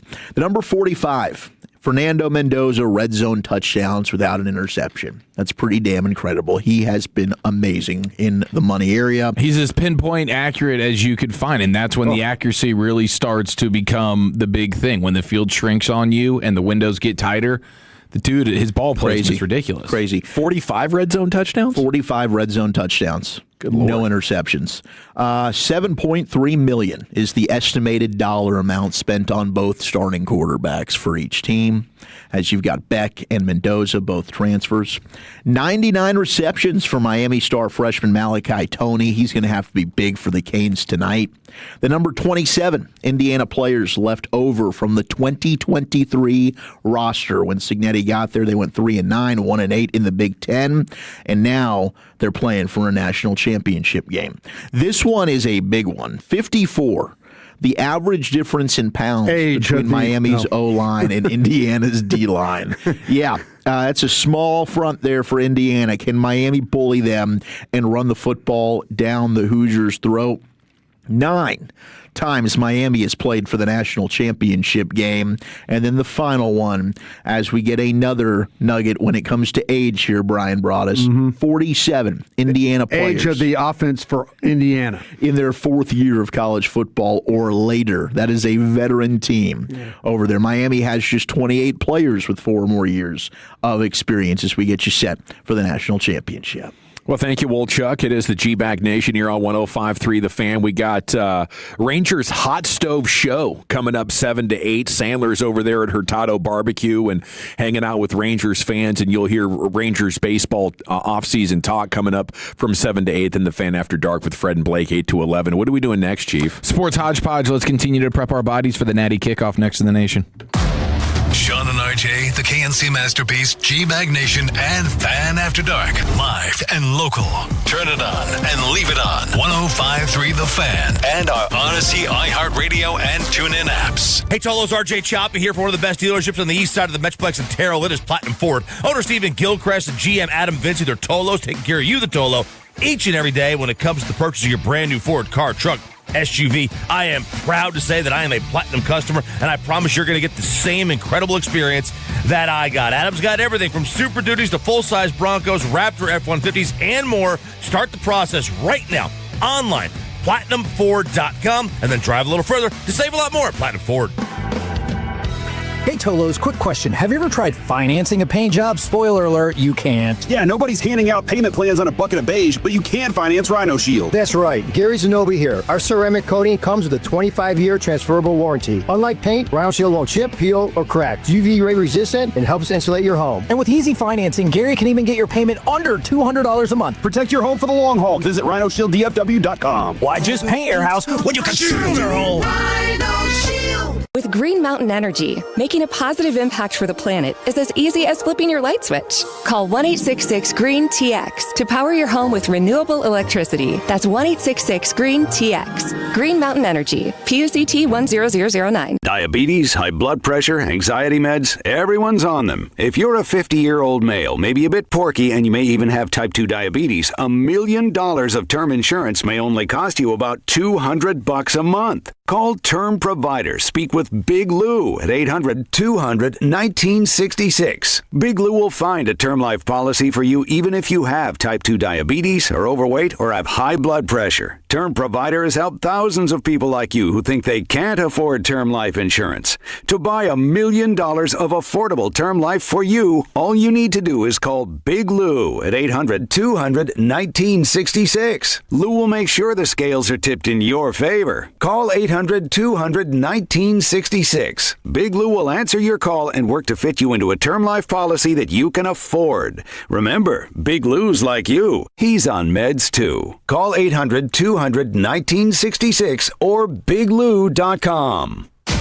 Breaking news here on 105.3 The Fan. Another high-profile head coach is let go, and you heard it immediately on The Fan. The Buffalo Bills are moving on from Sean McDermott after their loss to the Broncos. So Sean McDermott is out as Bills head coach. Tolos know where the best breaking sports news coverage is. This is why you have to Tolo even on your day off. Right here on The Fan. Texas, we did it. Classic Chevrolet and Grapevine. #1 Chevy dealership in the world for the 3rd year in a row. Out here, you don't wait to dominate. You move for first. That's why we're rolling out our best offers before anyone thinks we will. All new Chevys priced below market value. We're paying top dollar for trades. Trade up before the best are sold.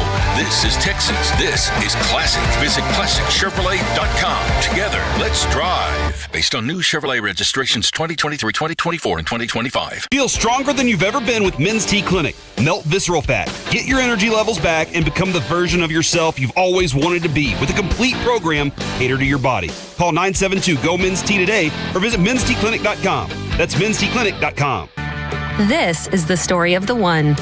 As an HVAC technician, he and his digital multimeter are in high demand. So when a noisy office HVAC turns out to be a failing blower motor, he doesn't break a sweat. With Grainger's easy-to-use website and product information, he selects the product he needs to keep everything humming right along. Call 1-800-GRAINGER, click Grainger.com, or just stop by. Grainger, for the ones who get it done. Welcome back to Winter Hack Radio, the place for clever hacks to survive the season. Icy driveway? Well, try spreading sand or birdseed to help with traction. Snowy puppy paws? Well, grab a whisk, brush it off, done. Catch COVID-19? Well, just get... Actually, there's no hack for COVID-19. But if you test positive, prescription medications for COVID exist. Ask your doctor if they're right for you. Visit PfizerForAll.com to learn more. Sponsored by Pfizer. Never have I ever called my sister from the finish line of my first marathon. Hello? You won't believe where I am. Are you running? Mile 26. I'm gonna make it. Switch to T-Mobile's 55 Plus plan and get iPhone 16e with its advanced camera system on us. Plus, 2 lines for just $30 a line. Guys, I can't believe it. I knew you could do it, babe. That was amazing. Mom, how do you feel? I feel great. I can't feel my feet. Let's take a picture. And then you may carry me to the car. Share every stride, every mile, every memory on America's best network. Switch to T-Mobile's 55 Plus plan and get iPhone 16e on us and 2 lines for just $30 a line. With 24 monthly bill credits and 2 eligible port-ins on Essentials 55 Plus for well-qualified customers with autopay plus taxes, fees, and $35 device connection charge. Credits end and balance due if you pay off early or cancel. Contact us. Finance agreement 128 gigabytes, $599.99 required. Best mobile network in the U.S. based on analysis by Ookla Speed Test Intelligence Data 1H 2025. Visit T-Mobile.com. Partly cloudy this evening. Overnight, we'll get in the upper 20s. Weather brought to you by Staples. 2026 is here, and at Staples, deals mean business. Like up to $100 off custom print orders. Head into the new year looking good for less. Staples. That was easy. Ends 131. This segment of The Fan is brought to you by BuyersBarricades.com. Buyers Barricades is a full-service traffic control provider, taking care of your project from the evaluation and planning to setting up, maintaining, and taking down the equipment when the project is complete. The Texas Authority in Barricade Rental. BuyersBarricades.com. Yeah, buddy, welcome back. It's the GBAG Nation here on the Fan segments brought to you by the Frankels. If you've been injured in a car or truck wreck, call the Frankels first, 214 or 817-333-3333. There's never an out-of-pocket cost. They only get paid when you win. That's the Frankels, the go-to car and truck wreck attorneys in Dallas. And here's Chief with your evening hodgepodge. Almost time for the Natty, ladies and gentlemen. Let's prep our bodies right after this.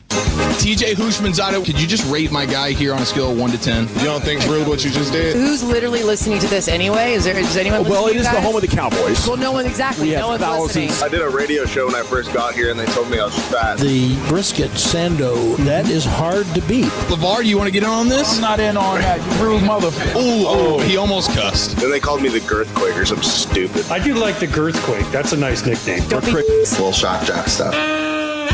Jimmy Johnson, one of the many Miami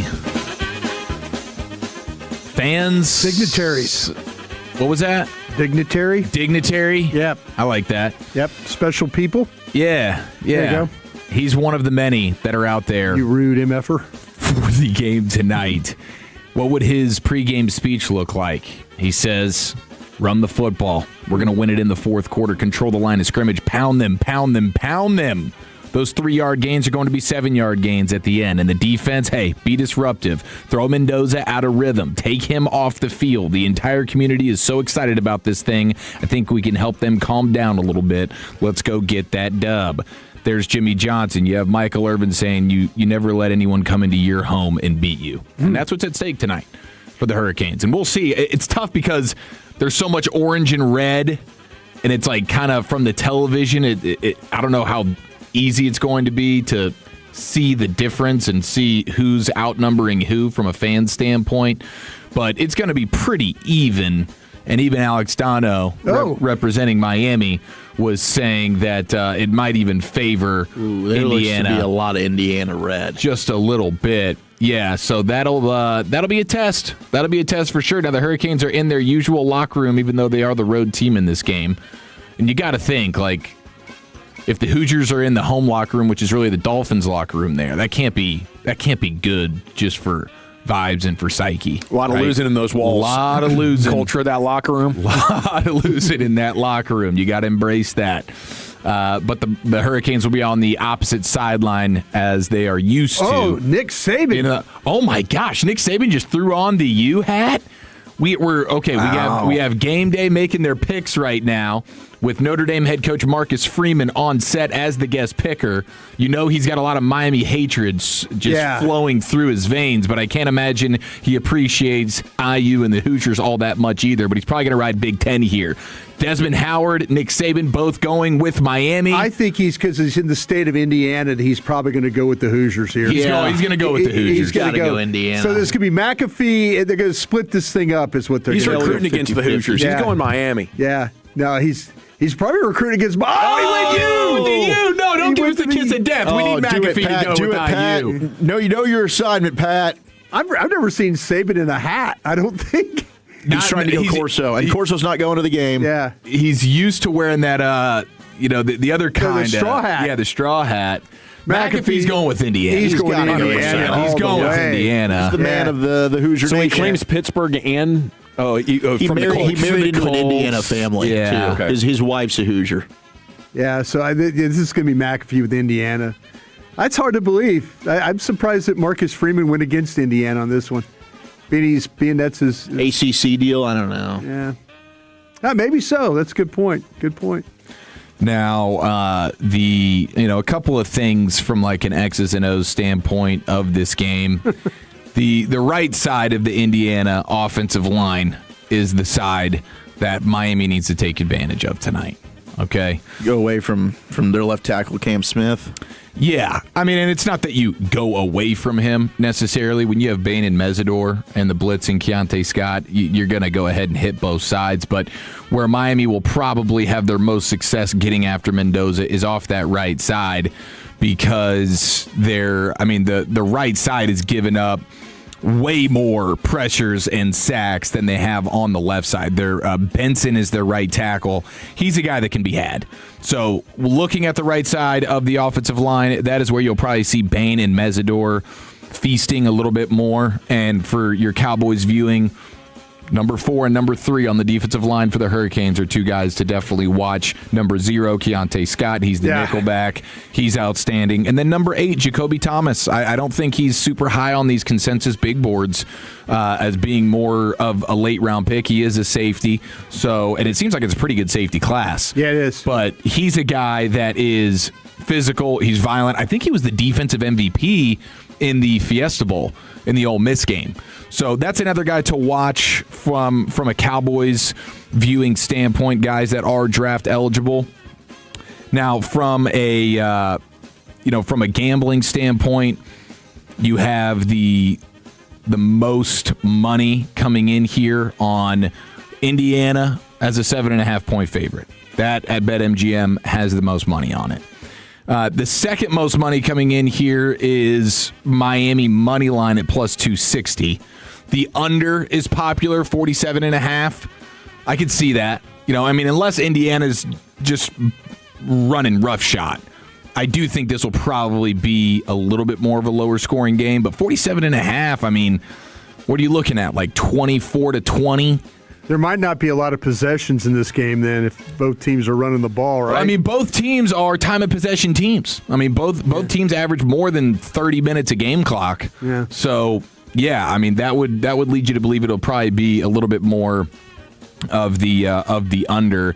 Indiana minus 4.5 in the first half is the 4th most bet by money ticket at BetMGM. The under of 23.5 at half is also the 5th most bet ticket.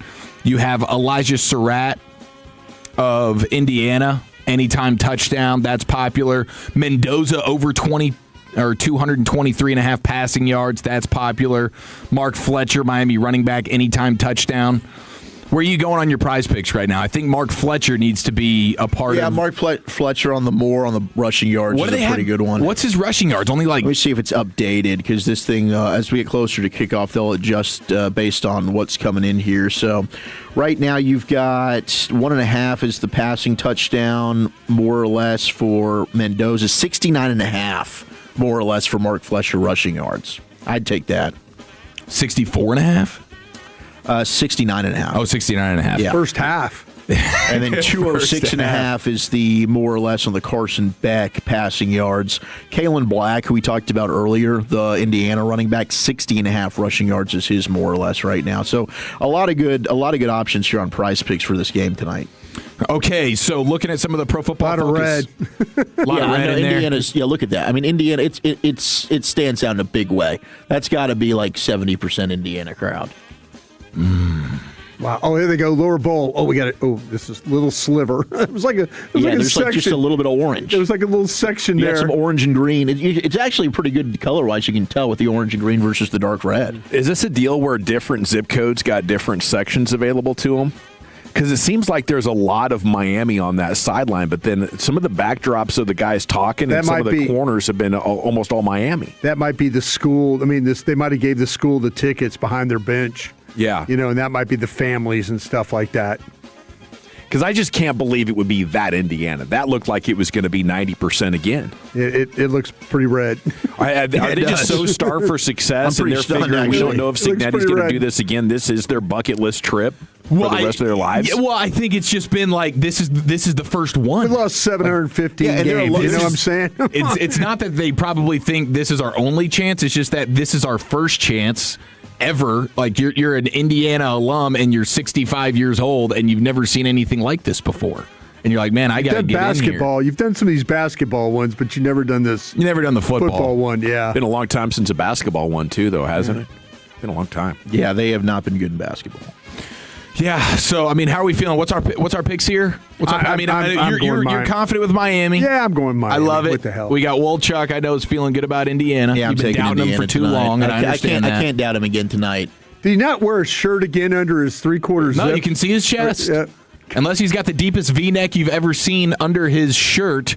Curt Cignetti, head coach of IU, creature of habit. He goes bare skin. He raw dogs the three-quarter zip. It's not three-quarters. It's just quarter zip. Oh, I guess, yeah. You're right. I said it Sorry wrong. about that. I said it wrong. He does. He just no shirt underneath the zip. My pick would be Indiana in a very close game, maybe 20-19. Do we all agree that the line is disrespectful? I mean, 8.5, 7.5, 8.5. Yeah, do we I think agree it it's probably is. disrespectful? But Indiana's just been. They've been boat racing teams. It's been a juggernaut. Miami is bigger. Miami is physical. Miami has more depth. They are going to have to take them into the deep end of the ocean there in that fourth quarter and wear them the hell out. Mark Fletcher's going to have a monster night on the ground, the bully ball. How many times have you seen Fletcher? He's being tackled like 7 yards down the field, and then 1,000 pounds of Miami offensive line comes and pushes them for another 7 or 8 yards. First down, move the sticks. The penalties. That is another one where Miami can get got there. Now, you do have Tom Brady in the house. Looks like the entire Raiders brass. They're scouting this guy out. They're all down. Is Mark Davis with him? Mark Davis is there, yeah. He's wearing like the all-white or off-white suit with the goofy haircut. Oh, my son. I'm so proud. And they're scouting out their number 1 overall pick, Fernando Mendoza. Ed Reed's in the building. Of course, Ray Lewis and Michael Irvin's in the building. You've got Devin Hester in the building, who I believe is joining us at Radio Row, by the way. I think we're going to get Devin Hester throwing up the U right there. He'll say he invented the U. He is ridiculous. Yeah, he probably will. DJ Khaled and Fat Joe are hanging out, showing love to the Hurricanes. Dana White of UFC, but of course Mark Cuban is down there repping his IU Hoosiers. The other guy to watch for, and I got to remember what number he is, the linebacker. Have you guys scouted this guy yet? Aiden Fisher? Yes, Aiden Fisher. Yeah, he doesn't like him. He's a good college player. Yeah. Okay. I don't know about him being an NFL guy.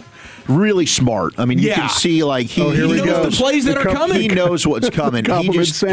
He does not have the requisite athleticism and size, I think, to translate to the NFL. I think he'll be a special teams guy and a rotational linebacker. Guaranteed to be a Pro Bowler. Boy, he's going to be the real deal tonight. You watch him, and hey, if you see him differently, I know. Feel free to let me know. If he just had a more athletic, if he was bigger and ran better. Okay. Coverage is suspect. And he's a guy that you will see once, like he might get mauled. If Mauigoa gets to the next level, he's not getting off a block. I need Mauigoa to get to the next level tonight, Woldchuck. That's what I'm looking for. That's what I need. There it is. Thanks, Chief. Out of here, man. Good luck. Enjoy the game. See y'all. Say what's up to your fam. And good luck to your Miami Hurricanes as we're now about 10 minutes from kickoff.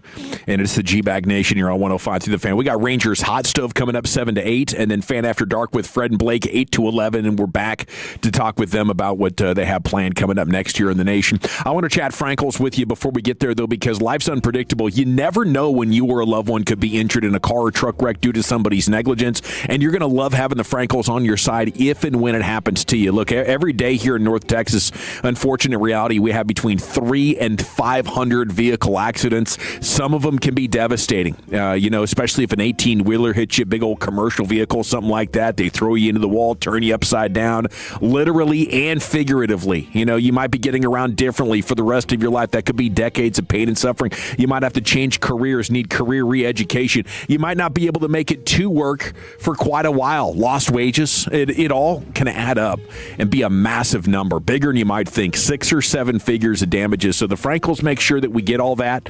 They don't want to see you settling for less, and that's what the guilty party's going to try to do. You're hurt out here on the roads, and guilty party's going to try to blame you, get you to accept responsibility for it. Once that doesn't work, their only course of action remaining is to get you to settle for less, and they will put their best adjusters and lawyers on the case for you. So you want to fight back with the Frankles? Hurt not your fault. Call them 214 or 817-333-3333. Go online at frankofirm.com, principal office, Dallas, Texas. Coming up Tuesday morning on Shan and RJ, did Choppy win his national championship bet? We got PP in the morning at 6:40 and Ask Credit at 7:40. It's a Tolo Tuesday with Shan and RJ with a Charlie Puth giveaway in the Expressway.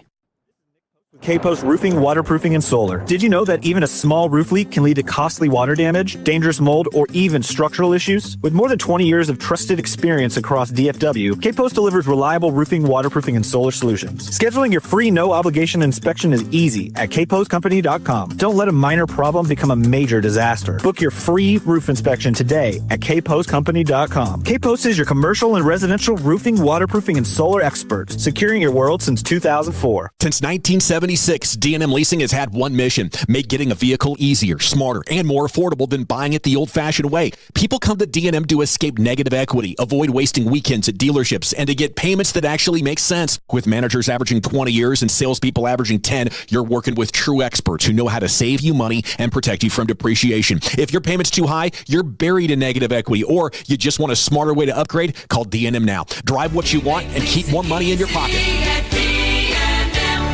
Are you tired of falling short on your health and fitness goals? It may be your hormones. Optimizing hormones can have a dramatic impact, both physically and mentally. BioT is the world's leader in training healthcare providers on bioidentical hormone optimization. BioT's providers treat low T, low energy, muscle loss, low sex drive, and performance. Get your edge back in 2026 by visiting myhormonelevels.com to see if you qualify for a reduced cost program offered by a BioT certified provider. That's myhormonelevels.com. Hey, Tolos, RJ Chopper here, my good friends over at QC Kinetics. Get you healthy, keep you healthy. Boys and girls, we're going to start the year moving, not hurting. If joint pain is holding you back, listen up. There's a way to get real, lasting relief without surgery, without downtime, steroids, without drugs, without putting your life on pause. It's QC Kinetics. Regenerative treatments actually helps your body repair the areas that are causing you pain. Those achy knees, hips, shoulders, back, wherever it hurts, instead of facing invasive procedures and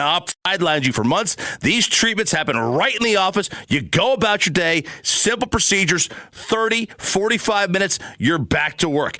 Skip the 3 to 6 months of recovery on surgery. Skip the pain. Skip the surgeries. Imagine this instead. You're moving better. You're stronger. You're planning the year. You're planning the next activity that you actually want to do. Free consultation, 972-972-8610. 972-972-8610. Dallas, Fort Worth, Plano, Grapevine, QC Kinetics, 972-972-8610. For over a decade, Men's T Clinic has helped Texas men reach, maintain, and elevate their total wellness goals, including mine. Men's T Clinic's approach to preventative care, testosterone optimization, weight loss, muscle mass, and natural therapies for joint pain and sexual health. This is the power of one trusted team for total male optimization. 5 DFW locations, open Saturday, cash, FSA, and insurance. Visit mensteclinic.com. Men's T Clinic, 1-800-246-OT. mensteclinic.com.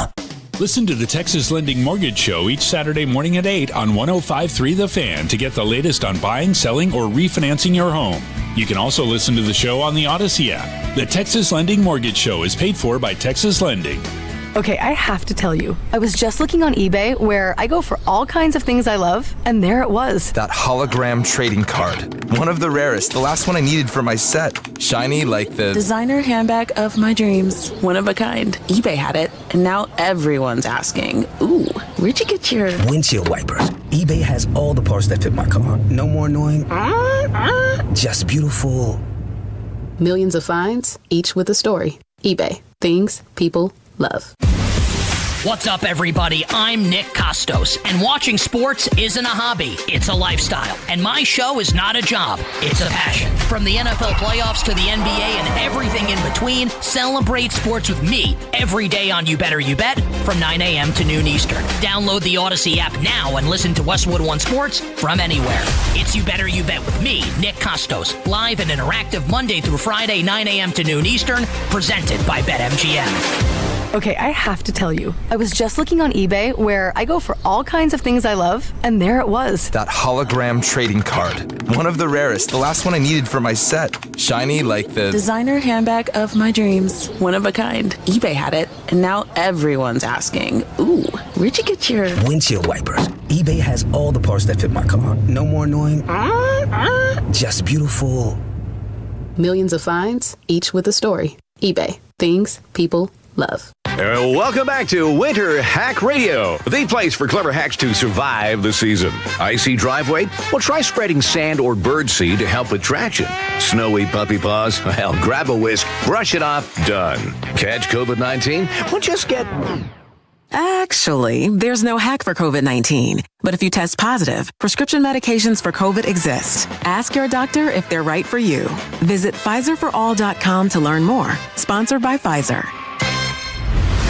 The Fan, Rangers, and Hurtado Barbecue Dallas? Oh, heck yeah. Tonight, we'll all team up for Rangers Winter Warm-Up. The first 100 people through the doors will meet and get autographs from Rangers Josh Young and Tyler Alexander. The guys will then join Jared Sandler from 7 to 8 for our Rangers Hot Stove Show. Get in line early, enjoy the best barbecue in North Texas, and meet some Rangers tonight with The Fan and the Rangers at Hurtado's Dallas.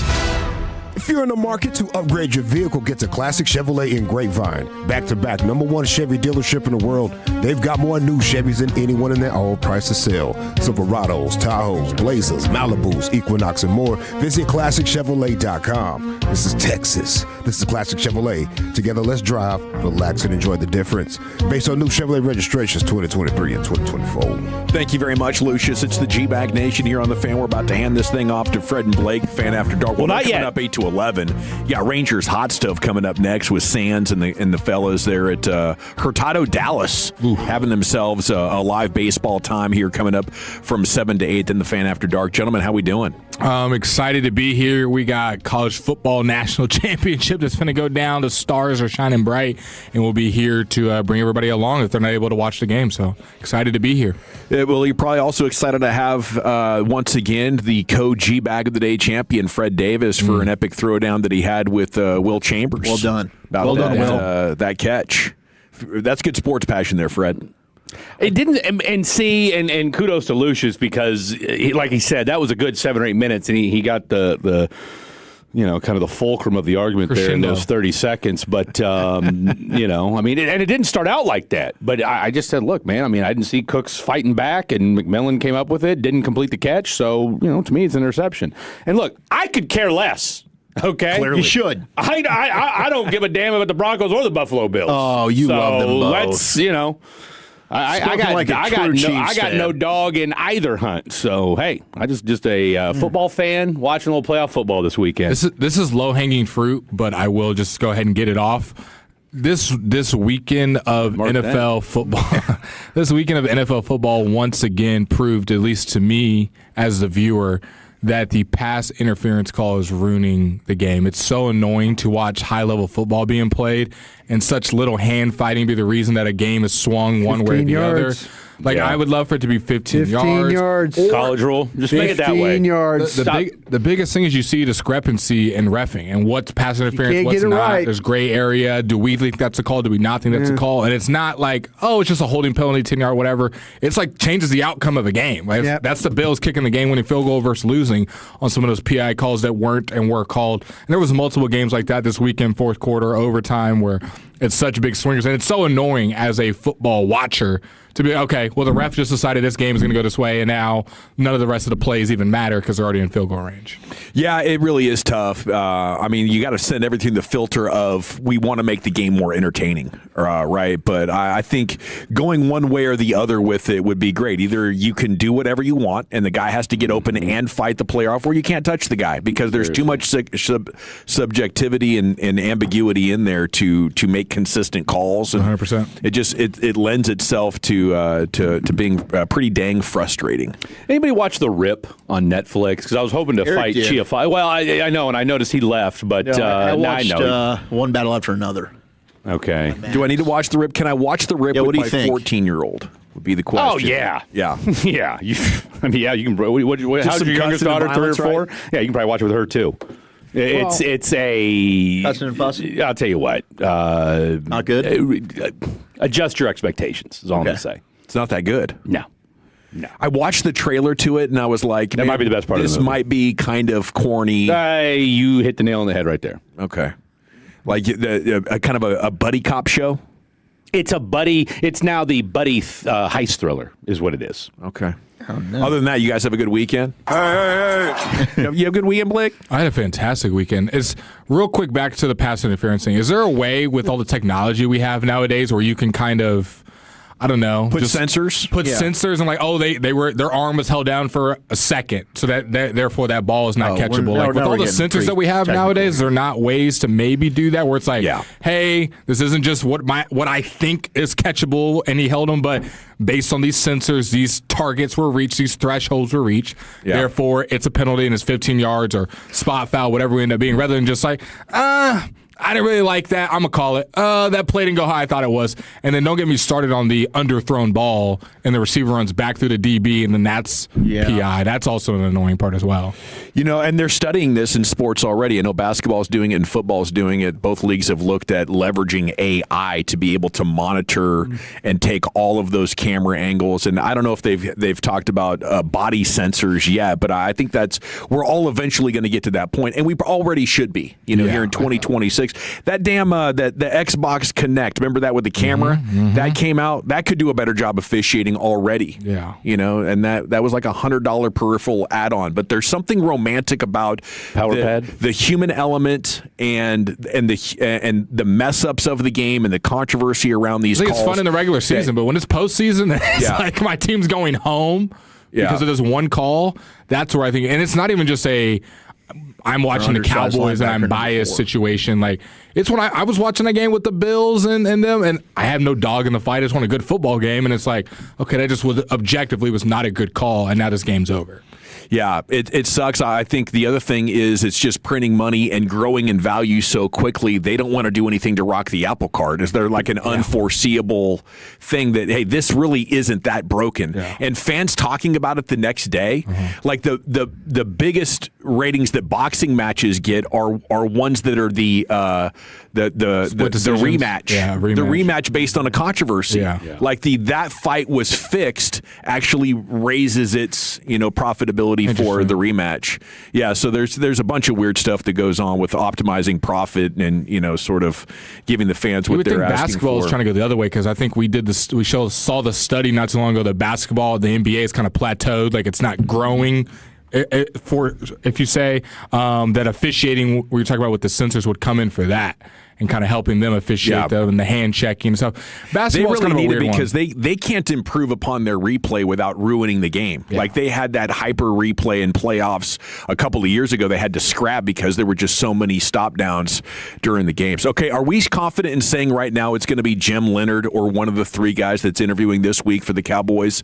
And do we feel like they desperately or they would really prefer it to be Leonhard? I think that to me that you look at this, they're just the Giants, I think, are interviewing. I think they want Jim Leonhard there. I think the Giants do. I think they're just taking an opportunity to interview some of these other guys until Jim Leonhard becomes available. You're going to get him after a Denver loss, or you're going to get him the week before the Super Bowl, the bye period for the week. Yeah, so that's what I think they're waiting for. I would, like I said, I reached out to the Cowboys. I asked this question. I said, hey, would you reach out to Jim Leonhard's people and ask him if he's serious? I was left on red. I was left on red on that one. I didn't get an answer on that one back. That would you reach out to his people and say, are you serious about our job? If you're serious, we'll keep after this. If not, let us know. So I was left on red on my text here, so maybe they're looking at that situation. I would want to negotiate it on the front end. Like, if we wait until you are ready to come talk to us, will you take the job? I can't really leave it up to chance because this seems like such an important week. We've had 3 of the 10 now get jobs. Maybe you're confident that if Leonhard doesn't take it and you don't end up going with either of the 3 guys you've got to get an in-person interview with already, there's more than enough candidates out there. Because you've got the 4 guys that we're all talking about, Jones and whatnot, and Jim Leonhard that we're waiting Jonathan for. Gannon. You also got the guys that you're kind of waiting on where they've done 1 or 2 things, or they're waiting on what their head coach stuff. You got the Jim Schwartz, got Raheem Morris, you got Flores. Those are all guys that I know might be long shots, and there's a lot of ifs and stipulations, but they haven't been hired by anybody as well either. I know Schwartz is still with the Browns, but maybe you can pull him away. So those are guys that if you don't get that internal 4, maybe you go big fishing. So you got a good amount of candidates. I'm not rushing right now just because this is the first time we've seen the Cowboys do a real search, have kind of the same amount of candidates, have all these interviews, and not just go, we're going to get 1 or 2 guys, a retread, a former head coach, somebody that we know. Like, we're doing a real search, and you might, like Gavin's saying, you might miss out on somebody. That is part of doing a full-on search, but I don't mind them taking their time and getting the right guy. But there's risk. Mavs won again today. Don't remind me. What are we doing? They're proving they're too good to tank. Yeah. This is a good New York team they beat today. Brunson was back. 1 of 9. Although they've lost 9 of their last 10. They are not playing good January basketball. But shout out to Building Block Max Christie, 8 threes today. Max Christie's been on a heater. Max He's Christie playing is great. him. Musa Cisse, really like him. And me and Fred talk about it. I don't know if it's a joke anymore. Musa Cisse might be able to make one of your centers even more expendable every game he plays. He keeps balling. So I'm impressed. Probably with should. Yeah. Just go ahead and do it. Yeah. Well, at this point, might as well. Go ahead. All righty. Here they come. The Fan After Dark, 8 to 11. You got Rangers Hot Stove Talk coming up next with Jared Sandler live at Hurtado in Dallas. For Lucius Alexander in the Pimp Cup over there, Master Control here at 75 and 635. Just went 5 flawless like it was nothing. We'll be back tomorrow at 2 o'clock and looking forward to continue to track this Cowboy story with you and the Rangers off season. Wolchuk had some details earlier. They might not be done here before pitchers and catchers report in the not too distant future. Thanks to Zach Wolchuk, did a heck of a job today, and Eric Chiafalo, who is already on his way to go watch his Hurricanes go for the national championship with his daddy. And for Brian Broaddus, I'm Gavin Dawson. Until tomorrow at 2, you're going home with the GBAG Nation. Hatties. My name is Whitney Allen. I am a widow. My husband, Ryan, died. We never thought in a million years we'd have to use life insurance. The unexpected happened. With Ethos, it is so fast and easy. It's 100% online. You can get a quote in seconds, apply in minutes, and get same-day coverage. No medical exams, and you can get up to $3 million worth of coverage through Ethos. Get your free quote at ethos.com/game. That's ethos.com/game. Time spent on application may vary. Online health questions required. This is the story of the one. As an HVAC technician, he and his digital multimeter are in high demand. So when a noisy office HVAC turns out to be a failing blower motor,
One of the Rangers' offseason acquisitions, left-handed pitcher Tyler Alexander.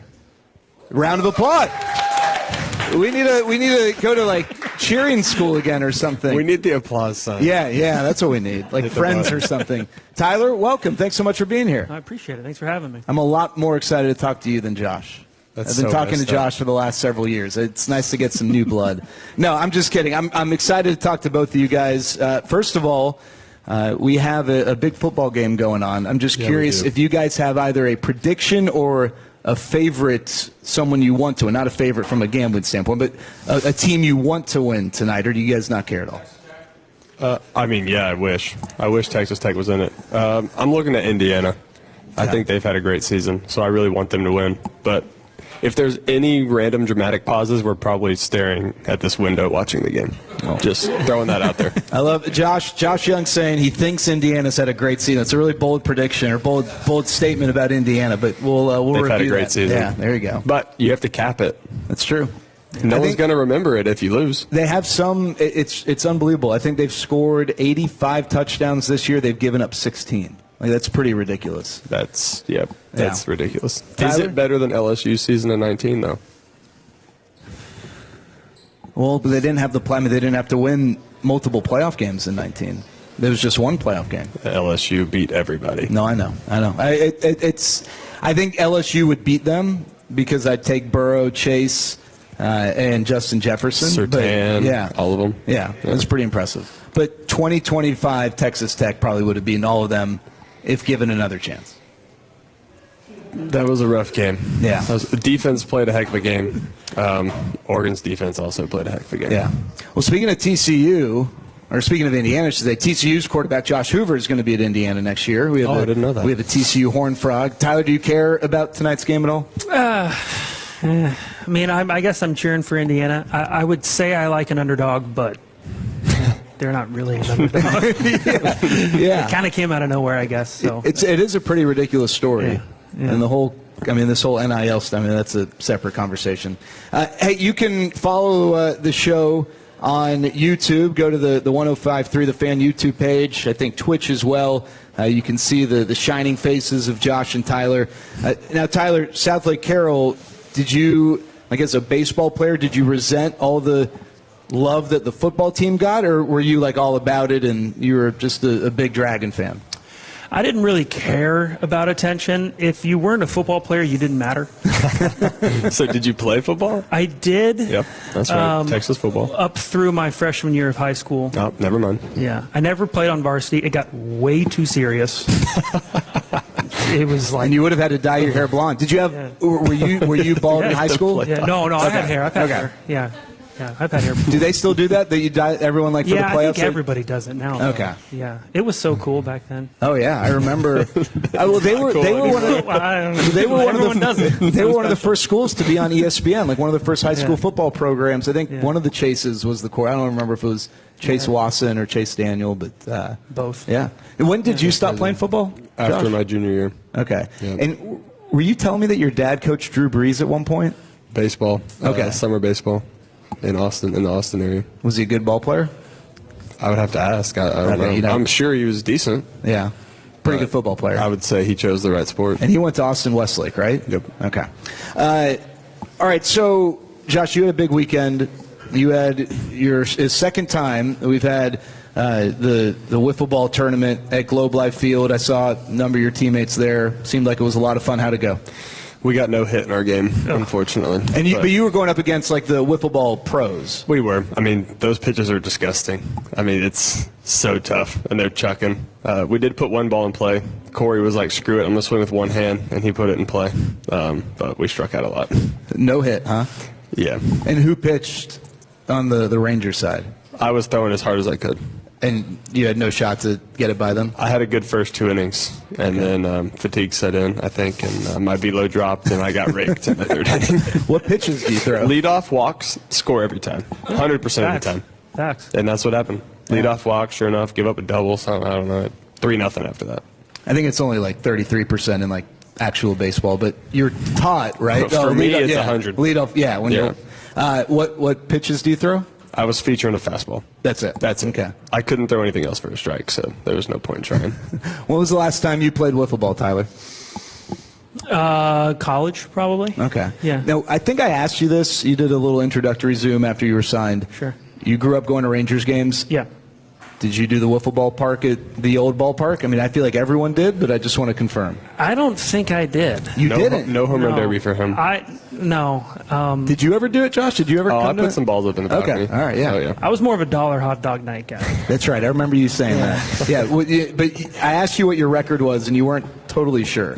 Yeah, I mean, a lot. You think double digits? Yeah, well, yeah, for sure. Okay. Yeah, I mean, I was in my prime of eating dogs back then. So, yeah. What's that new challenge? Hot dog an inning, beer an inning, and a Zen an inning? Is that a thing? Yeah, I didn't know about the last part, but I know the hot dog and beer. I've been hearing things. I think there might be a different version. But yeah, the hot dog and beer, 9 hot dogs, 9 beers, 1 per inning. Could you do it? I could do the hot dog part. I think the beer part would be a big challenge. That would get me. Yeah. I think I could do, but like if I did 9 hot dogs in 9 innings, I think I'd have to do like 7 of them through the first like 2 innings and then just you have a power strategy. through. Well, yeah, I think if you slow play it, I think you're in trouble. I don't think you can do that. Are you allowed to front load it like that? I don't know. I don't know. Oh, is it? Oh, so you have to do it 1 per inning. Well, with the pitch clock, that becomes pretty tough, right? Especially those quick innings. Pre-pitch clock era, you could do that. Those quick innings. Hey, so we know Josh has been doing some wiffle ball and obviously been getting ready for the season. What's this offseason been like for you, Tyler? Normal every other off season. Train out of place in Alito. We got a group of dudes that work out there. It's awesome. A couple hitters, bunch of pitchers. It's same as always, except when I pack up for spring training, I only have to leave for 2 months. Yeah. Instead of 8. You got to come back home. Cool. Yeah. Was that appealing at all? I mean, we always think that guys want to play for their hometown team. I think there are reasons why maybe you wouldn't. Yeah. That's why not everyone does it. But at this point of your career and your life, was that important to maybe have a chance to stay at home? I mean, I've always wanted to be a Ranger, right? And last year it was on the table. It didn't work out.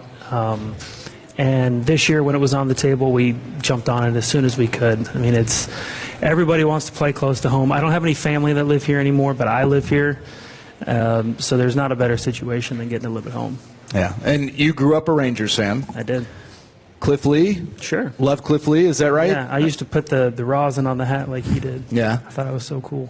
You remember, were you dialed in enough to remember where you were when the Rangers traded for him? I was talking to someone about this the other day. That was one of those moments, I think, in franchise history where a lot of Rangers fans remember where they were when they found out that the Rangers had acquired Cliff Lee. What year was that? 2010. I think it was July 7th, July 8th, something like that. I don't, but I can tell you where I would have been around that time. Playing baseball? Playing baseball. Yeah. Summer baseball. Would have been like a freshman, sophomore in high school, yeah. I was in Brainerd, Minnesota, Northwoods League. Did you ever play in the Northwoods League? No. Okay. No. Cape, did you do? I didn't. I threw too many innings after my freshman year. So you shut it down? Just shut it down. Yeah, Northwoods League. That's the grinder summer league. 70 games, I think, in 74 days or something. That's grinding. Yeah. I was in the booth getting bit by mosquitoes in Houston. Oh, you were Minnesota. in the booth? Yeah, it was because it was like a... No windows? windows? I was been playing.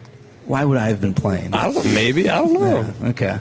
Yeah, that was back in my prime when I was. looking at you, a little bit of an athlete here. Josh, just so you guys know, Josh is my motivation and inspiration to stay in shape. Because if I don't, he will let me know about it.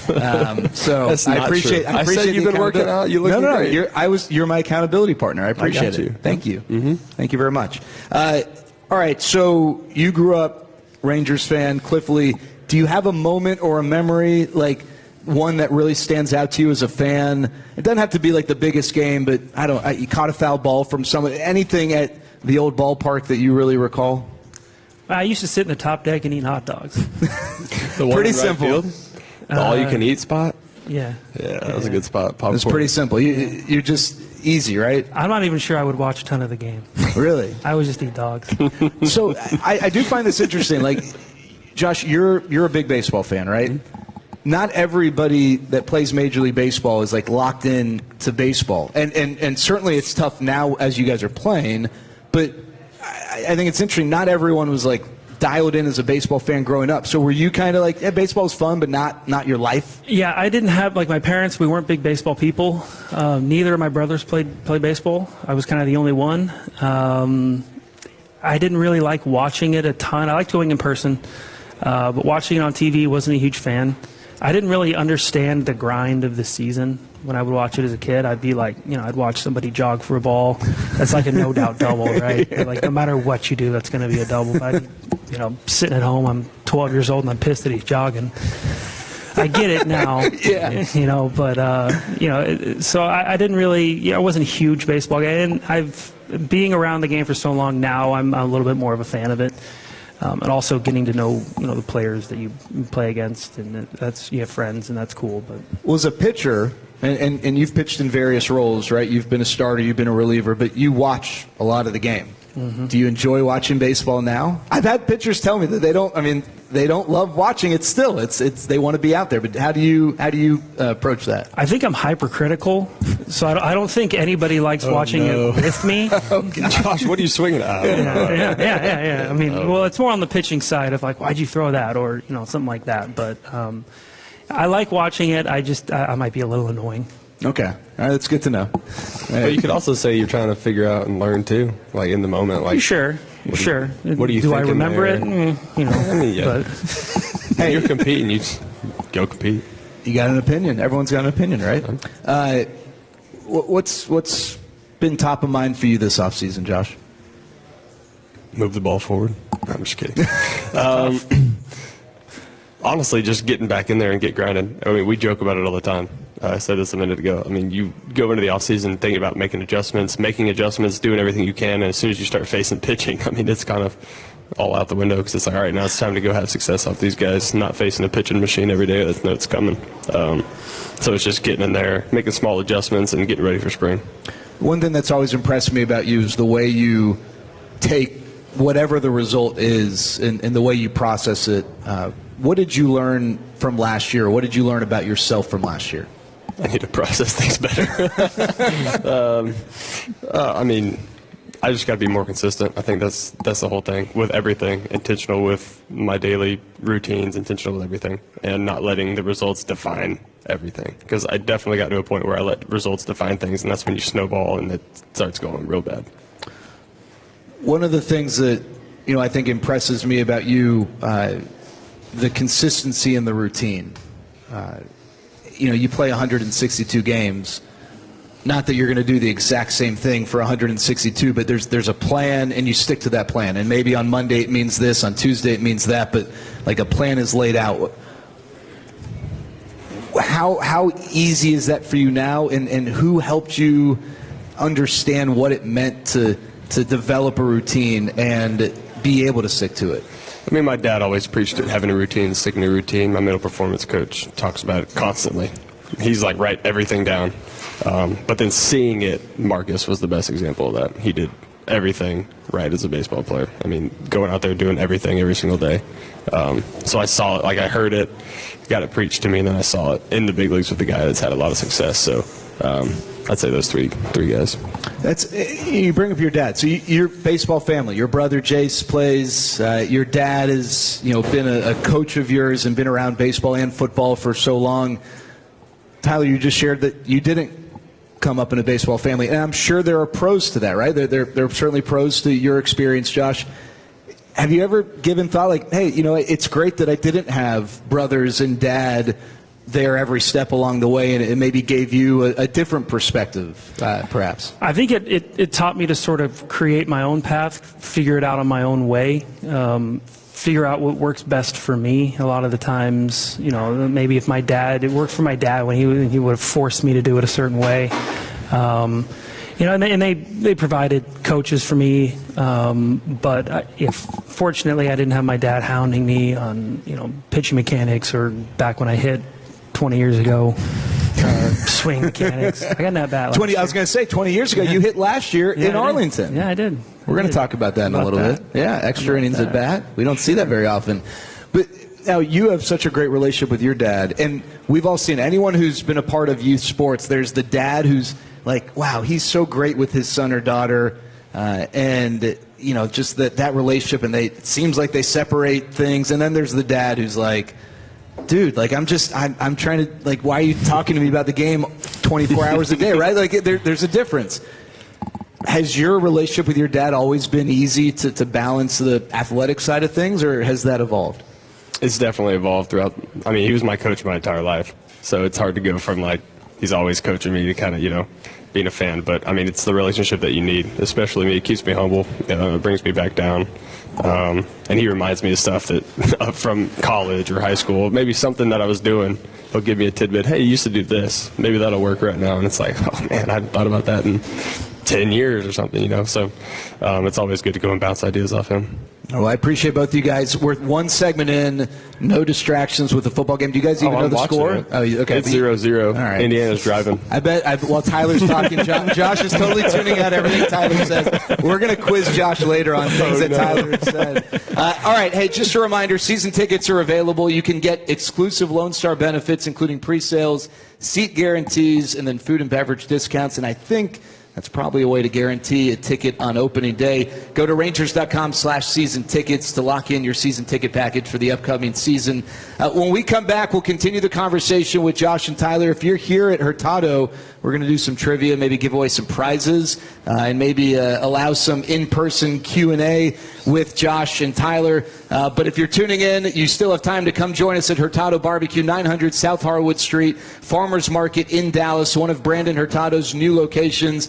Come here, hang out with Josh and Tyler, get some great food. We're going to take a break. We'll continue with Rangers Hot Stove, presented by our friends at Globe Life after this on your home of the Rangers, 105.3 The Fan.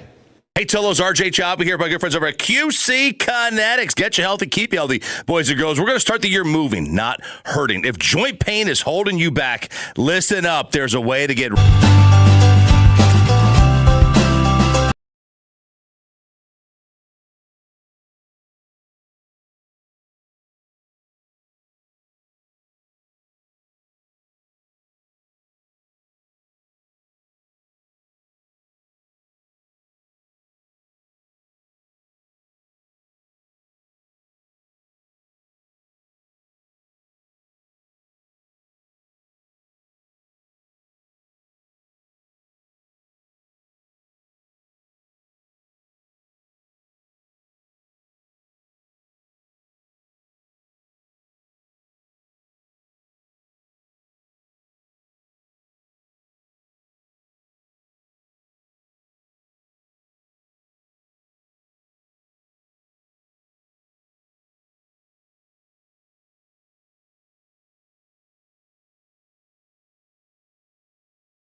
families when they need it most. Globe Life, make tomorrow better. We're here at Hurtado Barbecue, 900 South Harwood Street. Come and join us. Get some barbecue. Watch the show. You can also watch the football. Indiana, you want to give us a score update, Josh? 3-0 Indiana. All right. Hoosiers, they are up. That's the... Did you see the guy on the plane that kind of went viral for making everyone do that? Oh, no. Was that like a flight to Miami? Yeah, probably. That's pretty cool. Yeah. I said, this is my flight. We're going. Have you I don't know there's any reason either of you guys would have been to an Indiana football game. No. Have either of you guys been to an Indiana basketball game? No. That's pretty cool. I mean, Just the football Texas games Tech. probably will be pretty cool too now. Anything Tech, yes. Yeah. Anything other than Tech, no. TCU, you go to a lot of TCU sporting events? Not anymore. I've been to a bunch of games. I mean, I haven't been to a football game forever. I've actually been to a basketball game most recently. Okay. Yeah. When you were there, what was the sport? Like, all the athletes are usually to get, whether it's like a dining hall or whatever. Was there a sport that like the Texas Tech and TCU baseball team kind of jived with? Jived with? Yeah. I would say that the baseball team was pretty close with the soccer team. Okay. Yeah. Volleyball. Volleyball? All right. Yeah. Just the people we hung out with. Yeah. No, for sure. Yeah. Tyler, I'm curious. You played for the Brewers. You played for the Rays. Played for the Tigers, obviously. But the Brewers and Rays have a tremendous reputation from a pitching standpoint and the way they approach things. The Rangers, I think, maybe starting to develop that, especially with the tremendous success last year. But what did you take away from your time with the Brewers and the Rays that maybe helped you long term as a pitcher? So both of those organizations were very analytical, but they did it in a way that kind of simplified pitching a little bit. What they did was just take your best stuff from whatever year, tell you to throw it harder, throw it more often, pretty much. And they have what everybody had, the lab and all the smart coaching and everything to help get you to your potential. But it was more so simplifying the game that I think creates, finding guys, getting the best out of them or their best stuff out of them. We can complicate baseball.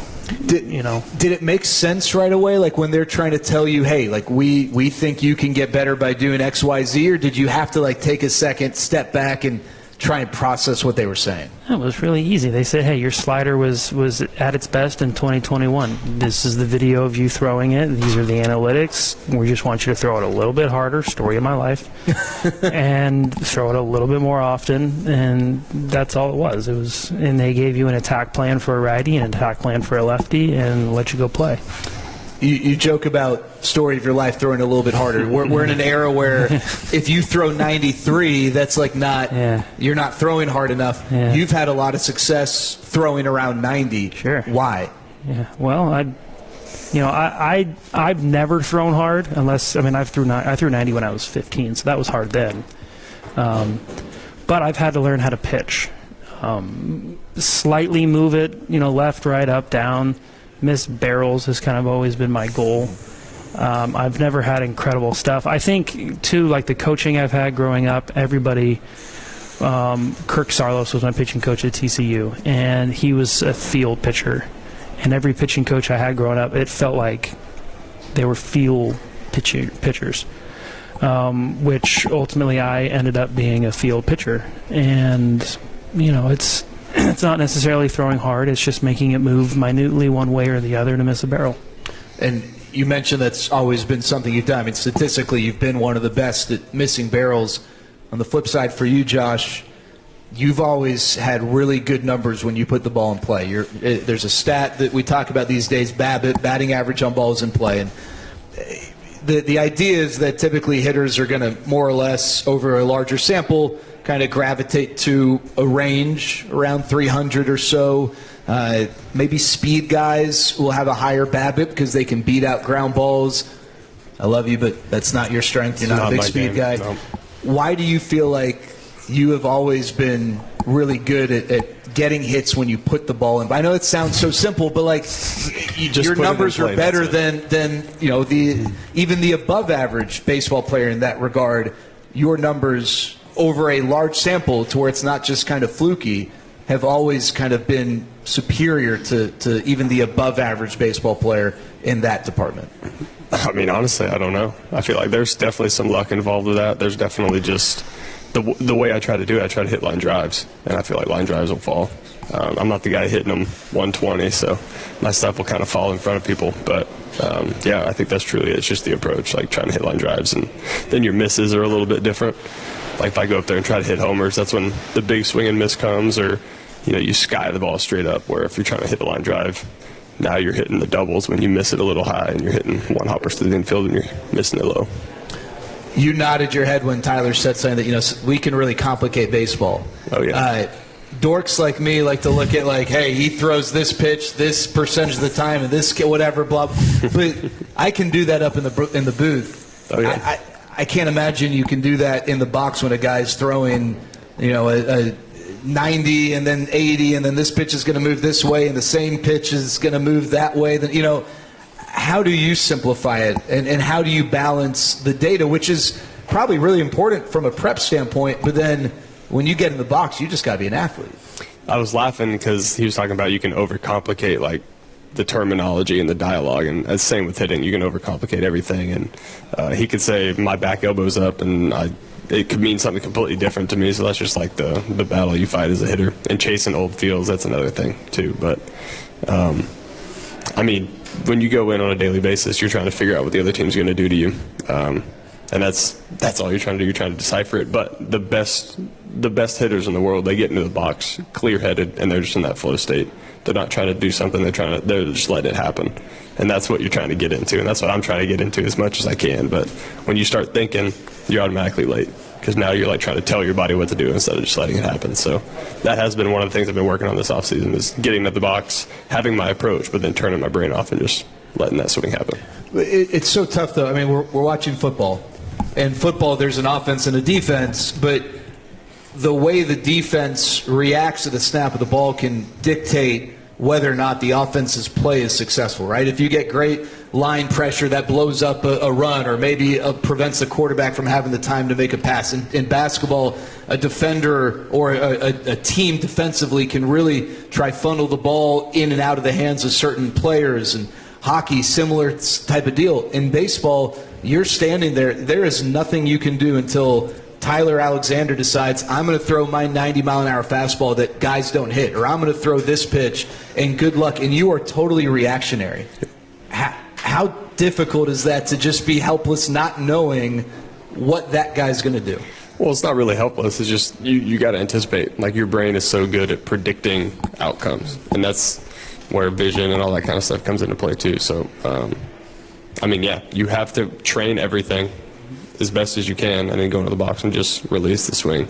Because the moment you start trying to manipulate the ball or telling yourself you're going to do something, that's when things go awry. Tyler, I've always found it fascinating when I hear pitchers or catchers talk about reading swings and reading hitters and making those adjustments on the fly, because it's hard enough without thinking about that stuff to just pitch, a pitch in a Major League Baseball game with a really good hitter 60 feet 6 inches away from you. Mm-hmm. How do you process that stuff while you're trying to execute your pitch, but being able to maybe make some of those adjustments? And you talked about being a field pitcher, maybe including the hitter in terms of understanding, how that feel is going to navigate whatever is next for you. I rely on my catcher a lot to read swings. It's hard for me. Usually, sometimes I can pick up on it if it's obvious, but there's minute things that hitters do that's hard to pick up on. For me, it's like my first pitch of the at-bat dictates my second pitch, which will dictate my third pitch, and that's sort of how I go through the at-bat. Whether, I miss and I try to tunnel off the miss, or if a hitter, good take, or if I can tell what he's looking for based off of the take. And again, I don't know how hitters do it. I really don't. I know exactly what I'm throwing, where I'm throwing it, and a hitter, I could throw 5 different pitches in any location, and I don't, and they could be all over it. It's very impressive. Yeah, I mean, and we talk about tunneling. I mean, that's not something that was talked about 15 years ago, right? And it's just like all this information, all this data that puts pitchers in a position to maximize whatever tools they have, and it's made the game harder? Even, I mean, Josh, you've been a Major League Baseball player for, just a short amount of time. It seems like it's still evolved. Like hitting is so much tougher now than it was when you first broke in. I mean, it keeps getting tougher and tougher. Do you notice that? Do you notice that these pitchers, whether they're throwing 99 or 90, are just so on top of their stuff more? Like last year even compared to say 2022? I mean, yeah, these guys are so good. It's tough. But yeah, I mean, every year they get better. And with all the stuff that they can do now to manipulate the baseball, I mean, it's crazy. I mean, they can go from outing to outing and have a new pitch, and it's just kind of like, oh my gosh, like, didn't expect that. I mean, we saw it with some of our pitchers, like coming in with a certain pitch, and you've guys checking the board, like, what the heck was that? Like, they're so good at manipulating the ball.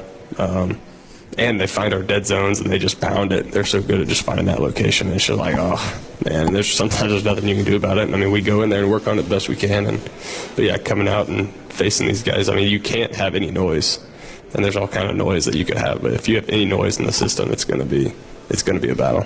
We're talking with Josh Young and Tyler Alexander. Tyler, I think when you signed and spoke to the media, you said that you kind of like chaos. You don't mind not necessarily having just one set role. I mean, you've been a starter, you've been a reliever. There are a lot of guys who, hey, I don't care what it is, I want to be this. I just want to know what I am. Or there's certain guys that are like, no, this is what I want.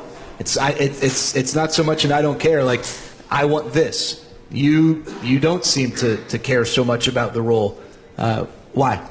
I think it's a product of kind of my path and how I was able to stay in the big leagues. I broke, obviously, as a starter. I've been a starter my whole life.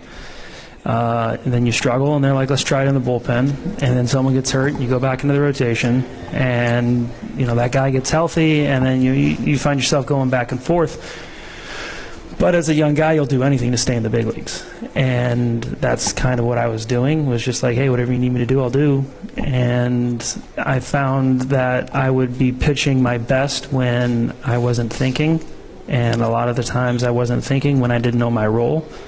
And, if I'm stretched out to 4 or 5 innings, but I'm not starting, and someone gets blown up in the first or second, I've been there early, and I throw really well. And, it's kind of just been a product of what I've done. And I don't know. Yeah, I like chaos. It's fun. So when you first were introduced to the idea of being a reliever, were you open to that? Or at that point, did you have to adjust mentally? All right, hey, I'm not going to start. I'm going to be a reliever. Or was it just not really much of a thought for you? There was an adjustment in routine, for sure. I mean, I had done it a little bit in college. I think I made 1 or 2 bad starts in college, got sent to the bullpen, and did it for a little bit then. But I've never really been a true reliever.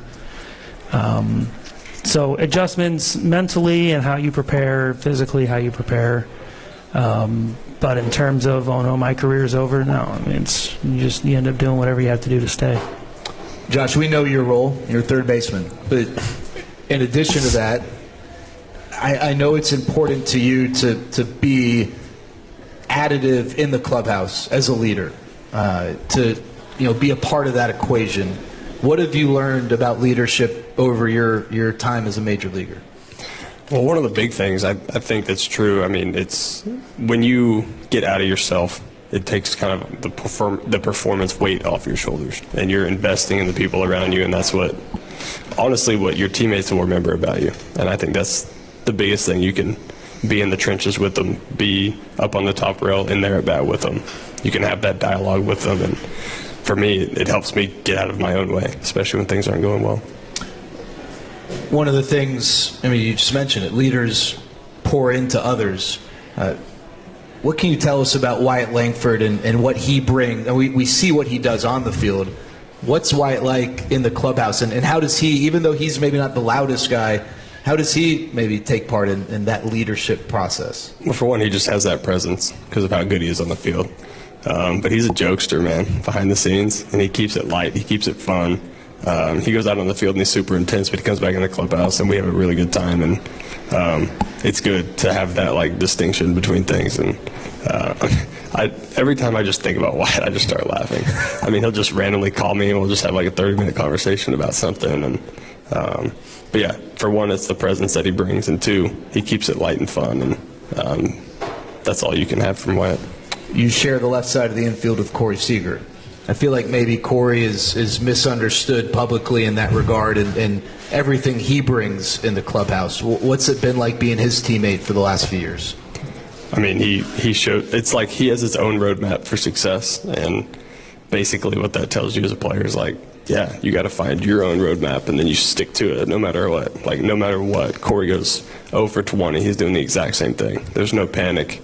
He's the same guy every single day. And I think that's what all of us young guys are striving to be.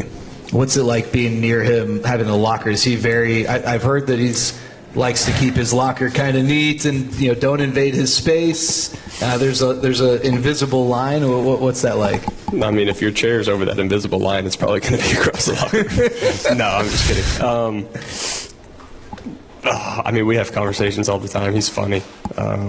He is tidy. He's got places for things. He probably won't admit it, but he's got places for things. And he just always gives me a hard time about all the cards that I get sent to the clubhouse, and Burger's on the other side. So between us both, I mean, he's got a lot of cards coming in. He's just like, "Are you kidding me?" And we're just sitting there opening packages, and they're all over the place, and it's fun. Are you, Tyler? Are you into cards? Any sort of collectibles, memorabilia of any kind? No. I mean, I did. You might be. Wait till nerds. I was going to say, wait till like April 15th with this group, and you might be. No, I've had a bunch of teammates that have been into cards. I did jersey cards when I was a young kid. I just haven't kept up with it. Is there anything, like, over the course of your career, things you've maybe kept or whether it's a ball from your debut or anything where it's like, hey, I have this, I know where it is, whether it's on display or not, it's meaningful to me? I have a couple things. The debut, what is it, the game card, whatever that is. The lineup card. The lineup card, yeah, there you go. Yeah. Sure. Hitters probably know what that is. We got to go check it. Yeah. See if they're in the lineup. Yeah, whatever. I think I got, I think I have my first strikeout ball. I have the 9K ball. What I try to do is get a piece of memorabilia from not necessarily like the big names, but just like my real good friends throughout the league. So a buddy of mine puked on the mound a few years ago. He gave me those cleats. I got a Miguel Cabrera signed jersey, which was really cool. You got to play with him? Yeah. Who's the buddy the mound incident? Well, I don't want to throw him under the bus. It wasn't Adrian Hauser, was it? Because he did that in Arlington. No. This was in Detroit. Bo Burrows. He's in Detroit. Jake Rogers, catcher's mask. Yeah. So different stuff like that. Just my close buddies. I'll try to get a piece of something they wore. Okay, I like that. That's actually pretty cool. Yeah, that is really neat. I never thought about something like that. What's the coolest thing you have, either from a teammate, opponent, or maybe one of your accomplishments? I mean, the World Series jersey, I think, is pretty cool. Signed, or is it just framed kind of as is? It's not even framed or anything. I just have it hanging in a dark closet. Got it. Yeah. This is the Game 5 jersey? Yeah. Do you know, did you have the same jersey, Games 1, 2, 3, 4, and 5? Well, I guess, no. I mean, honestly, I don't know. Home and road. Yeah, but also you don't know. Like, you don't know what, that jersey did not leave my possession. Yeah. That day, at least. Do you plan on framing it eventually, or just going to stow it away forever? Okay. Probably at some point. But with the Rangers, you get to keep one jersey every year. It's like I have my debut jersey, and then I've got every color and all that kind of stuff. All right. We had some people ask during the break about the City Connects. No one here knows what it's going to look like, but they will have some new City Connects this year. All right, we're going to step aside. When we come back, we'll talk to Josh and Tyler about some career achievements. I actually have a friendly dare for Josh Young that we'll get to after this. We're going to step aside. This is Rangers Hot Stove, presented by our friends at Globe Life, live from Hurtado Barbecue. Come say hi, 900 South Harwood Street. Again, Rangers Hot Stove here in your home of the Rangers, 105.3 The Fan. Is life insurance part of your New Year's resolution? Listen, if you're young and healthy, it's simple.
been really.